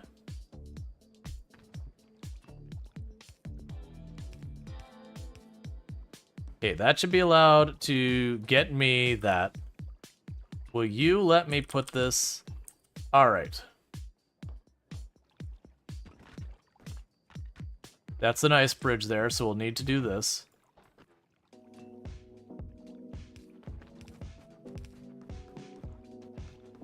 Okay. Because I'm also got to run heat down there as well.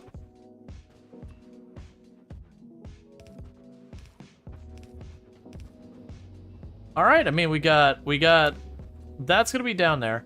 I'm concerned that as we make the heat pipe bigger and bigger, it realistically should force this to cool down faster and faster because more surface area. I have no idea if that's how the game works. That is how it would work in real life.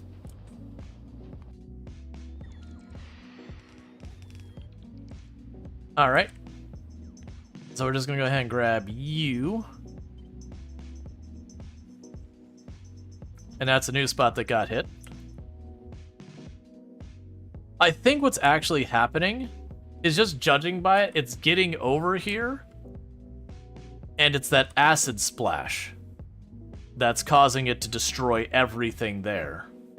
So it could even be that if I can manage to throw enough damage at it so it can't get here before it dies, that the acid splash won't be a problem. Alright, let's get back to where we were working on this here. Alright, so I do need a little bit more concrete to be down over here, so I can get that around here. I am going to give it a gap here so I could do like undergrounds or whatever else I need to do there.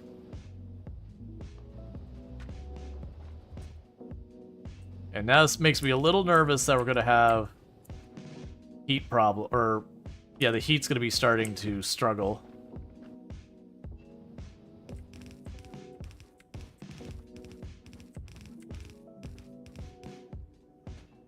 That's a lot of heat pipe I'm putting down.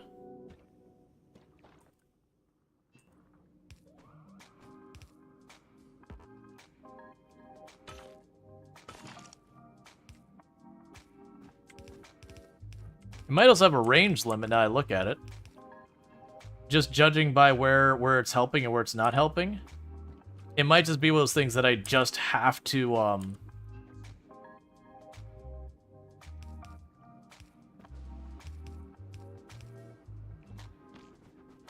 Okay. So it is... Oh, you know what it probably is? It just needs time to warm up. Yeah, it's just warming up still. So I need to leave that alone for a hot minute. And we've got all that, so we can let that run. That brings me that material up here. So I'm a little paranoid that this is going to start plummeting in temperature as that starts equalizing. But once those turn on, this pipe should start getting fluids in it. We do have some storage. Oh, right, you don't have power.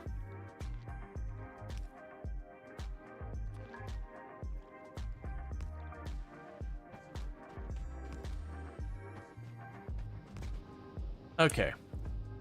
So now it should start pumping. Okay, so we do have the lithium brine, which I actually don't think I needed right now, but I mean, I figured it was right there. Let's hook it up.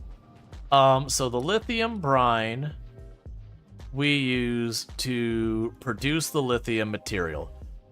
So with the ammonium and all that, that works. I want to avoid doing that yet, because the ammonium is currently the thing I'm struggling with, but that is hooked up for when I need it, I can adjust it. That's the next target is over there. I need to get to that spot and bring it over, and then we can start figuring stuff out. You need to make much faster. What am I even paying you for? Oh, right, I'm not.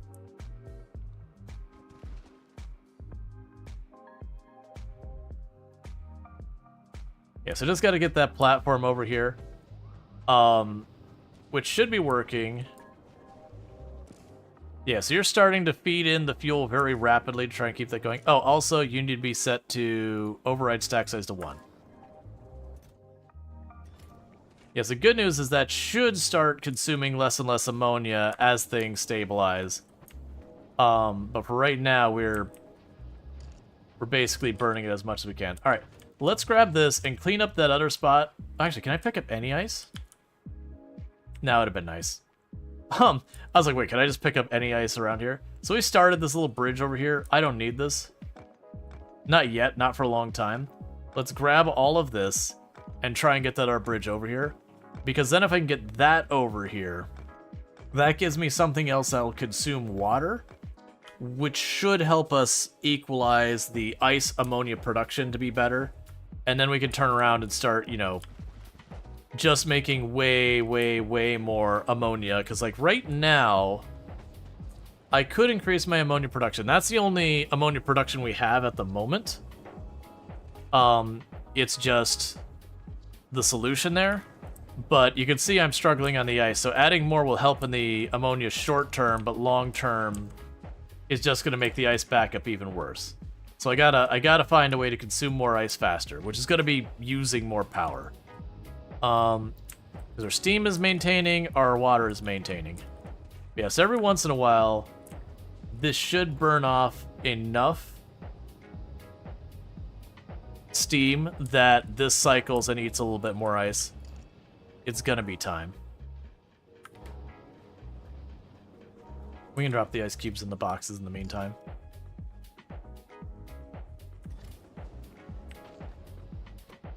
You take a long time to process.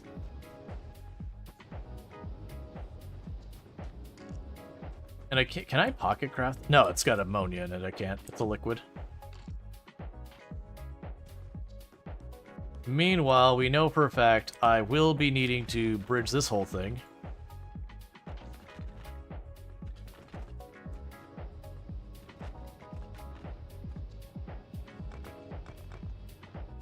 We can start working our heat pipe over here.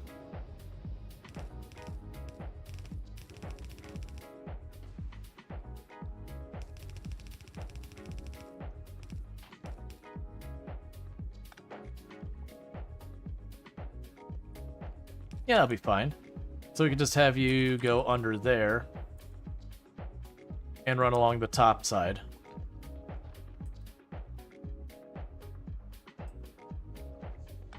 Actually, changed my mind. Don't want you to do that.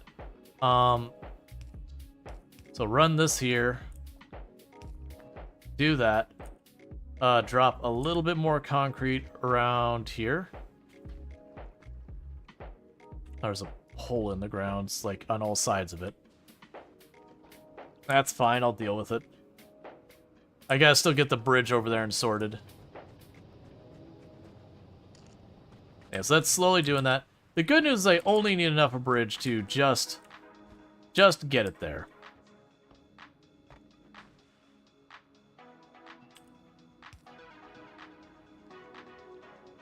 Yeah, because this, what I'm thinking is we'll go up over, and I'll need that tile, and I should be able to go right there, and that should get that on.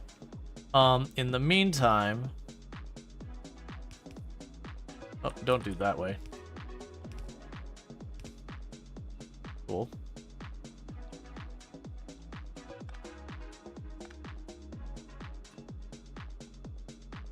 Cool. Alright. Because once I get that over, we can start adding more processes.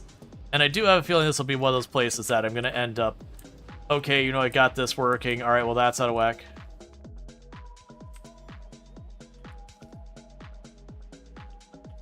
Okay, so it managed to knock out a little bit more. We'll just keep reinforcing for the time being. I'm gonna have to switch over to explosives, and I know that. But I'd rather deal with that after I've got this stabilized. So I'm trying to just ignore my problems. That will likely escalate until I can no longer ignore my problems, and then I'll be very sad because it'll be terrible.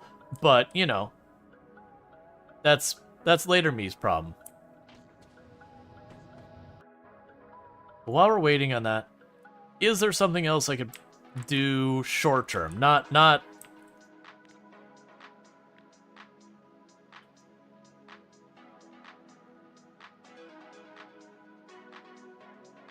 There we go. So I've reinforced that whole wall. Yeah, I'm very much on board that's like, it's gotta be a stomper. And that it's getting that far and then dying, and because it does damage with every step, and then its death, I believe, does damage, that it is just kind of slamming into the wall and doing a ton of damage. So even though we are handily killing it, it's just it's mutually assured destruction. And the laser will be worthless on it. And so the solution to that problem, I'm pretty sure the answer is just to resort to missiles. Because if we do the missiles, then we can, you know, reach it from much farther and stop it. I sneak it out for a bit. If you don't catch the end, thanks so much for the stream. Answering the question. They're not dumb questions, but I do appreciate being around, and, you know, I appreciate the questions. Like, the questions keep the conversation going, because it is kind of one of those things that if I as a creator have to carry literally everything, which is something you have to do sometimes, it's a lot more difficult than if people ask questions. Because, like, there's a difference between it being a back and forth and, like, all on me.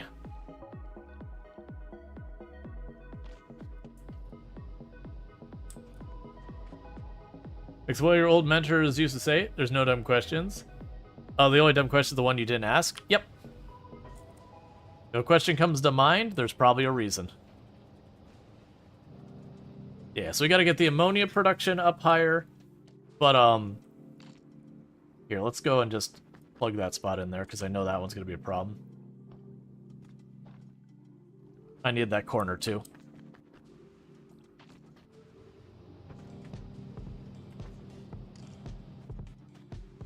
Yeah, I'm sure we'll look at it and we'll find that certain processes consume materials faster. And I'll have to balance it that way, because I don't think there's an easy way for me to dispose of water or ammonia. Actually, there is an easy way for me to dispose of ice. I could literally put a shredder here and just shove the extra ice in that, and that would technically work. Not reasonably balanced or efficient or anything. Yes, let's... What would it take me to make rockets? So, we've got the sulfur. Okay, so we are starting to get a little bit of sulfur building up. So, the sulfur we can use to make explosives with coal. I don't think I have coal here either. And I don't think it'll be efficient for us to just import all of it. I want to catch one of these attacks. I want to see how close it is. Like, are we talking I'm right there almost defeating it? Or is it just handily walking through everything? Would one shredder be enough? No idea. If it's not, we can add two. Because, like I said, clearly the nest is right there.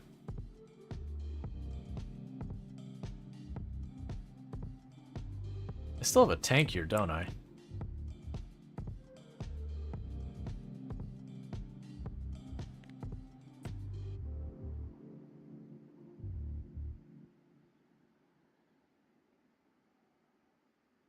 Because this is also getting a chance to recover the ice platform.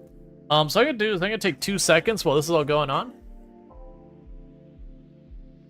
And let me know how it goes, chat.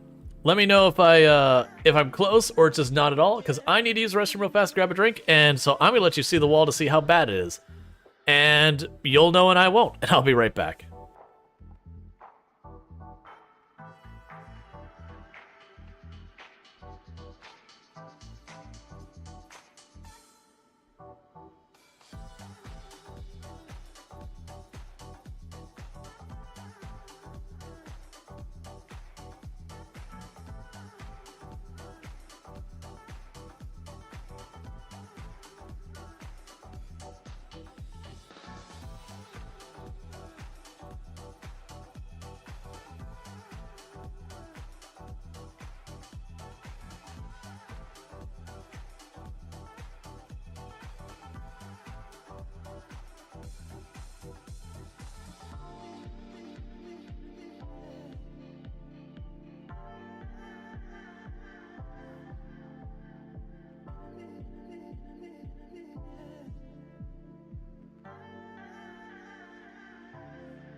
Okay.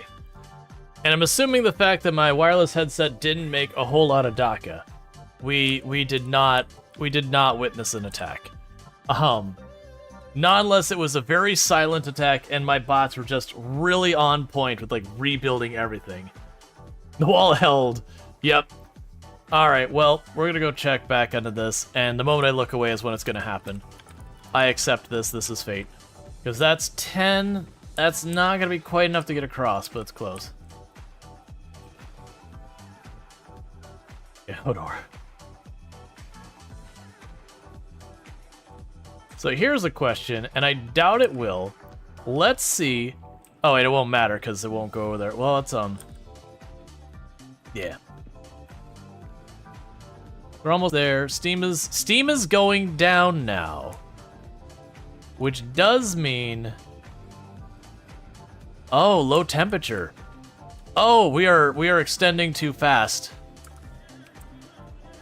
Yeah, so what's happened is... because of how much I've extended and it's still trying to balance it out.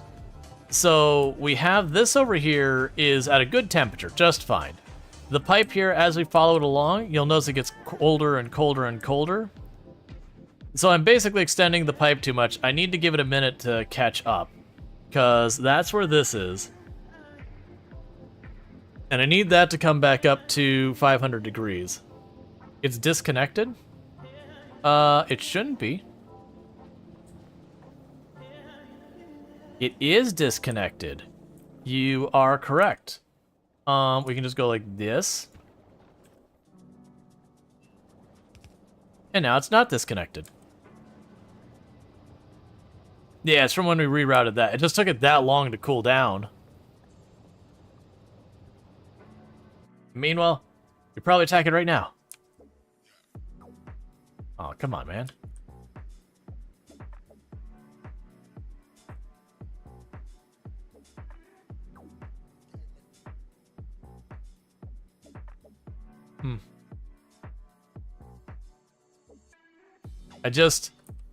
I need to get information about how bad this is. Like, it's taking out my walls, but that's because it's getting there stomping.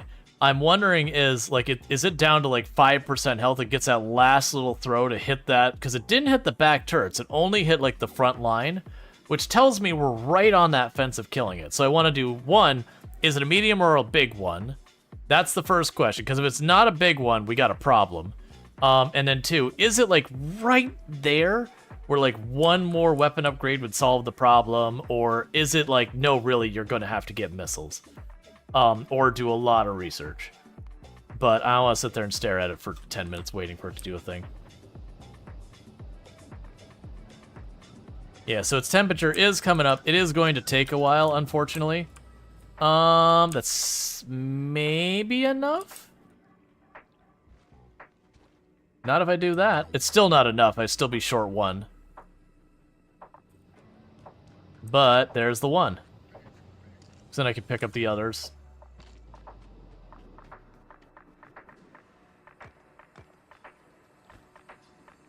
Okay, and we put down the concrete. Okay, put down the heat pipe.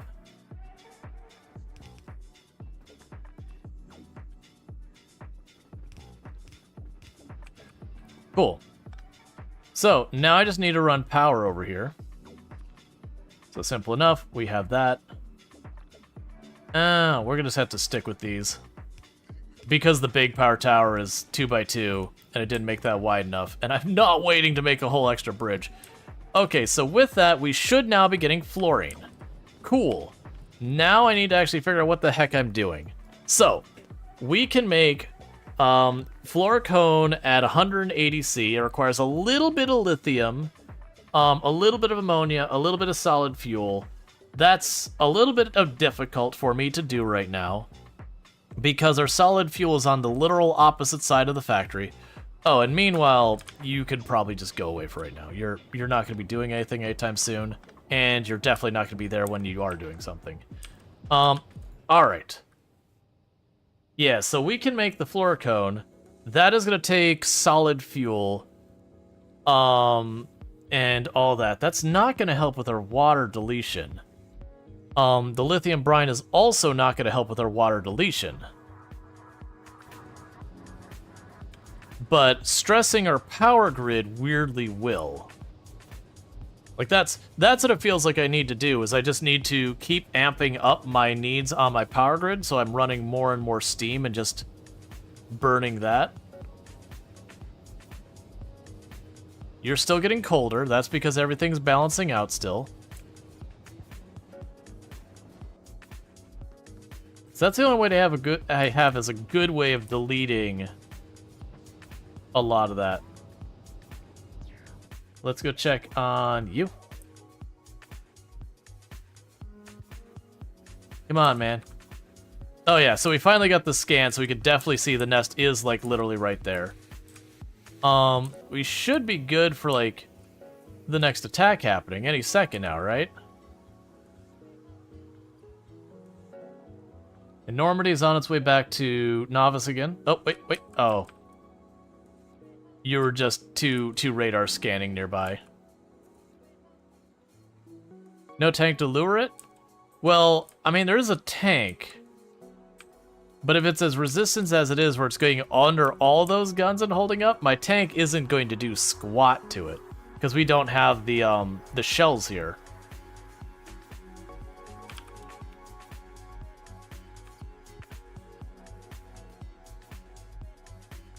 Like I said, I might be worth my time to import artillery, because yeah, it'll aggro and we'll get one of those to smash into my wall and hurt a bunch of my guns, but it'll be one. Is it how you turn solid fuel into power? You feel like water might not be the route, but you've arrived on Fulgura, and so far lightning has been sufficient. Yeah, no, it's I've just been using lightning on Fulgura. You could take the ice cubes, turn them into water, and then use the oil to make solid fuel, the heavy oil oceans to make solid fuel, to then feed into a heating tower, to then, you know, make that into steam energy. Like, you're so close to scanning it again, because if you scan it again, I could also see potentially what it's spitting out, or like what the spawn rates are. Like, it give me the information of, is it the big one or is it a little one? Or the medium one. I doubt it's a little one. If it's a little one, we're in really deep trouble. You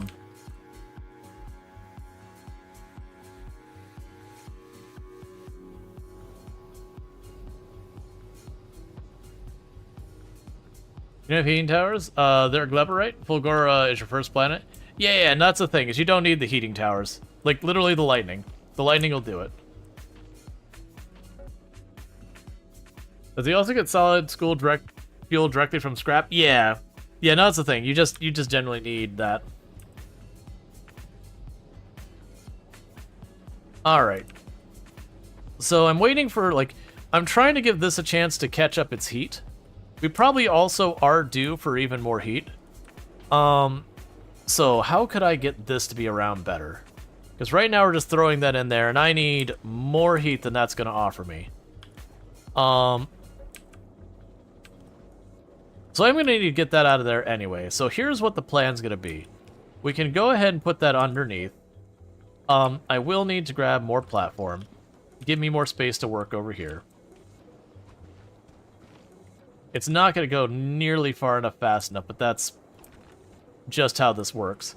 So the plan is going to be, you go under here. I actually have no idea if these freeze as well. They probably do. They do. Good to know. I figured that was the case. So with this, same idea as before, but that needs to be a box.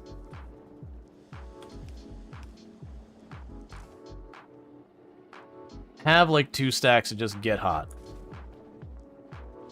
Okay. So with that, what we're gonna go ahead and do is I'm gonna grab one of those towers. Where are you at? There you are. I need more concrete and I need more ice. But basically we're gonna try to speed up the rate we're heating stuff up.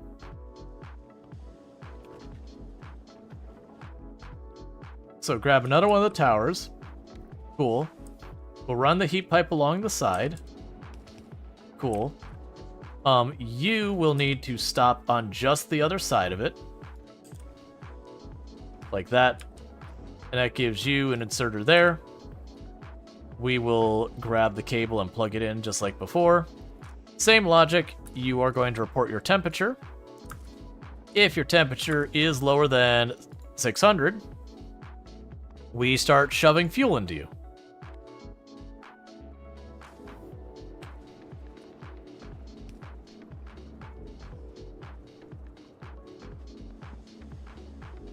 And if I chuck a little bit in there to start with, I don't know if that'll warm it up enough. We're gonna have to bring the heat pipe down here anyway, so heat pipe it is.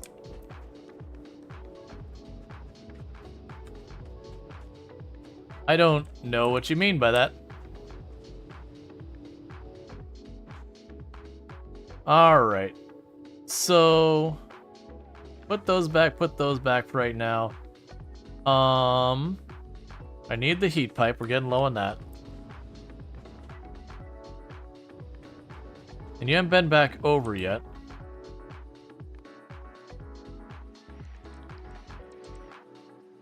So they repaired. I didn't see destroyed, though. But I'm also not seeing any bodies this time. So maybe they held that time? You don't think the second tower will get refueled?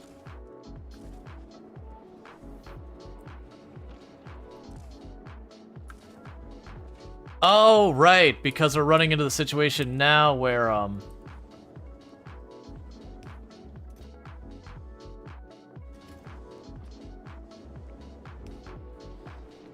you're running into the situation now where, because of the heat situation, it is literally, pulling this in as fast as it's consuming it. We will need to get that sorted. That'll be okay. I think that's just a throughput issue because of the ammonia right now. But that should help with the heat, getting that sorted out. We are still dealing with low temperature in there, so we are burning through our steam, which is a pretty big concern.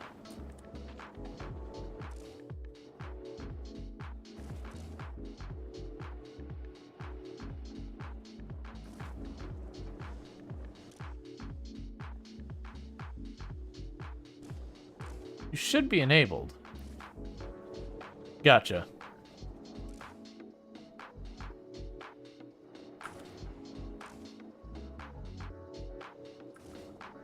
Yes, it is holding right about 500.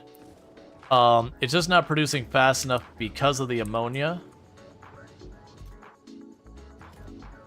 But as we reduce our consumption on the ammonia, we should be able to do that. Might need to vent the water. Is there right now. Doesn't get ammonia stuck. So the ammonia is not getting stuck in that because we're doing this nonsense here. So we are just passing the ice around. And it's producing at full speed. It's just that isn't sufficient. And so I need to fix that. I could probably reroute this around here and maybe get a second one of those in. It'll be a little tricky to finagle that around, but we can see what we can figure out. So let's go ahead and cut this power, like this heat line up here. Disconnect that one. Bring you up this way. Disconnect this one. So that should give us more space to work. Grab a second chemical plant. Select the ammonia producing ice and all that, which is going to exacerbate our ice problem, but it will increase our ammonia production. So then the trick is going to be getting this up here. I can do that if I can, this would be tricky, because I take that, you're going to complain in a moment. And then plus you got all that ice in there being juggled around a circle.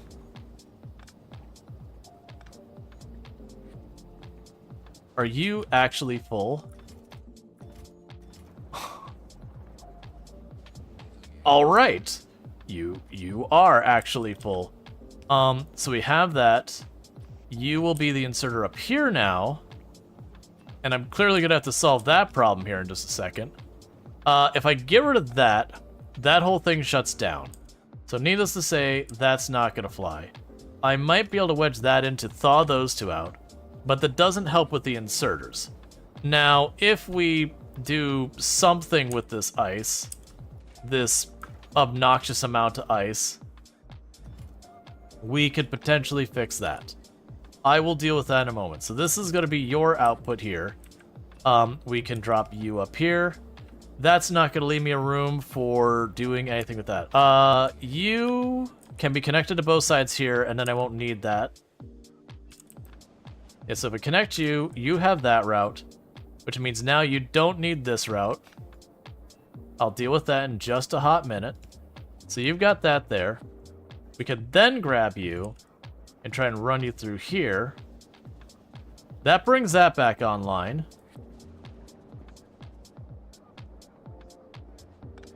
Get rid of that for a moment. You need heat here somehow. We can move this underground up here. And bring a heat connection right there. So that unsticks that for the moment. Obviously, that does not solve this problem. So you're going to just do this as a buffer for a second. And I have got to find a way of deleting a lot of ice. That is still back to where we're at right now, is I need a way. The underground is too long? Oh no, it is. We can maybe make this work? That's fine. I've got you scooted over here. We will need to move you over there and you up there. And then you can go over here. All right.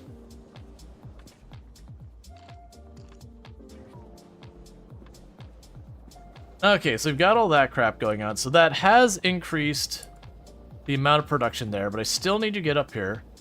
So let's go and grab the power tower and move it here. And you need to go like this and this. And more ammonia production is now online. For the 30 seconds that I'm not completely overfilled with ice. Which is going to be genuinely like 30 seconds. What can I do? There's got to be... Alright, let's look here at our ice. What can I do with ice? I can melt it. I can make pads. I can make... Yeah, so it's going to be we have to get the cryogenic science online, is what this is going to boil down to. I got to get the cryogenic science online, because until I do that, we are just going to continue to bury ourselves in ice. So for that, I am going to need to put it over here somewhere. So we grab that cryogenic lab, or cryogenic building, whatever it is, and we change you to making the science. Obviously, I don't have the ingredients. I'm just planning here. So then we could sit here and say, hey, give me that sweet, sweet ice. And that's hot out, cold in, hot out. Hey, Server Lord, how's it going? And we could just poke one little heat pipe right there, and that'll thaw that out. Right now, I'll just put that at the corner. So, needless to say, that's not going to work right now. We can go ahead and fill this all in, so you can get heat pipe around it and all that crap. And that'll be fine. Because, yeah, so we'll need to have, like, the cold out, hot in, or sorry, hot out, cold in. We'll have another cryogenic lab right over here.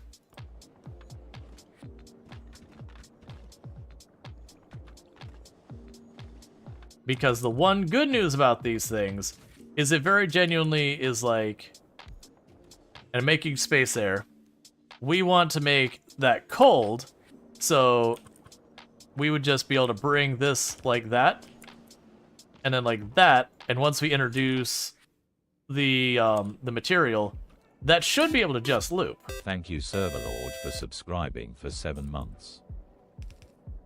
And thank you, Server Hey, Lord. I'm back. Hey, welcome back. Thank you, Server Lord, for the tier 1 sub. I really do appreciate that. That's 7 months you've been subbed to channel, and that means a heck of a lot. So thank you so much for that continued support. Really means a lot. But it's good to have you back. Alright, so you can go over here. That's not the way I want to do it, but that's fine. And we can run this along here, because I am going to need the heat pipe through this whole area.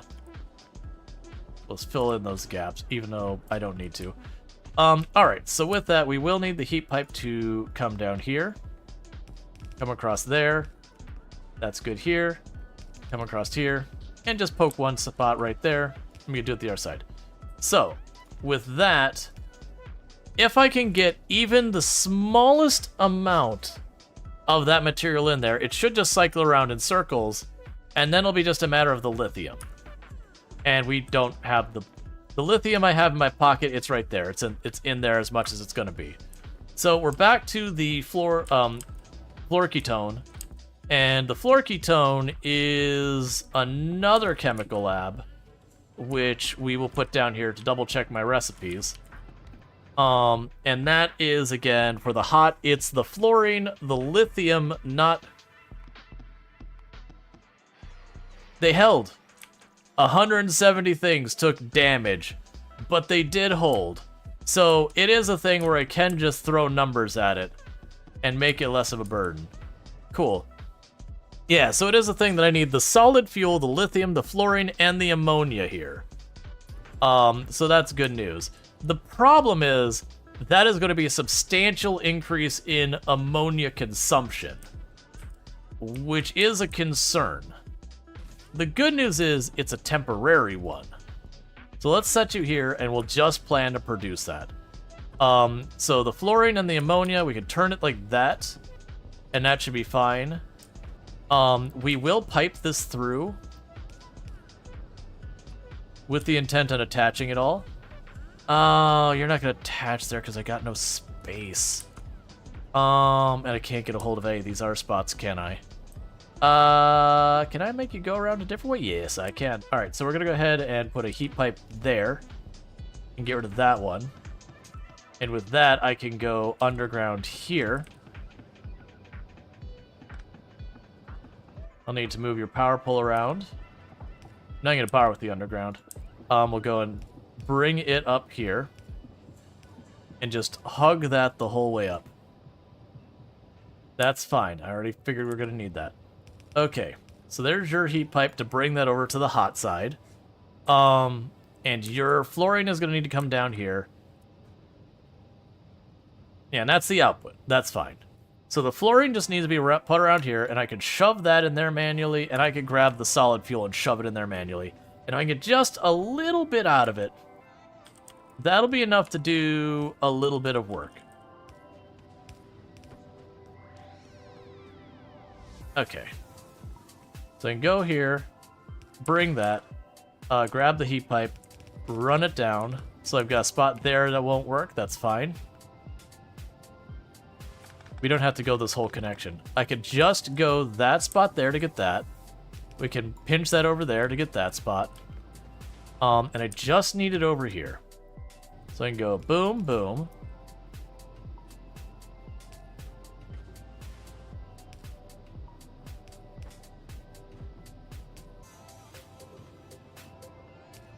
This will actually work out pretty well just by accident, because that's that spot. You just need there. And you just need here. And here. Okay, so that's everything but the solid fuel. Before we get too caught... Actually, that's fine. We can go ahead and do that. So the solid fuel... Let's grab a stack here. I am getting very alarmed that that's falling farther and farther behind, but I'm hoping...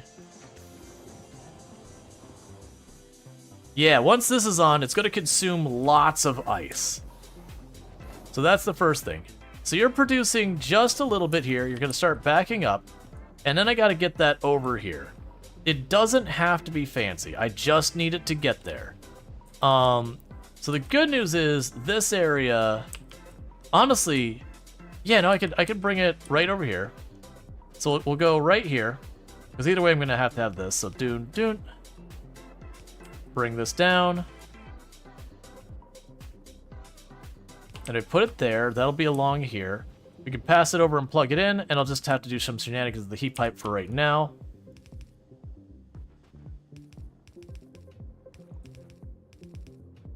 Cool. Put down some concrete there. It's fine. Cool. We can put you here.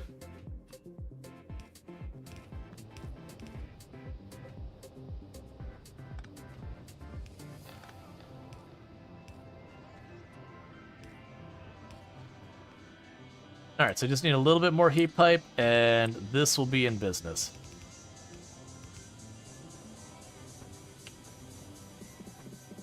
Okay, so that's output.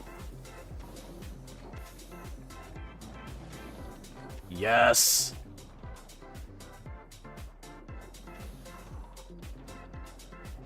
Okay, that is now stable and consuming ice. So we do have something that is a net negative on ice, that this cycle, it's literally just taking these back and forth and making ice. Or removing ice. Is it effective? Honestly, probably not really. It is removing ice though faster than we're... It is something that is a removal of ice. But I'm gonna need you to be fed into a rocket or something. For right now, hear me out. You like boxes, right, game? Oh, wait. Here. Long arm there. We could put the box here. And temporarily, just chuck that on over the fence. Yeah, so that is cycling. You will occasionally cycle as you get more ammonia, but that's all jammed up because ice. Because of course it is. Alright. So we've got that. So what do I need to do to get the lithium online? I'm gonna need more lab things or whatever they are. So let's go ahead and grab you. And to get more of the cryogenic labs, we could shove you in there, the full stack, shove you in there, the full stack, and we can grab some blue circuit boards. 2, 3, and some of you, 1, 2, 3. And shove you in there full stack. And now you just need power. Make me more labs.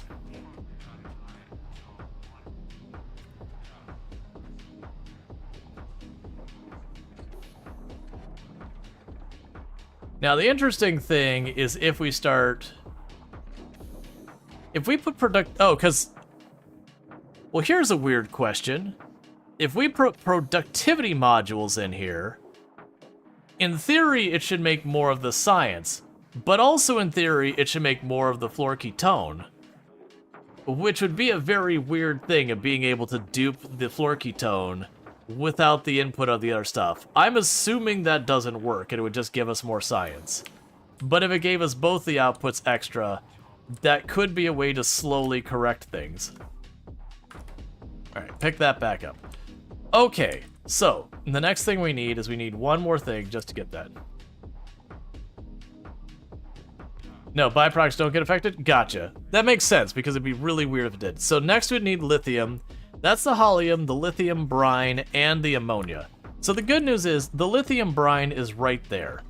And the ammonia is... I mean, it's up here. Yeah, so it's that pipe. So yeah, it should be pretty easy for me to get the lithium brine in that. We can go right over here. I need more concrete. How's the Normandy doing? We haven't seen the Normandy in a hot minute. You got all the goodies on you, and you're just waiting to drop by. I understand. Yeah, so you're around Fulgora, and you're waiting on the battery, or the capacitors and all that still. How are those coming along? Is that going to be anytime soon, or is that like, you know, pray? I mean, not this trip, but that's fine. What we'll go ahead and do for right now is I'm going to go to the Normandy, and I'm going to go ahead and tell it to not bother. Well, actually, you know what we can do?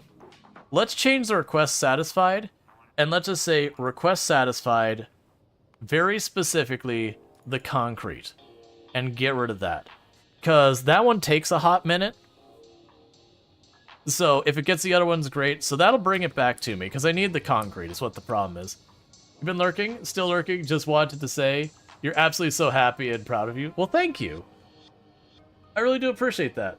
For those who don't know Ultrasaurus, absolutely a fantastic content creator. And I'm not just doing this because you said something. I've definitely shouted you out before when you weren't here. At least not that I was aware of. But yeah, for those who don't know, Ultrasaurus also been playing some Factorio, getting way addicted to it. Very, very new to the game and all that. Also plays a whole lot of other games that we have in common. So lots of simulations, lots of that stuff. The occasion, like on the rare occasion, RimWorld, but mostly stuff like the simulation and all that kind of good stuff. But definitely good times. But doing a lot of Satisfactory, got into Factorio recently, and definitely good times. All right, so before I lose what I'm doing again, so I need to plug the ammonia in down here and get our lithium brine over here and see if we can't get that going. Thank you for the follow. Welcome to the stream. So let's go ahead and put this down here because I'm pretty low in concrete now. We are sending more over, but it's not here yet. So let's get another cryogenic plant. I'm gonna give myself, let's give ourselves some room because I'm probably gonna have to do heat pipe. And I want you making lithium the actual material. So that's hollium plate, lithium brine, and ammonia. So ammonia is up here. Let's flip that. There. Let's flip that. So ammonia's up here, and the lithium brine is right there. So let's try to get the ammonia here first. The good news is... There is no good news. There's never good news. The good news is I can just move this like that, and that will get the ice out here. Cool. Then for here, I can just bring that this way, bring it that way, do this. 2 pipes there. That's hooked up. We'll finagle it around the other way, and then that'll work. So just take you right around here and get rid of that. And put a pipe end here. Realize I don't have enough pipe ends. I should have more in the box, right? Yes. Okay. So there's the lithium brine going there. That's all hooked up here. Put these here. And now it's just a matter of getting heat down to you, I think. And then the hollium plate, which I am importing. Yeah, so they're attacking. They're managing to get like one thing damaged in there each time. We should be okay and just letting that continue to happen. At least for now. And you're getting here. Nothing looks particularly borked, so that's good news. The water's fine, the fuel's all fine, so everything looks like it's handling well. So we can go back to what we're doing. So let's grab our heat pipe. And we can just bring this one right on through. And it handles all that, and that gives me a place to shove a power line in there. So now all you need is the hollium plate. That is something we are importing, which is over here. So let's go to you.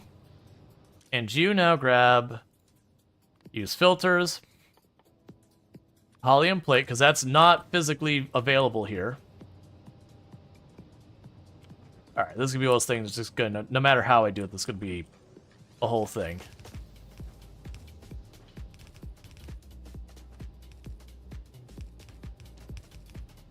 Okay, so, concrete. Spot there,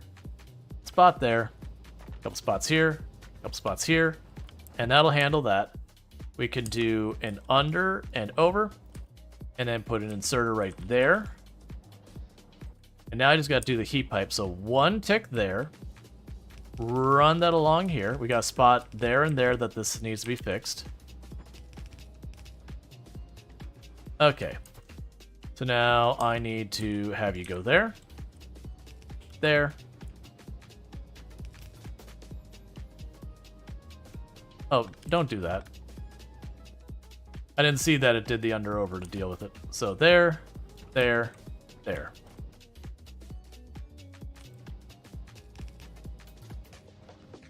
And then we connect the heat pipe. And with that, that's a lithium being produced. So with the lithium being produced, I need a smelter. Before I do that, what all do we use lithium for? The recipes I have for lithium is for the hot fluoroketone and the lithium plate. And the lithium plate we use for the science. Okay, so I got 2 things I want to do with this. One is to bring it over here and shove it in that machine. The other is to bring it over here and shove it into that machine.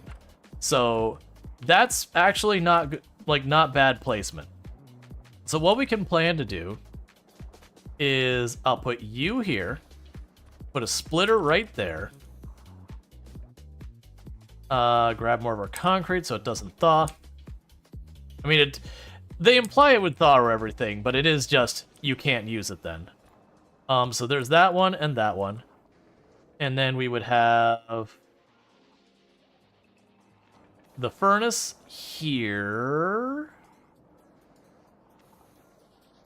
If I put the furnace here, I can use a long...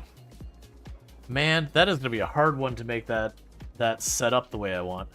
Yeah, no, if I put the furnace here, I could feed it into a box and feed it over there, and then later when I need to do something... Well, actually, we can put it on a conveyor belt. So we're going to do one of these things where it's a one-tile conveyor belt for right now. But I can use a long inserter on this side, a shorter inserter... Right, if I do it like that, that's fine. We can move the pipe. I can do this with the pipe. And give myself some space. We could put a smelter here. Once I put down more concrete, and that's the end of my concrete. We're out. So you're curious about the thaw mechanic? I hope buildings don't drop in the ocean. Well, that's the thing. It seemed to imply that was a thing, but it might have been reading into more than was actually there, which does happen in these kind of games. There'll be like stuff that's either flavor text or something along that lines that the reality is it's just flavor text kind of thing. Okay, so we are making that. We did actually have more concrete in there that I had overlooked. Good problems to have. Okay. So then the plan here is I want to put this there and have that like this. And there's a reason I want to do this. And the reason I want to do it like this is because what I am going to ultimately need to do is I am ultimately going to need to use the materials that come out of that for other things later. And I don't know what that's going to be quite yet. Meanwhile, I need to shift that around. We're going to put the splitter down here. And then there's that. And you. So you take the heat pipe and put it here. I need power there. And there should be fine. So we now have the lithium going in here. It'll be making the lithium plates.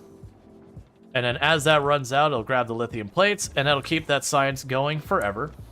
Now I need to get that around over to here. So what I can do is probably the same thing. We'll put an inserter there.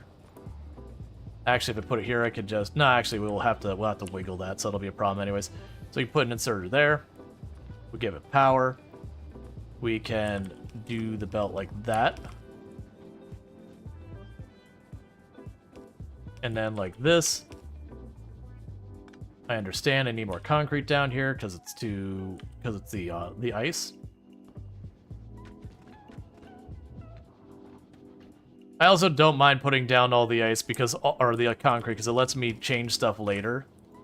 But also, it gives me the added benefit to, Oh wait, that's not the side. I mean, I could do it that way and it'd probably be totally fine.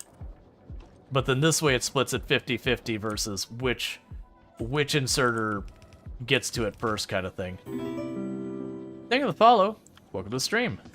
Alright, so now I just gotta take the heat pipe around both those sides, and we'll be good.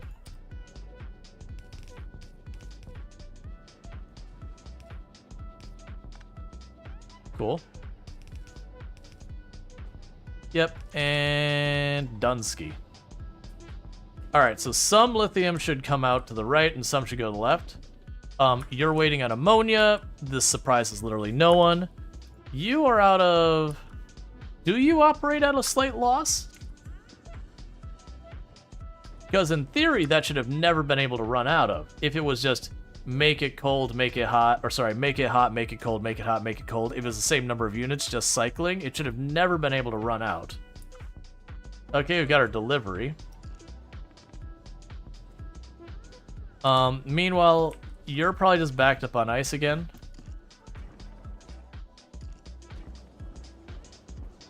But yeah, so the idea is I'm going to have to get the science production up high enough that it is consuming large volumes of ice. That is what I am getting. And it could very well be that I put 8 speed modules in there, and that is how we address this. Meanwhile, you're making some lithium very slowly. In the meantime... Okay, so you should have... Yeah, that's what I was hoping for.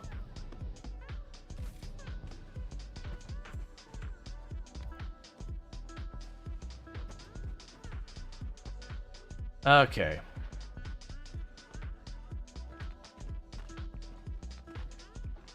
Increase storage capacity. I shipped a bunch of that in since I'm importing everything and I don't want to have to deal with it constantly.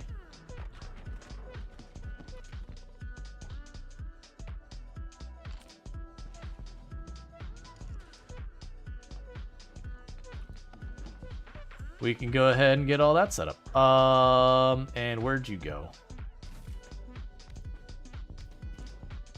Okay, just like that, we massively increased the storage capacity of this thing. That's fine.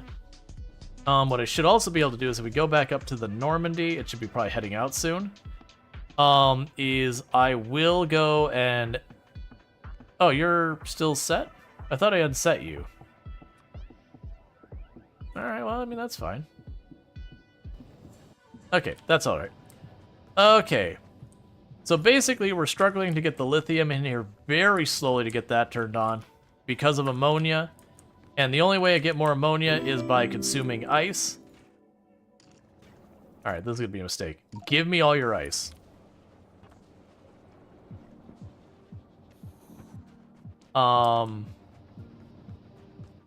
Hey, you want some ice? We're just using... Oh, what did you drop on the ground? I top that off for right now. Put those away for right now as well. Oh wait, the shredder. That's right, we talked about using the shredder as a way of deleting ice. I forgot. So what we can do is over here somewhere. Thank you for the follow. Welcome to the stream. Yeah, I can probably make this work. We can take one of the shredders. No, I can't. It doesn't even remotely fit there. How do I get the ice out of here in any meaningful way?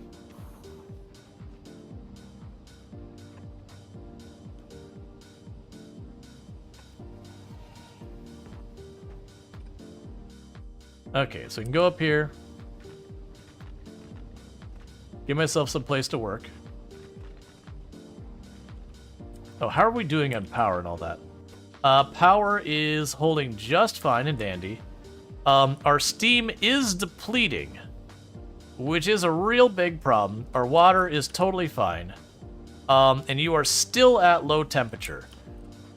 You are not splitting the materials between you. So we're not making enough solid fuel. Which is going to be the ammonia again. We've got to get that ammonia sorted. Because right now we're okay for quite a while before that drops off. But I am going to need that to get sorted. Okay. Have you added extra cargo space? Yes.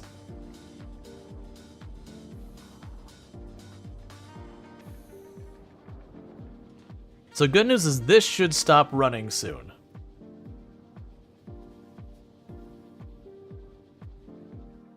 Yeah, so your output full.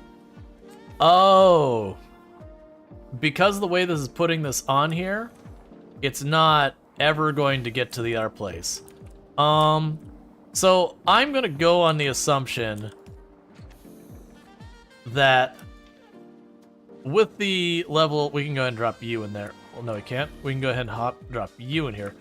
With the level of loss we're gonna have here, that this will end up being the thing that backfills. So that should get this. This should increase our consumption of ice again, because we did have this thing stop. Because it is consuming like 3 ice per cycle. If we got ourselves some speed modules delivered, I could lean into just dumping like 8 speed modules in there and just letting that be a whole thing. Yeah, so you're 31 and whatever.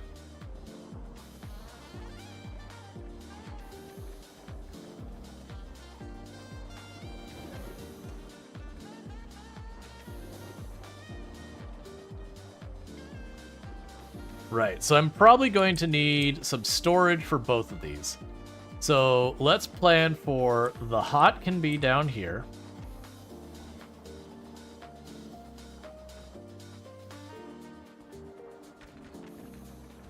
To give it a little bit of a buffer. So here's the hot. 2 containers for that.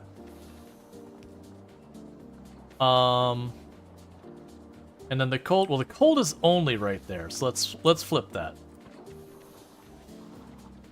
So I can remove that, it's not needed anymore. This is the cold, and we can go ahead and heat pipe that to make it happy.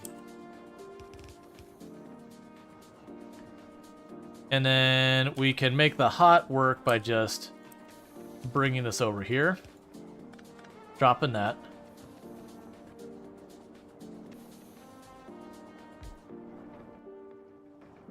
And grab more of the platform up here.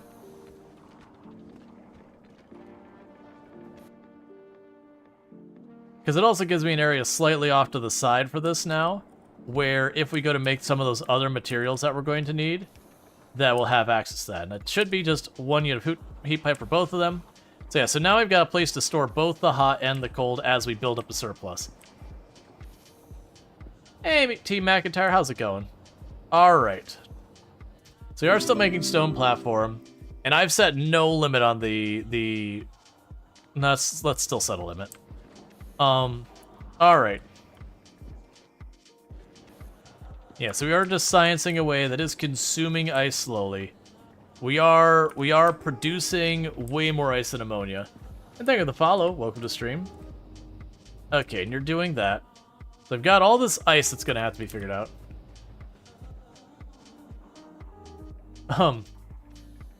Aquila is such a weird little puzzle. Yeah, no, I'm enjoying it.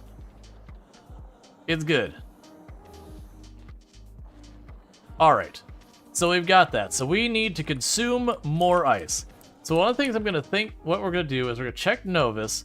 What speed modules am I making here? Is it just tier 1, 2, 3? Like what are we up to? Also let's take a look at all these things we got queued up to try and upgrade. Yeah, so we did make another one of our mech armors. I'm not going to let it just sit there and process away on those forever until we are at the point we are making even better stuff. Oh, you know what we need to do? We need to make a rocket launch. Or rocket pad, whatever it is. So let's quickly go over here. Drop you down here wherever. I'm gonna drop you down slightly close to that so I don't have to worry about it. Put a power cable here. Go here. And get a rocket silo recipe. So I need 100 steel. We have the circuits. Alright. Wait, can I shift right click? Map. Normandy. Requests add thing. Yep, left click. That would have been too easy. That would have been really nice to be able to be like, copy, paste, done. So I've already got the blue circuits coming in. Don't need to add those onto the list. We are good on the blue circuits. You will need concrete. We're going to have the concrete. No need to worry about that. We already have pipe coming in. No need to worry about that. So we need electric engine units, of which I will need, I don't know how many, and steel plates. I'm going to be lazy about our approach for this and just say, hey, Normandy. First, let's get the electric motors on here and the steel and see the quantities of each this gets. So that'll be a capacity of 400 and 400. let's see what a rocket launch or rocket pad costs. So we need 1,000 steel, and all the others are going to get more than we need. Fair enough. Okay, so we need 1,000 steel. So let's plan the Normandy to do a trip where it grabs itself a nice, easy 1,000 steel. And that'll be one trip we do that. And then we'll delete that off of here. But with that, I can go ahead and make this. I still need to make rocket fuel with this. Oh, that is really bad. Do we still have rocket fuel? Do we still have rocket fuel? Yes. Band-Aid fix is on the way.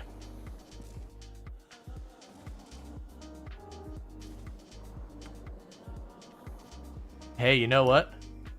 Give it that sweet, sweet rocket fuel. Okay, so that'll keep us from shutting down for a while.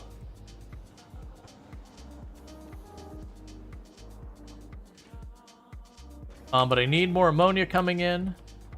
And you're waiting on our stuff. Our power is struggling because... Well, our power shouldn't be struggling. Basically, I need to get ammonia higher. Like, that's what we've got, is I need to get ammonia higher, and I think the way to do that is to go here and just crank up the speed on this so it just eats ice for breakfast. If I can get this to consume a really significant amount of ice, we should be good. The other thing I could potentially do is just build more of these, but I'm not sure how we're going to tackle that problem quite yet. Because once I get it to the point where I'm on a surplus of the rate I'm eating the ice, we'll be good. Recycle the ice to delete it? Yeah, that's right. That's right. We were going to do that, and then I'm sitting here going, how the heck do I get the ice out of where I shoved it? So this can merge into that one. I don't have room for a splitter there. I can make that go under and over here. Right, that's right. I was going to go put the shredders right over here.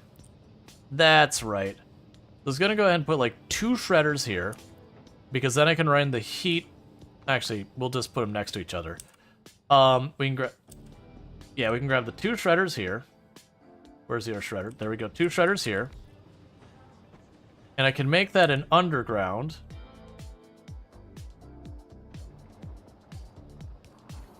And now bring it over here.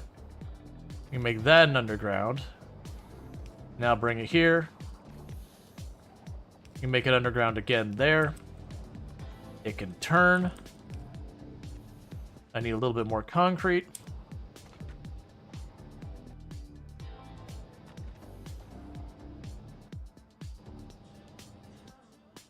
And I'd like to switch that to be an overfill one.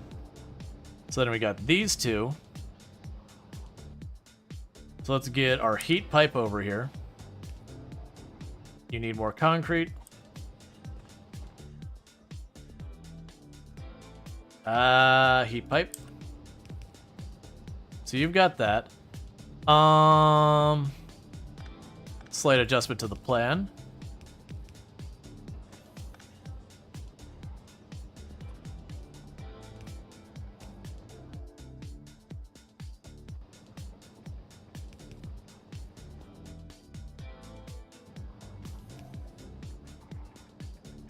Oh, right. You gotta pop through here and then squiggle.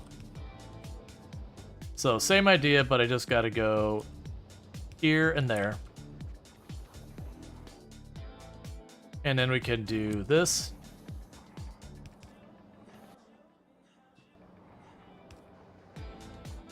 Alright. And then you need a spot of heat pipe. And now you just need power. So then that pops out ice here, and you know what? I don't want to deal with that. I don't think, can I? This isn't gonna work, right?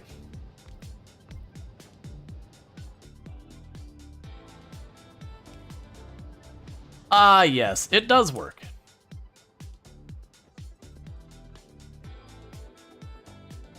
And we have heat pipe going through here.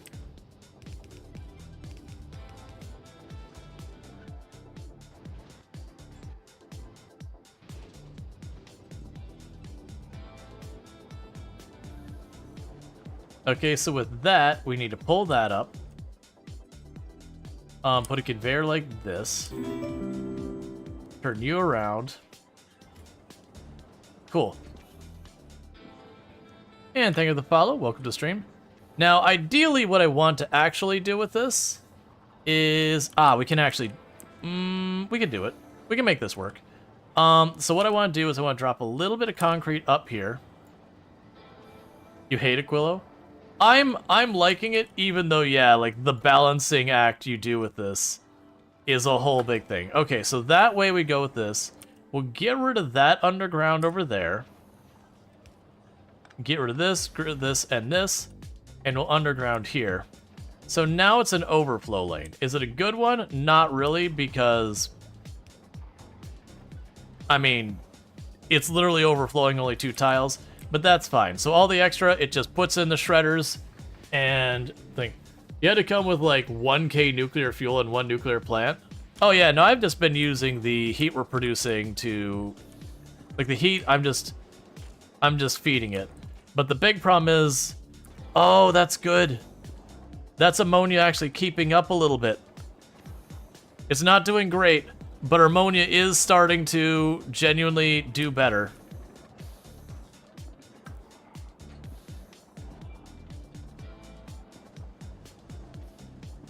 Alright. Yeah, so the good news about this is because its only requirement is that, I can go down here, and we can put another chemical lab here, and then just do the same thing. Get ourselves even more ammonia. I obviously would like to try and tie it into what I've already got there to just delete ice, but I think it's okay if we don't. But yeah, so we can just keep expanding our ammonia production.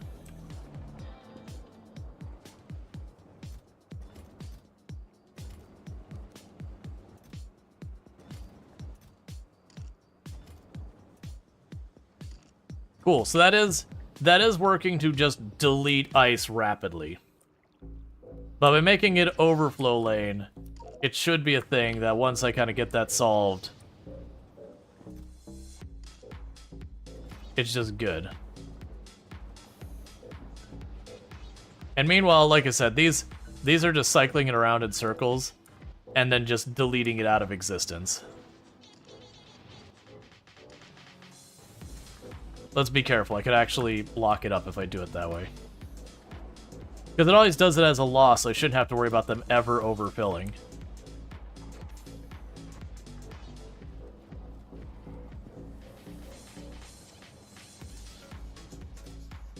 And once these boxes get empty, this thing will turn back on, and our ammonia will pick up production again.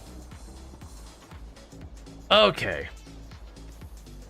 But yeah, the fact that there's no cliffs or everything and I could literally just keep expanding is very nice, because then that's the thing where I can take stuff like this situation, and down the road if I'm like, oh, I need to do way more, we can get that. Oh, that suddenly reminds me.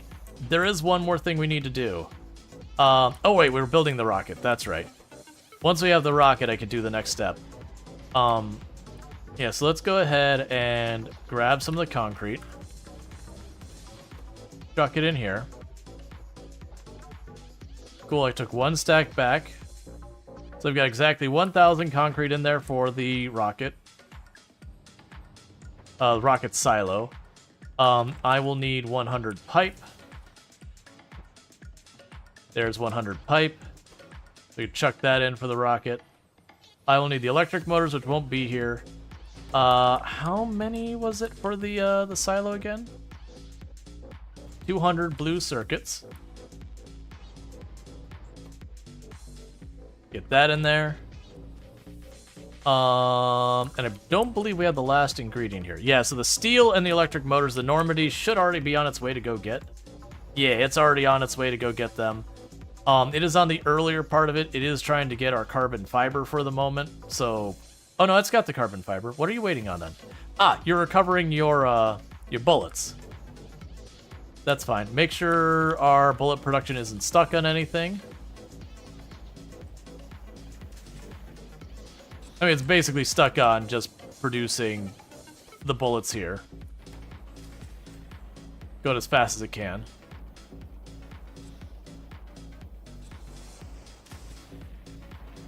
That's fine.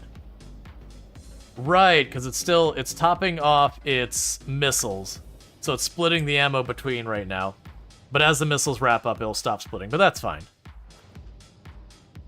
You're American having a slow satellite make ship produce mines instead of lots of bullets to ram the asteroid. Yeah, no, I've already got it. It's doing totally fine. I get that I could put mines in the front of it or whatever, but we're good. Keep in mind, I'm trying to not have much backseating and all that kind of stuff.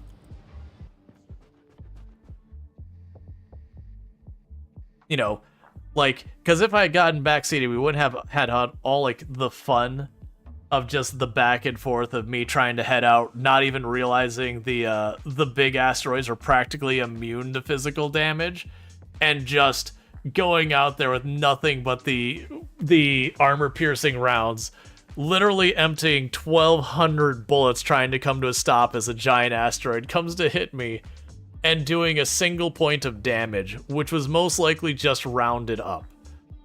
Yeah, Voyager 1 wouldn't have happened, where we reached Volcanus, and technically we got there.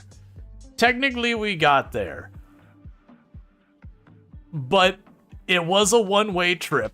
We landed, and our ship got destroyed. We dumped everything off the ship, like tore it apart as just the frame, and dropped it all on the planet. And, you know, had to build a rescue ship remotely while also getting everything set up in Volcanus, which, you know, was fine, but it was a lot of fun being in that situation. It's like, you know where we're at? Here. If something happens wrong at home, do you know what we're doing? Nothing. Because we're here. I mean, we'd have logistics and all that, but it was a lot of fun. Your first ship was the Unsinkable 1. You reached Unsinkable 5. And that kind of worked better than the others. I was fortunate that I only had Voyager 1 as the only ship we lost. All the other ships mostly borrowed from that design and went fine until the Normandy, because I just had a different situation I needed to deal with. And then once we got to that point, you know, things needed to change.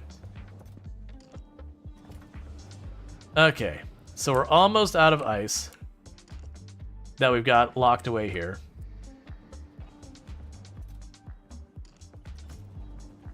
Accumulators? Question mark? Power?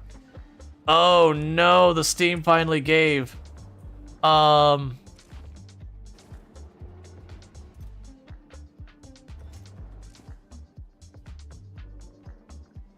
We've been noticing, because this tower hasn't been getting enough stuff because of the, because of a lot of reasons.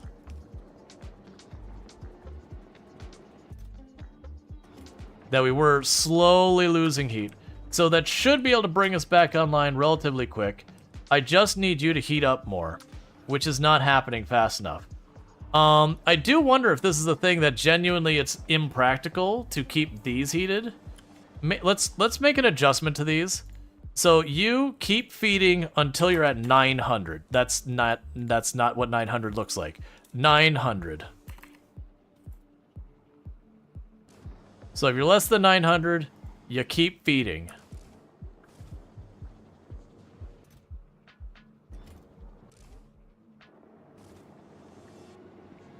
And same for you. You're less than 900, keep feeding. Oh, I also just realized you're going to need that logic as well. Read T.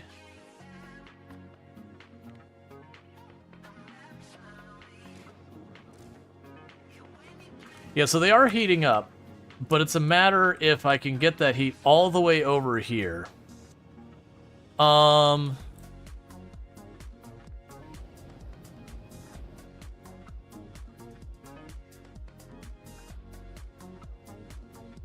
if we go over here, let's have you send me 1 rocket's worth of fuel, of rocket fuel. So you can go ahead and say, hey, I would like, it was what, how much a rocket? 100. Right. Oh, it's really only 20, no, it's 100. Yeah, so 100 rocket fuel from Gleba. So I can get that. And right now we're going to have that full group. But we'll want to go here and have, when we go to that stop, that will send up 1 or 2 rockets. And we'll make it a thing that we will continue to get rocket fuel in here, just to try and keep things functional. I am really hoping we manage to have this rocket fuel hold out to bring that temperature back up to get the steam online. Because otherwise, this whole thing shuts down. There's a whole lot of bumpkiss I could do about it.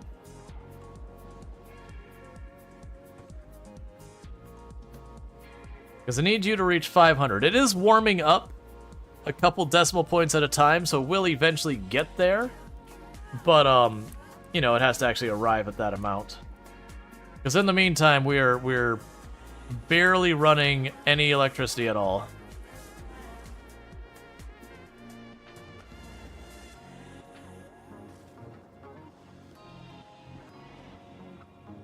Okay, because the solar does give me electricity during the day, but it's like, it's nothing. It's 1% of a panel. It's basically just enough to keep an inserter running in a pinch.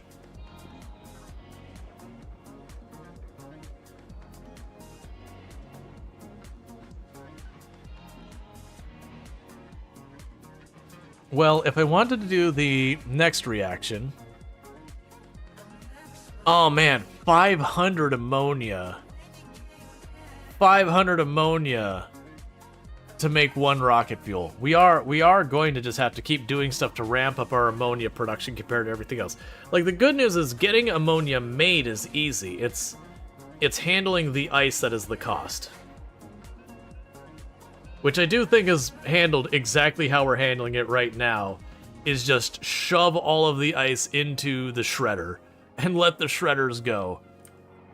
Let's plan to try and get our ammonia production to be higher. We do have these lines up here. What I'm thinking, though, is just leave that doing what it's doing.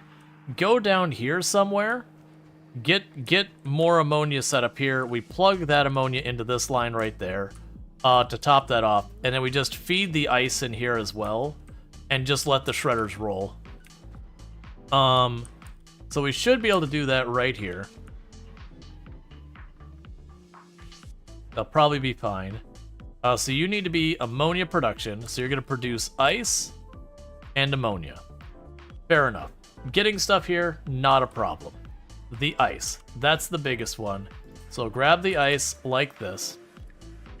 Yeah, no, the recyclers are not working because our power's struggling. Because of the steam. So we're just waiting for this to keep building up power. Once it gets past 500 degrees over here, then it should start producing steam again, and once we get steam again, that should settle. If this doesn't work what we're doing right now, I do have the Normandy working on trying to get me some rocket fuel. And we'll do that. Yeah, that'll be a thing. So Gleba will grab 100 rocket fuel from there. And we'll say from Novus. So it'll be Gleba then Volcana. So you'll be 300 by the time we reach Novus. We can go ahead and put more rocket fuel at Volcanus or whatever it is. So basically, I'm going to have each one of these toss an extra 100 into the pot. And that should help. And the reason I'm trying to spread it out is just to make it so I don't have to wait on as many rockets. So you need to be 400. Yep. Fulgora is my favorite as well. The Zappy planet. I like the Zappy planet. Well, that's it for rocket fuel. I'm having a feeling that stuff is going to start shutting down. It's only going to get to about 400. That's also slowing down as well. I mean, very clearly, one of the answers I've got going on now is that I am just going to need to generate more heat. Which, shocker, it's a planet about being super cold. Generating heat is a significant burden. You know.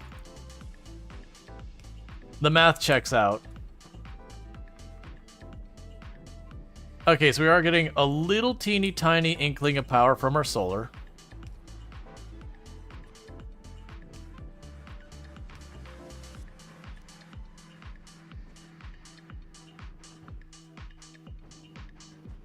Okay, and we will need another pump. Where are you at? You're here.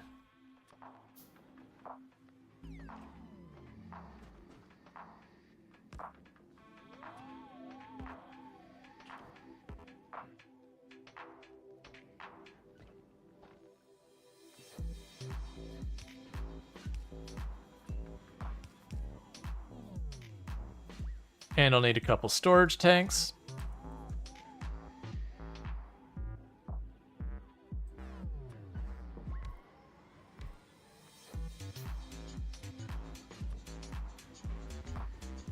And then we just need to plug this in on this side to the nearest ammonia, which is right there, and happens to be pretty close to heat, so should be easy enough to manage. We'll just, oh wait, yeah, it's fine.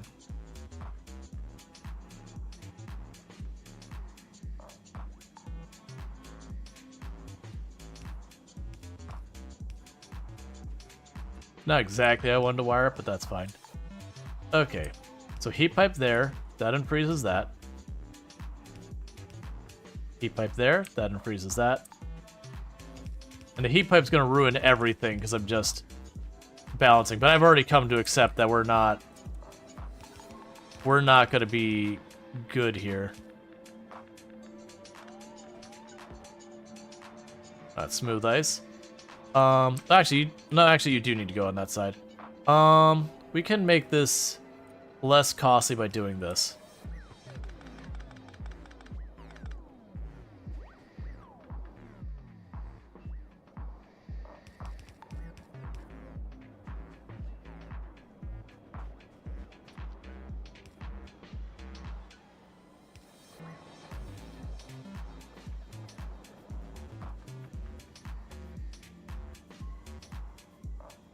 Yeah, you got to, you're still heating, but you're basically about to run out and you're at 400 degrees and I got nothing left to burn. Let's see, you lost around 50 hours of Novus due to your severe concrete addiction. Yeah. I've done that in runs past where I literally paved everything.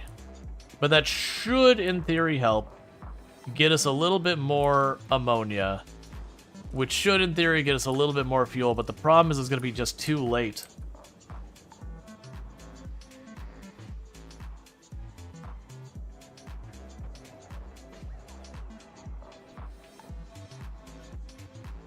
Alright, so let's check on the Normandy. So you're at Volcanus right now. Which is fine. You are waiting for rocket fuel. Let's make sure you actually have that available. No, not to fill a rocket. Forget it. You don't do that there then. Get on to Novus. Don't wait.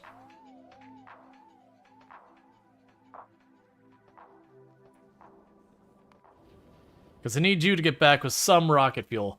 Which, granted, having it come back with a couple hundred rocket fuel, probably not going to help us.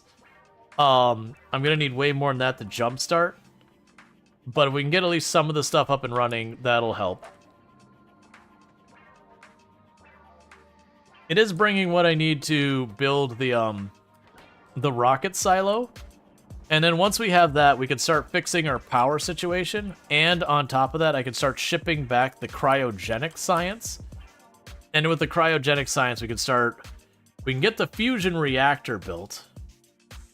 That'll be a big one. So the fusion reactor requires the fluoroketone, which to get the fusion up top, like the fluoroketone up to it. Yeah, so they keep managing to destroy stuff, the nest down here.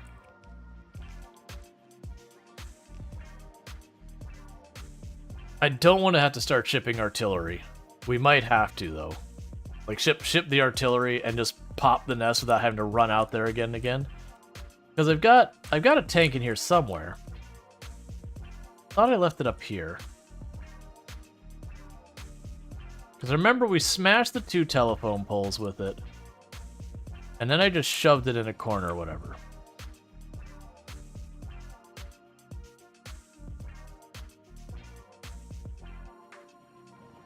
Like, it didn't delete it. There you are.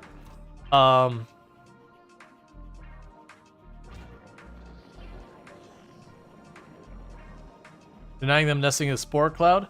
Well, that's the concern, is I'm not sure if with the tank kind of under-kitted, if I can really do much to prevent them from doing it. Because they have effects that slow down vehicles a lot more than the player. I can't just eat food to go faster. That kind of thing. Oh, that's not what I wanted to do. Put that back, please. That's on me.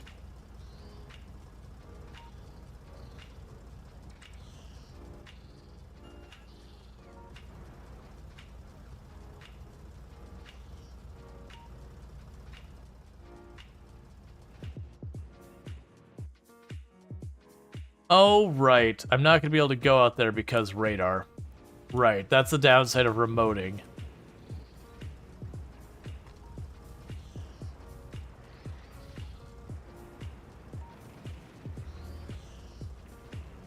When you remote into the tank, you can't see. Alright, so how's the Normandy doing now? Okay, it's on to its next stop. It's getting pretty close. All of its munitions are now topped off. It got all the goods it's supposed to get on those planets. And it just goes through Fulgora, and then it's back to us. Unfortunately, in that meantime, those have run out of power. Everything's just cooling down. We've got our solar panels here, but like I said, the whole gimmick here is they're just a hair above absolutely worthless. I am gonna, in the meantime, still just slap down more of them because what else am I gonna do? So I go ahead and just put a whole lot of these down. They're still only gonna give me the tiniest little inkling of power.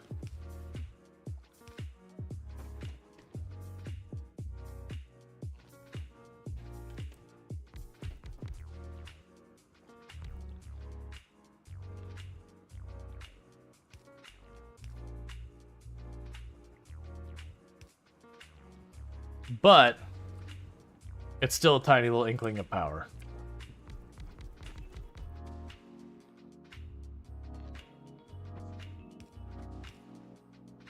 It basically gives me the chance to maybe get an inserter or two online or something.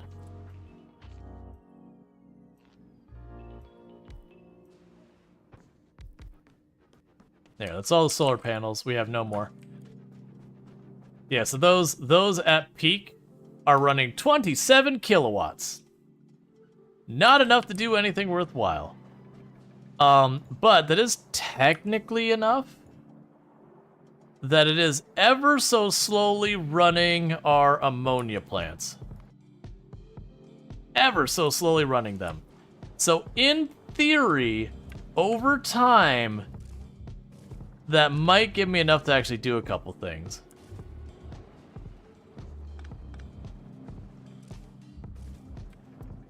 But yeah, so what we need to be doing is getting ourselves more fuel into those heaters.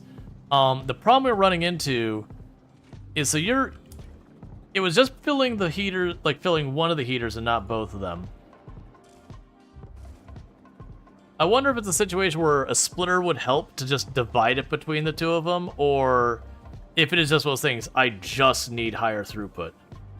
Which is probably the real answer, is I just need higher throughput.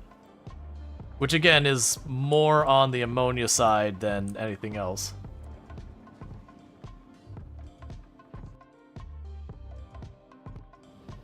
So Normandy's here. It's requesting that steel. You heard nukes provide a lot of heat? That would always be chat's answer to everything. Have you tried nuking it? No.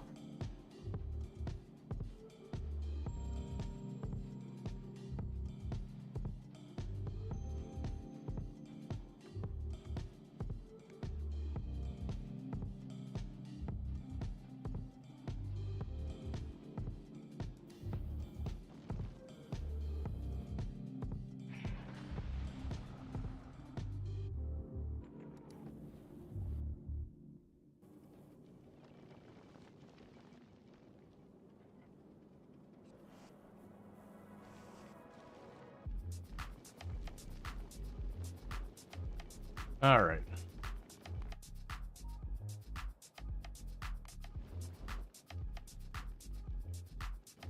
Take a look at, make sure your rockets are fine. Man, I really hope blue circuits haven't been dying over here. That'd be a real kick in the pants. Okay, cool. Good news. So these are still going. They're just restocking our supplies. That'll take it a minute. How is our science going here? So we're doing stronger explosions. Is that one we're researching here or just the our planet? Yellow science is behind because blue circuits are behind. You're sending up batteries.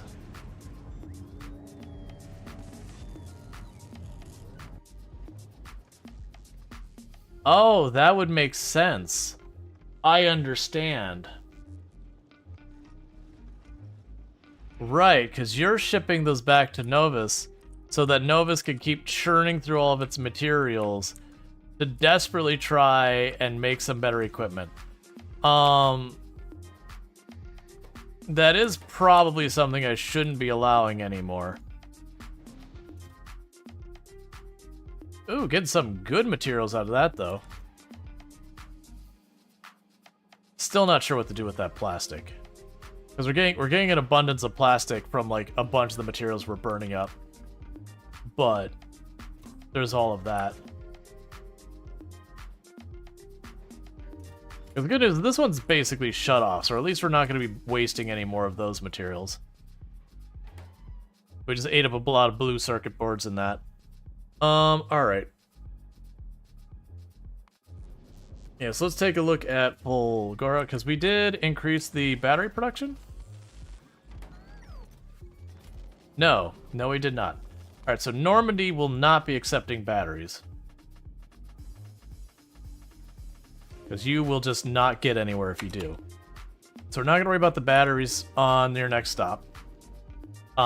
Pretty soon you should be taking off. You've got your heat pipe. You've got a bunch of stuff. We have one of our 3 deliveries of steel. We do need... No, we are good on our uranium. We are waiting on rocket fuel to be brought in as well. Because that's one of the big things we do need right now. And we're just dumping materials out the side of the ship constantly.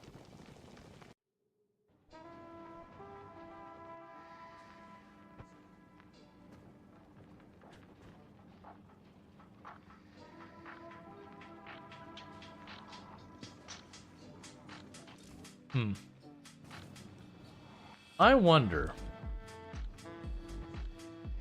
No, I was gonna say, like, that'd require me to make ammonia and break it down. I do imagine over time the oil will start to become a problem. Yeah, so we're basically stuck right now.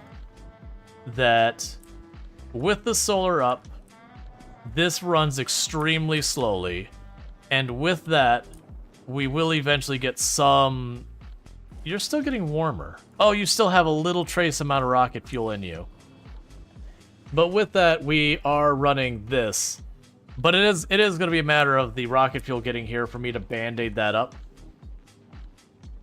And then there will be just...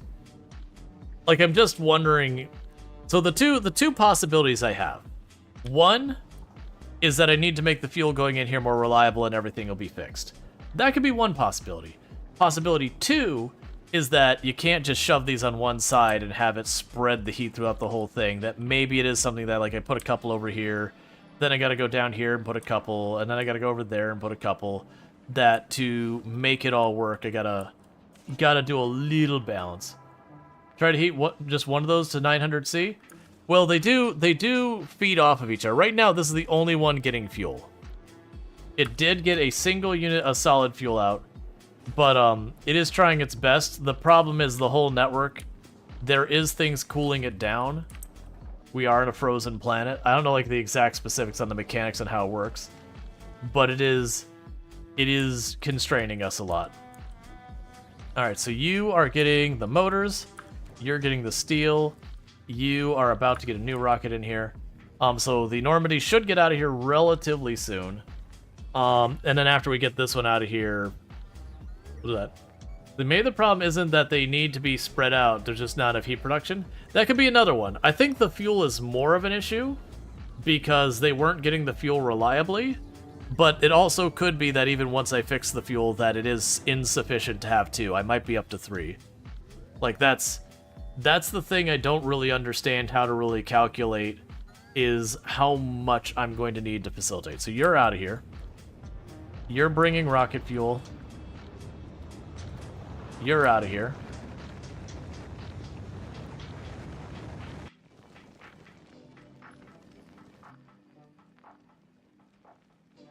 And you've got none of the rocket fuel on you right now because we skipped the first one. Does heat pipe say how much heat it loses?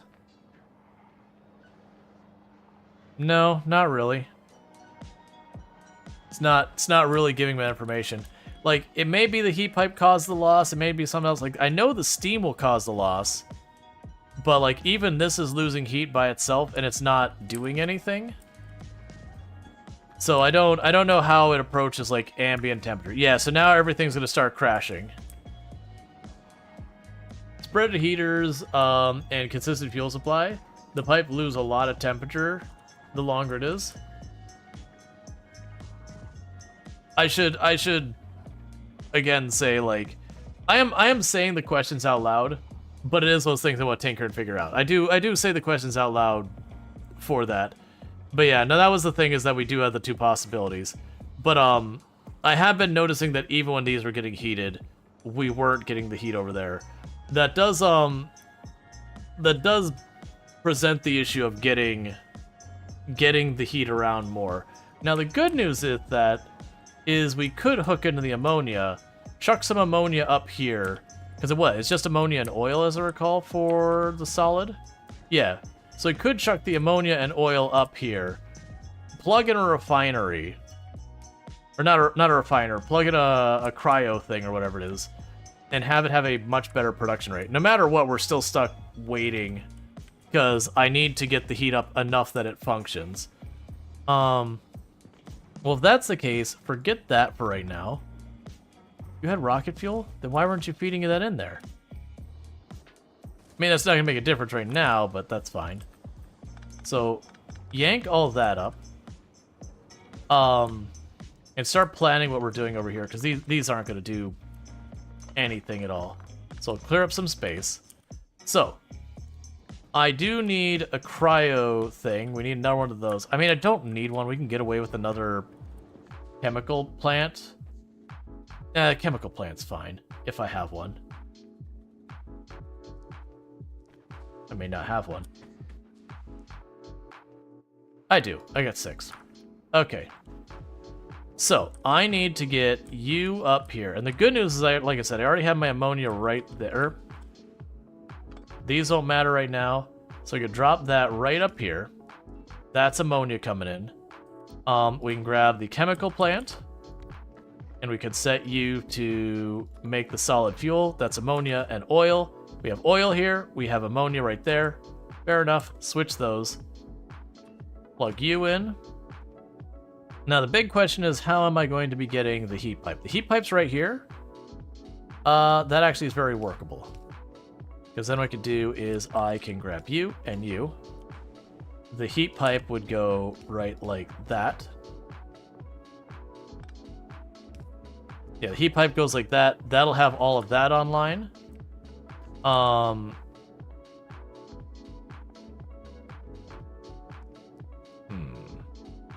wanted to put a second one right next to it, but I don't think it's going to happen. That's fine. So we'll go ahead and grab... Oh, you know what I need to do for the solid fuel here? I'm going to switch you back to being a box. There we go.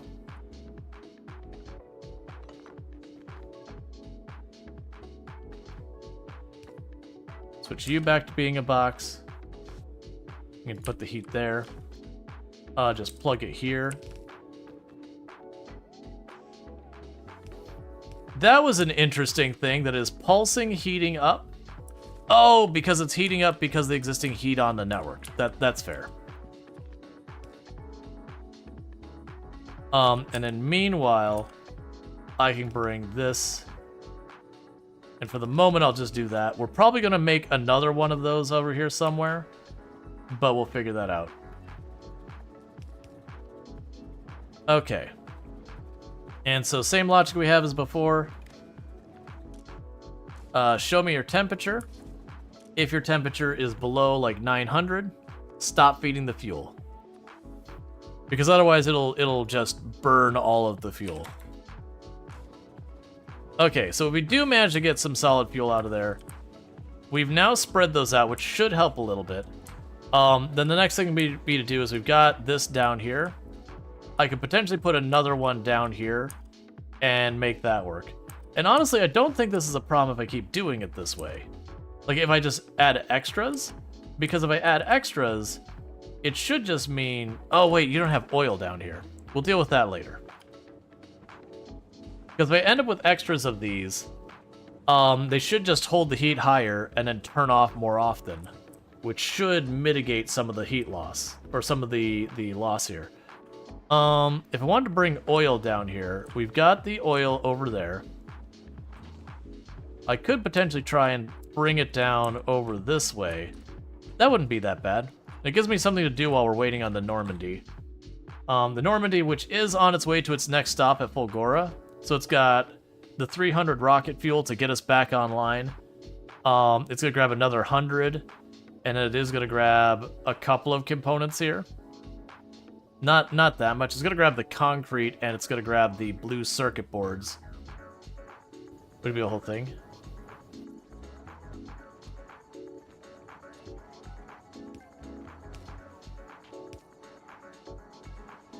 Cool, so I've got that over here. I will end up needing concrete.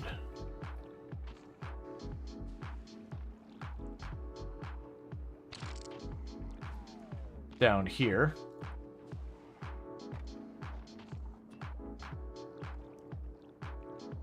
Give just one tile of space there for a couple different possibilities. You're gonna need a little bit more concrete there. Go ahead and slide some down here.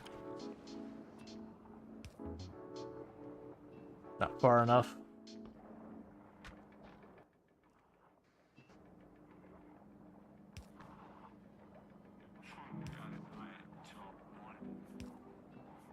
Okay, so that gets that here. So we need another chemical plant. I'm going to put it down there. We're going to set you to more solid fuel. Now, obviously, the new problem we're going to run into here is just the fact that, no, wait, that's fine. We're going to run to the fact that all of this is going to require more ammonia that I don't have. So, you know, that kind of sucks. And we'll make a steel box. We'll put that over there. Do that. I can put our heat tower right here. And same deal as before. Grab your wire, plug you in here. Turn on your temperature. Do this. Enable disable. T on this. Alright. And less than 900. And then the big concern is going to be, can I actually get enough stuff here to run this?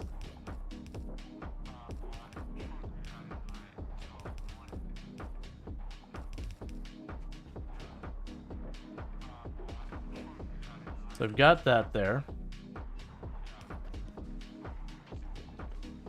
We've got this, so we can go ahead and poke one wire up there. You can drop that there and go back and forth. So let's go grab your platform things. Where are those? Just fill that in because we can. Gonna be building more over here anyways. We'll need more concrete because this is heat pipe.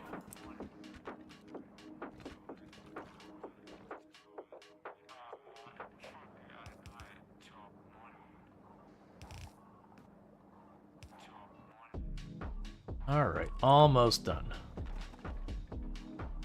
Hopefully the Normandy is about on its way back now.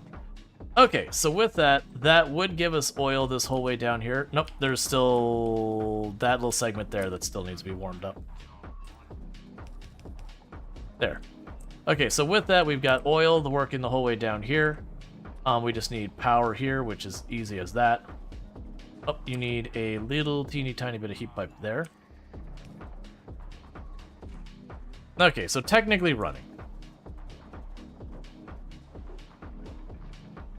Alright, so what'll end up happening is when we get the rocket fuel, I'm going to go to all 3 heat towers, and we're going to start dropping rocket fuel in them. The Normandy is waiting on the concrete's arrival, the blue circuit's arrival. We already have...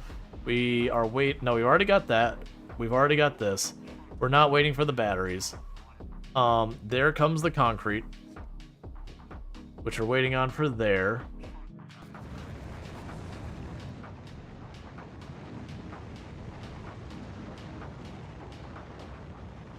Fortunately, this is the planet that handles rockets the best, which is part of the reason I chose to make it where I'm getting the concrete. Because one, it's free from the grinders, which I actually need to check. Are we keeping up? Yeah. It's free from the grinders, and the grinders give us everything we need to make rockets. The downside is it does mean we are absolutely obliterating the supplies here.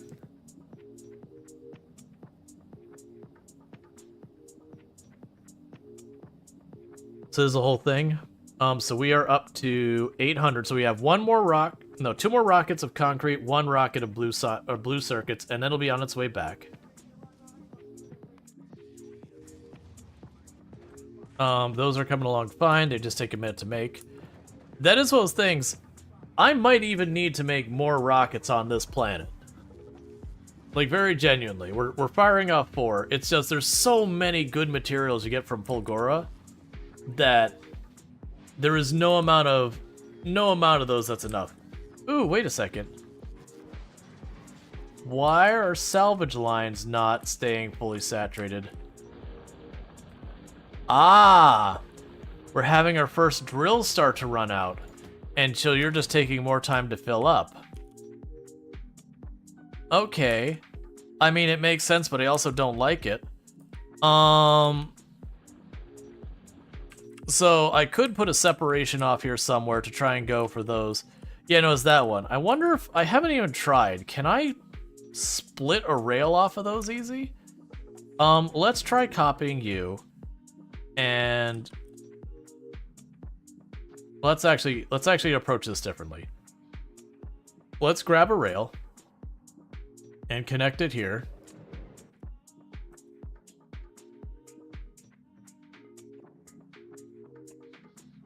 Okay, so it does seem like it will work.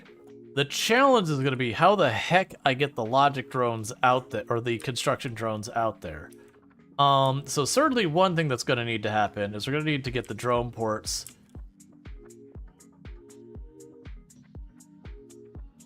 And we can get you all the way out there. You should be covered there. I'm a liar, you're not. So let's quickly grab the better lightning tower. And plunk that down there. We could put you, the power tower here. Loop that over there. Then over here. Go there. Plug it in. Cool, so it's already covered. So as soon as we get the power towers online, we should be good.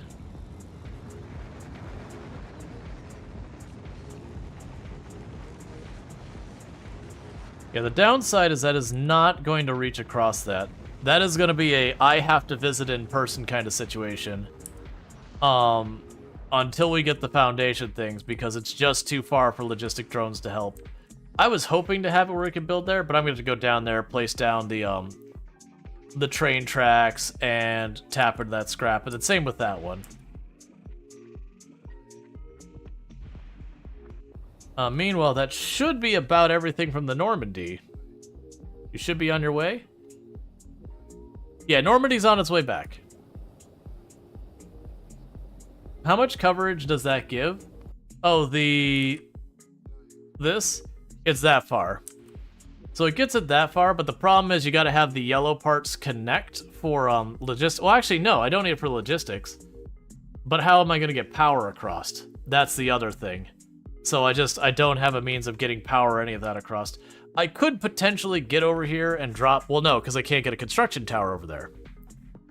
If I get a construction tower or a lightning tower over here, a accumulator, a power pole, and a drone thing, they might be able to get across there. It's fine. It'll just be one of those things that once we stabilize Aquilo, I'll go back for it. It's just one of those things I noticed that we're starting to slow down on the salvage, which is going to hurt us in the long run. Why are you not? I have those power things being built, right? I think the answer is no. We have the same requirements as you. So go here, change your pattern to this. Okay, that'll fix that. Yeah, so Normandy's on its way to drop off her supplies. So it's coming with 400 rocket fuel, and hopefully that'll be enough to reboot the systems.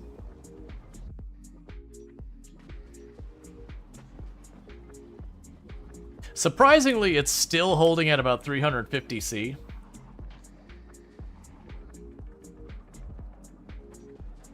Their new tower? I don't know what you mean by their new tower.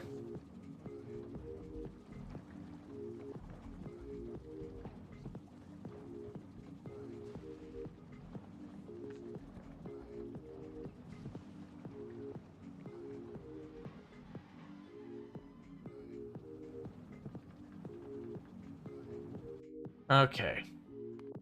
Come on, Normandy. It's almost here. The lightning tower? Yeah, and that's the thing, is it's too far for a lightning tower to be built.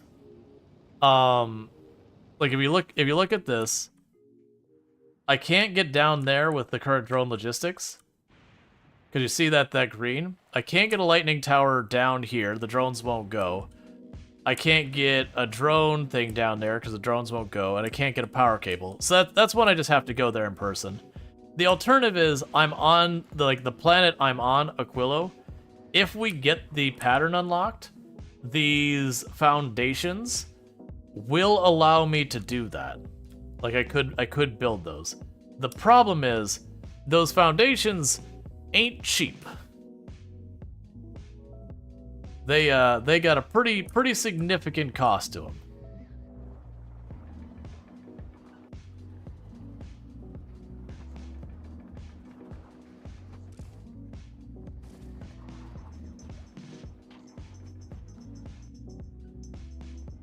All right. So you're about a third of the way.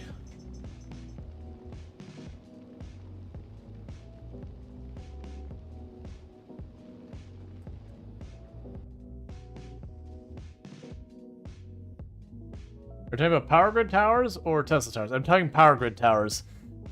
Like they don't have that range. It's just not long enough. Let's see, does the mech armor require all 3 base planets? Yes, no, it might not be all 3. Let me double check. What was your construction requirements? I know it's at least one of them.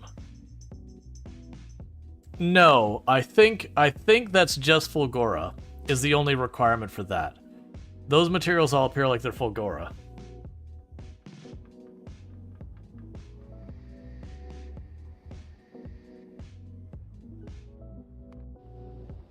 Alright, we're a third of the way there.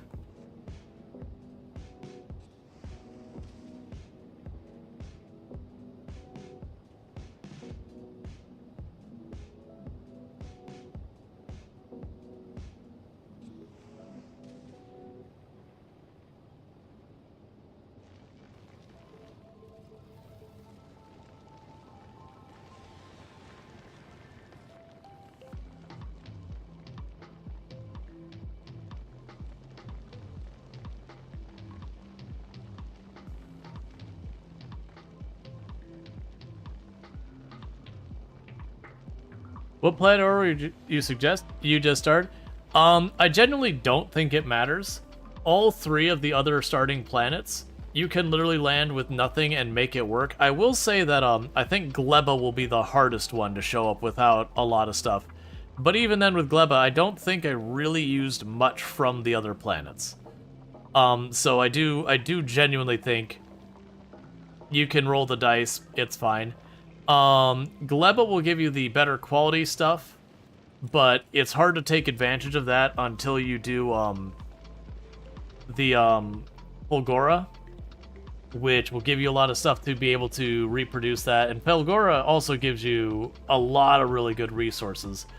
Volcanus gives you basically infinite metals. Anything important to take with you? Generally speaking, so it's one of the things I'm a little mixed on, to be honest. That part of me feels like there's a lot of fun to go to those planets without a lot of prep and just make it work. Gleba being, again, the one that'll be the roughest to do that. But that's kind of how I approached most of them, is I didn't bring much. It wasn't until the later ones I started bringing more stuff. But, if you bring, like, the normal stuff, like an assembler, some power poles, like, the kind of stuff you would start a small factory with in general, that's pretty much what you're going to want on any one of them. Like, those will help you on any one of the planets. And there's certainly a lot more to say, like, if you're trying to, like, min-max make the best choices, there's going to be individual things for each planet. But generally, if you just grab, like, some means of making power, like some solar panels, some accumulators, you know, some like assemblers, it'll speed up the early game. Some like mining drills and all that will also help. But they're not necessary, but they will help. And also, like, if you go into the information here, they will tell you what each planet has. Like, it'll be like, hey, this planet, you know, it doesn't have these things. Bringing some of the materials made by that can potentially save you some pain. But, like, I basically lost almost everything going to Volcanus other than the solar panels and all that on my ship. And that was fine. Like I said, the only one I'd make an exception is Gleba, because it is the only planet that has something that will actively pursue you, kind of thing. Like, it's basically like the biters. That there is something that, if left unchecked, will cause problems. Whereas Fulgora doesn't have a straight-up enemy to fight. It's the environment that's the enemy. So, your weapons mean nothing.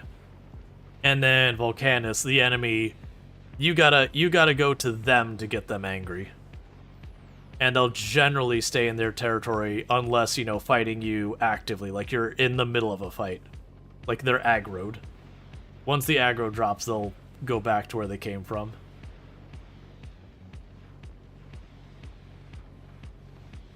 Okay.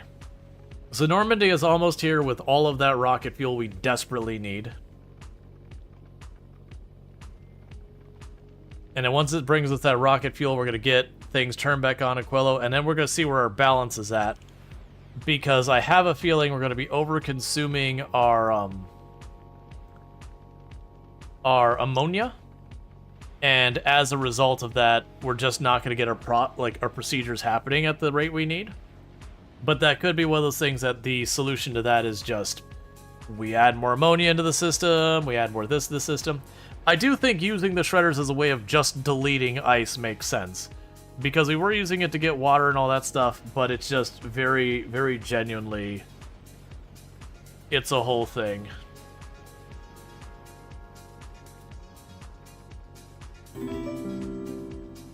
Thank you for the follow. Welcome to the stream.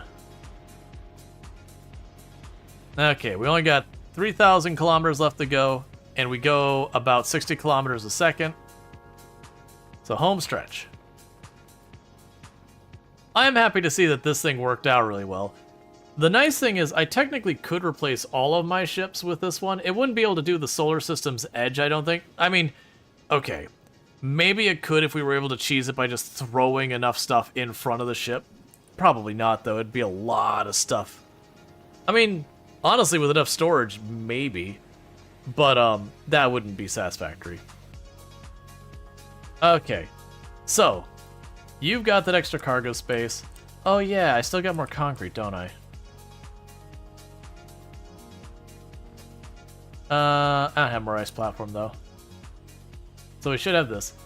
But you're sad, you won't be able to easily spread power over multiple islands in Fulgura.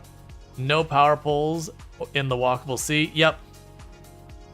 But the lightning being, you know, omnipresent on the planet does kind of give you a workaround. Okay, so we've got all this. So it's time to start trying to get our towers back. So there's that one. There's that one.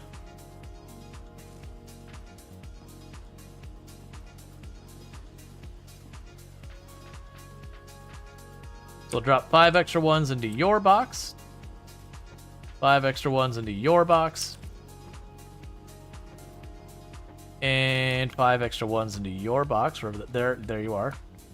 Well, whatever you can take. Also, before I forget, override stack fill 1. And we can override stack fill 1 is already set on you. Right, so we have increased from 2 towers to 3 towers, and we've spread them out a lot more. We are using all of that to try and bring it online. Realistically, nothing changes with our situation until we manage to get the temperature of this to 500 degrees Celsius. Once this hits 500 degrees Celsius, we start getting steam, these turn in, and our power becomes self-sufficient, and the factory comes back to life. In the meantime, let's go to the Normandy again. Yeah, and you've got everything here. You're all satisfied with this stuff. I'm not ready yet to send the science. We were producing the new science. And in a... Well, no, because I'd need a rocket, period. Oh, do I have the stuff to do this now? We should, right? We have... Oh, right, you're not requesting the steel. Hold up, don't go anywhere. Don't go anywhere. Steel, 1,000. Electric motors. Even though I'm not going to be able to use them all, go ahead and give me all 400. You didn't leave yet, did you? Cool. Okay, so with that, don't request the steel or the electric motors again. Get rid of that group. Cool. So go ahead and get all that online.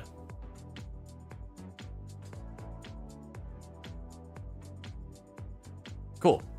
So with that, I can go here and say, give me the steel, give me the electric motors. We plunk all of that in here.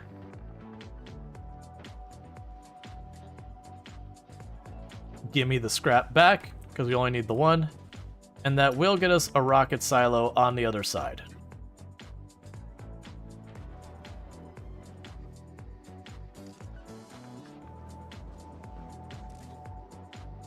Yeah, so you're still in the 300s and climbing.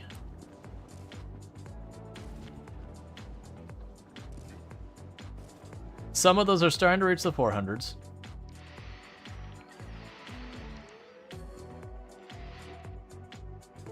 Yeah.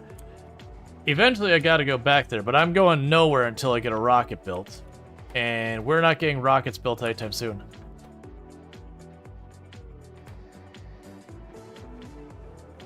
Come on, man.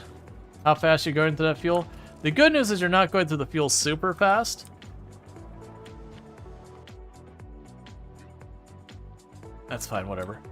The bad news is we're not getting the temperature as fast as I need either. This one's getting close to 500 degrees. Now it's getting close to 500 degrees. And the good news is you're getting there. So the one down here is a problem.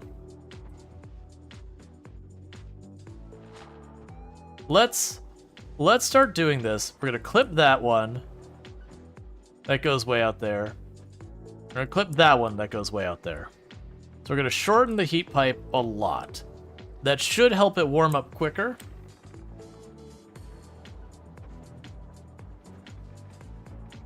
Because like I said, it just got to get to that 500. And then we got to figure out what we're dealing with.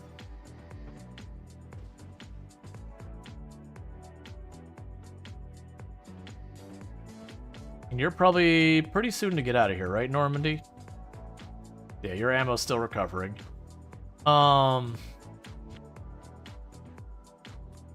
hate to do it, but you're going to go ahead and bounce it up to 500. I'm just going to assume I'm going to need more of that to get us going. It's one of those things that if I don't, that's fine. Oh, you don't have the power to keep feeding. I'll have to manually feed them. Right, because the power grid still basically failed.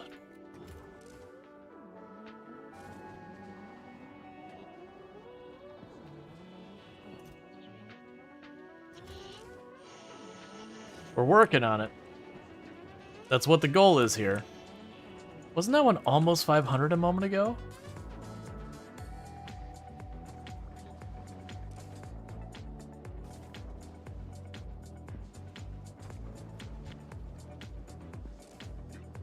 Yeah, so this one's climbing fast. We gotta get to 500, though. You know what? Can I separate you out to just... No, I'll probably separate it out and break everything else. I was going to see if I could separate the heat pipe so just this one was running that to just get that online, but if I start clipping a bunch... You know what? We might be able to do it short term.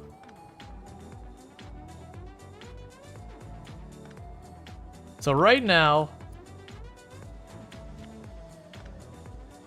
You are powering that little teeny tiny spot here. That is all you are doing. And the other twos are worrying about just not freezing the rest of the factory. So this thing's gonna fly up in temperature really fast. And then once we get that, we can worry about the next thing.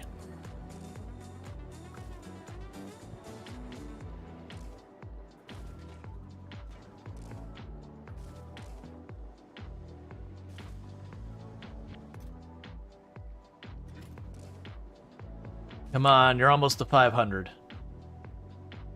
Yeah, and that's climbing fast. Once it hits 500, the power comes back on. Well, after a couple seconds, the power comes back on.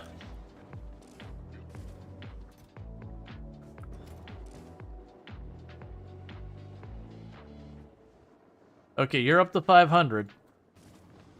You lag just a little bit behind it.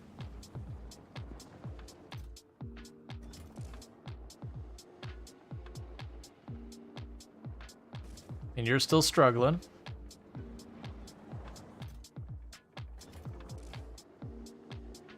And you're still struggling. And the power is on. We're going to continue to let that build up heat for a little while, though. And we are rapidly putting solid fuel in there. Getting that buffer up.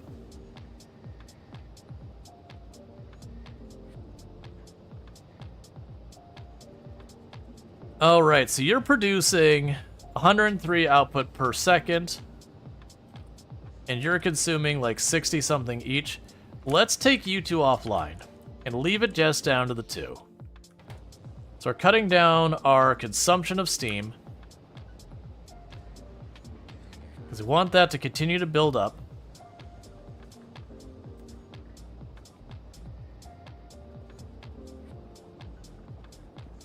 The water's fine. Your fuel is fine. How are you doing? Are you over 500 yet? As they get to be over 500, we'll start connecting them all back together.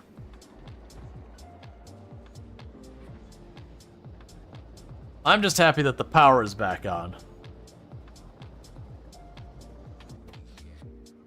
Now, this could very well be a thing that as it pops up, it'll start escalating more and more and more. Yeah, as you can see, the power production's going all over the place right now. That will be a thing that'll build up. But like I said, we're just getting the solid fuel in here. It's all good. We're happy. That's getting up to 600 degrees Fahrenheit.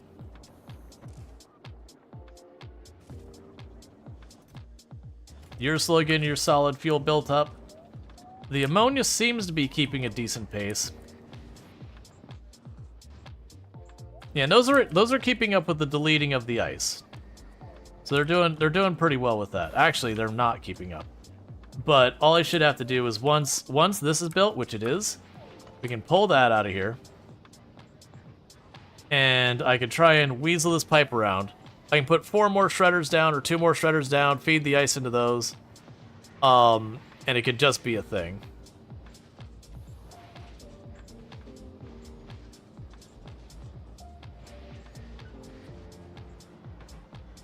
Are you actually stopping for the ice? You are actually stopping because of the ice. Okay.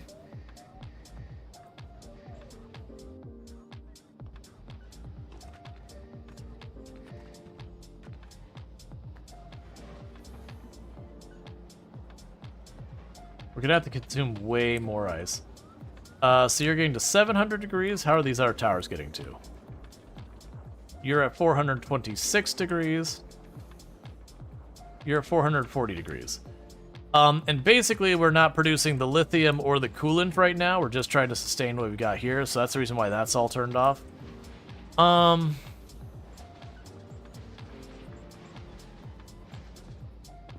So I can go down here and do that down here.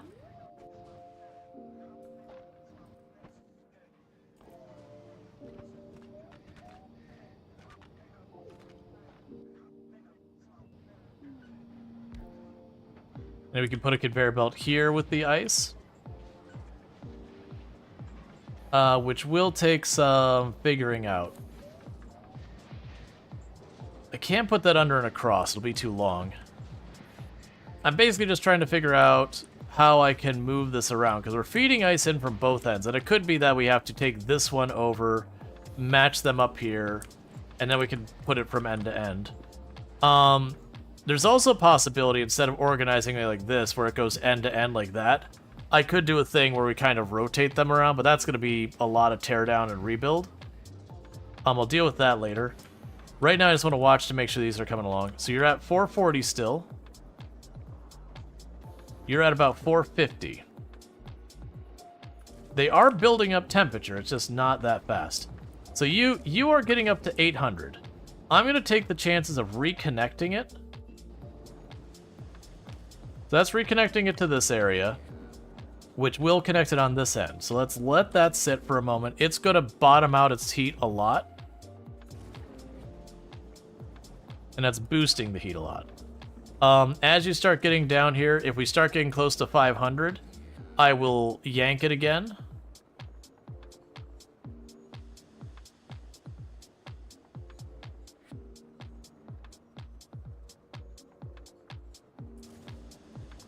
So disconnect it again. That's still got this another like 10 degrees up faster.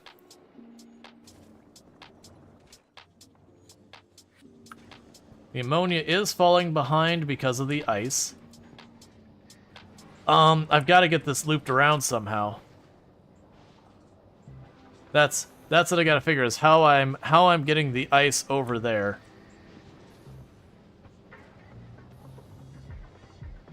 So right now it goes through here. I could have this be two separate sections. So I could go you here.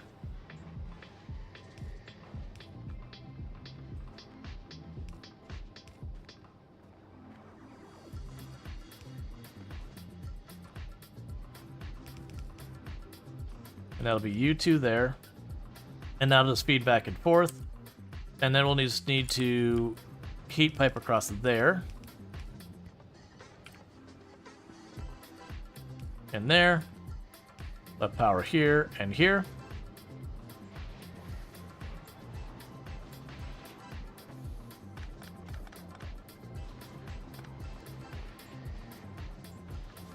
Okay, so they both have their individual things grinding that up.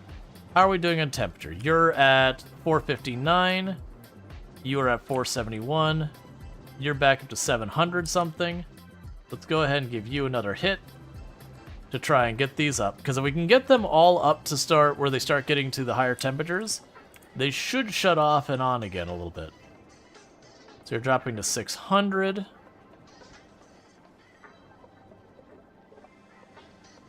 Yeah, you're still slow climbing.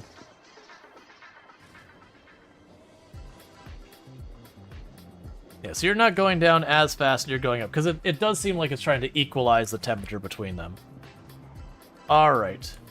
And water is good. Steam is gaining. So you're at 600. You are getting pretty close to breaking 500. You're getting pretty close to that. So that should be an increased amount of ammonia coming out of the pipes. So hopefully that starts to get better. Yeah, because I got 3 things producing ammonia now. Oh, I still have, after all this time, that box is still chucking ice into the thing. Wait, why aren't you... At some point I hit R, so I shut down 2 of those.